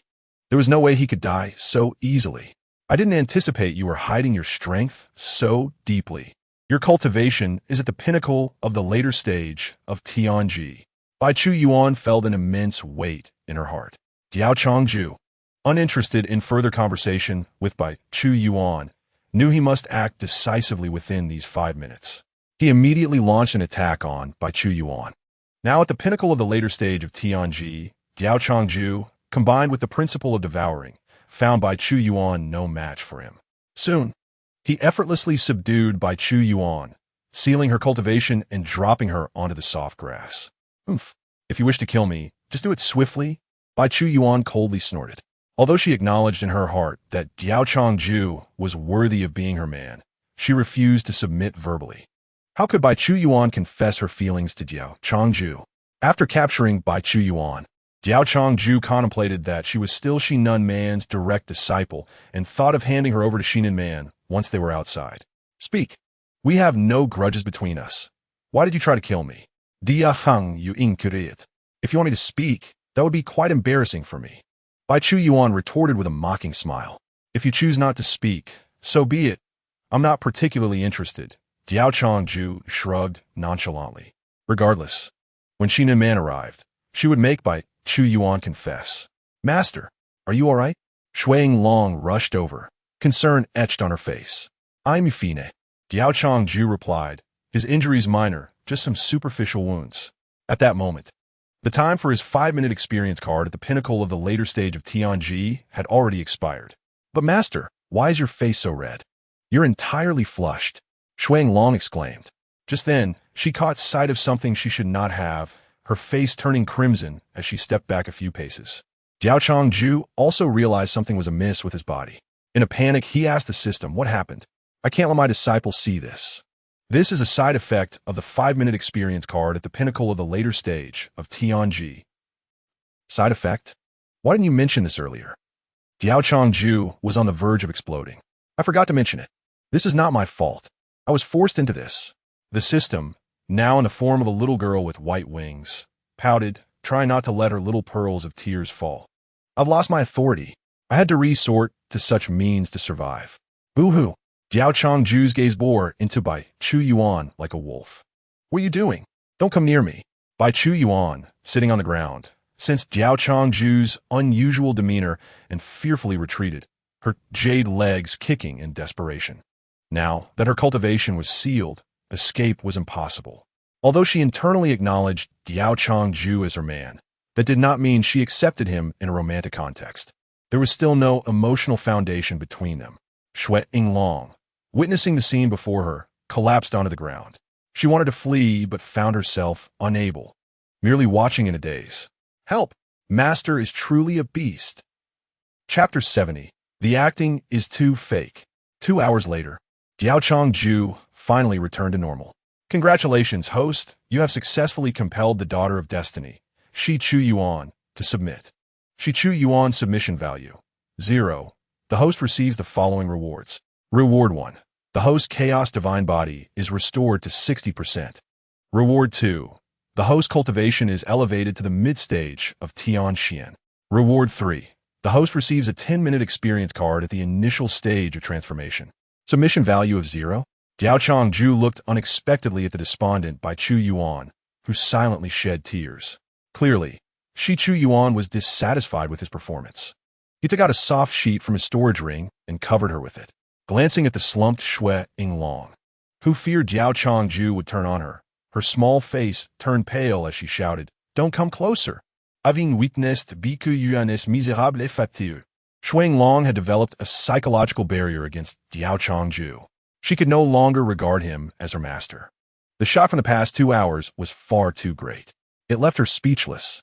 Diao Changju sighed, quietly dressing himself, realizing he could only give Shui Long some time to process the events of the day. Bai Chu Yuan clutched the sheet tightly. Her eyes filled with rage directed at Diao Changju. With no emotional foundation between them, Diao Changju's actions were undoubtedly a violation. Oh dear, what's going on? Why are you all here? Xinan Man arrived on her flying sword, smiling. Upon seeing Bai Chu Yuan lying on the ground, she hurried over to lift her up, her eyes feigning concern. Disciple, what's wrong? Who did this? Bai Chu Yuan shot Xinan Man a cold glare. How disingenuous. Your acting is too fake.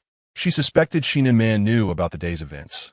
Otherwise, why would she be the first to rush over to see what happened? Diao Changju awkwardly raised his hand. Master Uncle, it was me, Diao Changju. How could you tarnish the reputation of our He Huan sex saintess? Xinan Man said angrily. Diao Changju rubbed his nose, preparing to explain. He smiled and said, That's fine. I'll take responsibility.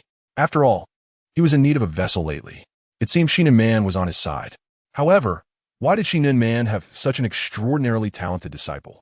At just 25 years old, she was at the initial stage of Tianji. That was exceedingly remarkable.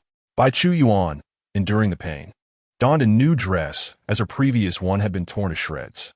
My dear disciple, are you behaving now? Xinan Man smiled, transmitting her voice. You set me up on purpose. Bai Chu Yuan seethed. I did not. This was all your doing. I had no hand in it. It seems that way. Who could have known Diao Changju was so formidable? By the way, dear disciple, did what I taught you come in handy just now? Get lost. All right. Bai Chu Yuan gritted her teeth, conceding that she had been bitten by a dog for 2 hours. No problem. Bai Yuan had no objections, and naturally, Diao Changju felt the same. He had not only avoided losses, but had also gained. Shui Long felt superfluous in this situation. Only Shui Long and Diao Changju remained. Diao Changju did not press the matter. He sensed Shui Long's palpable resistance and deemed it unwise to compel her to mount the flying sword. After his words, he soared away on his sword.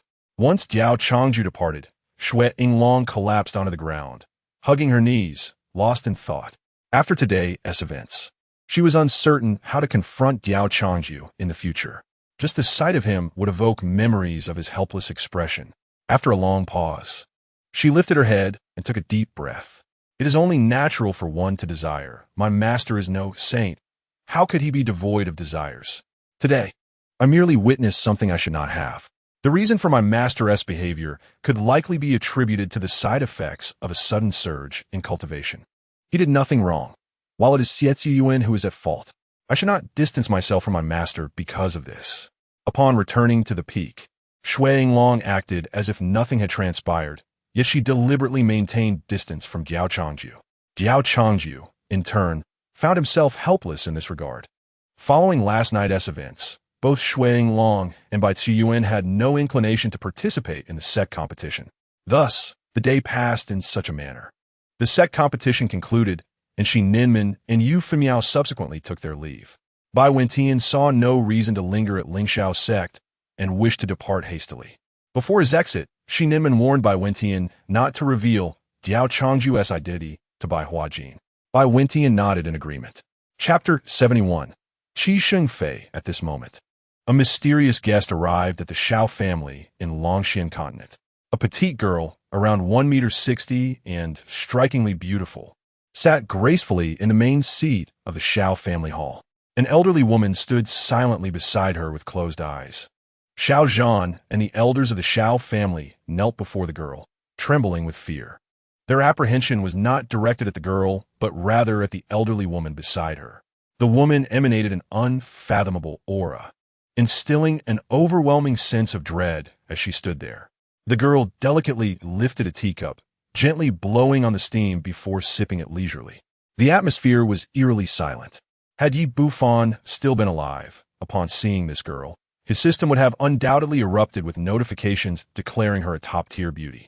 She then raised her exquisitely pretty face, her icy gaze fixed on those kneeling before her, and inquired, Now, tell me, how did my brother, Xiao Hua, meet his demise?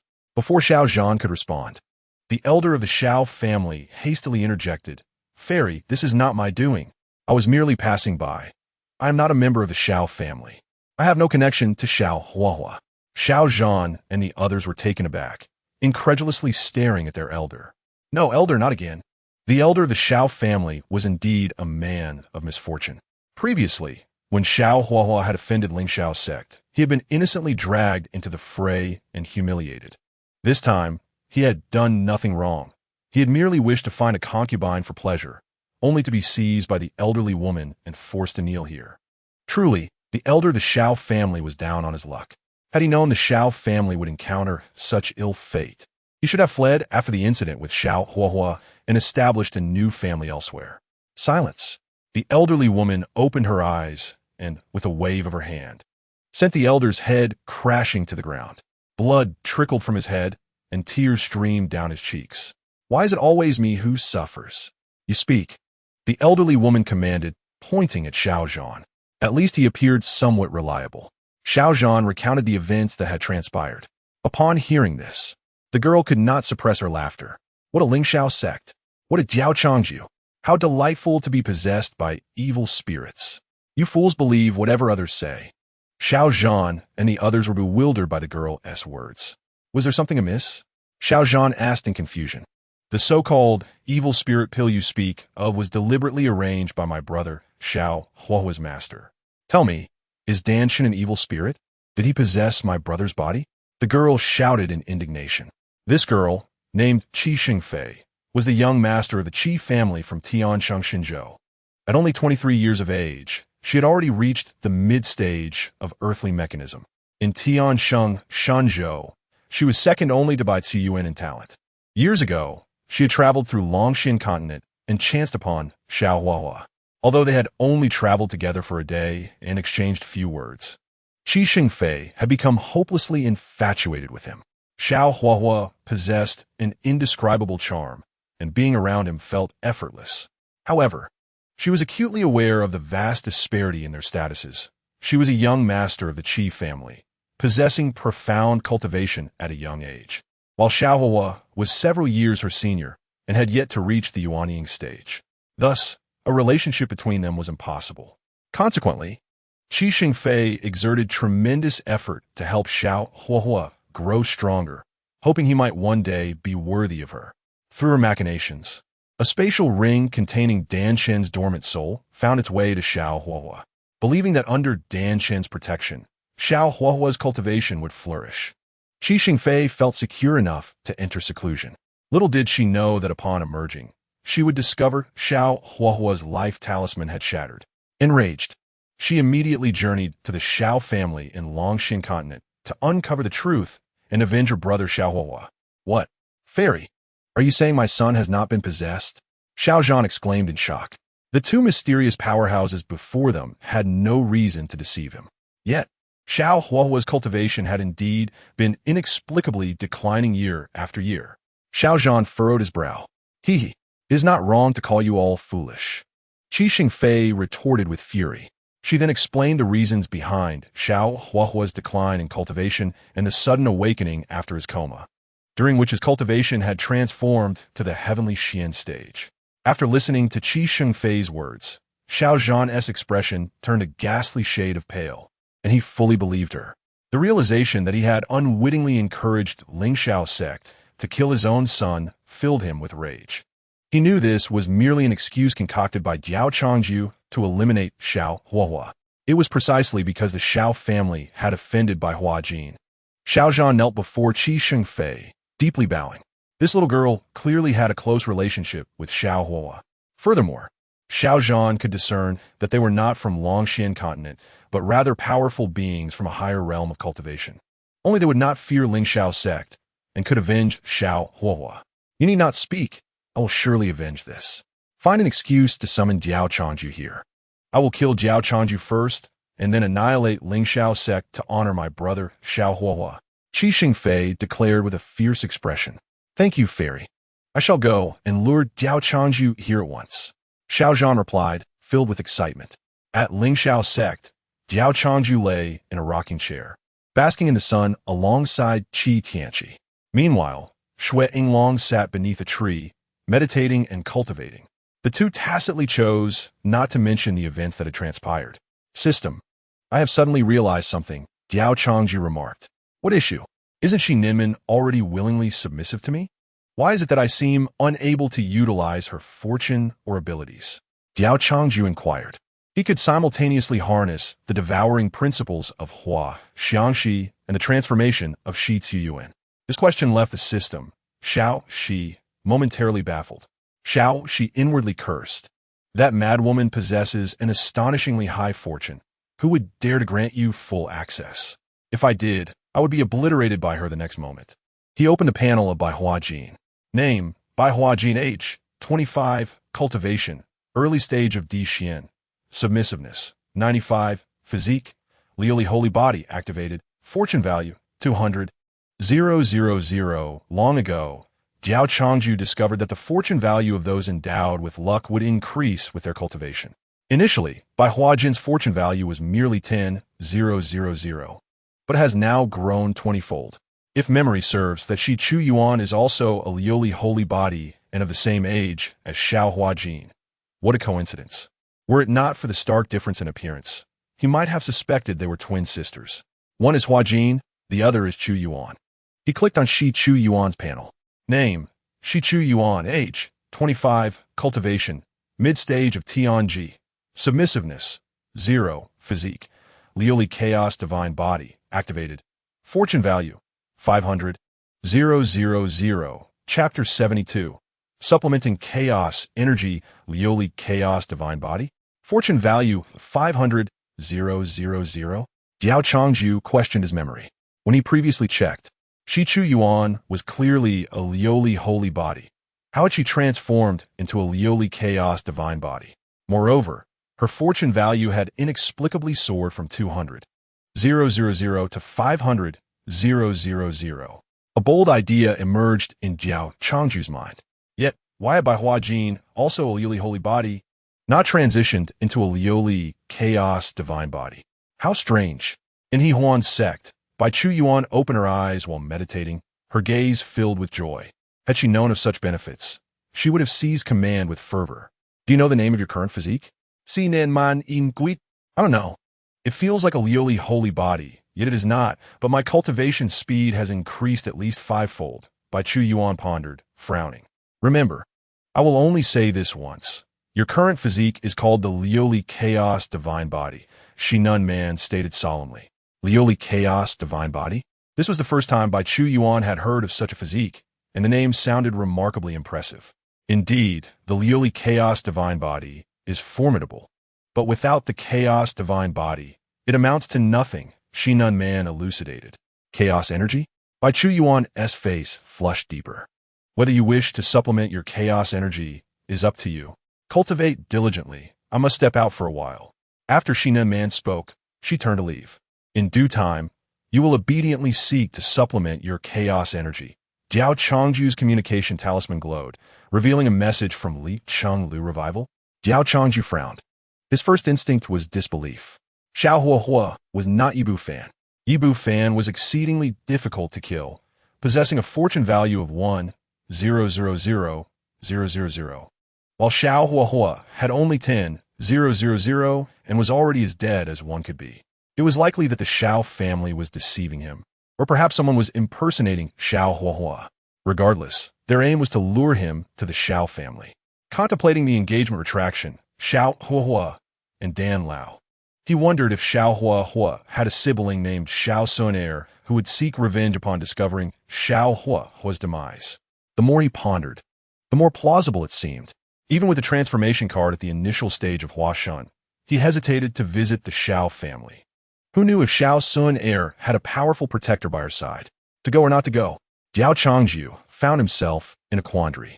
Not going would make him seem cowardly, while going posed a risk. If he could not contend with the opponent, bringing Li Jianyuan and others would merely lead to their demise.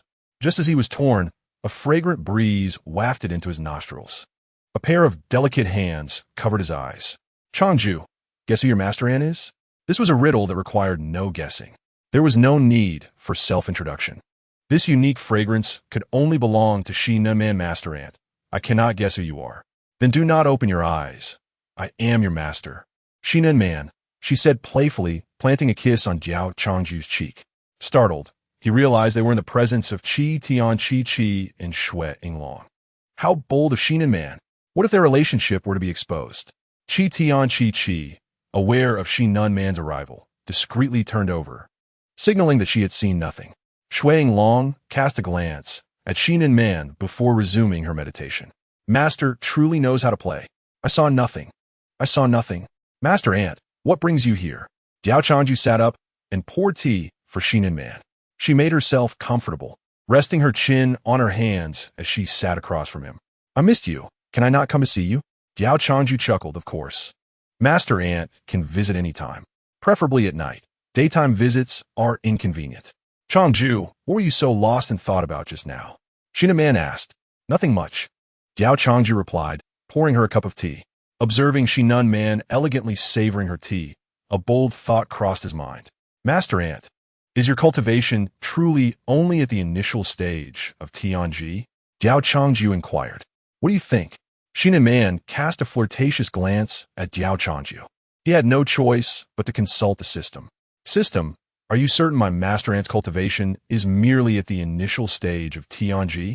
Under Xin Nun Man's threatening gaze, Xiaoxi hurriedly replied, currently, this system only detects that Xin Nun Man's cultivation is at the initial stage of Tianji. Why is that? Because this system is currently at level 2, and thus its abilities are limited. If a being of fusion stage or above conceals their cultivation, this system cannot detect it. So, you mean my Master Ant's true cultivation is at the fusion stage? Possibly. Diao Changju's heart trembled as he gazed in shock at the enchanting figure before him, one who seemed entirely obedient to him. Everything then began to make sense. No wonder he could not breach her defenses. No wonder her direct disciple possessed a cultivation level of the initial stage of Tianji at merely 25 years of age. It turned out that his Master Ant was a hidden powerhouse. Yet, why would she willingly submit to him with a submissiveness value of 100? System. Display my Master Ant's data panel. Name, Xin Nun Man. Age, 3006. Cultivation. Initial stage of Tianji. Fortune value, 500. 000. Physique, Water Spirit Divine Body. Not activated. Fortune summary. The Water Spirit Divine Body is an auxiliary to the Chaos Divine Body. The Water Spirit Divine Body is unique to the Chaos Divine Body. When the Water Spirit Divine Body appears, the Chaos Divine Body will inevitably manifest within 3000 years. The Water Spirit Divine Body serves as an auxiliary to the Chaos Divine Body. Upon reading this, Diao Changju finally understood. Xin and Man likely recognized his Chaos Divine Body long ago. Hence, as someone who possessed the auxiliary to the Chaos Divine Body, she willingly submitted to him with a value of 100. However, Diao Changju still felt something was amiss. Even if the Water Spirit Divine Body was an auxiliary to the Chaos Divine Body, it did not imply that one with the Water Spirit Divine Body could willingly submit with a value of 100. What did a submissiveness value of 100 signify? It implied a willingness to die for him. Chapter 73. Nirvana Holy Body Changju, do not stare at me so intently. I might become shy. Xin and Man feigned a coy demeanor. This enchantress, Diao Changju chuckled. Knowing Xin and Man's cultivation was at the fusion stage eased his mind. Master Ant, do you have time today? Yes. Are you inviting me to play a game? Xin and Man teasingly licked her alluring red lips, exuding a suggestive charm. Ahem. I'm speaking of serious matters. If you have time, will you accompany me outside shortly? Diao Changju spoke earnestly, nodded slightly, asking, when we fly with the sword later, will you be the one guiding it, or shall I? What difference does it make? Diao Changju inquired with a hint of confusion. Do you fly faster than I do? If I guide the sword, you will hold on to me. If you guide it, I will hold on to you. Diao Changju, having just taken a sip of tea, couldn't help but burst into laughter, spraying it all over the unsuspecting Shi Ningmen. This damned enchantress, Shi Ningmen, unfazed by the mess, simply wiped the saliva off her face. She was accustomed to it. Anything belonging to Diao Changju, no matter how outrageous, did not bother her at all. You may let me guide the sword for a while first, and then you can have your turn before we both take our turns together. Stop. Let's just fly first. After instructing her two disciples, Diao Changju and Shi Ningmen shared a single precious sword and soared into the skies, departing from Lingshao's sect. Brother Changju, let me share a secret with you, Shi Ningmen said. This sword comes equipped with a shielding formation. Do you see this transparent barrier outside? It can isolate everything happening inside from the outside world. Diao Changju chuckled, embracing Xi Ningmen's slender waist. Did you just add this formation today, Master Uncle? Do not call me Master Uncle. Call me Ningmen Jia, Xi Ningmen replied, turning around to affectionately caress Diao Changju's youthful and handsome face. It was originally hers. Xi Ningmen wrapped her arms around Diao Changju's neck and kissed him deeply. For this moment, she had waited over 3,000 years to kiss the youthful Diao Changju. The two of them persevered through mountains and rivers, enduring hardships as they flew on the sword. After 3 hours, they finally arrived at the Shao family estate. Nestled in Diao Changju's embrace, they were an enchanting sight. The guards, upon seeing these ethereal figures, hurriedly approached and inquired, "May I ask who you are?" "I am Diao Changju, an elder of the inner sect of Lingxiao sect," he replied. "What? You are Diao Changju from Lingxiao sect?"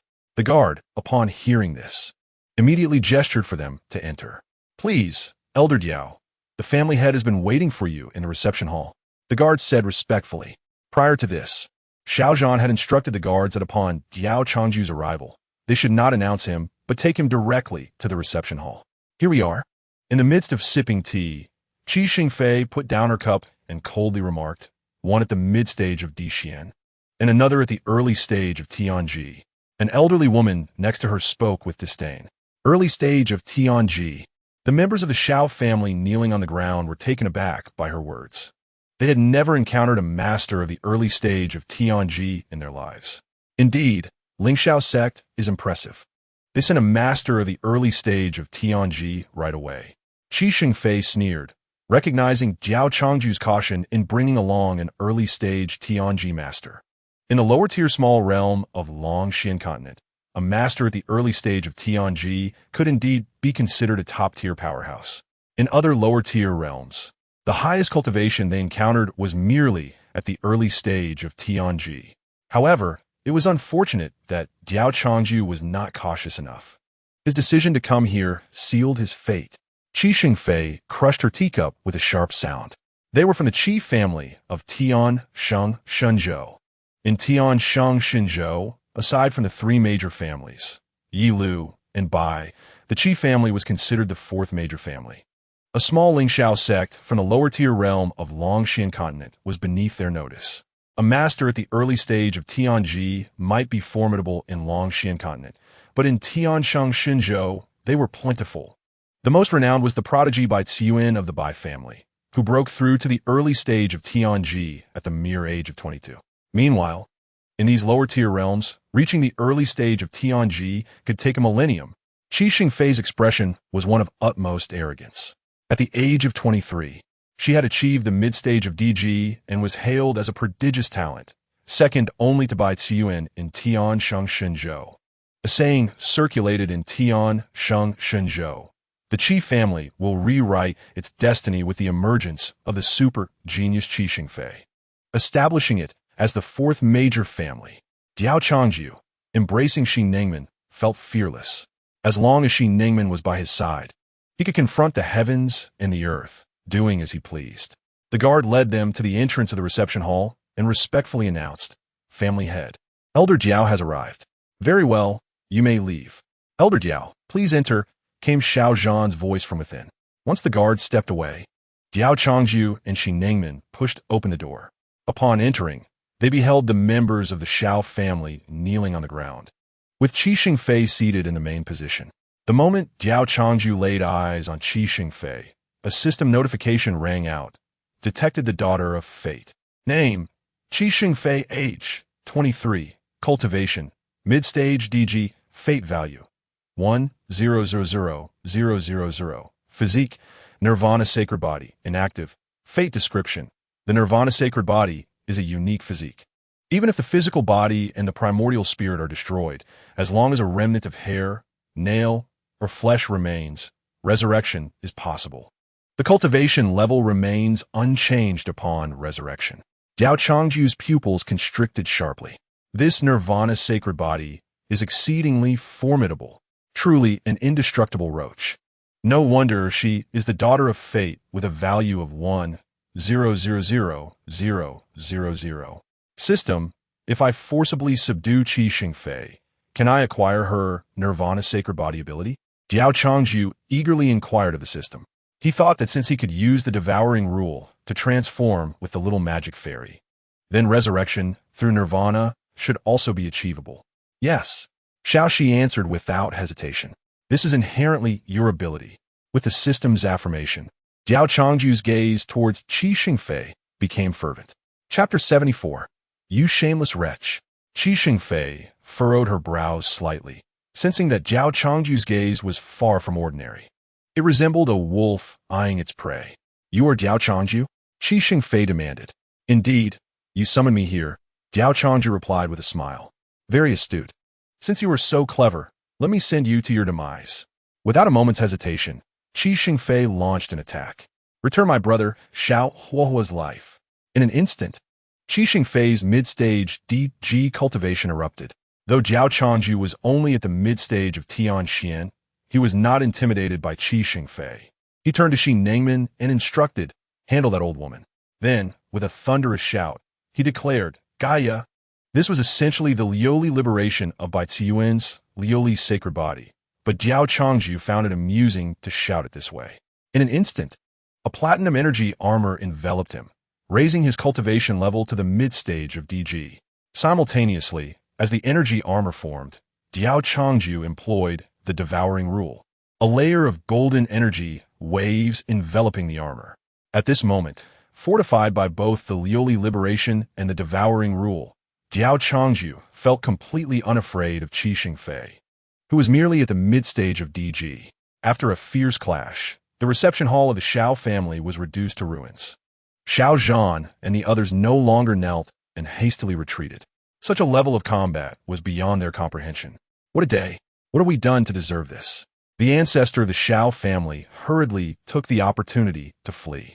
He dared not remain in this shattered Xiao family any longer. He had no desire to become embroiled in the battles of these individuals. All he wished for was a peaceful life. Was that too much to ask? What did it matter, the Qi family of Tiansheng Shenzhou or the Lingxiao sect? He wanted nothing to do with them. Ancestor, why are you running? This is the moment of glory for our Xiao family. Some elders of the Xiao family, seeing their ancestor fleeing, anxiously shouted, Old you know what? Do not call me ancestor. I have no relation to you. Go play your games without me. I just want a quiet place to enjoy life. Is that so difficult? From today onwards, I shall change my surname to Yi. I have no connection to the Xiao family. How could her cultivation at the mid-stage of the earth mechanism be unable to defeat a mere native from the Longxian continent, also at the mid-stage? If the people from Tiansheng Shenzhou were to learn of this, she would be ridiculed for eternity, branded as a worthless mid-stage earth mechanism practitioner. Diao Changju showed no mercy as he targeted Qi Xingfei. When Qi Xingfei attempted to take his life, he had no intention of showing her any compassion. To be merciful to an enemy is to be cruel to oneself. His sole desire now was to capture Qi Xingfei, force her into submission, acquire her abilities, and then eliminate her. His only concern was how to completely eradicate her to prevent her from seeking vengeance in the future. After all, her 1 million fortune value was truly terrifying. The last person he encountered with a fortune value of 1 million was Yi Bufan. A moment of carelessness could allow Yi Bufan to grow rapidly. Who knows if Qi Xingfei might later encounter some mysterious young master who would support her. That would lead to endless troubles. Thus, the best outcome would be to eradicate her immediately after utilizing her. Miss, the old woman, witnessing Qi Xingfei consistently at a disadvantage, realized defeat was inevitable and could not restrain herself any longer. She had originally thought Qi Xingfei could easily dispatch a mere mid-stage earth mystic. Yet, Qi Xingfei found herself utterly helpless against Diao Changju, frequently receiving slaps from him. Where do you think you're going? Your opponent is me. Xi Nengmin positioned herself in front of the old woman. The old woman mocked. You, a mere early-stage heaven mechanism practitioner, think you can challenge me? You believe you are worthy? Oh, am I not worthy? Xi Nengmin replied with a slight smile as she raised her jade hand and grasped. A deafening explosion echoed, and in an instant, the entire Xiao family was reduced to ashes. Xiao Zhan and the others were still oblivious to what had transpired before they turned to dust. With no survivors from the Xiao family, I never expected my master to be so decisive in slaughter. Diao Changju exclaimed. The entire Xiao family, thousands of individuals, regardless of age or gender, even the cats and dogs, were all annihilated. Mid-stage fusion. The old woman's expression darkened.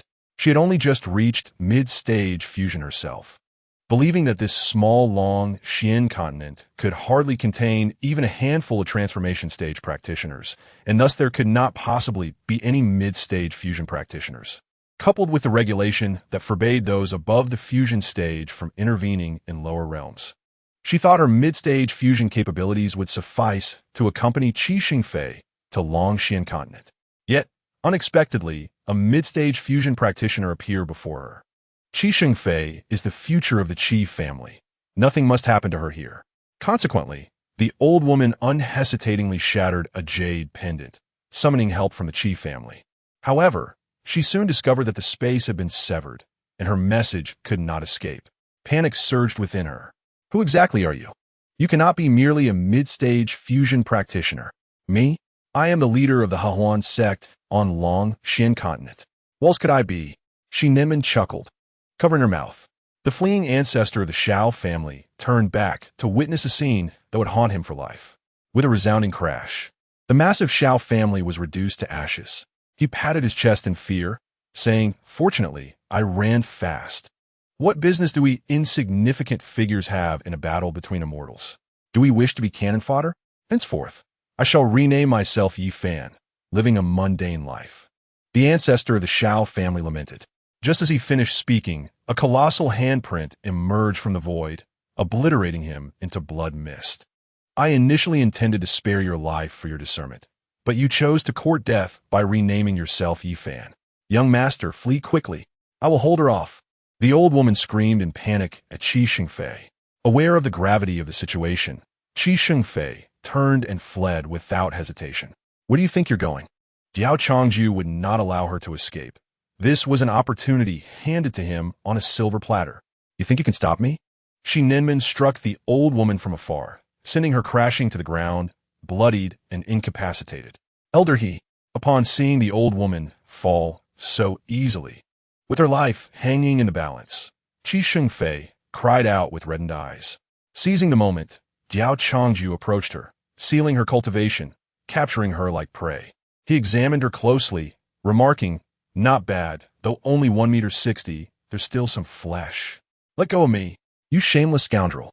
Qi Xingfei exclaimed in indignation, kicking her legs against Diao Changju. Unfortunately, her sealed powers rendered her attacks utterly ineffective. Chapter 75. I wish to utilize her, Shi Ninman floated over, embracing Diao Changju from behind, a hint of jealousy in her voice. "Changju, what do you intend to do?" Diao Changju turned and gently kissed her exquisite face. "Sister Ninman, I wish to utilize her. Is that permissible? If you wish to use her, then do so. Why ask me?" Shi Ninman pouted, slightly displeased, pushing Diao Changju away. He smiled, knowing she wouldn't oppose him. Her 100 points of submission value said it all. This is not a favorable place to showcase our abilities. Could you please lead me to a more secluded location? Oomph. Should I even prepare the bed for you? That could work. Shi Ninman tore through the fabric of space with her bare hands and stepped inside, saying, "Come in." Diao Changju lifted Qi Xingfei and followed her inside. At that moment, Qi Xingfei, still unaware of Diao Changju's intentions, was overwhelmed with fear and struggled desperately. "No, I don't want to. Please let me go. I am the young master of the Qi family from Tiansheng, Shenzhou. I can give you anything you desire, but not this." Unfortunately, Diao Changju and Shi Ninman paid her no heed. "What I desire is your nirvana sacred body." As the space closed, the three individuals' auras vanished without a trace. Young master, the gravely injured elder He, witnessing this scene, felt a surge of anger and fainted. After a burst of brilliant light, Diao Changju found himself in an opulent palace. "Where is this?" he inquired. "This is one of my secret hideaways," Shi Ninman casually replied, leading him to a room and opening the door. Inside was a chamber. "Go in. I will wait for you outside." Shi Ninman pushed Diao Changju inside and closed the door. Leaning against the door, she waited a moment, and upon hearing movement inside, she departed with a smile playing on her lips. Finally, The repairs have reached 80%. That damned Liyan. The two most ill-suited individuals have ended up together. In the end, they will have to clean up the mess. We'll be next to repair things. Stretching lazily, Shi Nimin's perfect figure was on full display. Without a complete chaos divine body, one could not break through defenses. Shi Nimin was more anxious than Diao Changju. Half an hour later, ding! Congratulations to the host for forcibly subduing the fortune bearer, Qi Xingfei. Rewards obtained. Reward 1. Chaos divine body repaired to 80%. Reward 2. Host cultivation elevated to late stage heaven mystic. The host may now utilize the skills of the nirvana sacred body. Warning! Warning! Warning! The system has detected the host's murderous intent toward the fortune bearer, Qi Xingfei, and is issuing a warning. Should the subdued fortune bearer perish, the host will be unable to utilize the skills of the fortune bearer. Cough! Cough! Cough! Qi Xingfei's eyes were filled with terror as she gazed at Diao Changju, for this man had just attempted to choke her to death. Please don't kill me. I promise to be obedient, Qi Xingfei cried. In that moment, she harbored intense hatred for Xiao Huahua. She could not fathom why she had been foolish enough to fall for this waste. Coming to Longxian continent for revenge against this fool? Now, not only had she failed to exact her vengeance, but she had also put herself in jeopardy. Qi Xingfei now regretted it deeply. After all, she was the pride of heaven. How would she die here? She refused to accept it. She has yet to lead the Qi family to become the fourth family of Tian Sheng Shenzhou, and she has not yet dominated Tian Sheng Shenzhou, becoming its sovereign. How could she fall here? Absolutely not. At this moment, Qi Xingfei only desires to survive, as dignity has become inconsequential. She embraced Diao Changju, tears streaming down her face, and pleaded, I will be obedient. You can command me to do anything. Please do not kill me. Diao Changju's expression was dark and uncertain. To be honest, he felt no affection for Qi Xingfei, genuinely wanting to use her and then eliminate her. However, the system interjected, stating that if the fortune of the fated woman were to perish, he would lose access to her abilities. He had spent half a day striving for the nirvana holy body. If he were to kill Qi Xingfei, he would forfeit the nirvana holy body, rendering his efforts today futile. Locking her away was not an option either. The Qi family from Tian Sheng Shenzhou would undoubtedly send someone to search for her on Longxian continent, which would lead to exposure. Thus, the only remaining course of action was to tame her. Qi Xingfei's submission value. 10. Is her submission value only 10? This is insufficient security. Can you truly do anything? Diao Changju asked in a low voice. Yes, yes. You can command me to do anything. Qi Xingfei, seeing a glimmer of hope, nodded eagerly. Then I shall be your master. Yes, master, Qi Xingfei said, suppressing her humiliation. Diao Changju inquired of the system. Do you have a camera available for exchange? There is a recording stone available, but it only captures images without sound, which is not thrilling enough. 4 unlimited battery cameras priced at 50,000 fortune points, including a luxurious 4-screen setup and 3 immersive sound systems. 50,000 fortune points? You might as well rob someone. Would the host like to proceed with the exchange? Exchange. Use Xiao Huajin's fortune points for the transaction. Diao Changju gritted his teeth and confirmed. Ding! The exchange for the 4 unlimited battery camera was successful, and it has been delivered to the host storage ring. Please check. Xiao Huajin's fortune points, 50,000. Xiao Huajin's fortune points, 150,000. System. Will the reduction in fortune points affect Xiao Huajin? No. Then I am at ease. Subsequently, Diao Changju pushed Qi Xingfei away and took out the camera. 2 hours later, Qi Xingfei's complexion turned ashen as she gazed at the screen.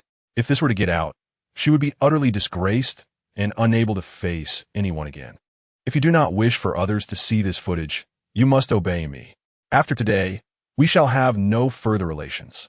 You will remain the esteemed young master of the Qi family in Tian Sheng Shenzhou. However, should you seek to trouble me, do not blame me for sharing this footage with individuals across various realms, Diao Changju threatened. Qi Xingfei bit her lip and nodded. She could not fathom why she was made to face that black box. It was utterly shameless. Qi Xingfei's submission value.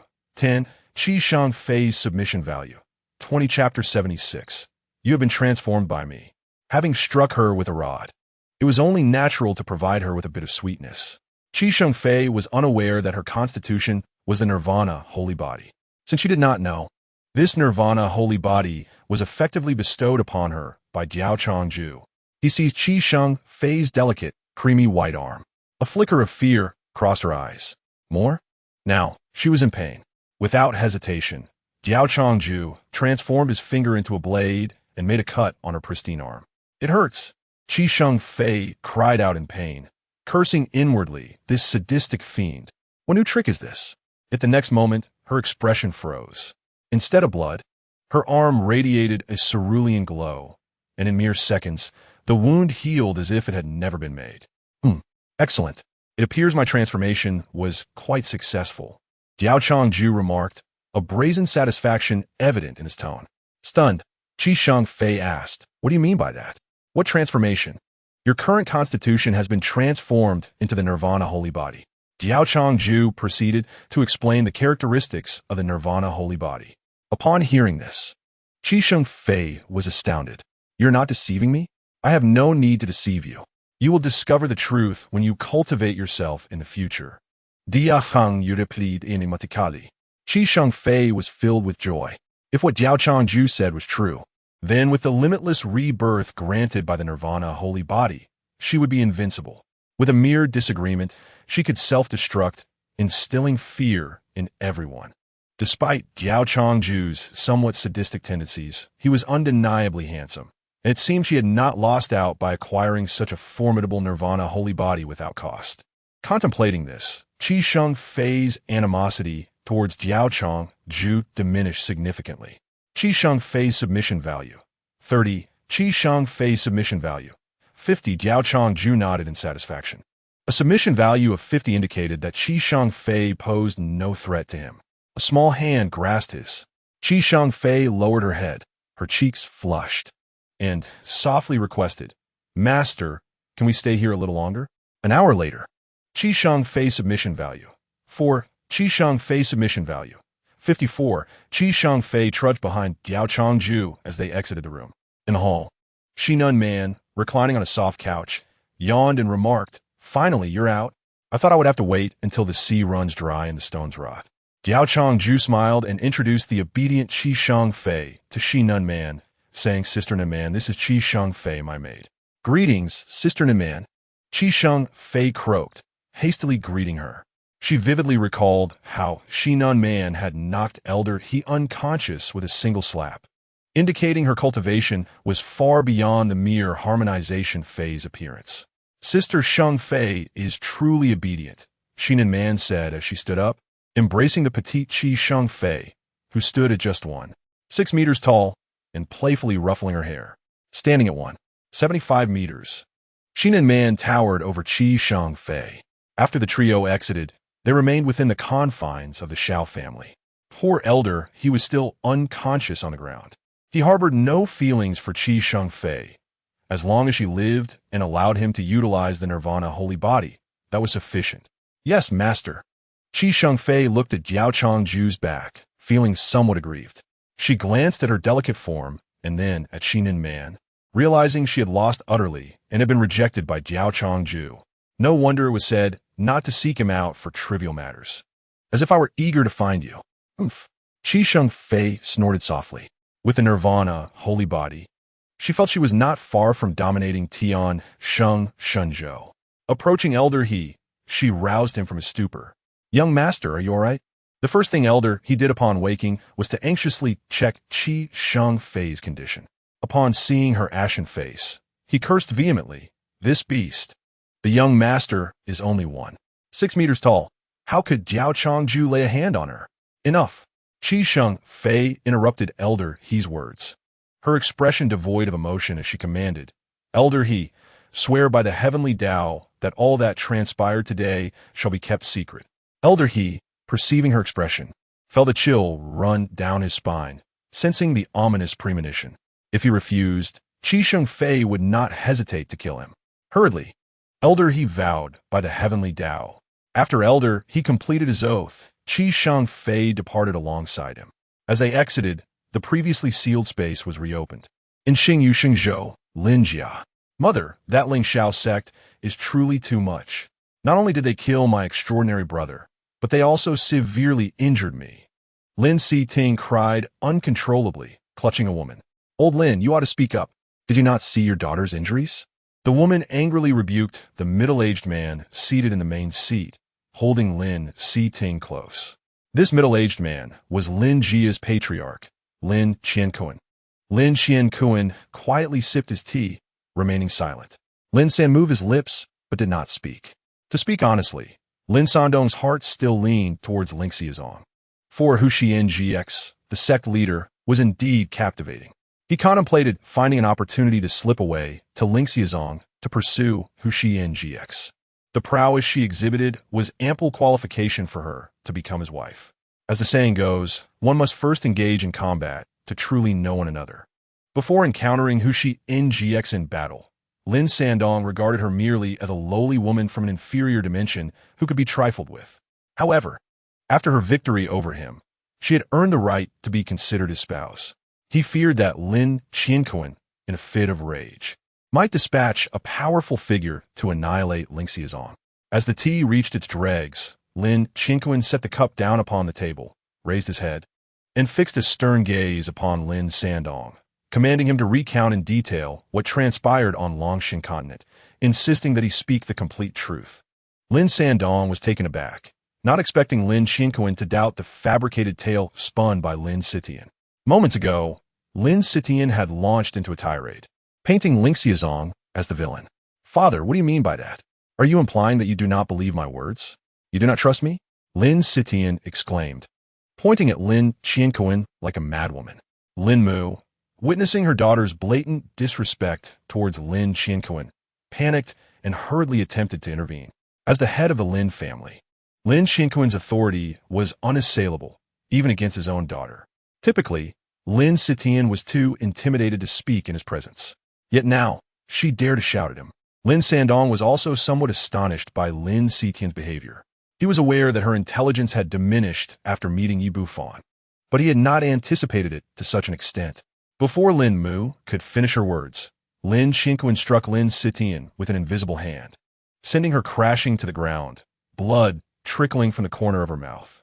Wretched child, do not think I am oblivious to the fact that your chastity mark is no longer present. I had already agreed to your union with the heir of the Han family, and yet you present me with this farce? Upon hearing Lin Qiankuan's words, Lin Sandong was startled. The heir of the Han family, Han Tuasha, was a genius renowned alongside the likes of Xingyu Xingzhou, having achieved the initial stage of tribulation at the age of 560. He was not only handsome, but also possessed a formidable background, far superior to the worthless Yi Bufan.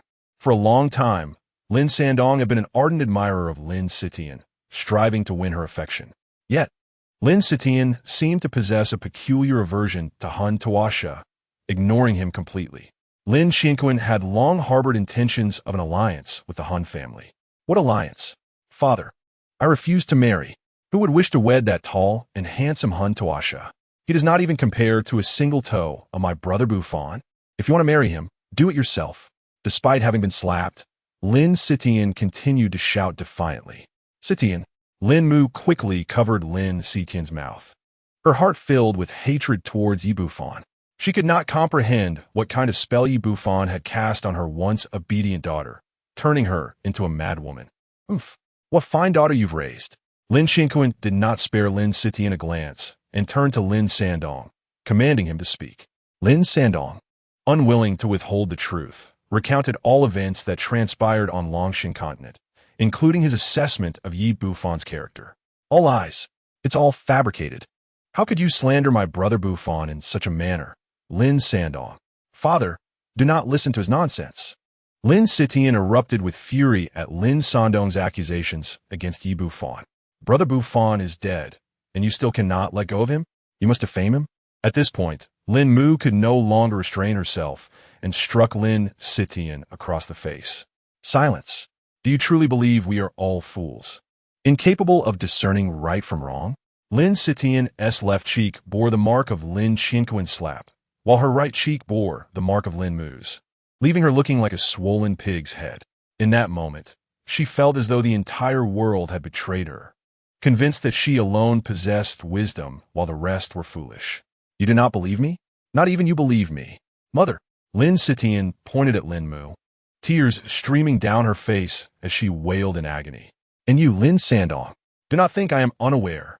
You have fallen for that shameless woman, who she NGX, the leader of Lingxiazong, which is why you are distorting the truth. Lin Sitian pointed an accusatory finger at Lin Sandong, shouting in rage in your eyes. Does my existence as your own sister not compare to that shameless woman, who she NGX? I admit that I have feelings for who she NGX. Yet I have not intentionally concealed any truths, nor have I slandered Yi Bufan. If you continue on this foolish path, then indeed, in my heart, you will hold less importance than who she NGX, Lin Sandong replied in a calm tone. Were it not for the sight of Lin Sitian's swollen face, he might have struck her in turn. Upon hearing Lin Sandong's words, Lin Sitian's expression brightened. Father, mother, did you hear that? Lin Sandong has acknowledged his feelings for that shameless woman, who she NGX. This proves he was lying to you just moments ago. Silence. Get out. Lin Xinquan struck Lin Sitian again without mercy. Had he not feared ruining her appearance, he would have shattered her teeth. How could he have produced such a foolish child? With Hun Tawasha available, why had she chosen the worthless Yi Bufan? You have all been deceived by Lin Sandong. He is the liar. You must believe me. Lin Sitian continued to shout, covering her face. Lin Xinquan, unable to tolerate it any longer, raised his hand, his gaze icy as he warned Lin Sitian. If you do not leave this instant, I will truly strike you down. Realizing that Lin Xinquan was not jesting, Lin Sitian, feeling wronged, wept and fled the room. Once Lin Sitian departed, the room finally fell silent. Sandong, are you certain that Lingxiazong has emerged with a cultivator in the integration stage? Lin Xinquan inquired. Father, this matter is absolutely true. I would not mistake it, Lin Sandong affirmed with a nod. The leader of Lingxiazong, who she NGX, possesses cultivation at the mid-tribulation stage and was able to defeat you. It seems Lingxiazong is not to be underestimated, Lin Xinquan remarked, squinting. He was well aware of the formidable power of his son Lin Sandong's De Huang Supreme Body. The assertion of being invincible below the transformation stage was no mere boast.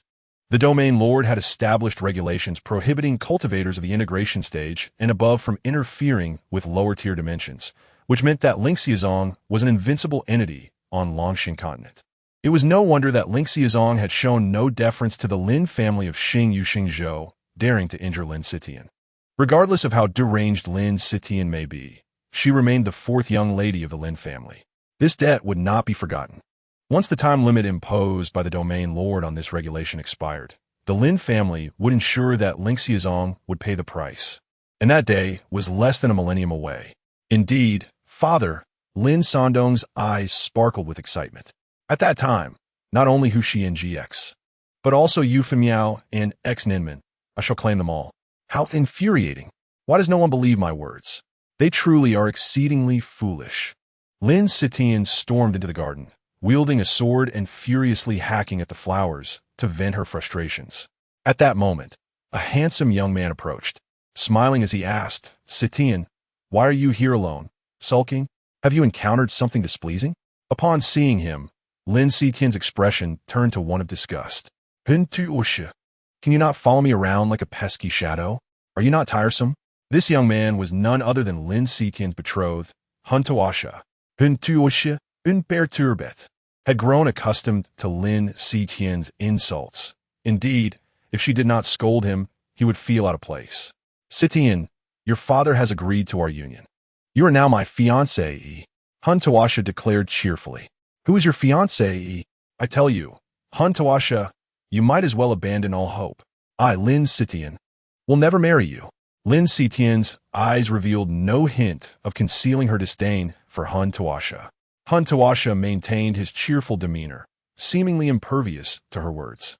He took out a box from his storage ring and eagerly presented it to Lin Siting, saying, Siting, this is a counterfeit holy-grade elixir that I secretly acquired from my father.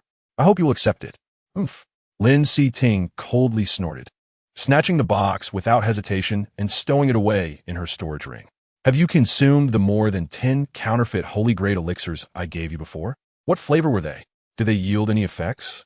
Hun Tuo, she looked at Lin Si-ting with anticipation. I have tried them, and they were quite pleasant. Sweet in taste, Lin Si-ting replied, her face radiating happiness. In truth, she had given all those elixirs to Yi Bu-fan, who kissed her every time he finished one. Yi Bu-fan's rapid advancement to the Yuanying stage within just a year was entirely attributable to the counterfeit holy-grade elixirs provided by Hun Tuo Shi. Really? Then I shall continue to steal more for you next time. Hun Tuo, she declared joyfully. The goddess smiled. The goddess finally smiled.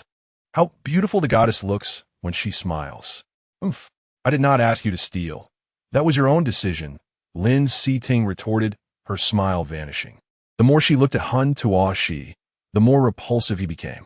Although Yi Bu-fan was not as tall, handsome, or well-connected as Hun Tuo Shi, he was gentle. Indeed, it was entirely my own desire to steal, and it has nothing to do with Si-ting. Hun Tuo, she said, nodding eagerly to please her. The sight of Hun Tuo Shi in such a state made Lin Si-ting feel nauseated.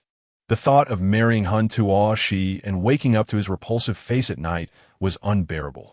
I must tell you, Hun Tuo Shi, I am no longer a pure maiden. Look, my virtue mark is gone. Lin Si-ting boasted, extending her wrist for Hun Tuo Shi to see. Hun Tuo Shi's expression froze, stunned by the revelation that his goddess had indeed lost her chastity. Si-ting, you must be joking. He forced a pained smile and questioned. Seeing Hun Tuo Shi's reaction, Lin Si-ting felt a surge of joy. There was hope, since she could not back out of the engagement. She would let Hun Tuo Shi propose the annulment himself. Thus, she escalated her claims, saying with a blissful expression, not only have I lost my purity, but I've also been thoroughly enjoyed by Brother Bu-fan. Upon hearing this, Hun Tuo Shi's eyes reddened with rage as he growled through clenched teeth. Who is Brother Bu-fan? Lin Si-ting was delighted to see Hun Tuo Shi's reaction. She wished for him to become furious and propose the annulment. Lin Si-ting produced a recording stone and activated it. Instantly, a graphic scene materialized before them. Though silent, the two figures within were unmistakably visible. Lin Si-ting smugly proclaimed, "Do you see? This is my Brother Bu-fan." Previously, Yi Bu-fan had enjoyed capturing beautiful moments with Lin Si-ting using the recording stone. She never expected it would come in handy here. Hun Tuo Shi stared blankly at the scene, swallowing hard. He was taken aback by Lin Si-ting's unexpectedly submissive and pleasing demeanor, akin to that of a pet. The more he looked, the more he became addicted. Lin Si-ting found Hun Tuo Shi's changing expressions somewhat perplexing. Why wasn't he furious? Instead, he appeared excited? That shouldn't be the case. Logically, a man should be enraged upon witnessing the woman he adores with another man in a tender moment. Enough. You are truly repulsive, Lin Si-ting declared, putting away the recording stone. Hun Tuo Shi sighed, feeling somewhat unsatisfied. He had not seen enough. You've seen the recording stone. I have not deceived you. Do you not have anything to say? Lin Si-ting frowned. May I see it once more? Hun Tuo Shi asked, his face flushed. Are you out of your mind? After seeing this, shouldn't you be proposing the annulment? Lin Si-ting scolded him angrily. I don't mind these things. I love you. Even if you are no longer a pure maiden and have recorded moments with other men, it does not matter to me. I only wish to marry you. Hun Tuo Shi stammered. Truly insane. There isn't a single sane person here.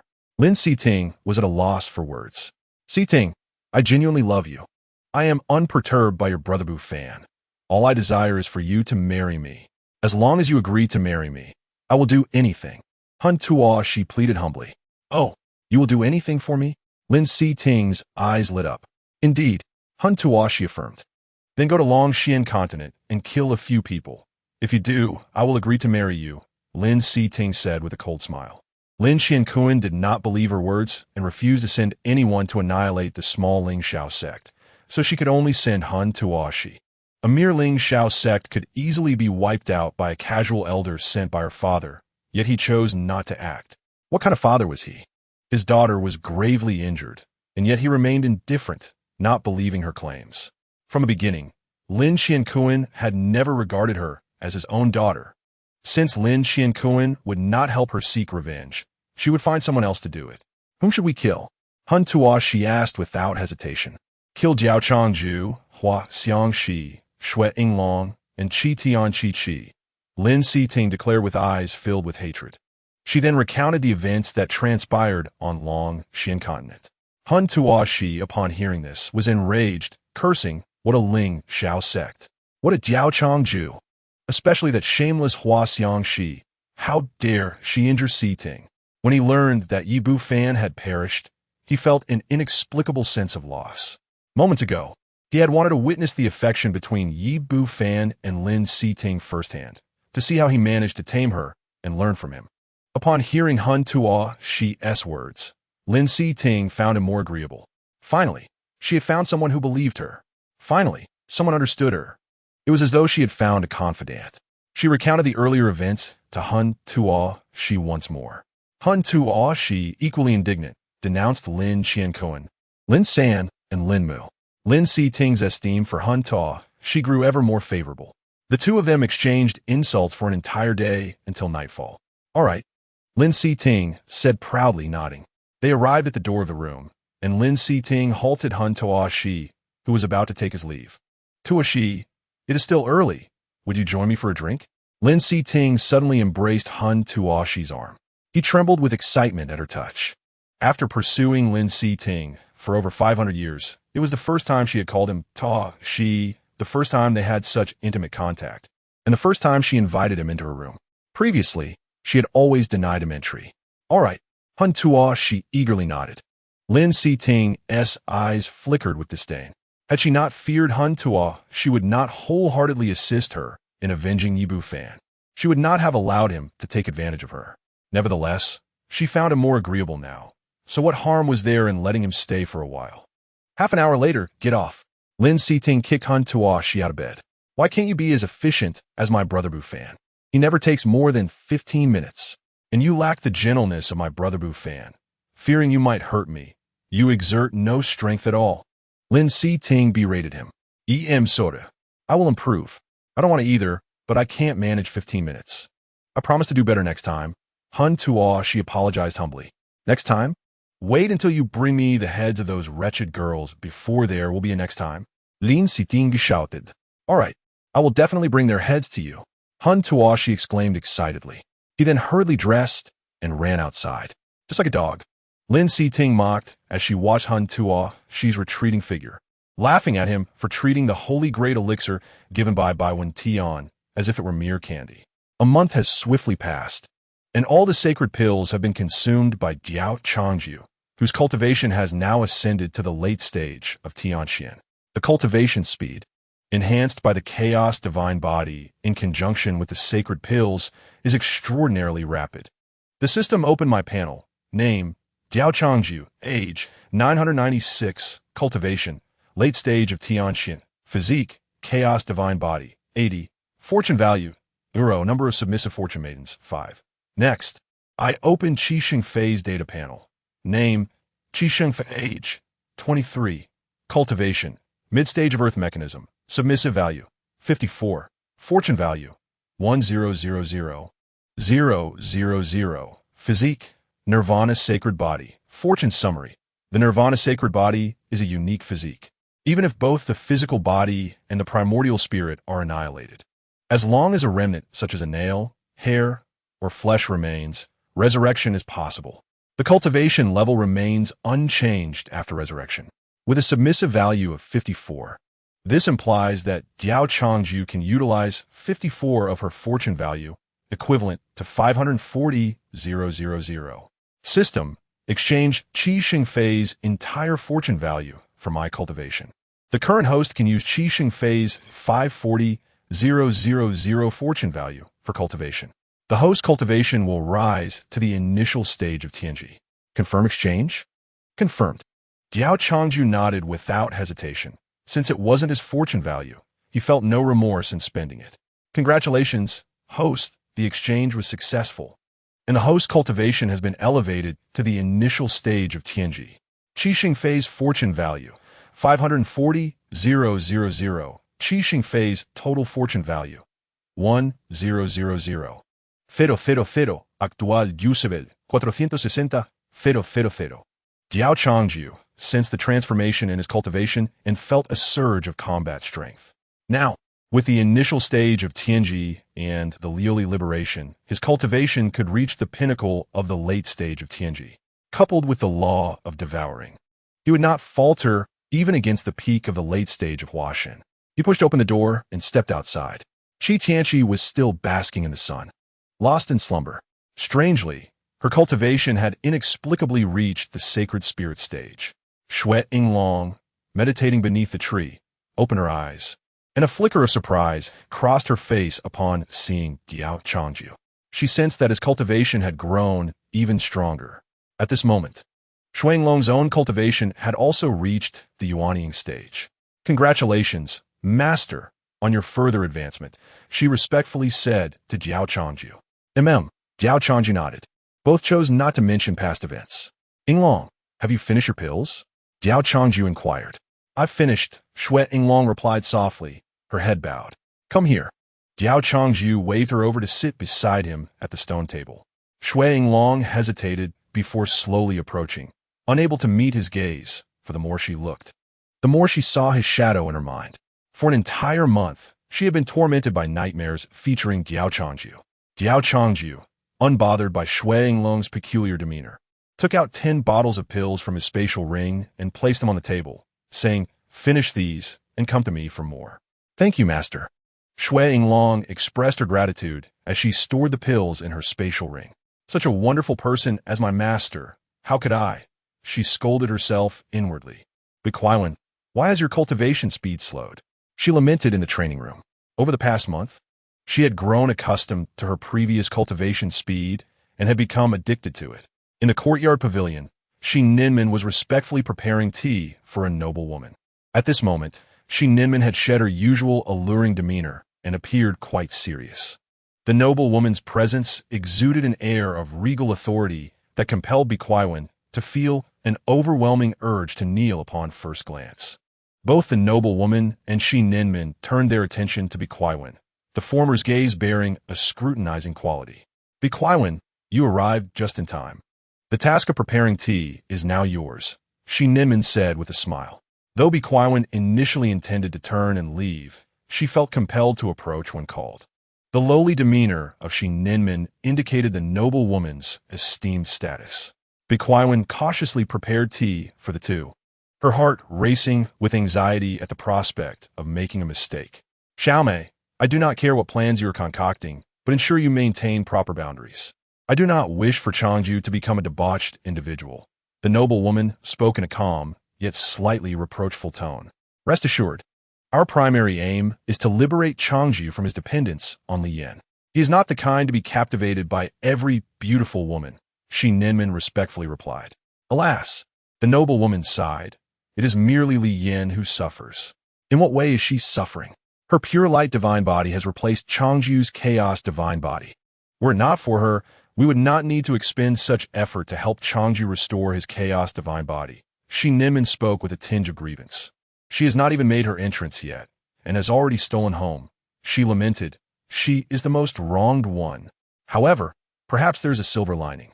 Changju has acquired the ability to replace with the pure light divine body, enabling him to replicate the capabilities of others without affecting their physique. It is precisely because of this that I worry Changju may stray from the right path." The noble woman expressed her deep concern. The pure light divine body manifests solely in women and is a unique physique, also known as the poison widow physique. Women possessing the pure light divine body can usurp the physiques of men experiencing their first time. Diao Changju's chaos divine body was usurped by Liu Yan's pure light divine body for over 900 years. Fortunately, the chaos divine body is powerful enough to resist complete usurpation, retaining the last billionth. No matter how Liu Yan's pure light divine body attempts to extract it, she cannot succeed. Nonetheless, Liu Yan has usurped 99,999,999 and simultaneously possesses both the pure light divine body and the chaos divine body. The chaos divine body, being a resilient physique, has also developed a modified version of the usurpation ability. As long as the target is a woman experiencing her first time, it can establish an invisible connection, allowing the user to harness the abilities of the target's physique without affecting it. However, this connection is contingent upon the target being alive. Should the target perish, the invisible link will sever, rendering the ability unusable. It has also evolved a self-repairing capability, enabling it to borrow other physiques for restoration. Chapter 80. The experienced monster. I have subjected her to rigorous interrogation, and she has divulged everything. Shi Ninman glanced at Biquan, indicating that these matters were not her concern. Then, she conveyed the details to the noble woman through a private transmission. Upon hearing, the noble woman's eyes narrowed, a glint of murderous intent flashing within. The temperature around them plummeted, causing Biquan to shiver uncontrollably. She grew curious about what Shi Ninman and the noble woman had discussed. Excellent. So the scheme has ensnared Changju. The noble woman's gaze turned icy. But rest assured, that system is now entirely under my control, posing no threat to Changju. We might as well turn the tables on them, Shi Ninman suggested. The arrangements are yours to make. Changju is entrusted to your care. As we have many matters to address and cannot oversee him, the noble woman stated as she finished her tea and rose to her feet. Take care. Shi Ninman quickly stood up and replied respectfully. With a single stride, the noble woman traversed the space, vanishing from sight. Once she departed, Biquan could no longer hold herself and collapsed onto the chair. The noble woman's aura was overwhelmingly powerful, and standing beside her felt like an unbearable weight. Master, who was that person just now? Biquan asked, having gleaned some idea of the noble woman's identity from their conversation, but still seeking confirmation. Changju's mother. Shi Ninman replied with a smile. Mother. Biquan was still somewhat incredulous. How could someone as seemingly unremarkable as Diao Changju have such a formidable mother? You should consider yourself fortunate. Others lack the privilege to meet her. Were it not for your association with Changju, you would not even possess the qualification to stand here and brew tea. Shi Ninman patted Bai Ziyuan's head. That evening, a figure stealthily entered the room of Diao Changju. Shui Yinglong, who was asleep in the room, opened her eyes and, concealing her presence, quietly approached to hide by the window of Diao Changju. Could it be that she, soon, unrepentant, still harbored ill intentions towards a master? Shui Yinglong mused. Diao Changju, sensing the presence of another, awoke and looked at Bai Ziyuan, puzzled. The holy maiden visits me at this late hour. For what purpose? Do you wish to engage in battle with me? Diao Changju replied cautiously. Enough of your nonsense. Disrobe and lie down. Do not compel me to resort to violence. Bai Ziyuan threatened with an expression of disdain. What is this, holy maiden? You intend to rob me of my virtue? Shui Yinglong blushed deeply from her concealed vantage point. Alas, why did I foolishly run over here and witness something I should not have? An hour later, Shi Ziyuan's submission value. 4. After donning her clothes. Bai Ziyuan left with a satisfied air. Before departing, she issued a stern warning. This matter must not be divulged, should a second person learn of it. Prepare for dire consequences. Diao Changju's face darkened. Am I being trifled with? Just as I began to diminish the shadows of Diao Changju, they have now intensified once more. Bai Ziyuan appeared flustered, her legs nearly giving way beneath her. Oh, disciple, where have you been wandering at such an hour?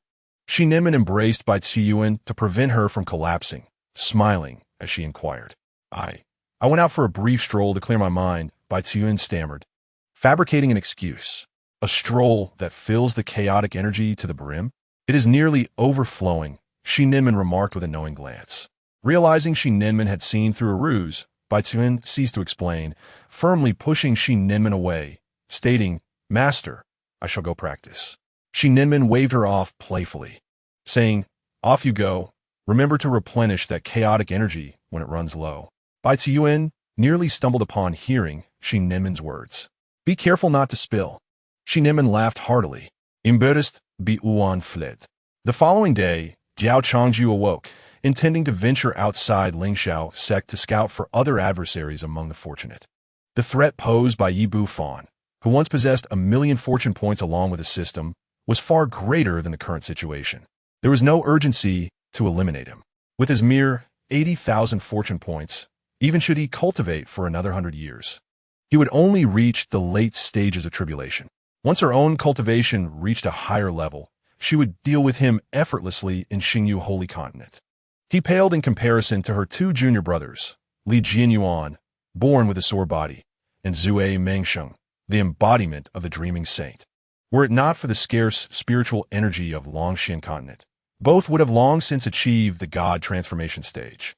In other words, Lin Sandong was but a mere fish, a trivial creature by the roadside, neither a threat nor deserving of concern.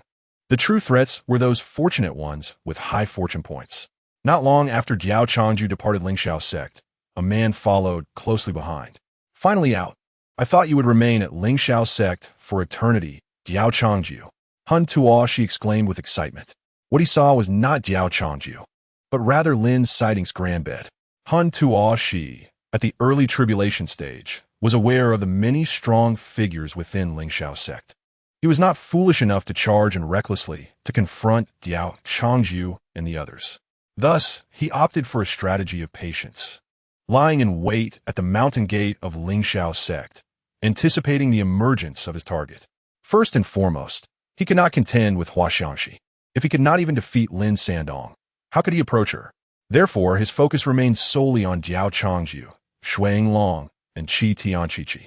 His primary objective upon arriving at Longxian Continent was to gather information on their appearances, committing their likenesses to memory. After waiting here for a month, he finally witnessed Diao Changju leave Lingxiao sect. A mere mid-earth realm cultivator dares to roam freely outside. Today I, Hun Tuo, shall demonstrate the perils of venturing forth unaccompanied.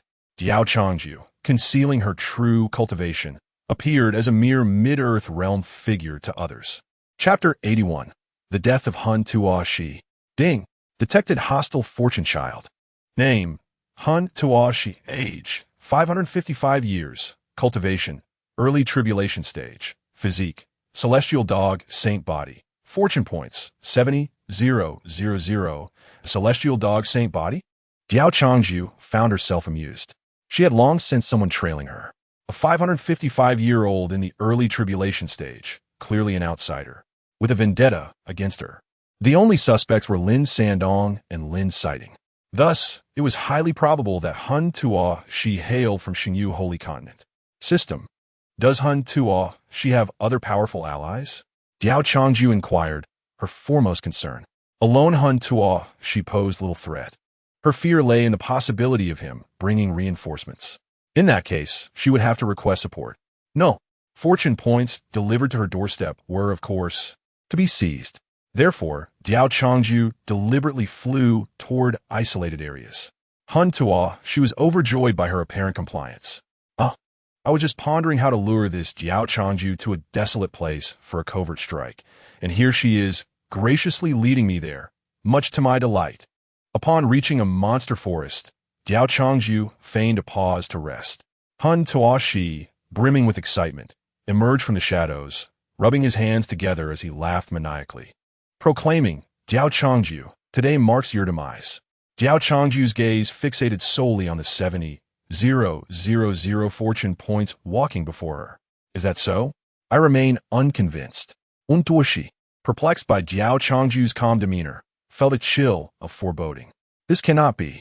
He was merely a mid-earth realm cultivator. How could he be intimidated by her? Diao Changju.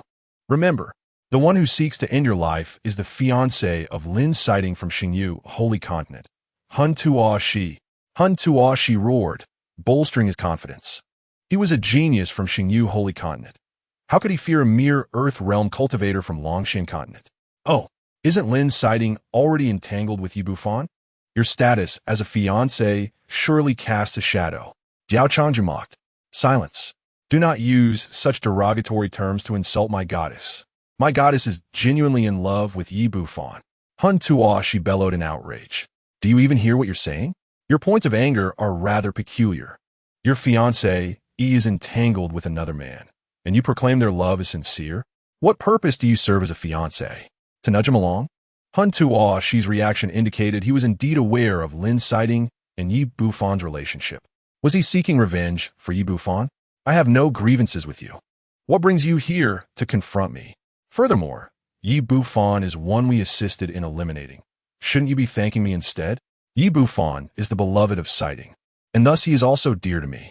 If you harbor enmity towards Yi Bufan inciting, you are my enemy as well. Hun Tuo, she shouted vehemently. Ah, truly commendable, the celestial dog, saint body. I am in awe. Diao Changju raised her thumb in admiration. Enough of your prattle. I shall avenge sighting now. Diao Changju, how audacious you are to venture forth unaccompanied. Let us see who can save you now. Hun Tuo, she laughed uproariously as he launched his attack. A palm imprint was cast, targeting Diao Changju directly. He had already envisioned the scene of Diao Changju turning to dust beneath his palm. Such a petty earth-profound stage. How laughable. Is this not a reflection of yourself? Venturing out without guards. Now let us see who can save you. Diao Changju scoffed dismissively. In an instant, he activated the Liu Liyan liberation, his cultivation reaching the pinnacle of the late heavenly mechanism stage, while simultaneously enveloping himself in the laws of devouring. Diao Changju raised his hand, grasping.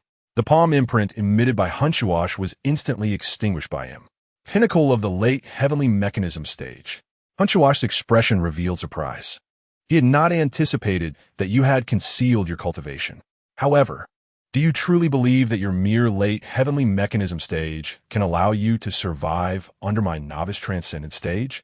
Hun Tuo laughed heartily, seemingly oblivious to the gravity of the situation. Why do you always articulate what I intend to say first? Do you think you can survive in my presence as a novice in transcendence?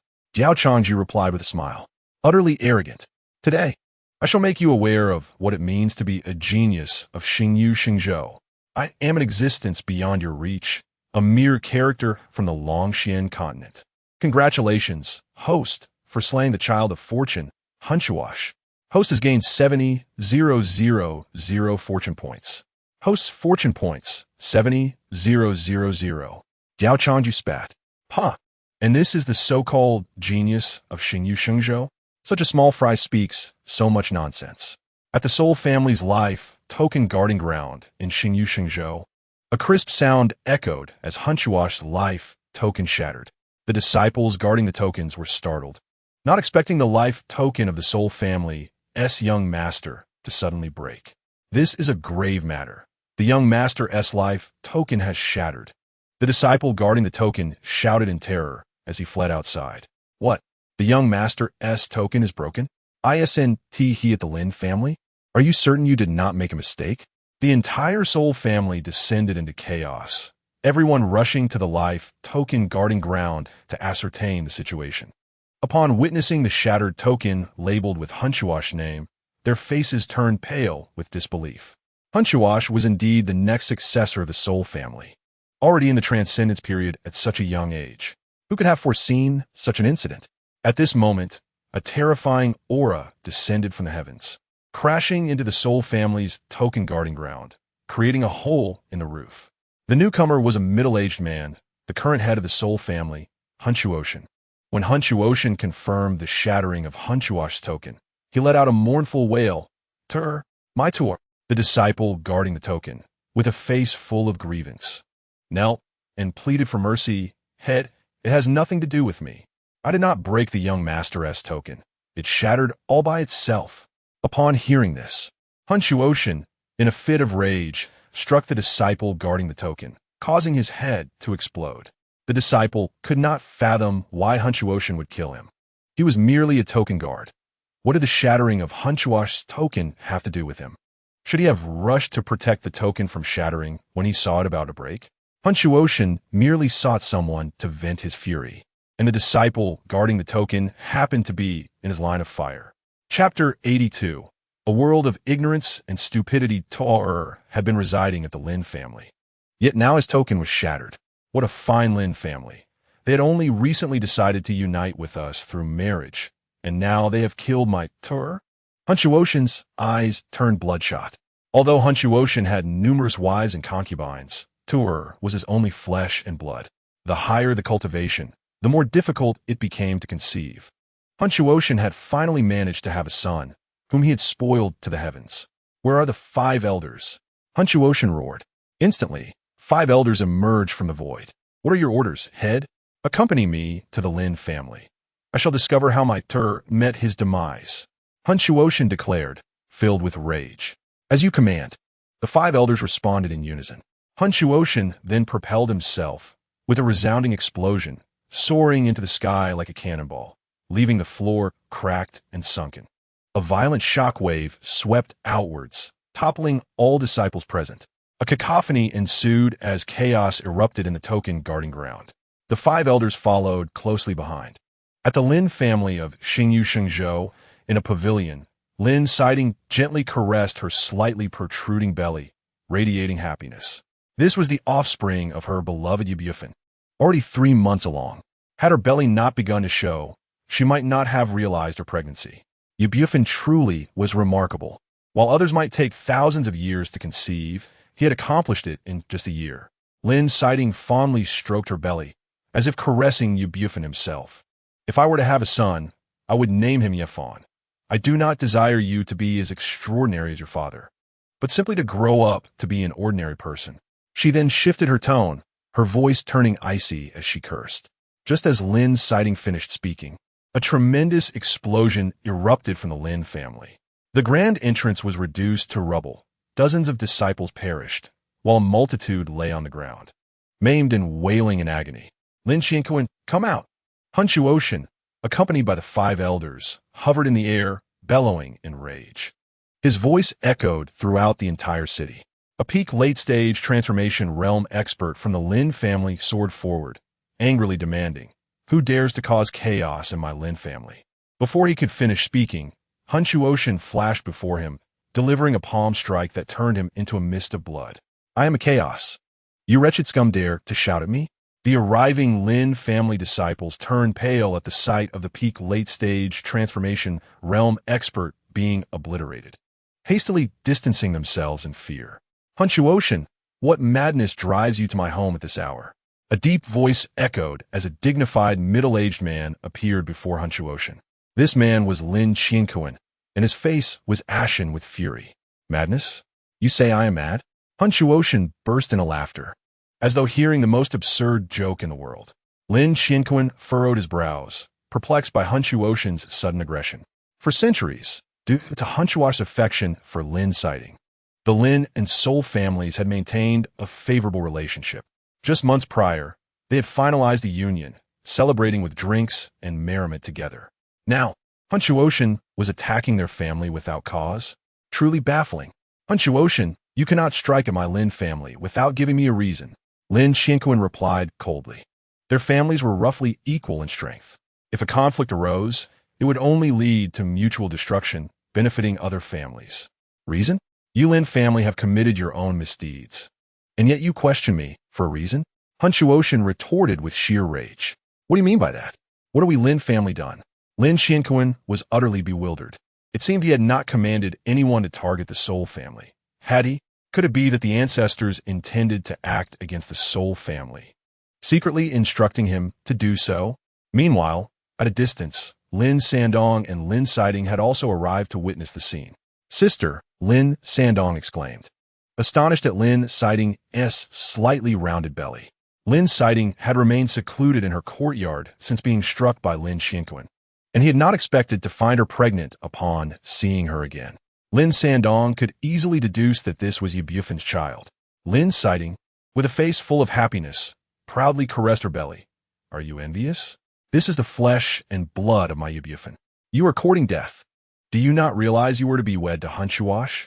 How can you flaunt such a significant matter with a protruding belly?" Lin Sandong felt an overwhelming urge to slap his foolish sister. He had not anticipated that despite Yubufan being deemed a waste, he would be so potent in this regard. In less than a year, Lin Siding has managed to conceive, truly a waste not to pursue a more vigorous path. What is there to fear? I can simply assert that this is the offspring of Hun Chuotian. Lin Siding nonchalantly remarked, "Can we not claim that Hun Chuotian is accompanying us to the Longshan continent?" This persistent follower, Hun Chuotian, has shamelessly taken residence at the Lin family home. As long as we maintain a unified account, the Hun family will naturally believe us. Lin Siding stated with confidence, "Why won't he cooperate with me? He is already aware of my relationship with Brother Bufan and seems to take delight in witnessing our affectionate moments. He even told me that if he were present when Brother Bufan was exhausted, he would lend a helping hand." Lin Siding declared with pride. What the hell? After hearing Lin Siding's words, Lin Sandong clasped his head in disbelief. He felt as if his mind were on the verge of exploding. What sort of devils are these? Now, he finally comprehends the situation. No wonder Hunchuash clings to Lin Siding so desperately. It seems that like attracts like, foolishness recognizes its own. This is utterly shocking. He cannot fathom this realm of absurdity. Chapter 83. The Child of Hunchuash.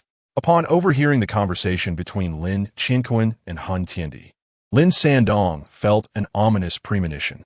The only reason Hun Tiandi would be so furiously reckless against the Lin family is due to his precious son, Hunchuash.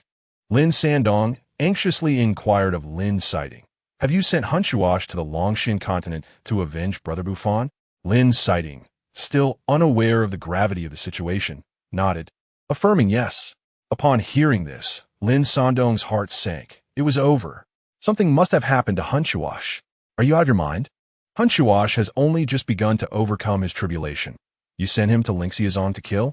Lingxiazong has powerful entities in emerging stage. Lin Sandong struggled to suppress the urge to slap Lin Siding. What? If you all refuse to help my brother Buffon seek vengeance, can I not send Hunchuash to assist him? Lin Siding retorted coldly, asserting that you all do not regard me as family. When I am bullied, none of you dare to speak up. I finally see through your true colors. Only Hunchuash treats me as family. Only he is willing to stand up for me. You bastard! Lin Sandong clenched his fists, trembling with rage. Were it not for the fact that Lin Siding was his sister, he would genuinely consider ending her life with a single punch.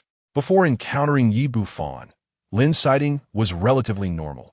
Her character may have been flawed, but she was not entirely foolish. However, after meeting Yi Buffon, she seemed to have undergone a transformation, becoming unrecognizably irrational. Had he known this would happen, he should have ended Yi Buffon's life at their very first meeting. Now Lin Sandong was certain that Hunchuash was undoubtedly dead. Hun Tiandi had come to demand an explanation. Hunchuash is definitely dead. You should contemplate how to explain this to Hun Tiandi. Lin Sandong scoffed, closing his eyes. What? Hunchuash is dead? He truly is useless. He couldn't even handle such a trivial matter. Lin Siding felt no sorrow for Hunchuash's demise. Instead, she chastised him for his failure to resolve her issues. Lin Sandong could not help but mock Hunchuash in his heart, believing he deserved his fate for falling for such a woman. A spineless sycophant.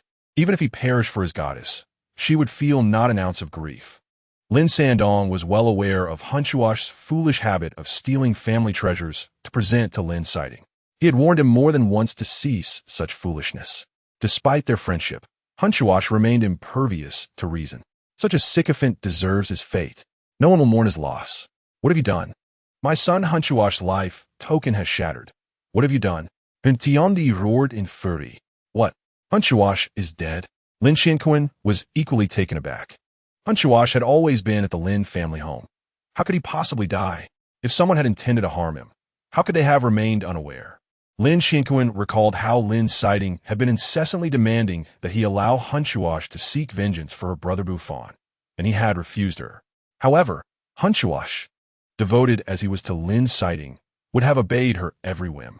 Could it be that this fool sent Hunchuash to the Longshan continent to avenge her brother Buffon, only for Hunchuash to be slain? The more Lin Qinquan pondered, the more plausible it seemed. Lin Siding, come here at once. Lin Qinquan bellowed, his expression darkening. Upon hearing Lin Siding's name, Hun Tiandi's eyes narrowed, his gaze locking onto Lin Siding in the distance, a murderous intent gradually intensifying. He was quite familiar with Lin Siding. His son had persistently pursued her, yet she had shown no interest. Moreover, she often pilfered treasures from their home to present to her. Hun Tiandi had chosen to turn a blind eye to these matters, pretending not to notice. He had attempted to introduce Hunchuash to women even more beautiful than Lin Siding. Yet Hunchuash would not spare them a glance, fixated solely on Lin Siding. Upon noticing Lin Siding's slightly protruding belly, Hun Tiandi's murderous intent intensified. My son has pursued you and even become engaged to you, yet you have turned to another man and become pregnant? Lin Siding, now locked in Hun Tiandi's unmasked gaze of malice, comprehended fear at last. She gripped Lin Sandong's arm tightly, her voice trembling as she pleaded, "Brother, what should we do now? Please save me. I do not wish to die. Only now do you comprehend fear? Only now do you acknowledge me as your brother?" Lin Sandong, observing Lin Sighting's terrified demeanor, found himself devoid of any anger. Regardless of how foolish Lin Sighting may be, she remained his sister.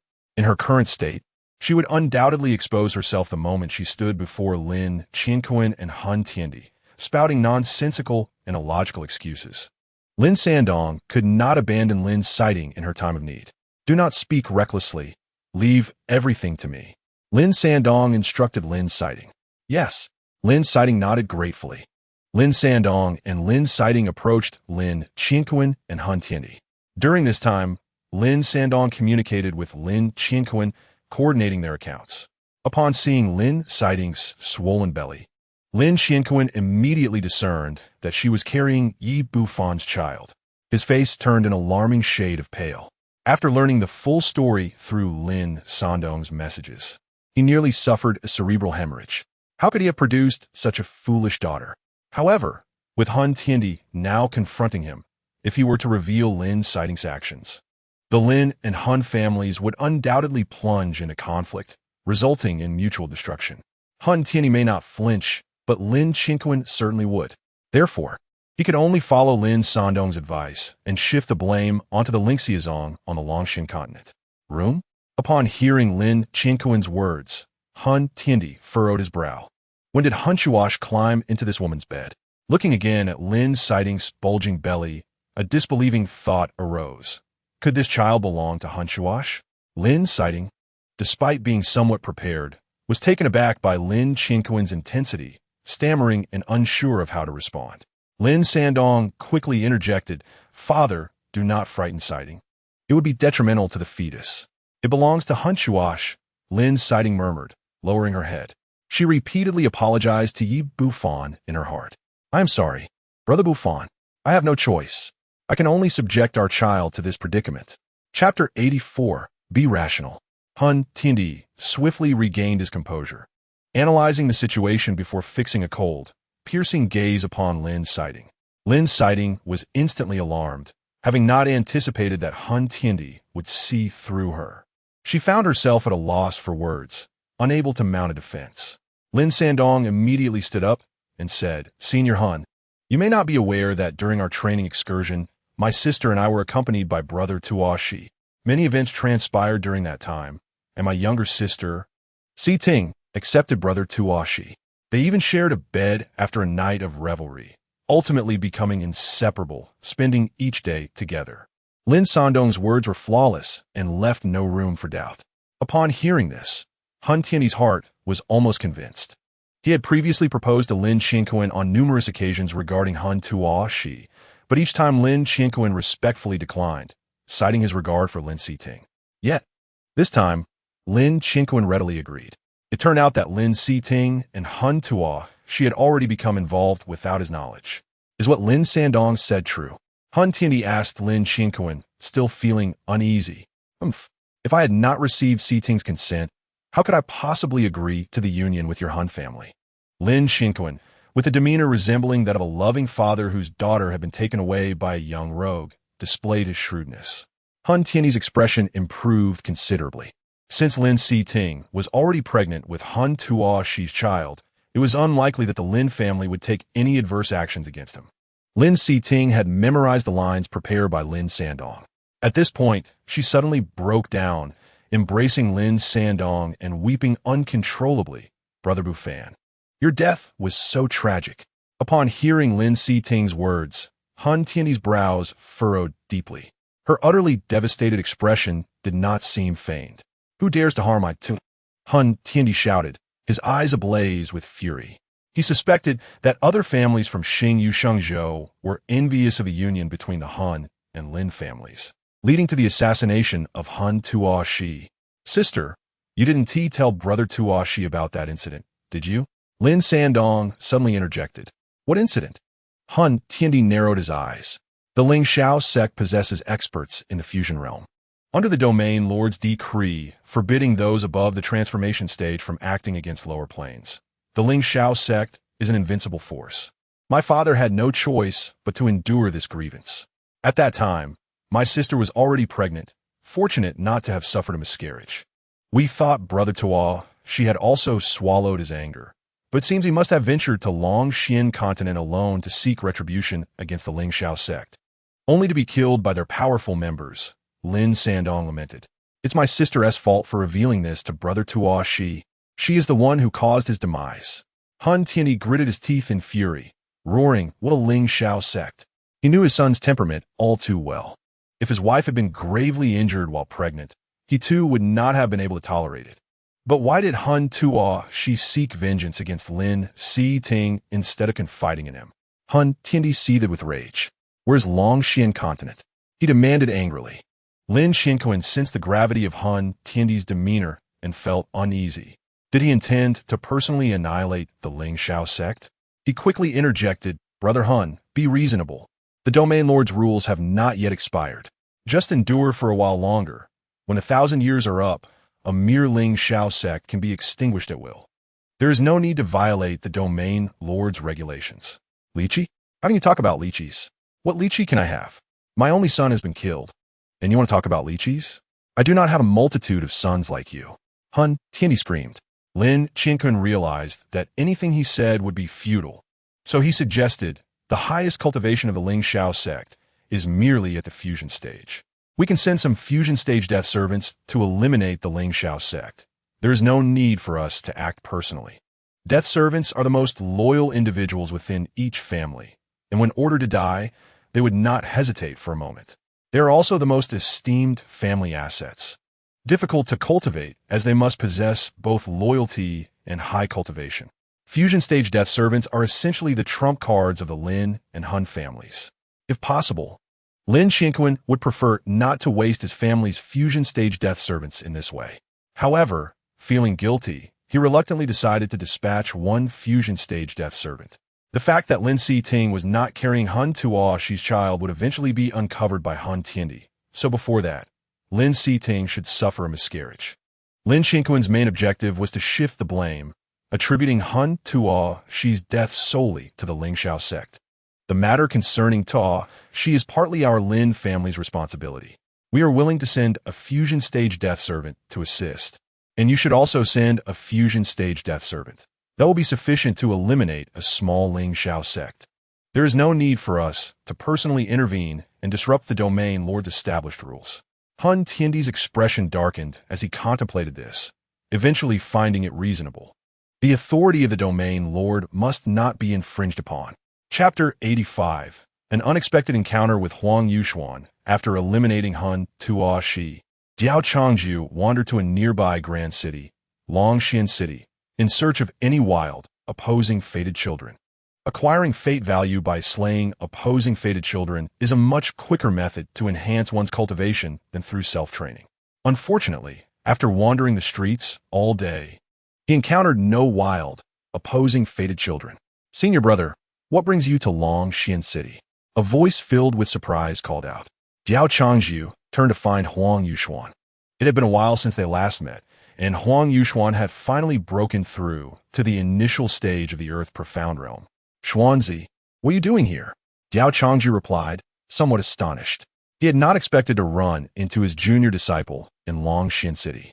Simultaneously, he was secretly impressed. In just over a year, Diao Changju had advanced to the mid-stage of the Earth Profound Realm, regaining his youthful appearance. Truly impressive. Well, I was just idly spending time at the sect, so I decided to come out for a stroll, Diao Changju explained. Huang Yuxuan, his expression brimming with excitement, said, in that case, senior brother, please come as a guest at my Huang family and allow me to extend my hospitality. Seeing Huang Yuxuan's eager expression, Diao Changju felt it would be impolite to decline, especially since he had nothing pressing to attend to. Then I shall trouble you, he replied. No trouble at all. It is my honor to host you, senior brother, Huang Yuxuan exclaimed enthusiastically. The Huang family was quite prestigious, significantly more so than the Shao family. The patriarch of the Huang family was at the initial stage of the heavenly profound realm and also served as the city lord of Longxian City. As Diao Changju accompanied Huang Yuxuan toward his family, They engaged in casual conversation. Huang Yuxuan's initial stage of the Earth Profound realm was already quite formidable in the outside world. Huang Yuxuan's expression turned grave as he said, "It is not a trivial matter. Over the past year, numerous cultivators in Longxian City have mysteriously disappeared. Initially, it was just loose cultivators, and no one paid heed to their vanishings. However, it escalated to the disappearance of residents from Longxian City, and the cultivators disappearing have increasingly higher cultivation levels. From the initial stage of qi refinement to the current stage of nascent soul, even some of our Huang family's nascent soul disciples have inexplicably vanished. The entire Longxian City is now in a state of alarm, and our patriarch suspects the emergence of evil cultivators in Longxian City, utilizing the lives of cultivators for their own gain. I have been here for several months, yet I remain utterly baffled, as there are still daily disappearances." Huang Yuxuan sighed. Diao Changju raised an eyebrow. Could this possibly be the work of a fated child? Does senior brother have any means to uncover the hidden evil cultivators in Longxian City? Huang Yuxuan looked at Diao Changju with admiration. In his eyes, Diao Changju was an omnipotent figure. Feeling uncomfortable under such fervent admiration, Diao Changju replied, "You ask me? Then whom should I ask?" This was the first time Diao Changju had heard of such incidents. He had remained at the Lingxiao sect, unaware of these matters. However, seeing the admiring gaze of his junior disciple, he felt reluctant to outright say he had no means. "System, do you have any solutions?" Diao Changju could only turn to the system for help. Xiaoxi responded with exasperation, "Brother, I am a system, not a fortune teller. Don't ask me every time you face a problem. You inquired of me, but whom shall I ask? This matter exceeds the system's capabilities. Thus it cannot provide a solution for the host." Diao Changju exerted every effort, only offering a perfunctory reply to Huang Yuxuan, stating he would assess the situation but could not guarantee a solution. In Huang Yuxuan's mind, for words resonated, "I have a way." Excitedly, he expressed his gratitude, thanking his senior for the assistance. Diao Changju sensed that Huang Yuxuan might have misunderstood something. After expressing his thanks, Huang Yuxuan swiftly sent a message to his ancestral elder. "Elder, my senior has arrived. This evil cultivator is doomed. My senior claims he can definitely capture this minor evil cultivator." The elder of the Huang family was elated upon receiving the message. As an intersect elder of Lingxiao sect, Huang Yuxuan Sr. must be a formidable figure. With the involvement of Huang Yuxuan Sr., the minor evil cultivator would have no means of escape.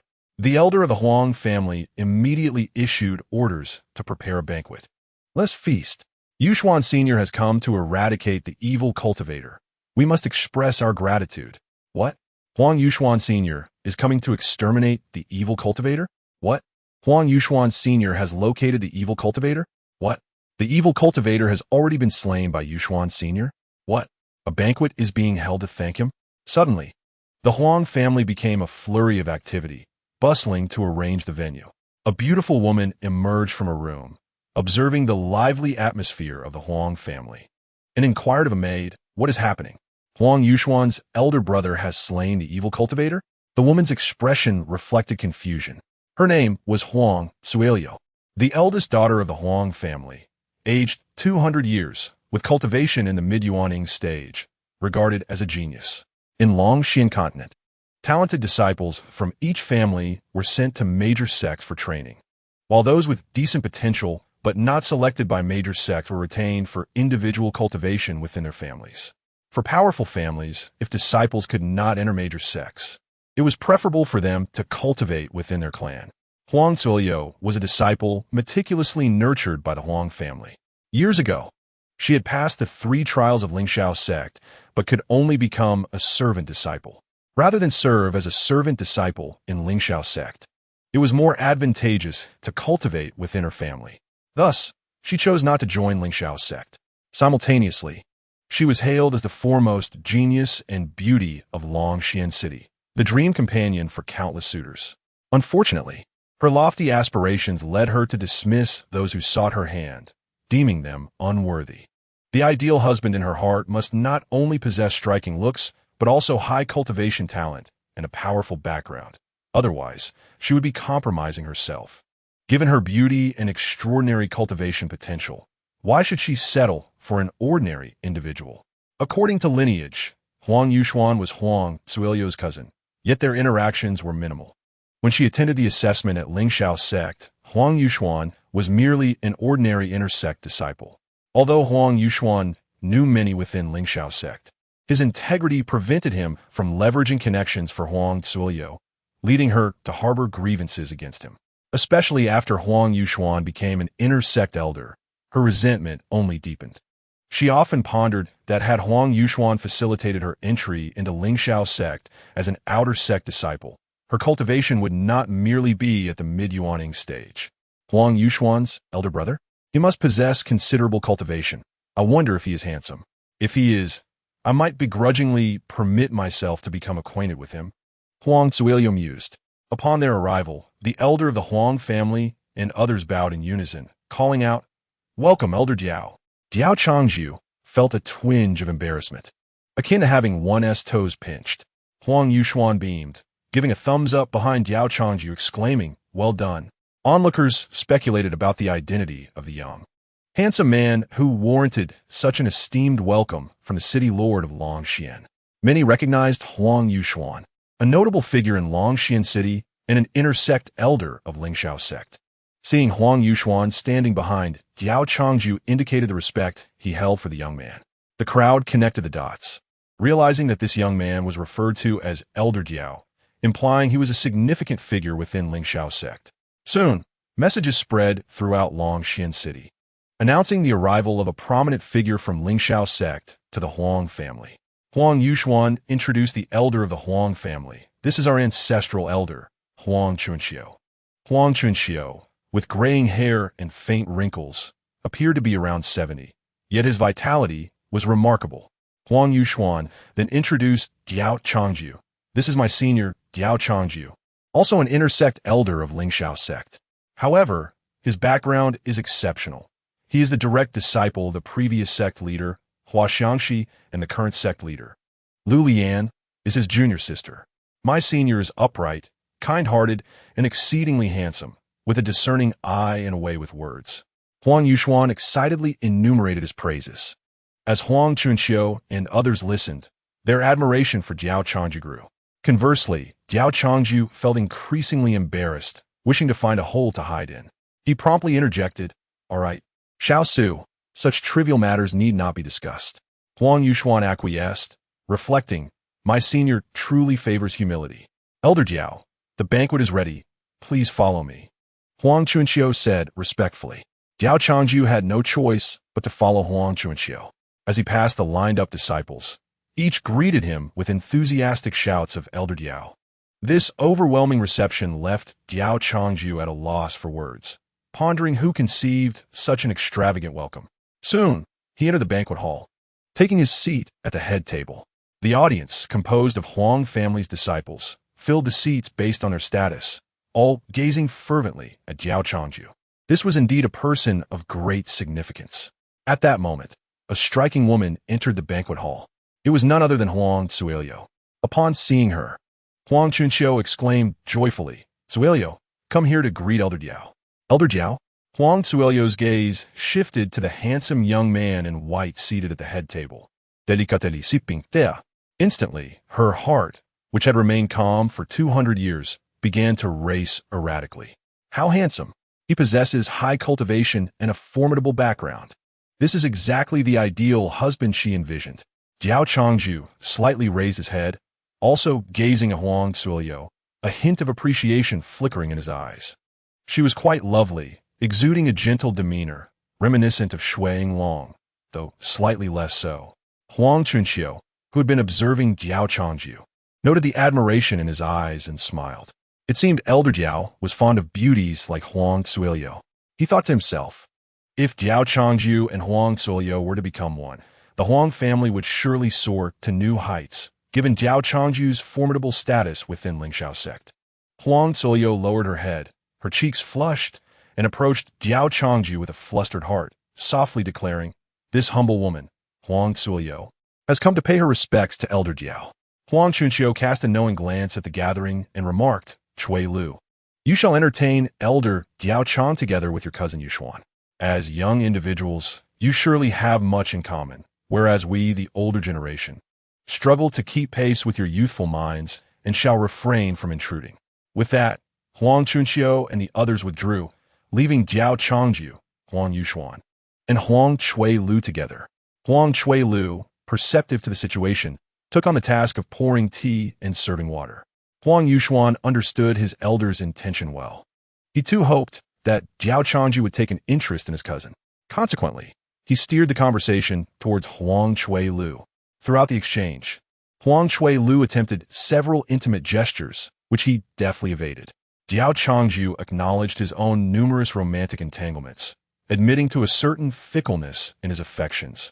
With interests spanning across Liu Liyan by Hua Jin, Shi Ninmen, and Hua Xiangxi. Yet, he did not possess the temperament to fall for every woman he encountered.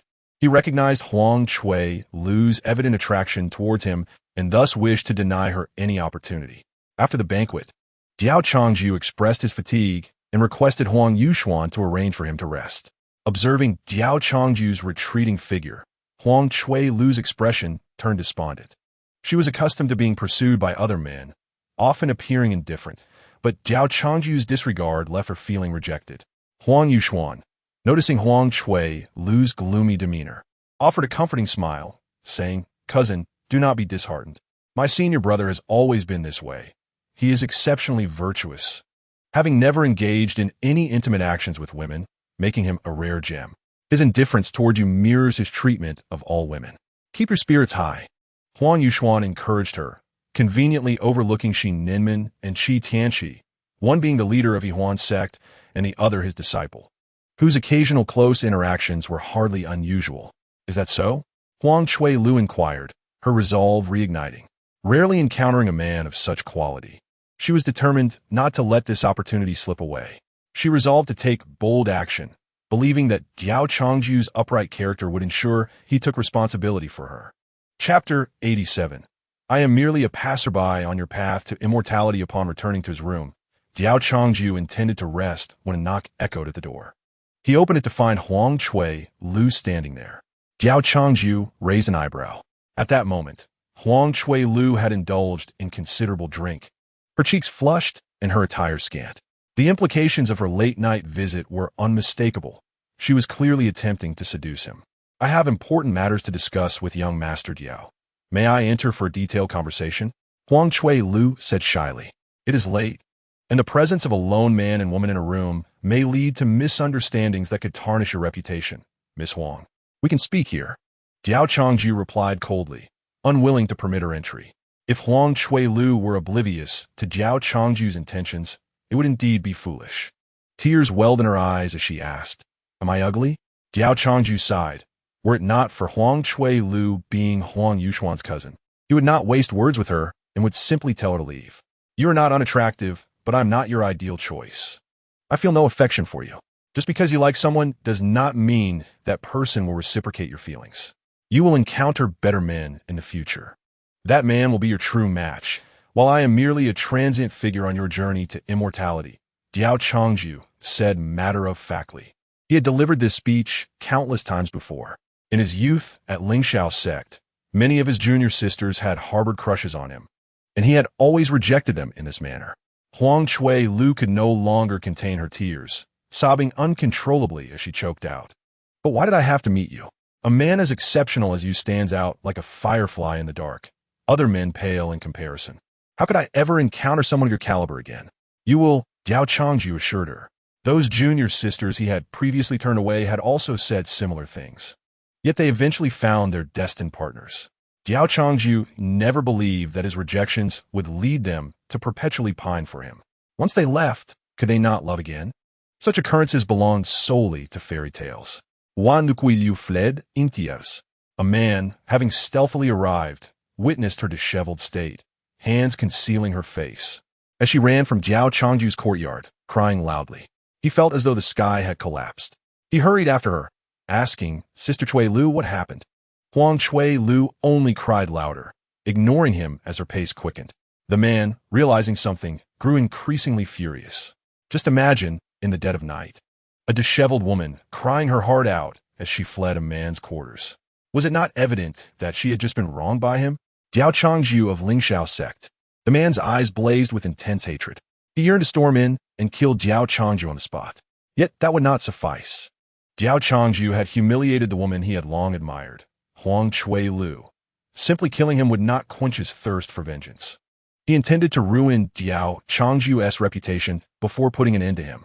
This man was Huang Teng, an orphan adopted by the Huang family, aged over 250 years. With a cultivation of Yuan Ing stage, he was regarded as a significant figure within the Huang family, being one of their key trainees.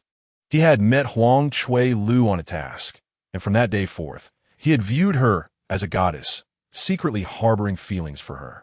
Moreover, he had slain an evil cultivator, earning the Huang family's gratitude with a celebratory banquet for Diao Changju.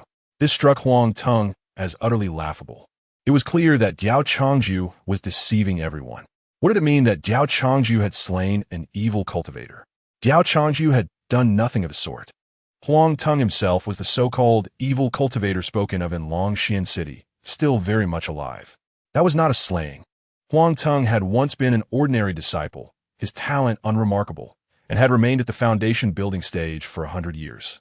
However, after encountering Huang Chui Lu, he felt unworthy of her, driving him to seek strength by any means necessary. By a stroke of fortune, he stumbled upon a secret realm and acquired the inheritance of a being known as the evil god. Upon receiving this inheritance, he learned that the evil god was indeed an evil cultivator. His cultivation method involved absorbing the life force of other cultivators to enhance his own strength, allowing him to temporarily unleash power exceeding several realms.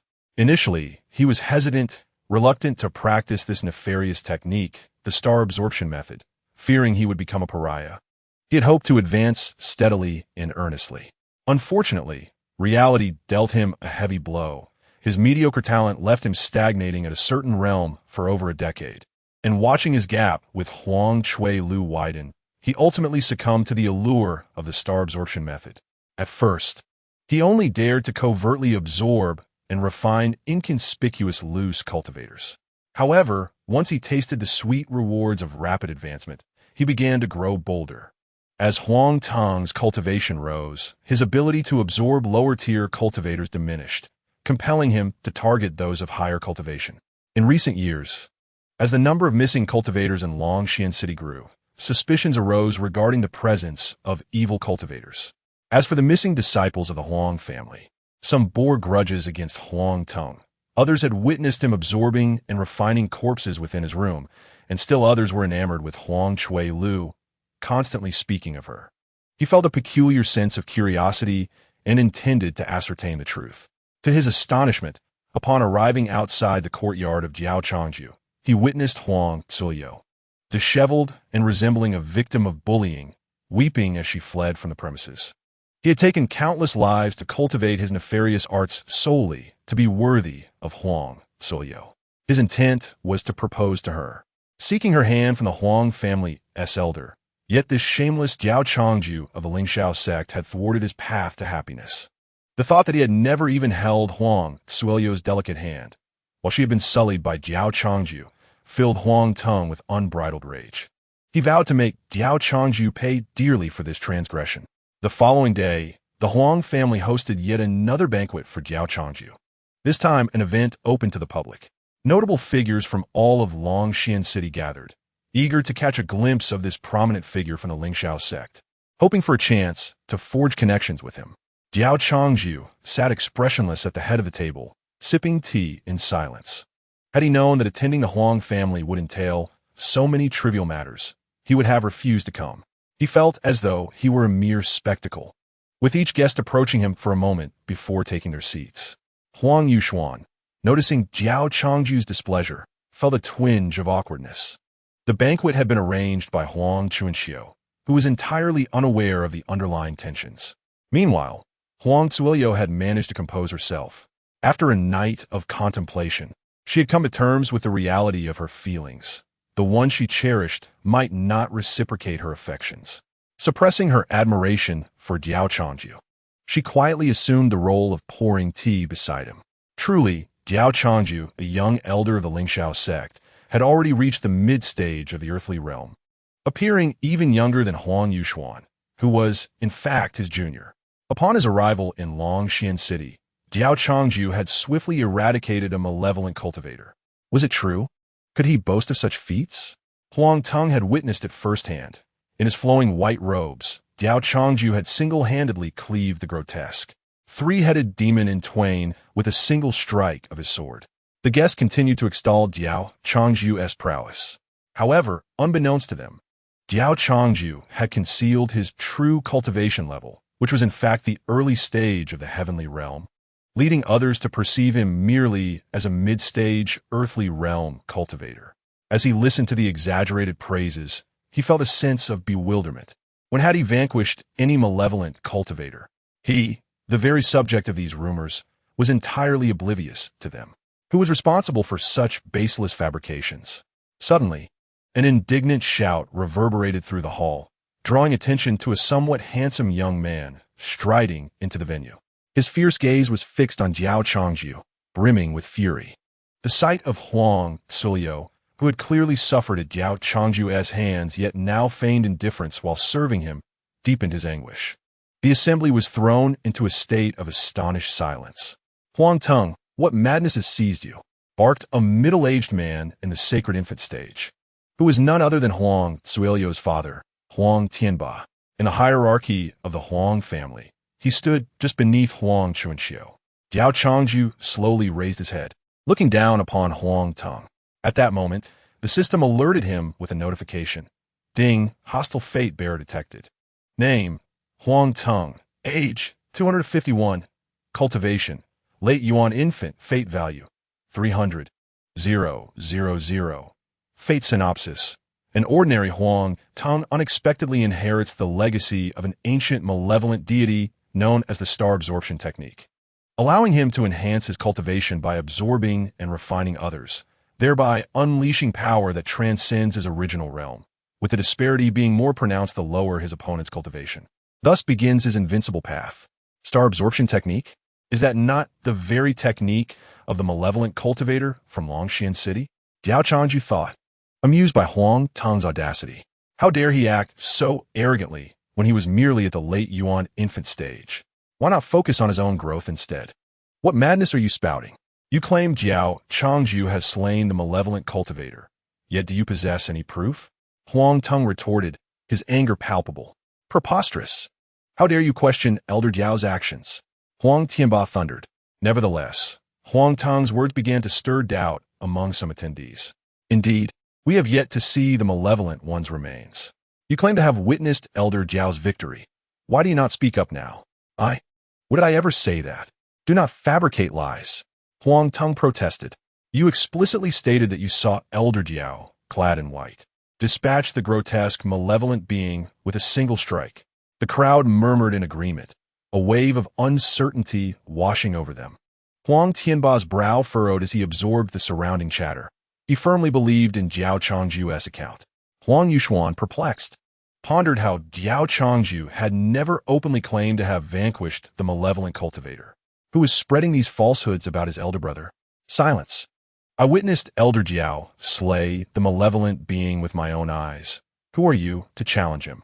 Huang Chunqiu interjected, pointing an accusatory finger at Huang Teng. Both Diao Changju and Huang Yuxuan wore expressions of confusion. Huang Yuxuan's face paled as the realization dawned upon him. It was their patriarch who had been the source of the rumors. As Huang Chunqiu spoke, the tide of opinion shifted dramatically. Given that the lord of Longxian City, Huang Chunqiu, had asserted the truth of Diao Changju's deeds, many were quick to side with him. They began to cast disparaging glances at Huang Teng. Unfazed, Huang Teng smirked, knowing that disbelief would be the norm. But he had prepared a countermeasure. Suddenly, a disciple stumbled into the hall. Panic etched across his face as he cried out, Lord, a malevolent cultivator has reemerged. Not only did he slay a sacred infant stage rogue cultivator last night, but he also left a message stating that his next target is Elder Diao Changju of the Lingxiao sect. What? The crowd gasped in unison, their eyes darting toward Diao Changju, who had been proclaimed the slayer of the malevolent being. Even Huang Chunxiu cast a quizzical glance at him. Seizing the moment, Huang Tang shouted, "You fools have been duped by this wolf in sheep's clothing, Diao Changju." He did not slay the malevolent cultivator. Instead, last night he used his status to lure Suelio into his quarters and forcefully violated her. What? The assembly erupted in shock, their gazes turning to Huang Suelio, whose complexion had turned ashen. She had not anticipated Huang Tang would reveal the events of the previous night, let alone distort the truth to malign Diao Changju. Though she had interacted with Huang Tang on several occasions and thought well of him, she could hardly believe he would stoop to such depths. "Huang Tang, what utter nonsense are you spouting? My relationship with Elder Jiao is entirely innocent. Do not slander him with your lies." Huang Suelio retorted angrily. Observing her reaction, Huang Tang realized she was merely succumbing to the pressure of Diao Changju's status. "I will not tolerate this." Huang Tianba, unable to contain himself, unleashed his sacred infant stage power, propelling himself forward to strike at Huang Tang. In the minds of the Huang family members, even if Diao Changju had forcefully taken advantage of Huang Suelio, they could hardly be displeased. They were eager to curry favor with him. Who was Diao Changju? A young prodigy with unparalleled potential, closely connected to the Lingxiao sect, with ties to 2 generations of sect leaders. To align with him would elevate the entire Huang family to new heights. They are not afraid of Diao Changju harboring feelings for Huang Suelio. What truly terrifies them is the possibility that Diao Changju may not have any feelings for her at all. Therefore, even if Diao Changju did indeed bully Huang Suelio last night, they would remain silent. Huang Tianba's fury stems from Huang Tang publicly exposing this incident. He revealed it in front of the prominent figures of Longxin City. How shameless can Diao Changju be? How disgraceful for the Huang family. Death. Huang Tianba showed no mercy. At this moment, he only wished to crush Huang Tang's skull with a single slap. Chapter 89. After all, he is merely at the Yuan Ying stage. The crowd present quickly distanced themselves from Huang Tang, fearing they might be caught in the fray. In their eyes, Huang Tang, merely at the late Yuan Ying stage, would undoubtedly perish under the full force of Huang Tianba, who was at the mid-sacred infant stage. Come on. Facing the furious attack from Huang Tianba, Huang Tang displayed no fear. Instead, his face shone with excitement. He had awaited this moment for far too long. Although he possessed strength surpassing the earthly mechanism stage, he had a masquerade as a mere Yuan Ying stage weakling. He yearned for an opportunity to prove himself, to earn the admiration of the Huang family, and to demonstrate to Huang Suelio just how exceptional he was. From this moment forth, Huang Tang would declare to the world his imperial demeanor. In an instant, Huang Tang activated the Shixingju, elevating his cultivation to the late sacred infant stage, and with one strike he sent Huang Tianba flying, then reverted back to the late Yuan Ying stage. Huang Tianba crashed to the ground, spewing a mouthful of blood, severely injured, his expression one of disbelief. How could this be possible? This scene stunned the onlookers. They never anticipated that Huang Tang could injure Huang Tianba with a single strike. After all, he was merely at the Yuan Ying stage. How could this happen? Father.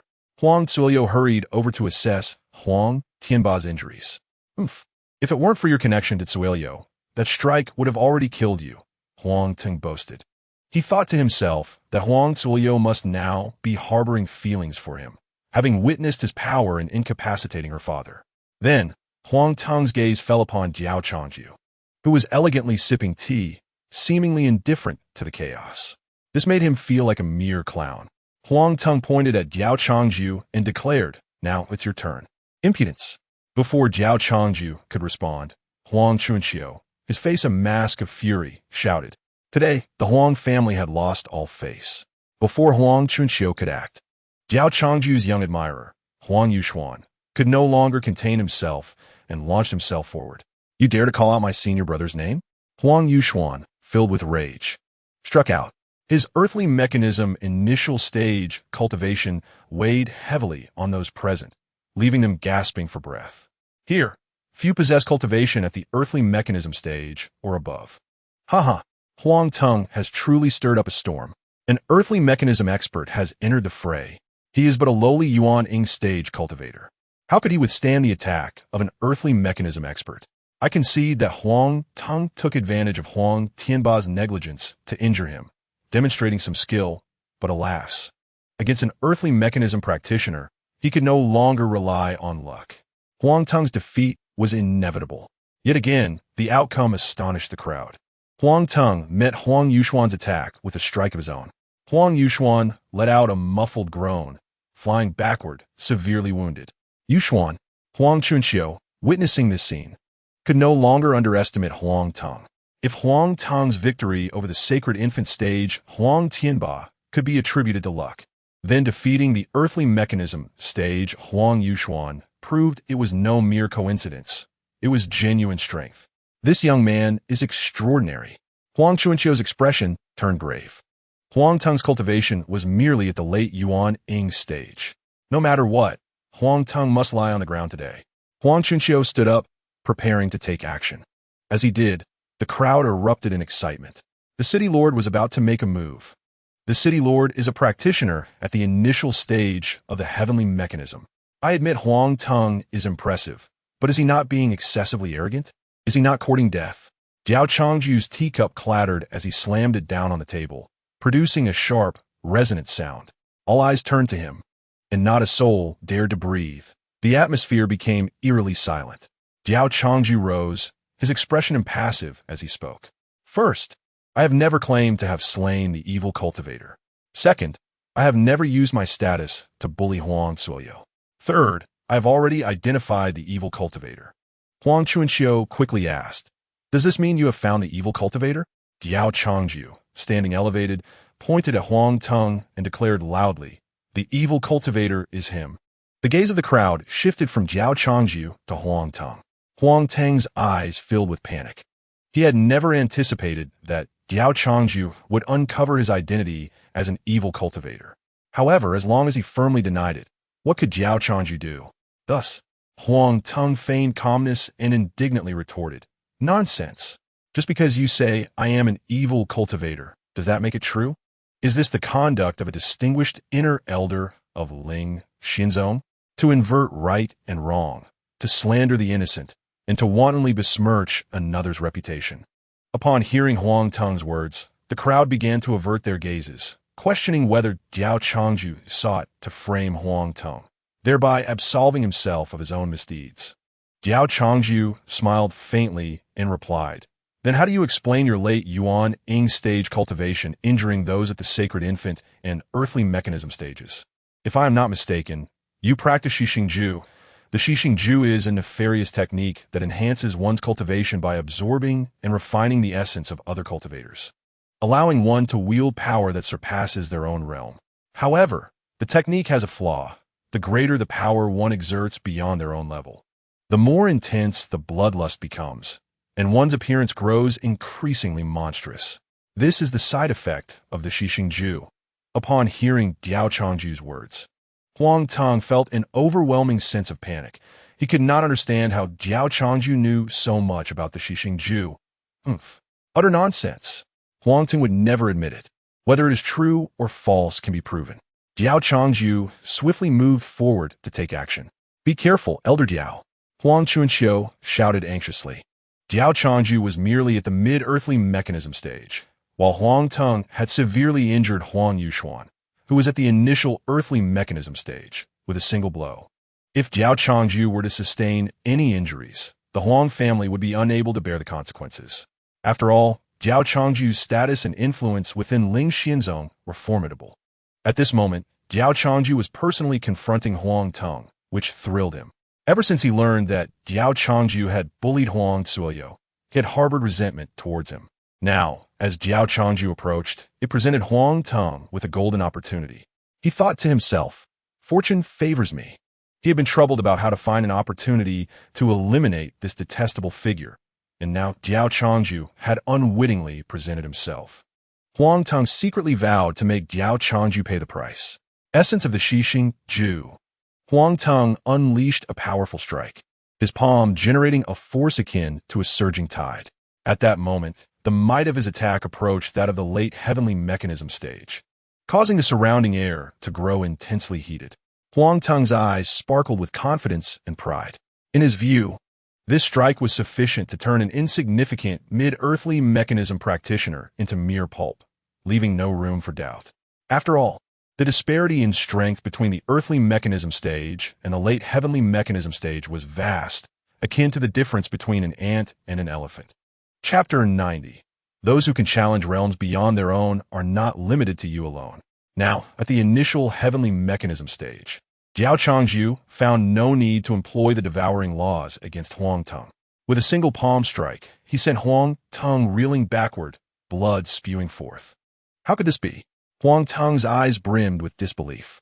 Diao Changju was concealing his true cultivation level. He is not at the mid-earthly mechanism stage. No wonder he is my senior brother. Huang Yuxuan regarded Diao Changju with admiration. Huang Chuanqiu's anxious heart finally found solace. Indeed, the newly appointed sect leader of Lingxiao sect's direct disciple, Diao Changju, proved to be extraordinary.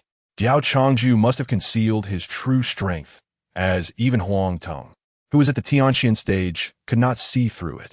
After delivering a palm strike that sent Huang Teng spitting blood and flying, Diao Changju did not relent. Instead, he pressed on with relentless pursuit. If you continue to hide your strength and do not unleash your full power, you shall perish here. Diao Changju unleashed another palm, aimed directly at Huang Teng's Tianling point. At that moment, Huang Teng sensed the looming threat of death. Initially, he had no intention of using all his strength. Should he resort to his full power, he would indeed transform into a ghastly figure, drenched in blood, looking neither human nor demon, revealing himself as an evil cultivator at first glance. Yet now, he had no choice. If he did not exert his full strength, he would meet his demise today. The essence of the Shixingju, full power, Huang Teng roared. In that instant, he ceased to conceal his malevolent intentions. His only thought was to eliminate everyone in Longxian City and flee with Huang Zuilio to a place where no one knew him, to continue living. A torrent of blood energy enveloped Huang Teng's entire being, while his pupils turned crimson and dark veins bulged ominously, rendering him a terrifying sight. Concurrently, his cultivation surged to the pinnacle of the Tianji stage. He then unleashed a powerful punch. The collision of his fist with Diao Changju's palm produced a deafening roar. The clash between them unleashed a series of violent winds, sending everything in the banquet hall flying. The onlookers, fearing the repercussions of their battle, retreated several miles in trepidation. Both Diao Changju and Huang Teng staggered back several steps. The crowd gasped at Huang Teng's appearance. Huang Teng is indeed an evil cultivator. Diao Changju did not deceive us after all.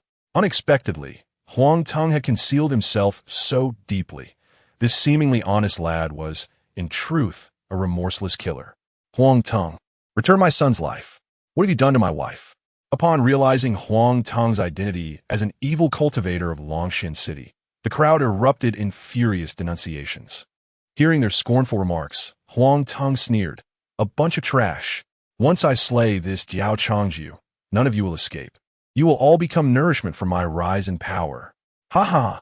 Diao Changju, witnessing Huang Teng's meteoric rise from the late Yuanying stage to the Tianji stage in an instant, couldn't help but marvel. Truly, a figure of 300,000 fortune points, compared to the mere 70,000 fortune points of the small monster, Guantua. Huang Teng was indeed an elite. Had it not been for Huang Teng's reckless emergence, Diao Changju might not have believed he could defeat him. The Shixingju is indeed too abnormal. This is precisely why some individuals would rather be labeled evil cultivators than endure the limitations of ordinary practices. For the techniques of evil cultivators are simply unparalleled. Tianji stage. Upon witnessing Huang Teng's unmasked cultivation, Huang Yuxuan began to worry for Diao Changju. Diao Changju, however, had no intention of holding back any longer. He taunted, "Huang Teng, do you truly believe your cultivation places you above all? Why not?" Huang Teng bellowed in triumph. With his cultivation at the Tianji stage, he felt invincible, fearing no one except for the elders of the four great sects. "Then you shall die here today." Diao Changju's Liu liberation and devouring law activated in an instant, elevating his cultivation to the early stage of crossing the tribulation. Upon witnessing this, Huang Teng's composure shattered. How could you possibly have reached the crossing the tribulation stage? There is nothing impossible in this world. If you can ascend from the late Yuanying stage to the Tianji stage, then why could I not ascend from the early Tianji stage to the crossing the tribulation stage? Bathed in radiant golden light, Diao Changju floated in the air like a deity, presenting a stark contrast to the bloodthirsty and ghastly Huang Tong. In that moment, Diao Changju resembled a divine avenger, poised to deliver judgment upon the wicked. Huang Culiu, supporting Huang Tianba, felt her last glimmer of hope extinguish. In that instant, she understood the chasm between herself and Diao Changju. Diao Changju was an unattainable sun in the heavens, while she was merely an ordinary mortal on the ground. How could a mortal dare to covet the sun that shone so high above? Huang Tianba perceived his daughter's thoughts and comforted her with a pat on the back. Culiu, you are not lacking. It is merely that Diao Changju is too exceptional. I refuse to accept this. Huang Tong could not fathom the reality before him, spiraling into madness. What the crossing the tribulation stage? I am invincible, the essence of the Shixing Ju. Overload. With Huang Tong's roar, signs of his body crumbling became apparent. The bulging veins began to ooze blood, and his entire body was stained crimson. Huang Tong's cultivation ascended to the late stage of crossing the tribulation. The full power of the Shixing Ju was already his limit. Should he exceed this, he would face total collapse, unable to harness his cultivation for an entire month. Yet now, faced with desperation, he could afford no such considerations. Death. With his cultivation reaching the late stage of crossing the tribulation, Huang Tong's confidence surged. He yearned to swiftly end the battle, eliminating everyone present, and subsequently hide until his recovery. Diao Changju effortlessly utilized the devouring law to thwart Huang Tong's assault.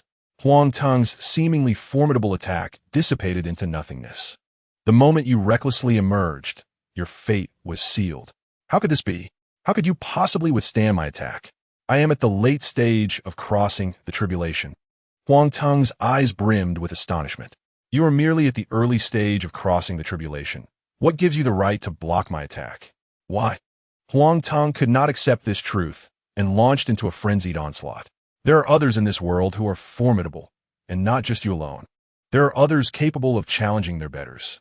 You should have remained low-key at the late Yuanying stage instead of courting death with your arrogance. What are you trying to prove? Diao Changju mocked. The ensuing battle was devoid of suspense. Diao Changju effortlessly vanquished Huang Tong. Ding! Congratulations, host, for successfully slaying the enemy's child of fortune, Huang Tong. Host has acquired all of Huang Tong's fortune points. Host's fortune points, 300. 000. Host's current fortune points, 370,000. Chapter 91. The Arrival of Enemies from Lingxiao Sect. Truly worthy of being my senior brother. Huang Yuxuan, the enthusiastic disciple, cheered fervently. Diao Changju smiled silently. Just moments ago, Huang Yuxuan had been gravely injured and spitting blood, yet now he was full of vitality, as if he had suffered no harm. Truly, the Xiangui sacred body possesses remarkable resilience and recovery capabilities, though its cultivation speed leaves much to be desired. The banquet hall lay in ruins, and the attendees lost their desire to continue feasting. Furthermore, Diao Changju had little fondness for such gatherings. Huang Chunqiu refrained from urging anyone to make further arrangements. With the matter of the evil cultivator resolved, Huang Yuxuan had no reason to remain in the Huang family. With him around, how could Diao Changju be burdened with the laborious task of flying with a sword? Meanwhile, in another dimension, a young man roared in fury. Diao Changju, you have destroyed the flesh vessel I prepared for years. His name was Xiexing, the founder of the Shixing Ju. After reincarnating, he had chosen Huang Tong as his backup vessel. Should anything happen to his original body, he could immediately seize Huang Tong's body, who had also practiced the Shixing Ju. However, he did not anticipate that this waste, Huang Tong, would fail to cultivate diligently and instead recklessly court death, ultimately being slain by Diao Changju. Xiexing was able to ascertain the events surrounding Huang Tong through the Shixing Ju. Lingxiao sect in Longshan continent. Diao Changju, I shall remember you. Once I participate in the once-in-a-millennium 10,000 Realms Talent Conference, I will surely come to eradicate you, you wretch. Xiexing seethed. The secret technique of the Changju for acquiring a backup vessel could only be used once. He had believed that selecting someone from the lower realms of Longshan continent would be the safest and most secure choice. In the lower realms of cultivation, the prowess of the strong is not particularly high. Huang Tung, through the technique known as Changju, managed to gradually absorb and refine the entirety of the Longshan DL. However, Huang Tung happens to be quite a fool, failing to bide his time for development and instead drifting aimlessly. At this moment, Xue Yinglong observed their appearance, and a series of unsavory images abruptly flashed through her mind, particularly the lingering thoughts of Diao Changju. She reflected on the delicate figure of Qi Tian Chi, standing at a mere 1 meter 3. Suddenly, Xue Yinglong shook her head vigorously, casting aside those chaotic thoughts. Surely, she must be going mad, indulging in such wild imaginings. The tranquil days passed slowly until 3 days later when the peace of Lingxiao sect was shattered. Above the sect, ripples in space indicated the arrival of a formidable group of warriors emerging from the void. Each possessed peak cultivation at the late stage of the transformation god realm. These individuals were the formidable alliance from Xingzhou, comprising the Lin family and the Hun family. Due to the regulations set by the domain lord, Lin Qinquan and Hun Tianyi dispatched only 2 death warriors at the fusion stage, while the rest were all peak transformation god cultivators. Their purpose for arriving was to annihilate Lingxiao sect. Hua Xiangxi and the senior elders immediately sensed the anomaly and took to the skies, their expressions grave as they regarded the incoming forces. The intent of the newcomers was decidedly malevolent, a shared thought among all present. Diao Changju and several intersect elders also soared into the air to assess the situation. Diao Changju approached Hua Xiangxi and said, "Master," to which Hua Xiangxi nodded in acknowledgement. Hanju and Elder Xian also arrived, displaying no signs of panic or fear. Upon hearing this, the expressions of Hua Xiangxi and the others turned awkward. None of them, apart from Hanju, possessed cultivation that reached the transformation god stage. "Changju, why are you still lingering here?" Hua Xiangxi furrowed her brows at Diao Changju, who remained by her side.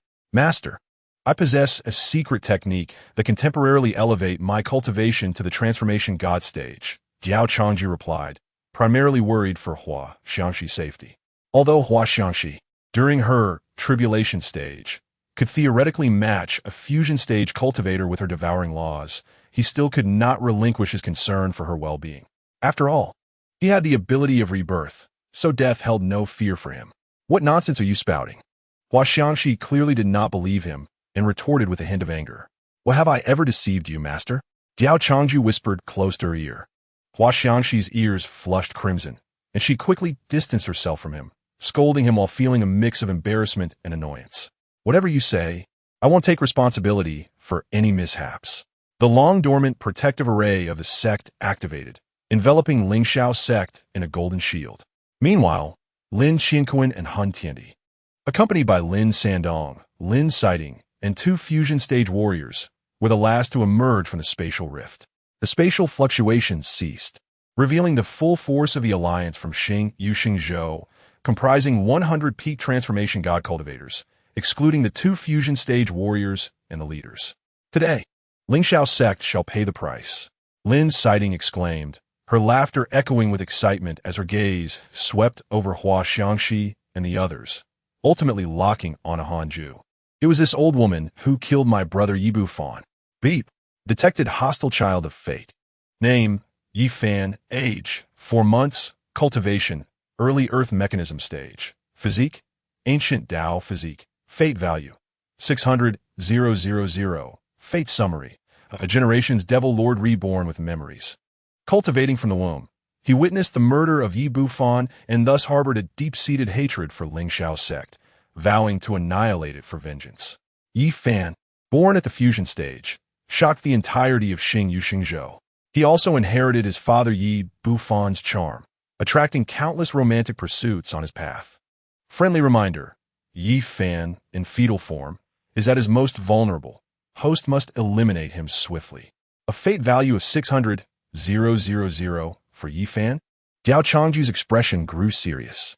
Gazing at the formidable group before him, He felt uncertain about his ability to eliminate Lin's sighting under their watchful eyes. If Lin's sighting were to escape, Yifan would be born into the fusion stage, complicating matters further. Regardless, he was determined to eradicate Lin's sighting today. Diao Changju covertly contacted Xi Ninman, urging her to arrive promptly.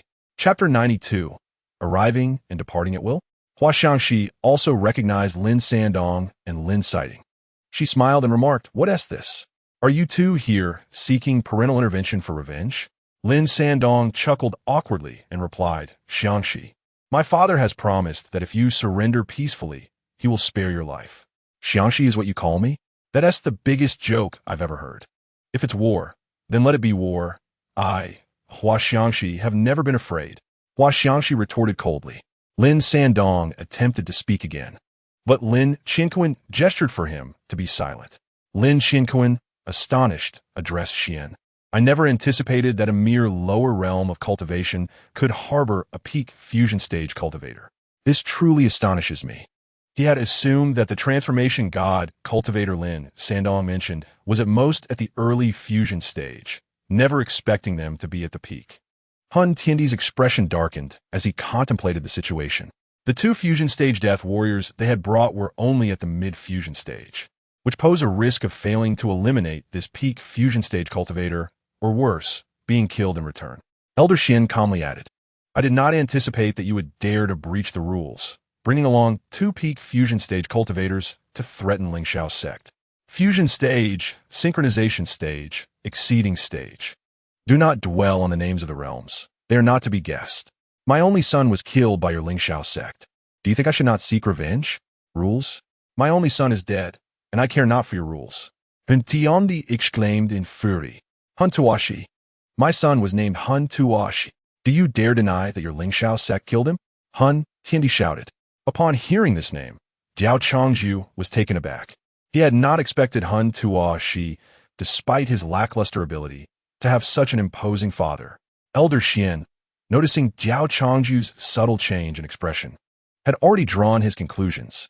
He laughed heartily and said, "Even if we at Lingxiao's sect killed your son, what of it? An outsider who recklessly enters another's realm and meets his demise deserves such a fate." "You!" Hun Tianyi's face twisted with rage. "Father, stop wasting breath with them. Let us directly slaughter all of Lingxiao's sect to avenge Unfan and Tuashi." Lin Siding cried out. Lin Xinquan sensed an indescribable danger from Elder Xian's confident demeanor. The highest cultivators among the Lin and Hun families, aside from their respective exceeding stage ancestors, were these two synchronization stage heads of the family. In other words, to eliminate this peak fusion stage cultivator of Lingxiao's sect, they could either intervene themselves or mobilize all their fusion stage death warriors to encircle him. However, if they succeeded in taking down this peak fusion stage cultivator, the death warriors would inevitably face punishment from the domain lord for violating the rules. Thus, Lin Qinquan hesitated to proceed. He was reluctant to sacrifice a significant number of fusion stage death warriors to eliminate Lingxiao's sect. "Kill them all," Hun Tiandi commanded with a wave of his hand. The Hun family's warriors surged forward. Seeing Hun Tiandi's resolve, Lin Qinquan had no choice but to issue the command for the Lin family warriors to attack as well. Instantly, the two mid-fusion stage death warriors charged at Elder Xian. With a single palm strike, Elder Xian declared, "Begone." The two mid-fusion stage death warriors were sent flying, spewing blood. Simultaneously, a large number of peak transformation god cultivators charging forward were reduced to a mist of blood. The strength of this elder was beyond their expectations, leaving Lin Qinquan and Hun Tiandi utterly astonished. In a single moment, more than 10 peak Huashan stage experts perished, leaving the remaining ones terrified and retreating madly, seeking refuge behind Lin Qinquan and Hun Tiandi. Hun Tiandi, consumed by rage, smashed the head of the loudest speaker with a single strike. Two mid-stage fusion death warriors, having steadied themselves, charged once more toward Xian Lao, their expressions devoid of emotion, unafraid of death. They shouted fervently, "Loyalty!" Xian Lao's eyes brimmed with disdain as he mocked. "You two have become no different from living corpses. Today, I shall grant you liberation." After several exchanges, the mid-stage fusion death warriors proved no match for Xian Lao, who easily dispatched them. If even the mid-stage fusion death warriors were powerless against him, how could the others at the peak Huashan stage dare to approach? Hun Tiandi, in a state of extreme anger, could no longer restrain himself from considering breaking the domain lord's rules and taking matters into his own hands. The unyielding existence of Lingxiao sect gnawed at his heart. Was it truly acceptable for his son to be killed so easily? Sensing Hun Tiandi's intentions, Lin Qianquan immediately intervened, saying, "Brother Tiandi, a gentleman avenges 10 years later. At this moment, the person before us is already at the late fusion stage. Even if we send more death warriors, it would be futile. Your noble status does not warrant sacrificing yourself for such a trivial sect. Let us endure for now. Once a millennium passes, when the domain lord's rules expire, we can effortlessly crush this insignificant Lingxiao sect." Han Tiandi's expression darkened. Lin Qianquan spoke truthfully. His noble lineage as a member of the Han family from Xingyu Shenzhou meant that exchanging lives with such a trivial sect would be a grave loss. "Very well, I shall concede this time, but a millennium hence, I will personally annihilate your entire Lingxiao sect." Hun Tiandirord, Ponting Otsuon Lo. Though Lin Si Ting felt unwilling, she too had to suppress her emotions. "You lot of garbage, wait for it. A millennium later, I shall ensure your torment," she screamed, pointing at Hanju. However, she found herself powerless to leave, as at the crucial moment, Xinun Man had vanished, leaving her to wonder where she had gone. "You come and go as you please, thinking you can act against our Lingxiao sect without consequence? Is that not the height of arrogance?" Chapter 93. All of this is an illusion. Han Tiandi turned around, as if he had heard the most amusing joke in the world. With a mocking expression, he pointed at Xian Lao and said, "Have you been given face? Were it not for the domain lord's rules, do you truly believe you could stand before me and speak? Were you a mere fusion stage waste pretending before me? Indeed, you old fool, do you think we fear you?" Lin Siting retorted angrily. "Once a millennium passes, not a single one of you from Lingxiao sect shall remain alive. Men shall be slain, and women shall be ravaged. This is the price for your audacity. A mere sect from the lower realm, Longxian continent, dared to act so arrogantly?" Shuang Long, observing the confrontation within Lingxiao sect, nearly burst into laughter upon hearing Hun Tiandi and Lin Siting's words. Though she was unaware of the millennium rules set by the domain lord, she knew that a great calamity would descend after 1,000 years. Except for a few powerful cultivation realms, all would succumb. The Xingyu Holy Continent would be reduced to dust and vanish. How could the Xingyu Holy Continent dare to act against Lingxiao sect when it would not survive the impending calamity? In 1,000 years, Lingxiao sect would be the dominion of this realm. Was Lingxiao sect truly as simple as it appeared? The weakness lay with Longxian Continent, not Lingxiao sect. Ignoring Lin Si Ting's insults, Xian Lao raised his hand and suddenly struck towards Lingxiao sect. The protective barrier of Lingxiao sect shattered under his assault. "You have been given a chance, yet you failed to cherish it. Now, you shall remain here," Xian Lao spoke indifferently. His sudden action of destroying Lingxiao sect's protective barrier left everyone, except Hua Xiangxi and Hanju, in a state of bewilderment. Not only the disciples of Lingxiao sect, but even Lin Qianquan and Hun Tiandi were perplexed. What was he doing? Was he displeased with his own sect's protective barrier? Who would attack and destroy their own sect's defenses? Lin Siting laughed loudly, pointing at Xian Lao. "Everyone look, there's a madman here." Lin Qianquan and Hun Tiandi could not suppress their laughter, exclaiming, "Have you lost your mind? Destroying your own sect's array?"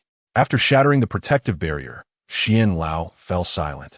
Closing his eyes, Hua Xiangxi cast a pitying glance at Lin Siting, Lin Qianquan, and Han Tiandi. To be so close to death and still find humor was a strange sight. As the protective barrier of Lingxiao sect shattered, it transformed into several streams of golden light that surged towards the forbidden area of Lingxiao sect, while the entire sect trembled and a new protective barrier began to form. Upon witnessing this, Lin Qianquan and Hun Tiandi felt an ominous premonition. This newly formed barrier seemed even more formidable than the previous one. Before they could ponder further, the remnants of the shattered barrier shot towards the forbidden area, erupting with a terrifying aura as 5 coffins hurtled forth. They stood upright before Xian Lao, Hua Xiangxi, Diao Changju, and Hanju. Sensing the terrifying energy emanating from the 5 coffins, Lin, Qinquan, and Han Tiandi's expressions shifted dramatically. Who dares to cause trouble in my Ling Xiao sect? A hoarse, deep voice emerged from one of the coffins. As the coffin lid slowly descended, an elegant old woman with white hair lay within, dressed in a green gown, her wrinkled skin contrasting her graceful demeanor. With a slow, deliberate motion, she opened her murky eyes and stepped out of the coffin, exuding an air of elegance that made one ponder her beauty and youth. Late-stage Tongdiao. Lin Qinquan and Han Tiandi's faces turned grave upon seeing the old woman. How could a peak Tongdiao expert appear in such a lowly cultivation realm as Longshan continent? This was utterly surreal. A dry, yellowed hand reached out from another coffin, violently tossing the lid aside, hurling it toward the peak Huashan experts behind Lin Qinquan and Han Tiandi. They were caught unprepared, unable to evade, and the impact resulted in a resounding explosion, accompanied by anguished cries as 10 or more peak Huashan experts fell lifelessly. An elderly man, disheveled and clad in tattered garments, opened his fiery eyes, bellowing, "Who dares to stir trouble in my Ling Xiao sect?" Another peak, Tongdiao. Lin Qinquan and Han Tiandi could no longer maintain their composure. The emergence of one peak Tongdiao was shocking enough, but now there was a second, with 2 coffins opened revealing peak Tongdiao experts. Did that not imply the remaining 3 coffins held more of the same? In terror, Lin Qinquan and Han Tiandi turned their gazes toward the remaining 3 coffins. Old Zhang, why the sudden outburst after waking up? What if you frighten the younger generation? Another coffin opened, revealing an elder leaning on a cane. Yet again, another peak Tongdiao appeared. Lin Qinquan and Han Tiandi were now as pale as ghosts. They were merely at the late Tongdiao stage. How could Ling Xiao sect possibly harbor 3 peak Tongdiao experts? This had to be a dream. Oof. With enemies at our doorstep, should we still greet them with smiles? A third coffin opened, revealing yet another peak Tongdiao expert. She hunches her back, her gaze icy as she stares at Lin Qinquan and Han Tiandi, among others. Yet another peak late-stage Tongdiao. Lin Qinquan and Han Tiandi are already drenched in cold sweat. How did Ling Xiao sect become so weakened overnight? An elder, also at the peak late-stage Tongdiao, emerges from coffin. Frowning slightly at the disciples of Ling Xiao sect below, he exclaims, "Yet another peak late-stage Tongdiao."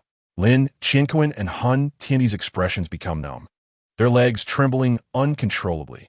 5 coffins have opened, revealing 5 peak late-stage Tongdiao. No wonder that peak late-stage fusion expert was so arrogant.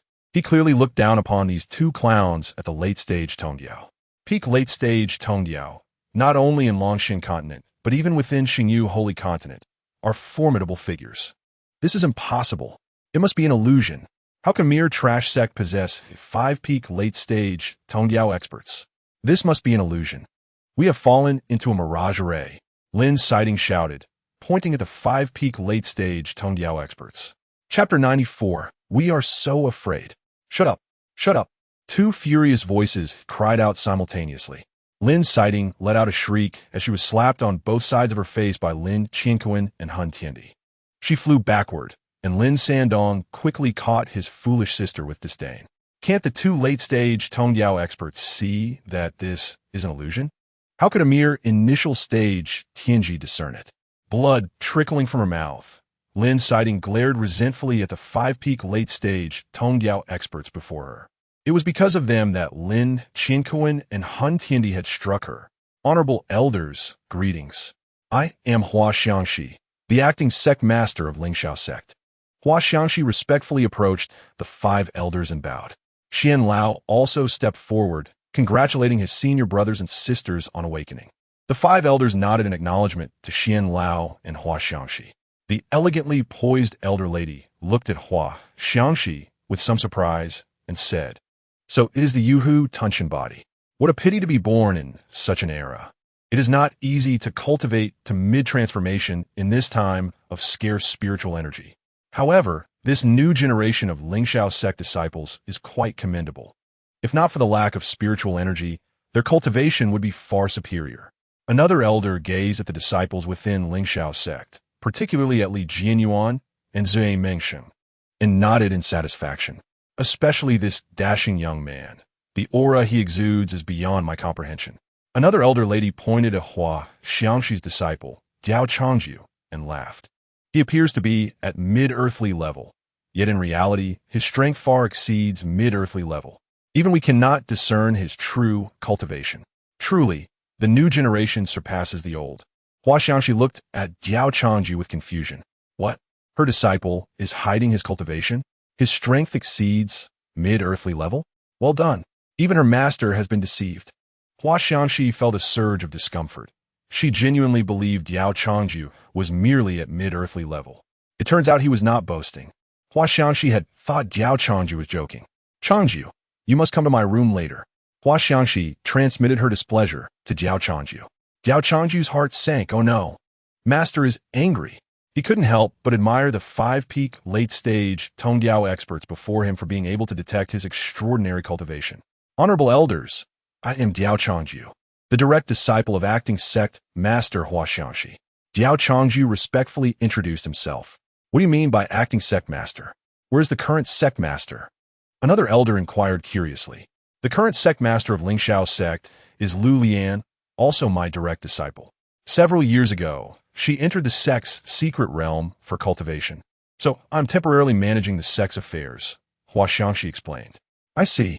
The five elders continued their conversation with Hua Xiangxi and others, completely disregarding the awkwardly standing Lin Qinquan, Hun Tiandi, and the others. They clearly did not regard Lin Qinquan and Hun Tiandi as a threat. After awakening, reminiscing was of utmost importance. Lin Qinquan and Hun Tiandi were caught in a dilemma, unsure whether to stay or leave, and they dared not speak, merely watching them converse. After a considerable time, the five elders finally concluded their discussion and turned their attention to Lin Qinquan, Hun Tiandi, and others. Hun Tiandi no longer harbored thoughts of avenging his son. He increasingly felt that Lingxiao sect was not simple. The emergence of five-peak late-stage Tongdiao experts could herald the appearance of another five-peak late-stage superclass experts. His family's ancestor was merely at mid-superclass. The entire Hun family might be annihilated by Lingxiao sect.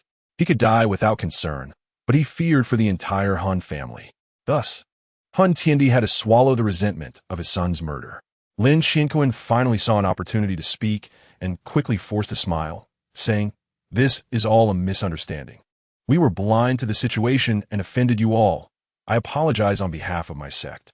I will present various elixirs and resources as compensation for today's impolite behavior." The Lin family ancestor was similarly at mid-superclass, and while Hun Tiandi could see that Lingxiao sect was formidable, Lin Qinquan perceived it even more so. Hun Tiandi also forced a smile, echoing Lin Qinquan's words. However, the five-peak late-stage Tongdiao elders paid no heed to their pleas. You say it's a misunderstanding? The first to disagree is the disciples of Lingxiao sect who suffered casualties. A furious elder bellowed. We did not injure your sect's disciples. Lin Qinquan awkwardly replied. On the contrary, half of their people are dead. Huh, is that so? The furious elder turned around. It seems that indeed, no disciples of Lingxiao sect were harmed. He had assumed a battle had already occurred here before their awakening. Otherwise, how could the first layer of the sect's protective formation have been breached? Whether or not you injured our sect's disciples is irrelevant. However, to put it bluntly, shattering our sect's protective formation is akin to seeking death. The furious elder continued, indignant. It was he who shattered the protective formation. Lin Qinquan cautiously pointed at Xian Lao. The furious elder was momentarily stunned. He chuckled, saying, Isn't this establishing a good image? So many disciples are watching.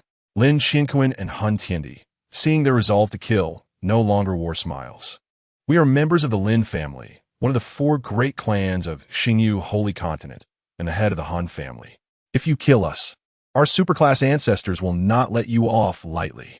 Lin Qinquan and Hun Tiandi could only invoke their ancestors, hoping to spare their lives. Ha ha ha. The elders could not help but laugh heartily. Then I implore your ancestors not to let this matter rest. We eagerly await their arrival to seek revenge on us. We are so afraid. Oh, superclass ancestor. How terrifying. A superclass expert. What a formidable cultivation. I have never seen a superclass expert in my life. What should I do? So afraid. Ha ha ha. Enough. Mind your image and stop playing. Hurry and kill them. The elegant elder lady interjected. Yes. How dare you? Don't think I'll be intimidated just because you are peak late-stage Tongyao. We are not to be trifled with. Han Tiandi felt humiliated for the first time. He had his own dignity to uphold. Attack. Two peak late-stage Tongyao elders charged at Lin Xinquan and Han Tiandi, engaging them in battle. Lin Siding finally realized that what lay before her was not an illusion. She understood that if she remained, she would undoubtedly perish. Thus, she prepared to sneak away. However, Diao Changju, who had been watching Lin Siding, would not allow her to escape. Diao Changju charged towards Lin Siding, shouting, "There's no escape." Chapter 95. Lin Sandong's demise. At this moment, Diao Changju no longer concealed his cultivation level, fully unleashing the aura of the early stage of Tianji. The early stage of Tianji. Upon sensing Diao Changju's aura, the crowd was taken aback. Who would have thought this young lad had hidden his abilities so deeply? An elder chuckled. I initially believed his cultivation was at most at the level of DG, yet he is actually at Tianji. A Tianji stage cultivator masquerading as one in the Diguang stage. What kind of game is this? Another elder also laughed. The early stage of Tianji? In contrast to the smiles of the elders, Hua Xiangxi could not muster a smile. Her own cultivation was merely at the mid-stage of the tribulation. And this precious disciple of hers had only been at the Jindan stage a few years prior. How could he have suddenly advanced to Tianji? This rate of cultivation is simply astonishing. He was never one to progress so rapidly. Could it be due to the head cleansing she performed for him in the divine secret realm? The thought of Diao Changju's cultivation nearly catching up to her filled Hua Xiangxi with a sense of crisis. If Diao Changju surpassed her in cultivation, her reputation as a master would be utterly tarnished. How could you possibly be at the early stage of Tianji? Lin Siding could not accept that her cultivation was now equal to Diao Changju's. Devour. Diao Changju instinctively employed the devouring law to counter Lin Siding's attack. Yet, Hua Xiangxi could clearly see that she was well versed in the devouring law. Indeed, when Diao Changju utilized the devouring law, Hua Xiangxi's mind momentarily faltered. She questioned whether she had misjudged, astonished that her precious disciple could wield her devouring law. How could this be? Is my precious disciple also a Yuhutian body? But isn't the Yuhutian body exclusive to females? Could it be that my disciple is a hermaphrodite? A bold idea flickered in Hua Xiangxi's mind, only to be swiftly dismissed. She, more than anyone, held the authority to determine whether her precious disciple was a hermaphrodite. But why could he wield the devouring law? Hua Xiangxi was utterly perplexed, contemplating pulling him aside later for an intense interrogation to uncover the truth. With his use of the devouring law now exposed, Diao Changju felt no need for restraint, confidently unleashing his full power. The early stage of Tianji Lin Siding was no match for Diao Changju. Some peak stage Huashan cultivators from the Lin and Han families considered intervening, but they found themselves frozen in place under the threatening gaze of a peak stage Tongyao cultivator, fearful that any movement would lead to their instant demise. Brother, save me. As Lin Siding found herself at a disadvantage, she urgently called out to Lin Sandong. Although Lin Sandong was intimidated by the Tongyao peak stage cultivator before them, upon seeing Lin Siding's helpless expression, he could not refrain from taking action. After all, Lin Siding was his beloved younger sister, and their bond had always been strong since childhood. Lin Sandong could not abandon her to her fate. The Tongyao peak stage elder made no effort to stop Lin Sandong. In his view, Lin Sandong, being only at the early stage of the tribulation, posed no threat to Diao Changju, especially with Hua Xiangxi, a mid-stage tribulation cultivator, backing him. Upon witnessing Lin Sandong's movement, Hua Xiangxi immediately sprang into action. Lin Sandong, your opponent is me. During their previous encounter, Hua Xiangxi had not used her full strength. It had merely been a spar. However, the circumstances were now dire, and it was a matter of life and death, leading Hua Xiangxi to unleash her lethal moves without reservation. In an instant, Lin Sandong found himself at a disadvantage. Lin Sandong also sensed Hua Xiangxi's murderous intent and resolved to hold nothing back. If others sought to kill him, would it not be foolish to show mercy? Great Wilderness Supreme Finger. One finger captures the heavens, 2 fingers shatter mountains and rivers, 3 fingers extinguish life, 4 fingers rupture the firmament, 5 fingers shift the universe. With all 5 fingers extended, Great Wilderness capturing heaven technique, Lin Sandong activated the engine of his Great Wilderness Supreme Body, executing his strongest move, Devour. Hua Xiangxi's delicate hand reached out into the void, effortlessly extinguishing Lin Sandong's most powerful technique from a distance.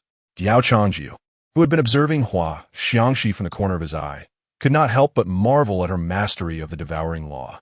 Lin Sandong's face turned ashen as he sensed that Hua Xiangxi appeared even more formidable than before. Following this, Lin Sandong, who had already struggled against Hua Xiangxi, found himself utterly defenseless against her full-on assault. Seizing the opportunity, Hua Xiangxi struck Lin Sandong with a single blow, obliterating his primordial spirit. Brother, Lin Sighting cried out in anguish, unable to accept the grim reality that Lin Sandong had perished.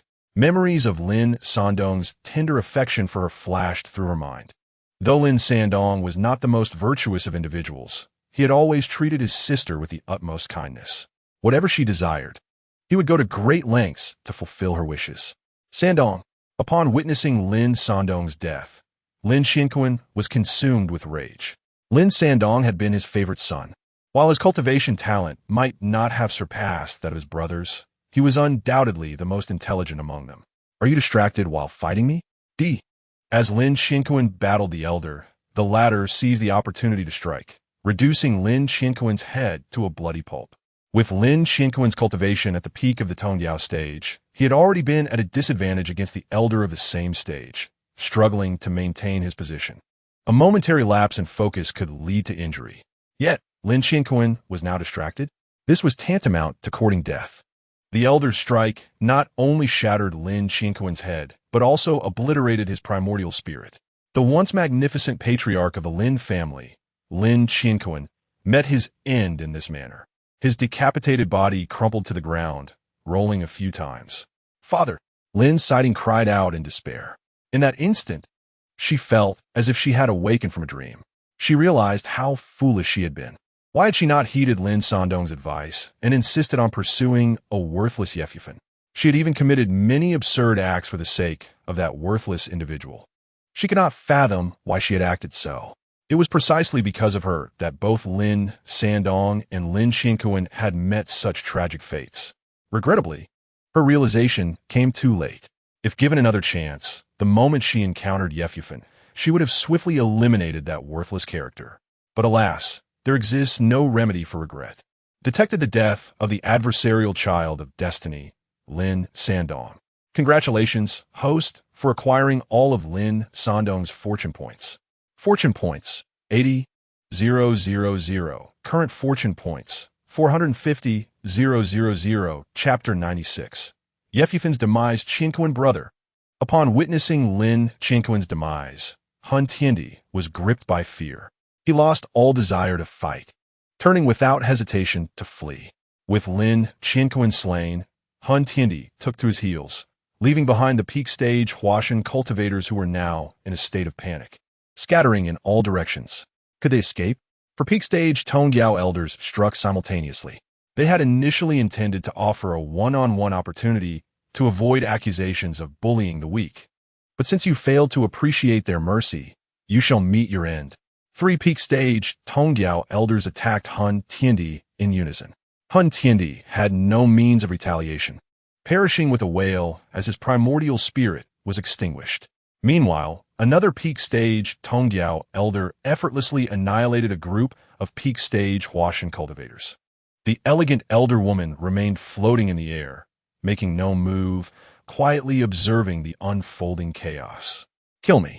Lin Sighting surrendered, devoid of spirit. At that moment, all she desired was to seek death. It was all her fault that Lin Sandong and Lin Xinquan had met such tragic ends. Diao Changju felt no sympathy for Lin Sighting. If the 5 peak stage Tongyao cultivators had not appeared today, it would have been the people of Lingshao's sect meeting their demise. Without a shred of hesitation, Diao Changju unleashed a powerful palm strike toward Lin Sighting. If this strike were to hit Lin Sighting, she would be reduced to a mist of blood. Lin's sighting relinquished her resistance, closing her eyes delicately. At that moment, an unexpected turn of events occurred. Lin's sighting suddenly clutched her abdomen, crying out in pain. A barrier materialized before her, intercepting Diao Changju's onslaught. Diao Changju narrowed his eyes, realizing that the child within Lin's sighting, Yi Fan, was causing mischief. Lin's sighting's expression turned to one of terror as she sensed her vital energy rapidly depleting, absorbed by the child in her womb. In mere seconds, she transformed from a young, beautiful woman with flowing black hair into a frail, white-haired old woman, her skin wrinkled and sagging. Meanwhile, her belly swelled, and suddenly, a tender hand burst forth, tearing open her abdomen amidst Lin's sighting's anguished screams.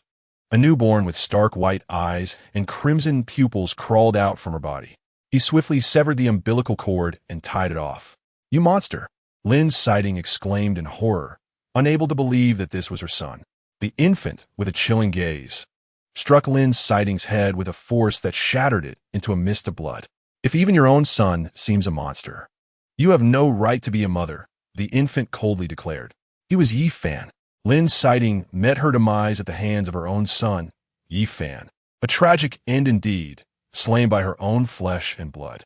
At that moment, Yi Fan absorbed Lin sighting's vital essence and was prematurely born, his cultivation reaching the early stages of integration. Hua Xiangxi immediately stood protectively in front of Diao Changju. "I, Yi Fan, will remember the Lingxiao sect of Longxian continent. One day, I shall raze your sect to the ground," Yi Fan proclaimed with a venomous tone. This very Lingxiao sect had disrupted his plans for rebirth. He prepared to invoke a secret technique to forcibly transport himself to another realm. This technique could not be hindered even by the overlimit stage. "This is bad. Yi Fan is attempting to flee," Diao Changju thought anxiously. If Yi Fan escaped, his 600,000 fortune would become a tremendous problem. "Elder, we cannot allow him to escape," Diao Changju urgently called out to the elegant old lady floating nearby. "Ha ha, do you think you can stop me? Not even the overlimit stage can impede my departure. You mere harmonization stage cultivators can only watch helplessly." Yifan laughed arrogantly. The elegant old lady opened her eyes, clasped her hands together, and with a voice as ancient as time, uttered 4 words, "Draw the ground as a prison." Instantly, Yi Fan's laughter ceased, replaced by terror as he realized he could not move, his secret technique dissipating. "This is the law." Yi Fan was astounded that a peak harmonization stage cultivator had comprehended the law. How could this be? She was merely a peak harmonization stage cultivator. The old lady gracefully stepped forward, drawing her sword, her gaze calm, showing no pity for Yi Fan, who was merely a newborn covered in blood. "You should never have opposed our Lingxiao sect." After her words, she slowly sheathed her sword. In that instant, Yi Fan's body transformed into a pool of blood, splattering onto the ground. Hua Xiangxi and Diao Changju were unable to comprehend how the old lady had struck. The other 4 peak harmonization stage elders were left in shock at the sight. Sister is as ruthless as ever. She leaves no trace of her victims, not even bones. "What do you know?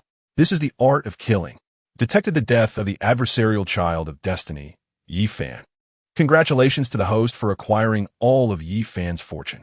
Host fortune, 600,000. Current fortune, 1,050,000. Thus, the enemies of the Lingxiao sect were completely annihilated. In the Xingyu sacred continent, the Lin and Han families' talisman offerings were like a festive celebration, firecrackers resounding continuously, and the talismans shattering in succession. It culminated in a thunderous explosion as the talisman of Lin Qianquan, the head of the Lin family, and Han Tiandi, the head of the Han family, shattered. This incident alarmed the ancestors of both families, who were in seclusion. Who has done this? The Lin family's ancestor roared as he ascended to the talisman watchtower. Seeing the ground littered with shattered talismans, his heart bled, especially at the destruction of Lin Qianquan's talisman, which had been the loudest. Lin Qianquan was the only harmonization stage cultivator in the entire Lin family. His demise severely wounded the Lin family's vitality. What on earth happened? The Lin family's ancestor bellowed. Lingxiao sect of the Longxian continent? The name struck a familiar chord within the Lin family's ancestor, as if he had heard it before. Before he could ponder further, a colossal handprint appeared above the Lin family, directly demolishing their estate. Many Lin family disciples perished before they even grasped the situation. The Lin family's ancestor was filled with terror, realizing he had no capacity to resist this handprint. Might I inquire, who are you? Why do you attack my Lin family without cause? The Lin family's ancestor forced a smile, addressing the figure in the sky with respect. A being radiating white light floated above the atmosphere, the very source of the earlier attack. The Lin family's ancestor could not discern the figure's appearance. The Hun family also wailed in despair, suffering countless casualties among their disciples. Then a voice, filled with authority, proclaimed, Lin Qianquan, head of the Lin family, and Hun Tiendi, head of the Hun family, have violated the rules I set, deliberately attacking a lower realm. This is a punishment, should you continue to defy my rules. The Lin and Hun families of the Xingyu sacred continent will be erased from existence. With that, the figure vanished without a trace. The domain master is truly the domain master. The Lin family's ancestor was astounded, never expecting the domain master to personally descend upon the Xingyu sacred continent to punish the Lin and Hun families. This was the first time he had encountered the domain master in his long life. The domain master was the supreme authority of this realm, governing thousands of realms within it. He was not one to be met by those of lesser status. Only the powerful of higher realms had such privilege. He never imagined his first sighting of the domain master would occur under such circumstances. Chapter 97. My name is Diao Changju in a certain dimension. Liu Liyan sat in a pavilion, gazing blankly at the fish frolicking in the pond. A mature voice interrupted her reverie. Liyan, why have you stopped cultivating? This is unlike you. A young girl approached. Elder, where did you just go? Liu Liyan inquired, puzzled as she had just sought her out but found no trace of her. I had a matter to attend to. Speak. Did you encounter any difficulties in your cultivation? The young girl climbed onto a chair taller than herself and settled in. Lately, I don't know why, but no matter how I cultivate, my progress has stagnated. Liu Liyan lamented. The young girl pondered for a moment before responding. Perhaps your recent pace has been too rapid, leaving you with insufficient time to fully comprehend your own constitution, hence the stagnation. Is that so? I don't think my cultivation speed is that fast, Liu Liyan replied. Do you even hear what you're saying? When you first arrived here 6 years ago, you were merely at the tribulation stage. Now you have reached the late integration stage. And this has only been 6 years, and you dare say it isn't fast? The young girl expressed her envy and frustration, genuinely admiring Liu Liyan's rapid advancement. The chaos divine body is heralded as the favored child of the heavenly Tao. In terms of cultivation speed, the chaos divine body ranks second, and no other constitution dares claim the first. As long as ample resources are provided, the chaos divine body can cultivate at an astonishing rate. Throughout these 6 years, the young girl had poured countless years of top-tier resources into Liu Liyan's training, which is why Liu Liyan had achieved the late integration stage. Furthermore, the chaos divine body not only cultivates swiftly, but also possesses a passive trait that instills dread in all other constitutions.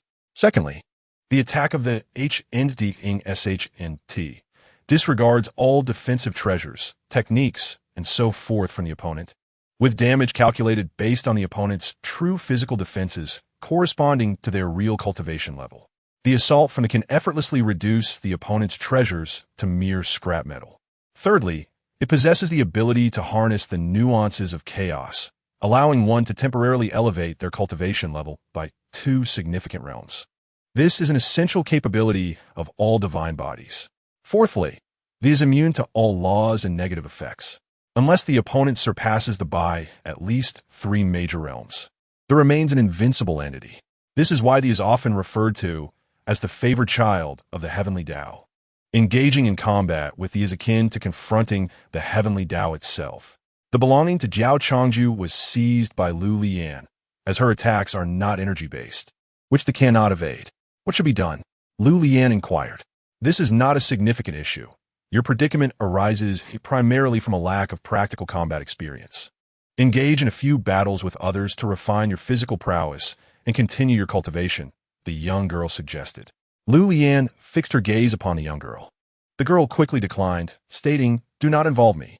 I have no desire to fight you. The fighting would be tormenting for her." She was not adept in close combat and preferred the prince's tactics, which the conveniently evades. It would be madness for her to voluntarily engage in battle with the. Then who should I fight? Liu Liyan asked. Recently, there is a gathering known as the WNGTNGODU, organized by the domain lord once every 10,000 years, with participants not exceeding 1,000 years of age. Those attending are primarily prodigies from superior realms under 1,000 years old. I shall take you to participate, where you may easily conquer countless adversaries, the young girl responded. Very well, Liu Liyan nodded, her mind solely focused on rapidly enhancing her cultivation. However, if you are to attend you must conceal your appearance and name. Until you have matured, it is prudent to exercise caution, the girl advised, retrieving a black robe and a mask from her spatial ring and handing them to Liu Liyan. This would assist her in masking the aura of the. Even though few would recognize the girl insisted on utmost caution. Before the fully developed, it was no different from an ant. Agreed, Liu Liyan accepted the mask and robe, donning them. Clad in the black robe and mask, Liu Liyan became indistinguishable in gender. If I am to participate in I shall go by the name Diao Changju. After arranging for 5 elders at the peak of the later stages of synchronization, Diao Changju was promptly ushered into her chamber by Hua Xiangxi. At this moment, Diao Changju's cultivation was no longer concealed. She was honestly at the initial stage of T and J. Hua Xiangxi, draped in disheveled attire, reclined on a soft couch, casting a melancholic gaze upon the obediently seated Diao Changju, sarcastically remarking, "Oh, is this not my precious disciple? How has your cultivation suddenly reached the initial stage of? Wow, truly impressive, nearly rivaling this useless master of yours. I had thought my precious disciple was still at the mid-stage of Disuan." Diao Changju broke into a cold sweat, too intimidated to breathe. "Master is at it again. How can I face her?" Diao Changju immediately bowed her head in sincere apology. "Dear master, I was wrong. I should not have concealed my cultivation from you. Bowing to one's beloved is not a disgrace. After all, one's beloved is willing to bow down for them. The hardships endured for love are negligible compared to the humility of the moment. Oh, my precious disciple, what fault is there? It is merely that you feel I, your master, am incompetent and do not wish to share anything with me. It is all my fault. After 3,000 years of cultivation, I am still merely at the mid-stage of crossing tribulations." Hua Xiangxi lamented, covering her face and weeping. "Master, I did not intend to keep this from you. My cultivation has simply progressed too rapidly recently for me to inform you." Diao Changju quickly reassured Hua Xiangxi with a smile. "What do you mean by not having the chance to tell me? You simply have not visited me. Even when I do not call for you, you do not come. Ultimately, you do not wish to see this useless and aged master of yours." Hua Xiangxi continued to sob. Diao Changju gazed at the exquisite woman before her, with skin as fair as snow, a graceful figure, and unparalleled beauty, and could not help but exclaim, "Master, you are not aging at all. You are unaware of how beautiful you are. I am captivated at the mere sight of you, wishing I could visit you every day." The moment the words left her lips, Diao Changju regretted them, realizing they might have been excessive. As expected, upon hearing this, Hua Xiangxi's ears turned crimson, and she instinctively grasped a small pillow from the couch, throwing it at Diao Changju's face while playfully scolding, "Rascal, show some respect. I am your master." This was the first time Hua Xiangxi had heard Diao Changju praise her beauty, and recalling her previous behavior made her shy. Originally, she intended to toss a small pillow at Diao Changju's face, but accidentally grabbed a piece of clothing she had changed out of the previous night. The garment, along with the pillow, struck Diao Changju squarely in the face. The clothing fortuitously settled over Diao Changju's visage, enveloping him in a rich fragrance. Just as he reached to remove the garment from his face, Hua Xiangxi snatched it away at lightning speed. At that moment, Hua Xiangxi's ears were even more flushed. She chuckled inwardly, realizing she had never noticed how her shyness manifested solely in her ears turning red.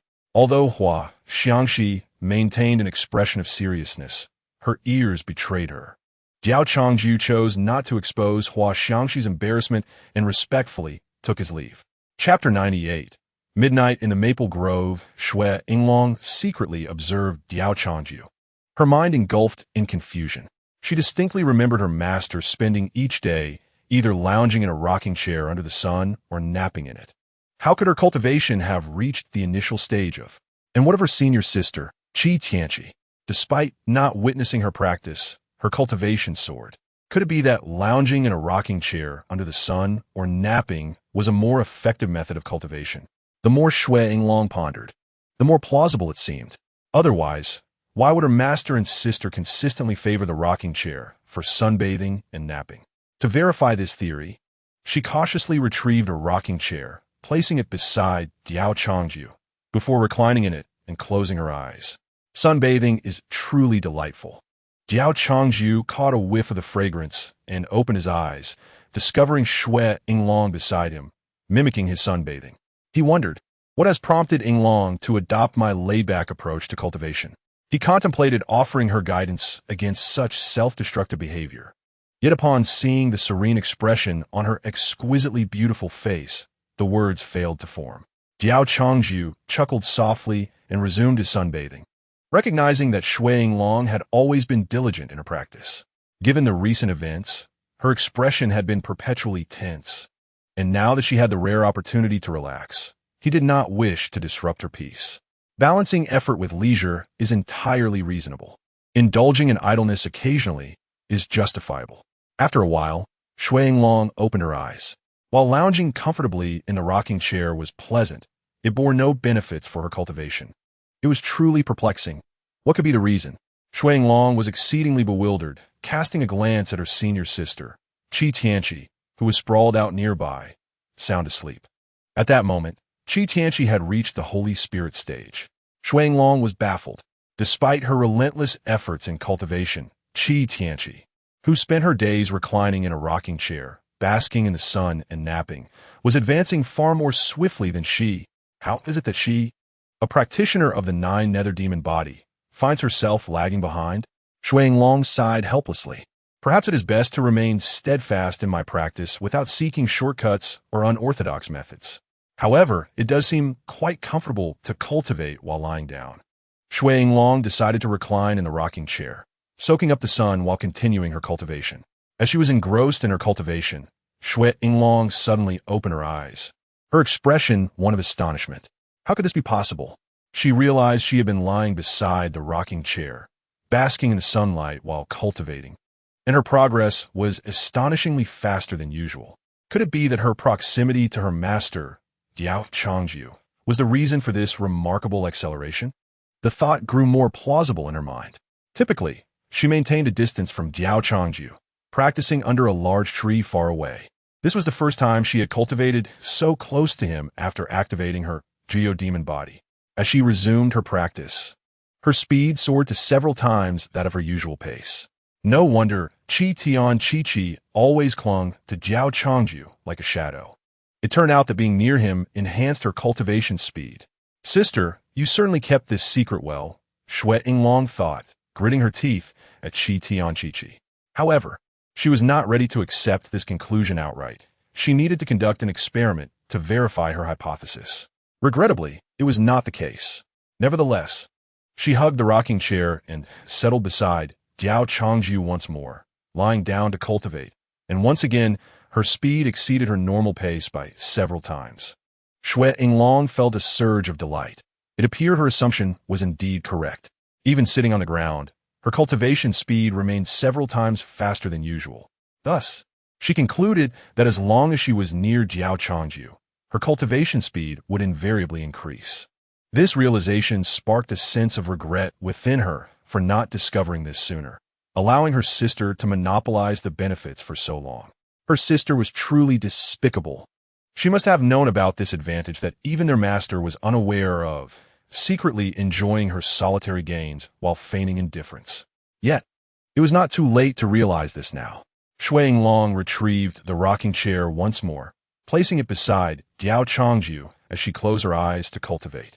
Diao Changju opened his eyes and glanced at Shui Yinglong, who was lying on the rocking chair, eyes shut in slumber. Had his disciple suffered some sort of blow? Why was she running around with the rocking chair, her expressions flitting from joy to annoyance to anger? How peculiar. Diao Changju closed his eyes again and resumed his slumber. Chi Chi rolled over, playfully tugging at her rear. Only now did she realize how foolish her little junior sister truly was.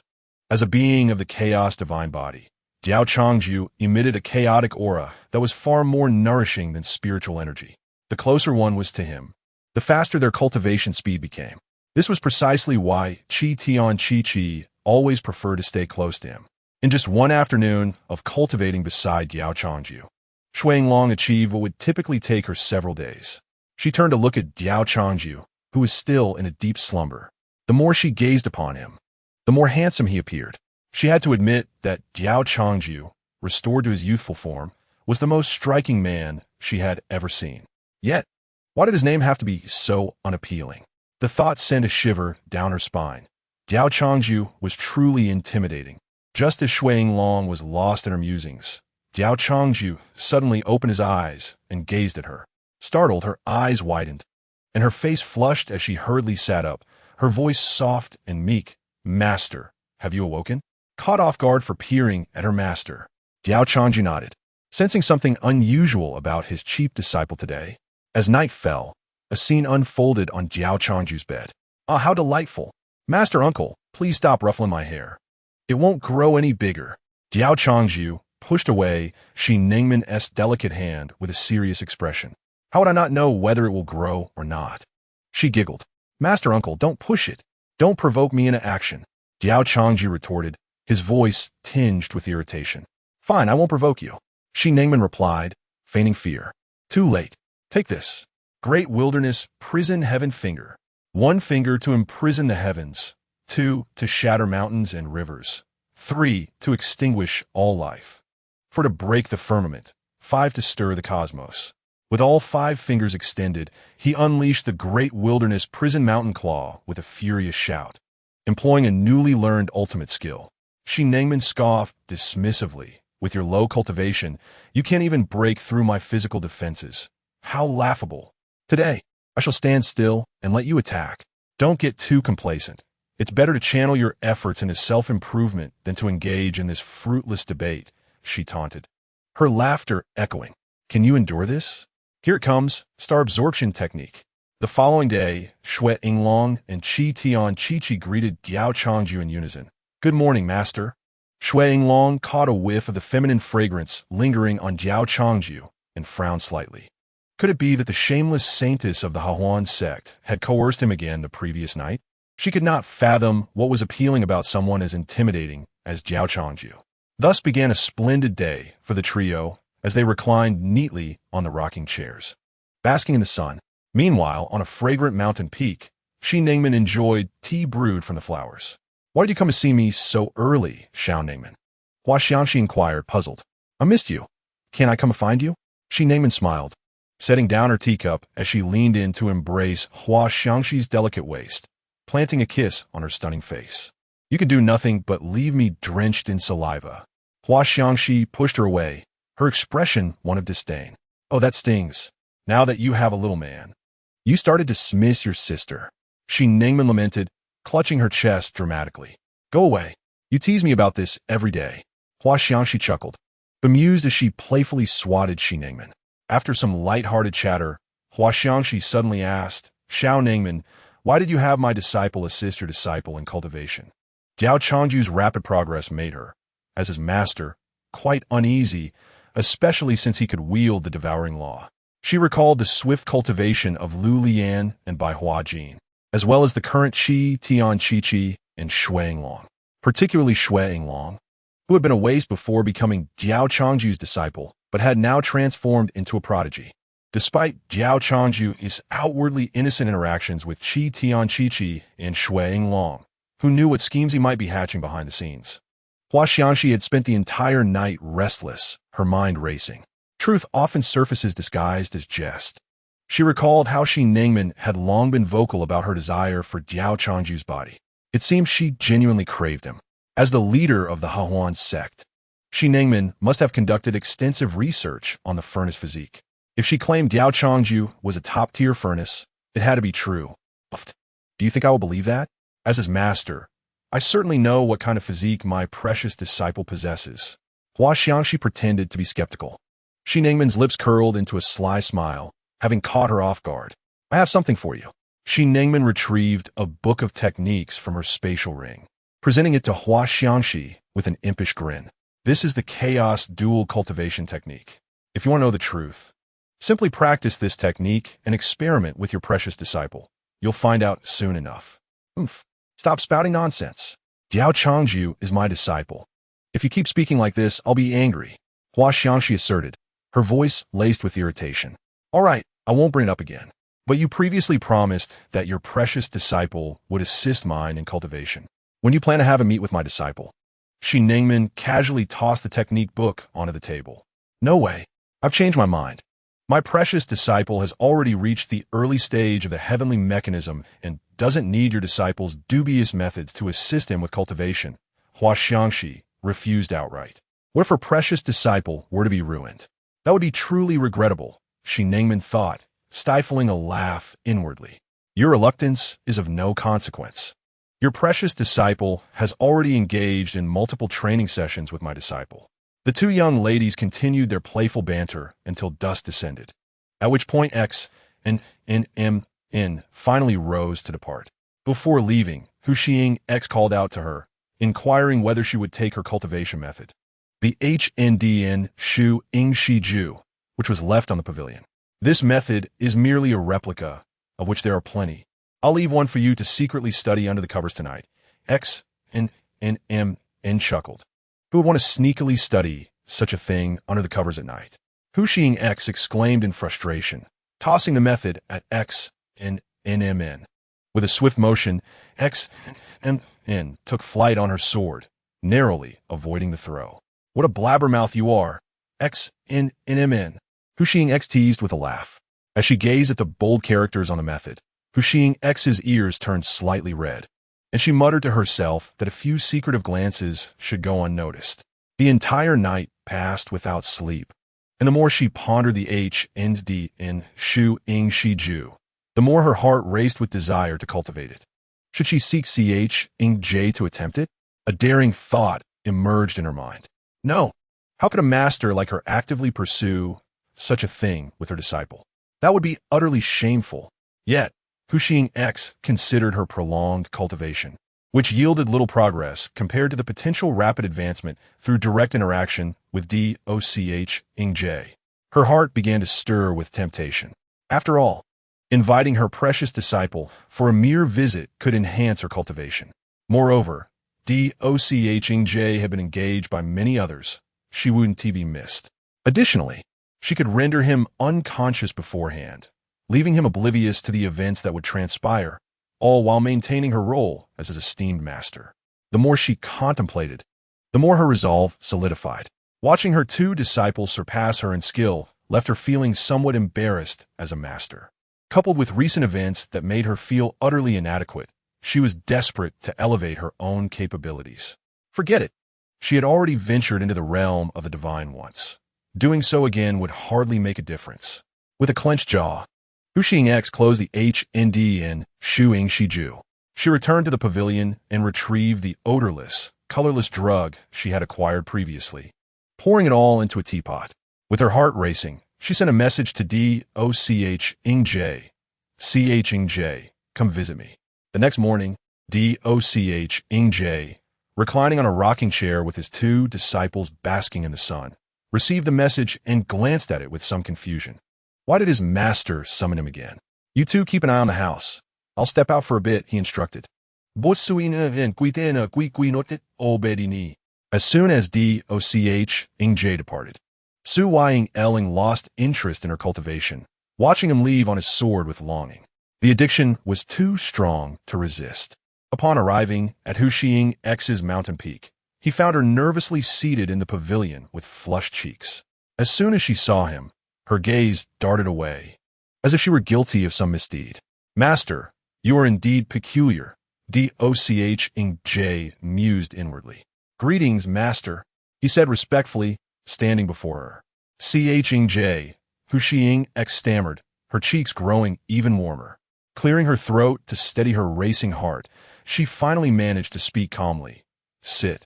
Let's converse. All right, Ching J replied, sensing something was off about his master today, as if she were a mischievous child. Her hands trembling slightly, poured tea for him. In her nervousness, she accidentally tipped the cup, spilling tea across the table. Observing her flustered demeanor, Ching J joked, Master, why are your hands so unsteady? You're not trying to poison me, are you? At this, Hu Xing X jumped, flustered, and exclaimed, I'm not. I didn't tea. You were just making things up. How could I poison the tea?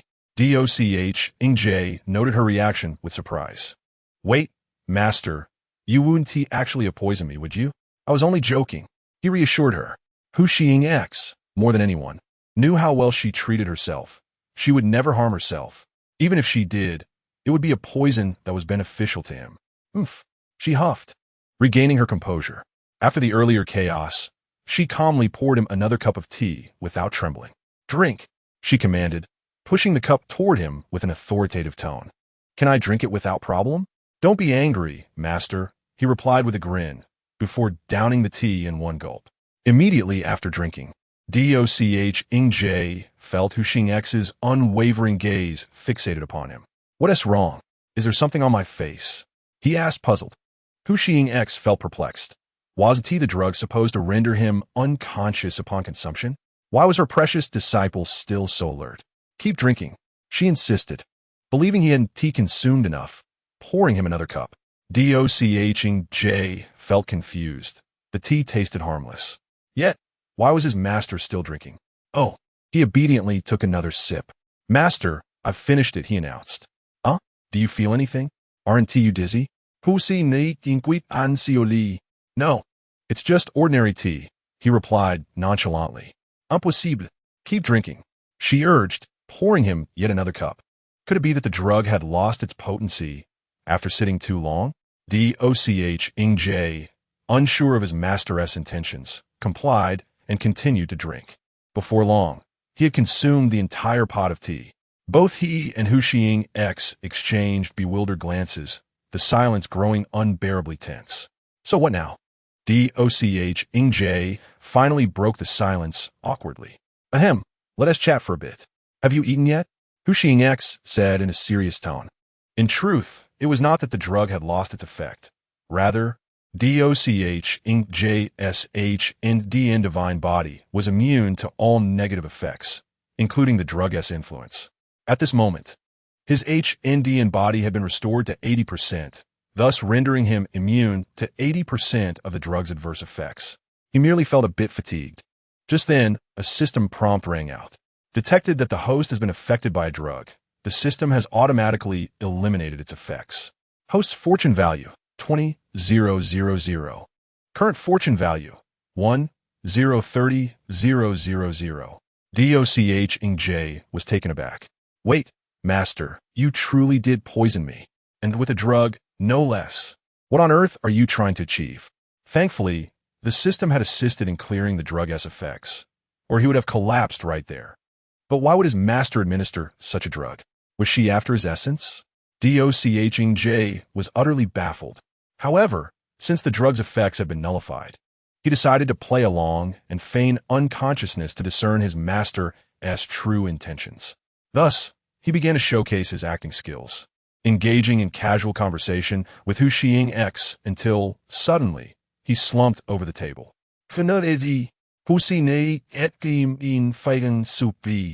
Softly calling out to him. When he didn't respond, she gently stroked his handsome face with her slender fingers, yet he remained unresponsive. It seemed the drug was slow to take effect rather than ineffective, Hu Xing X concluded triumphantly. Though Ching J kept his eyes shut, his consciousness remained alert, observing Hu Xing X's every move, desperately suppressing his laughter. His master was simply delightful. Yet, he still could not comprehend why she would want to drug him. What could her intention be? Surely, if she desired his body, she could simply ask. He wouldn't refuse her. Little did Ching J know what was truly in store for him. Hua Xiangxi was truly enamored with him. Once she confirmed that Diao Changju was genuinely unconscious, she stealthily approached him, resembling a thief, and swiftly swept him into her arms before darting into the room. With a decisive thud, she shut the door behind her. Only when Hua Xiangxi placed him on her fragrant bed and clumsily began to undress him did Diao Changju comprehend her intentions. Chapter 101. The Useless Chaotic Divine Body. 2 hours later, after completing her task, a heavy weight lifted from Hua Xiangxi's heart. Throughout these 2 hours, she had been on edge, fearing that Diao Changju might awaken unexpectedly. However, Diao Changju had remained awake, albeit unwilling to reveal this too soon. His master had not mentioned the duration of the effects of the sedative she administered. To avoid exposing any flaws, he feigned unconsciousness for an hour before pretending to awaken. "How did I fall asleep?" Diao Changju murmured, his eyes bleary as he rubbed them in confusion. "Changju, you just drifted off. It would have been impolite of me to wake you," Hua Xiangxi replied with an expression of nonchalance. "Perhaps I've been too fatigued lately. I must have dozed off without realizing it. Please forgive me, Master," Diao Changju said with a smile. The obedient disciple was expected to find ways to support his master. Hua Xiangxi felt an immense sense of pride as Diao Changju showed no signs of suspicion. "Silly dear apprentice, I just thoroughly enjoyed you, and you remain blissfully unaware. Should you ever feel bored and wish for company, I am at your service, Master," Diao Changju respectfully offered. This was the first time Diao Changju experienced Hua Xiangxi's other side. Concerned that she might hesitate to call upon him again, he, as the dutiful disciple, felt it necessary to provide her with a reason to summon him boldly in the future. "Let's discuss this later," Hua Xiangxi said. Her ears slightly flushed as she waved him off. She wished to first ascertain the effectiveness of her actions. If successful, she would naturally continue to call upon her precious disciple for deeper conversations. If not, an occasional invitation would suffice. Comparing to the divine realms, Hua Xiangxi was quite satisfied. With Diao Changju's striking appearance, she felt no loss. How had she not noticed earlier how naive her master was? After indulging, he remained oblivious to the remnants of their encounter. Tongzi reviewed Hua Xiangxi's data. Name, Hua Xiangxi. Age, 3006. Cultivation, mid-transcendence. Physique, jade vessel chaotic divine body. Fate value, 700,000. Subjugation value, 16. A jade vessel chaotic divine body?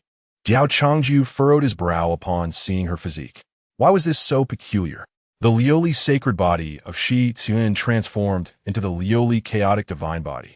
And now, his master's jade vessel consuming heaven divine body had also morphed into a jade vessel chaotic divine body, with a fate value inexplicably soaring to a terrifying 700,000. Could this be the function of my chaotic divine body? To enhance the physiques of the women I encounter, transforming them into chaotic divine bodies as well? The more he pondered, the more plausible it seemed. Could my chaotic divine body truly serve as an exceptional male furnace? Diao Changju felt a shiver run down his spine. If so, didn't his master intentionally drug him to exploit this effect? The more he thought about it, the more alarmed he became. Alas, my chaotic divine body is utterly useless. Observing others' physiques, enhancing cultivation is standard, and challenging higher levels is commonplace. Yet what does my chaotic divine body offer? Merely the ability to serve as a furnace for women. After Diao Changju departed, Hua Xiangxi immediately entered seclusion to cultivate. Wow, this cultivation speed is astonishing. I feel on the verge of breaking through to late transcendence, Hua Xiangxi exclaimed joyfully. She resolved to keep a close watch on her precious disciple to prevent him from being snatched away by ill-intentioned demonesses. The purity of my precious disciple shall be safeguarded by me, his master. Is this truly the upper realm of Tian Sheng Shenzhou? Why does the density of spiritual energy here seem less potent than where I come from? Liu Liyan, clad in a loose black robe and a mask, stood atop a treasure ship, gazing down at Tian Sheng Shenzhou. Beside Liu Liyan, a woman expressed her dissatisfaction upon hearing her words. As a native of Tian Sheng Shenzhou, she found it absurd that this man could claim their realm possessed a lower concentration of spiritual energy. "Sir, your tone suggests you are not from Tian Sheng Shenzhou. May I inquire the name of your realm?" The woman inquired with a smile. I hail from Long Xiandalu, Liu Liyan replied. Long Xiandalu? Huh, what a trivial realm. I've never even heard of it. You dare claim our Tian Sheng Shenzhou has inferior spiritual energy? Truly laughable. The woman scoffed. Liu Liyan chuckled, but remained silent. During her training in the secret realm of Ling Shao sect, the concentration of spiritual energy there far surpassed that of this place. However, unbeknownst to Liu Liyan, the secret realm of Ling Shao sect was, in fact, an entirely different realm. Chapter 102. The 10,000 Realms Talent Conference. The 10,000 Realms Talent Conference is a grand tournament co-hosted by the Domain Lords and the 10,000 Realms Talent Academy, designed for the exchange and sparring of prodigies from various realms. The rewards for the top 10 positions are particularly bountiful. Participants must be under 1,000 years of age. Since it occurs only once every 10,000 years, many prodigies miss the opportunity to participate, resulting in regrets along their paths to immortality. Only prodigies from upper and middle realms can attend the conference, with each middle realm permitted to send 2 representatives and each upper realm allowed 5. Lower realms are not eligible to compete. This year's conference is being held in Tian Sheng Shenzhou. The flying ship soon landed in Tian Sheng City, the venue for the 10,000 Realms Talent Conference. Liu Liyan disembarked and followed the aerial signs toward the event's location. Hey, you're not thinking of attending the 10,000 Realms Talent Conference, are you? The woman who had been beside Liu Liyan on the ship approached with a chuckle. Yes. Liu Liyan replied in a low voice, nodding slightly. Huh. You must not realize that individuals from lower realms are ineligible to participate in the 10,000 Realms Talent Conference, right? The name Long Xiandalu does not even appear among the middle realms. It's clear you are from a lower realm. The woman laughed heartily. Liu Liyan, somewhat perplexed, responded, Is that so? I heard that as long as one registers at the sign-up location, participation in the 10,000 Realms Talent Conference is possible. This was what her ancestor from Ling Shao sect had told her, instructing her to claim her association with the sect when signing up. Liu Liyan did not feel anger. Apart from Diao Changju, no one could affect her emotions. With a smile, Liu Liyan quickened her pace, distancing herself from the overly familiar woman. Seeing that the mysterious masked figure was ignoring her, the woman, named by Xiaoman,